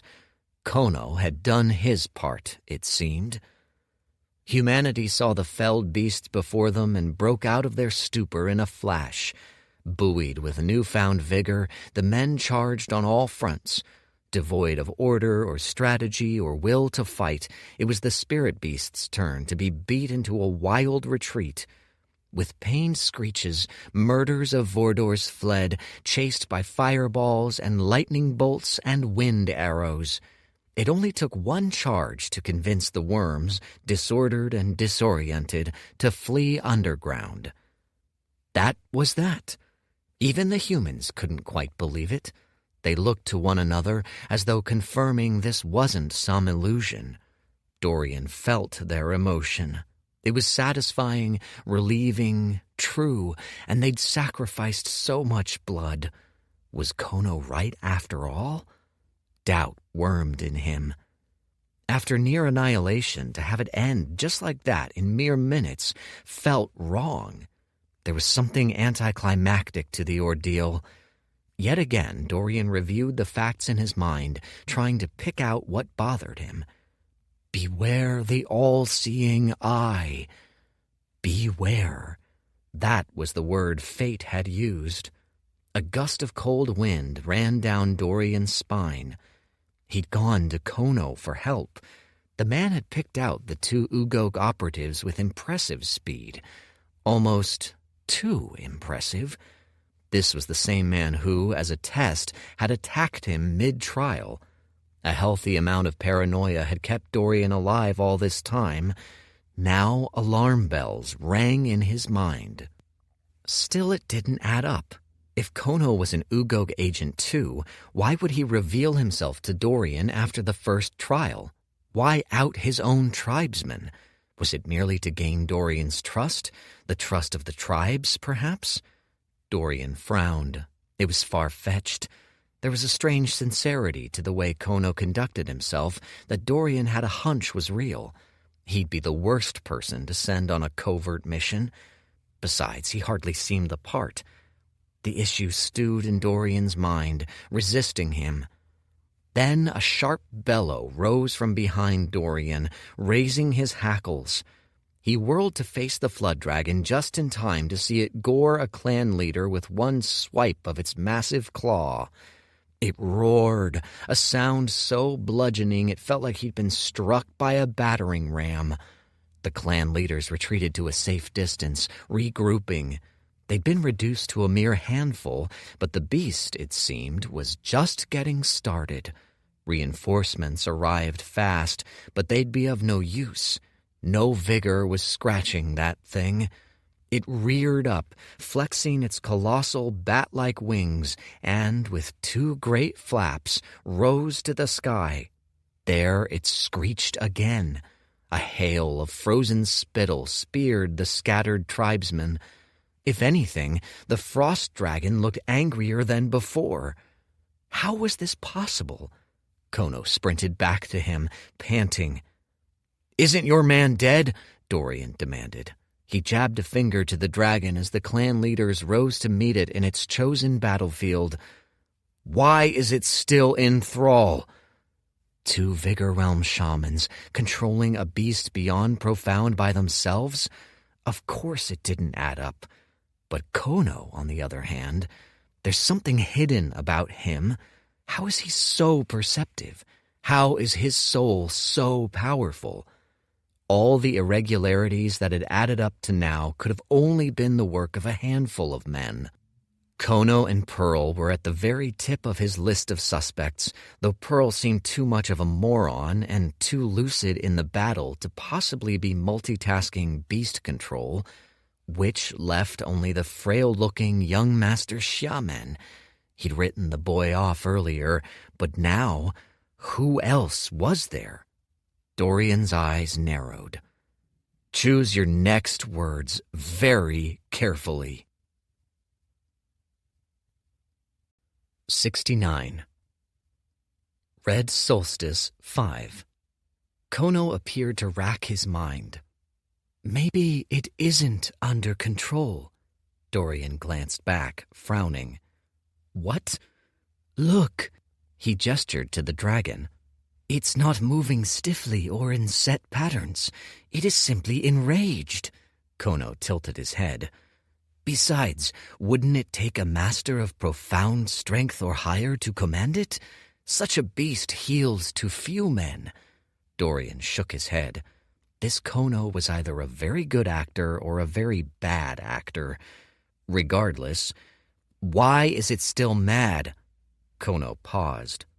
That's the question, isn't it? It acted like a feral animal. For all its powers, there wasn't a keen intelligence at work behind its attacks. Derision and rage were its only guides, it seemed. Hence why its attacks were so brutish, so telegraphed. Still, they were enough to force the sect leaders to their knees. But it was almost like an animal in heat, or like it had been driven mad. As it drifted for another loop, dropping blasts of ice indiscriminately, it seemed clearer and clearer that Kono was right. What drives beasts mad? Mused Dorian. He pinched the bridge of his nose. Aphrodisiac, certain irritants, high-pitched sounds, certain smells.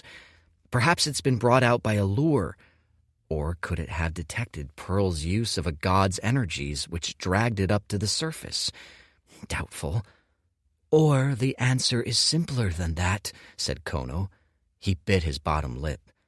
This year the twin moons crossed. It was the first time in centuries, and on the night when Chi is thickest. On such nights, strange things happen.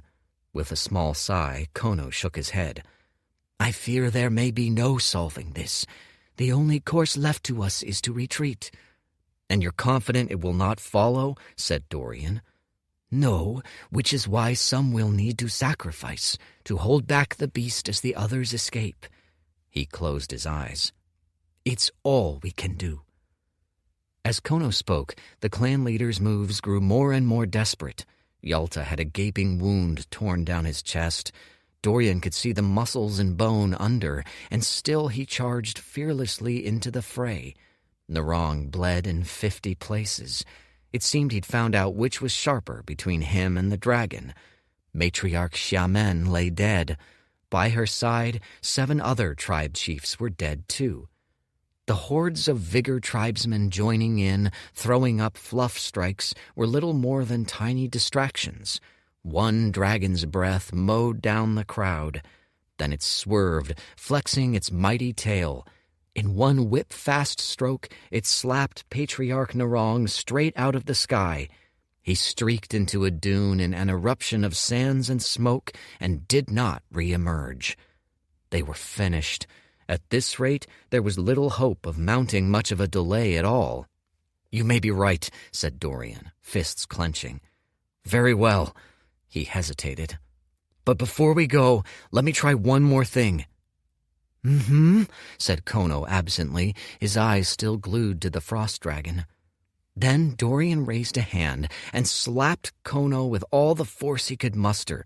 A hand filled with death chi cracked against Kono's cheek, snapping his head back hard. Gasping, Kono sprawled to the sands. Behind Kono, the frost dragon sagged. For a second, the light went out of its eyes. It was like it had fallen asleep mid-flight. Shocked cries resounded from all around the beast. What? How? Without warning, Dorian lashed out with 2 Yama's chains. 2 small, dainty hands rose and batted them away with ease. Kono rose slowly, carefully. At the same time, the frost dragon regained its bearings. This time, Dorian knew it was no coincidence. The coldness in his gut hardened. Somewhere far away, an elder screamed, "Shaman! Shaman! It's under control!" That wasn't very nice, said the man who claimed to be called Kono. He rubbed his cheek, but the redness was already fading. That blow to an unprotected, off-guard face should have left a harsh mark, especially to a Vigor Realm man. But Kono didn't look hurt at all. He smiled sadly. Well done, Io Rust. Well done. Dorian stepped back. Black chi licked his palms. Reveal yourself. Would you believe me if I claimed to be a young master of a humble tribe? Kono's smile grew resigned. I suppose not. I was never much of a liar." He sighed softly. "It was a matter of time before I was caught. Between us, I hadn't imagined it quite like this." His chuckle was rueful. "To think I made the tournament this close to gaining access to the Oasis' inner sanctums." Then a part of Kono unlocked, and a glut of aura burst into the world. Profound realm. Dorian took another step back, his muscles tensed for combat. At the same time, a new sense of unfathomable depth swirled around Kono. Bloodline unleashed. When Dorian looked at Kono, he was struck by a pang of déjà vu. He'd felt this aura before, when he'd stared into the depths of a sinkhole and felt the barest wisps of aura from the things living in its darkest, deepest places. It felt like the frost dragon's aura, but tinged with an ancient majesty that eclipsed nearly everything Dorian had felt in this realm. He'd only gotten impressions like this from his own god's bone. The battle still raged behind them, but Kono looked more relaxed than ever. It was like a weight had lifted from his chest. His smile was so sincere it grew off-putting. "A reintroduction is in order, I think," he said. He bowed with a royal's grace. "My name is Nijo Ugok, young master of the Ugok clan, conqueror of the north, and heaven's chosen heir to the throne." Somehow he managed to say it all without a hint of pretension. "But you may call me Nijo, if you like, or Ni. I'm not finicky. It's a pleasure to meet you, truly." He held out a hand. Dorian answered him with another chain's lash. Blocked again. "Please," said Nijo with a small, awkward laugh. He raised his hands. "There's no need for that." "Isn't there?" said Dorian calmly. "I'm sorry we've got off to such a rough start." Nijo shook his head. "I came here in peace, as a scout. I only wish to observe. All this," he gestured to the dead and the dying littering the sands, "was my father's idea." Dorian still wasn't sure what to make of this creature. It was as though he'd seen a man take off his mask, only to find the same face beneath. Nijo winced. "I'm sorry about him. My father thinks of all of you as savages, irredeemable. He wishes to conquer and raise. I, on the other hand, know you are very much like me. You've simply been molded by a base society, base environs. Your kind can be shown a better way." There was a hint of paternal resignation in his smile. Around them, bodies burned. "Today was regrettable. We don't need to be enemies. In fact, you've caught my eye. You stand out from your kind. I'd like it if we became friends in time." Now it was Dorian's turn to laugh. "Friends, except that I'd be a conquered subject under the rule of you and your clan. I'll pass. Besides, genocide tends to leave a bad first impression on would-be friends, I'm afraid. And didn't we meet because you tried offing me in a trial?" Nijo held up his hands, and a different aura layered atop his bloodline. It felt like Dorian had been dunked at the bottom of a vast ocean. On Nijo's forehead glowed a golden infinity. "If I wanted you dead, you'd be dead," Nijo said, wringing his hands. This has gone much like our first meeting." His gaze swept across the battlefield. "The clan has accomplished what it set out to do. This is enough. I should go." He drew a long breath as he turned back to Dorian. "I must seem callous to you, to the plight of your people. Please don't think that of me. I met with your kind, dined with you. This last week I saw the world through your eyes. I did all I could to understand you tribesmen, so that today I could bear the full weight of what must be done." Dorian raised a brow. "What must be done? Right. Always the same with these empires. Isn't it convenient that what you want always aligns with fate? The conquest of the Ugok is inevitable, ordained by the heavens, said Nijo with a shrug. All the rest of you can do is resist or accept us. You've made your stance clear. It was foolish of me to attempt recruitment. Poor timing, I admit. I've much to apologize for today, it seems. Then Nijo raised a hand. With an earth-trembling bellow, the frost dragon shifted course. In 2 wing beats, it landed behind Nijo, its hulking body blotting out all of Dorian's vision. In 1 step, Nijo kicked off, leapt the height of a small hill, and landed nimbly on the dragon's neck. Its breaths frosted the air. Nijo waved, forlorn. Goodbye. Hold on! Gears spun in Dorian's head. The shape of his circumstances had shifted drastically in a day, then in an instant. But he was a god king. He'd only survived so long due to his sheer adaptability. He had no loyalties to Rust Tribe. He had no loyalties to the Oasis. He had no loyalties to anyone. He was his own actor. Since you've been so honest, I should reply with some honesty of my own. He jerked his head at the collection of dismembered limbs that had once been Rust Tribe. Until I awakened my talent, my tribe treated me as a doormat. I was roundly abused for 16 years. I've no love for them. They are not my people. In truth, they're better off dead. Oh? A glimmer of light in Nijo's eyes. Behind him, patriarchs and the elders dashed toward them. They didn't have much time. My loyalties are to myself. Only myself. True, we've got off to a poor start, but that doesn't mean I'm not amenable to working together. The warriors were almost upon them. Dorian readied a battle stance. To an onlooker, it'd seem as though they were mid-battle. You want an agent in the Oasis? He smirked. Contact me. Make it worth my while. Nijo stared at him. Then he burst out laughing.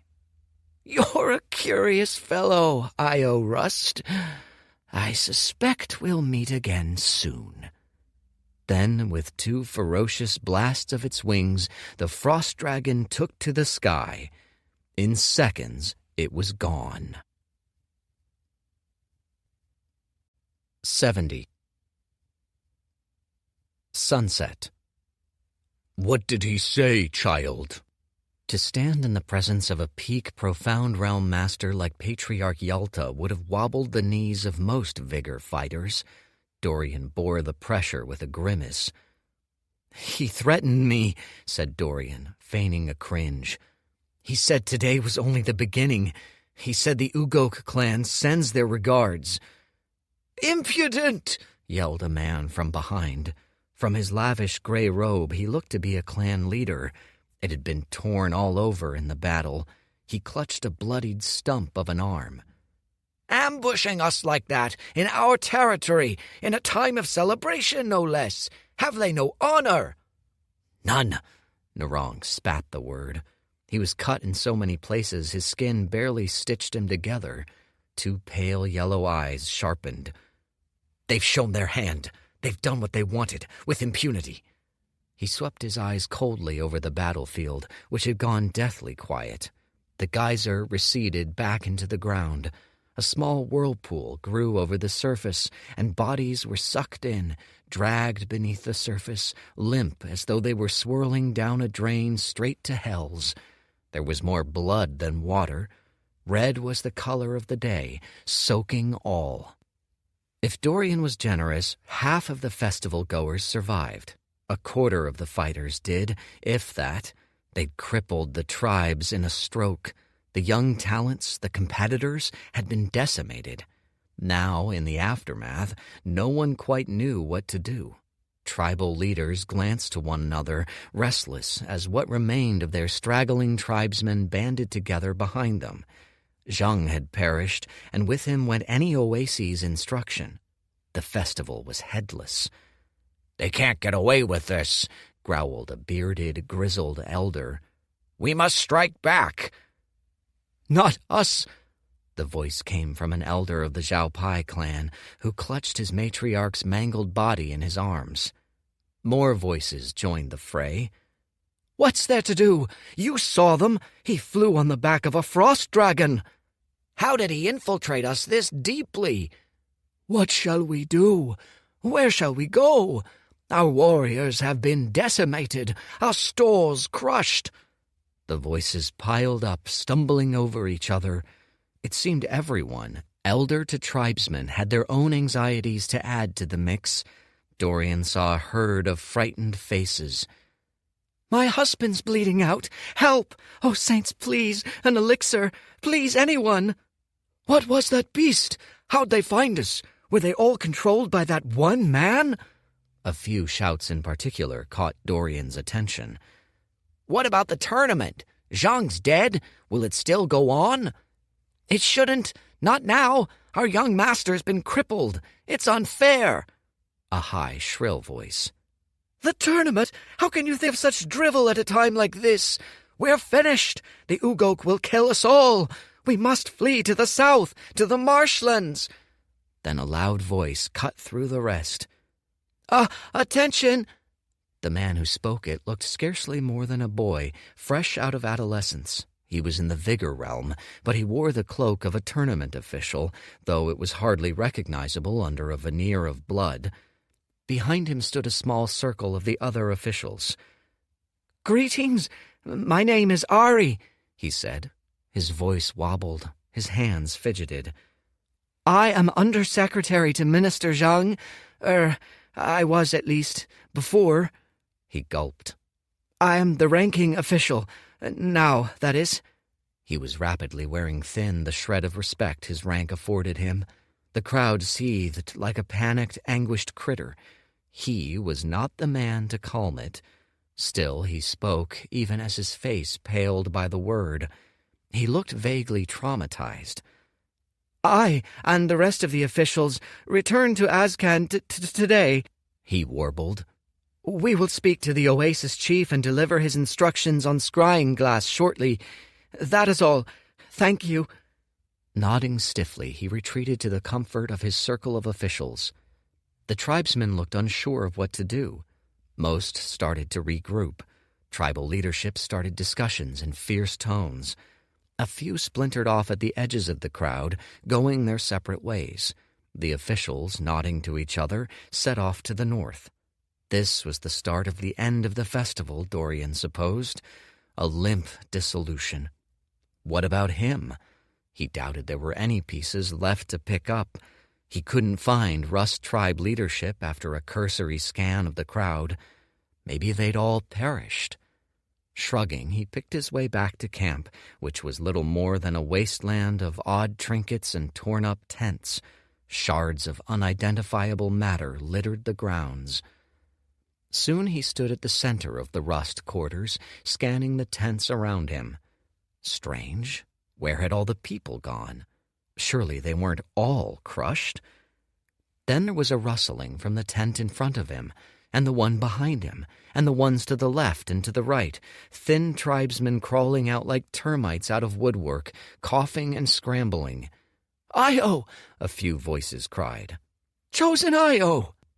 Dorian smiled. Inwardly, he ran a mental calculus. This was all that was left to him. The ambush might speed up his plans. Now Rust Tribe was little more than a hodgepodge of weaklings. It offered him almost nothing. He'd take what he could, what was his, and defect. It was time for a new chapter in this run. Speaking of what was his, where was Kaya? He whirled around. In all the chaos, she'd escaped his mind. Was she still hidden away, stuffed under some barrier somewhere? Then Chief Rust and Tuketu stepped out from behind the collapsed remains of the Rust Tribe command tent. Both looked harder than Dorian had ever seen them. Tuketu, who usually had a gentle glint of good humor in his eyes, was grave. Chief Rust, meanwhile, was murderous. His face was barren, twisted, fuming red. His eyes were wild. Naked hostility radiated from him. His aura and bloodline flared out in full. Dorian hadn't thought the man was capable of half this much emotion. Then Dorian remembered the battle, Rust's cry for him to aid the hunters and his son, and Dorian's refusal. Ah, drat. Here we go. Out of the corner of his eye, he saw the round form of Who sneaking away in the distance. The alchemist gave Dorian an apologetic grimace, shook his head, turned, and kept scurrying.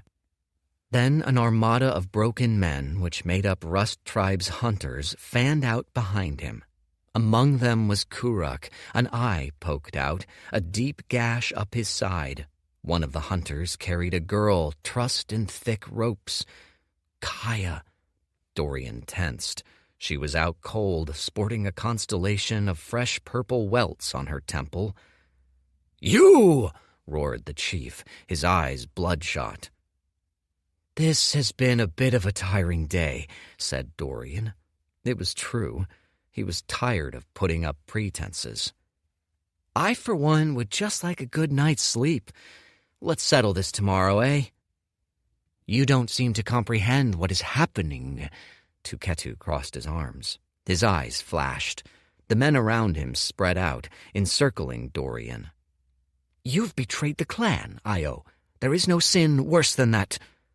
"Vordor plucked out my eye," growled Kuruk, fists clenched so tight his knuckles strained against his skin. His face bulged red. "Where were you, traitor?" "My son is dead," said Rust. His fists were clenched so tight Dorian could make out the angry violet veins straining against his arms. "Because of you!" "Must this happen?" Dorian felt a headache coming on. "There's been ample bloodshed today. Can't we—" "Our terms are simple." Tuketu stepped forward. "Surrender, or Kaya dies." Dorian blinked at him. Then he started to giggle. He was tired down to his bones. He ceased caring. Fuck it. "You don't think I'll do it?" Tuketu's hand lit up with blinding white chi. He brought a ridged palm to the base of her throat, frowning severely. "The choice is yours." It only prompted more laughter. Tuketu stared at him, disbelieving. Then Dorian's own bloodline soared out in an instant, and a new darkness, oppressive and stifling, tinged the air. A spreading shadow. It was greater than ever now that he'd reached mid-vigor. The hunters flinched as one as the weight of it bore down on their shoulders. A few staggered. Even the chief's bloodline was repressed beneath it. Rust froze, eyes bulging. "You see me," Dorian drawled. "And you see a boy, Io Rust, raised as a feckless weakling, little more than a tool, yours to use as you please all these years. You think, sure, he's gotten some power now, but really, at the bottom of it, he's still the same boy. He simply got his hands on a bigger cudgel. He's no true threat. So you ambush me, and you think I'll crumble." He turned slowly, eyeing each one of them, and saw the new hesitation on their faces. All except Kuruk. He wore all his hatred of Dorian on his face, fresh as war paint. "I don't blame you," Dorian shrugged. "It's reasonable. How much can a person change in just 3 weeks?" "What sort of game do you think you're playing?" snapped Tuketu. "There's no game," said Dorian, and he made sure each of them saw the truth in his face. "I'm not Io Rust." He finished his sweep of the men before him before settling back on Rust and Tuketu. "I've seen the place where dead souls go. Trust me, it's not pleasant." Then Kuruk snapped. He bull-charged Dorian with a feral roar, a cloud of sand kicking up at his heels. He crossed the distance between them in a blink, meaty fists swinging to take Dorian's head clean off. It was the work of the fraction of a second to snare his legs in a llama's chain. Another looped around his arms. A third, thicker than the rest, choked him around the neck. Effortless. Then Dorian twisted. Kurak didn't even have the chance to scream. One moment he burned with life. The next, there was a heart-stopping crunch, and his head was twisted one way, his torso another, his legs a third. A vigor warrior, gone, just like that. It was over so fast it hit the Rust tribesmen the way thunder strikes after lightning. There was a deep, foreboding silence as they processed what they saw. Rust stared, slack-jawed. Whatever vestige of control he'd kept on his emotions left him. He looked at Dorian with naked disbelief, and for the first time, uncertainty slipped into his expression. Dorian could read his thoughts plain off his face. Rust knew Dorian had made progress, but this? To his right, Tuketu was frozen solid. He soaked in the sight of his mangled son with uncomprehending eyes. "No," he whispered. "No, Kurak, get up. Move, your father commands it." It was still and silent as a grave. Then Tuketu's face shifted. Horror and rage crept in, twisting his features to a gnarled, monstrous mess. "Back down," said Dorian wearily. He said it to the hunters beside Tuketu, the ones who still had time to run. "None of you have a clue what you're dealing with." "Kill him!" screamed Tuketu, and Dorian sighed once more. Kaya wasn't hurt too bad. She'd recover in due time. Dorian finished his checkup in a few minutes. Then he hoisted her onto his arms and eyed the sunset, which made a bloody orange battlefield of the dusk sky, an ethereal mirror of the sands below. It was time to leave. A hand tugged at the hem of his trousers. It was a woman, middle-aged, cradling a child. "Where will we go?" she whispered. "Save us, Io Rust." And she looked to him, and Dorian could see that she saw a person he was not. "That name, Rust, is dead," he said. "Scatter. Seek refuge in other tribes. You are creatures of the desert. You'll survive." Gently, he removed her hand. For whatever reason, he felt a strange tenderness. He stood at the end of something. He felt an upwelling of a strange, bitter-sweet emotion in his chest. He let it wash over him. "I'm no tribesman of yours any longer." With Kaya in tow, he stepped over the withered corpse of Rust, stepped over the cracked face of Tuketu, whose tongue still lolled out in shock. He palmed his tournament token in his hand, felt its cool, reassuring weight, and let it fade into his interspatial ring.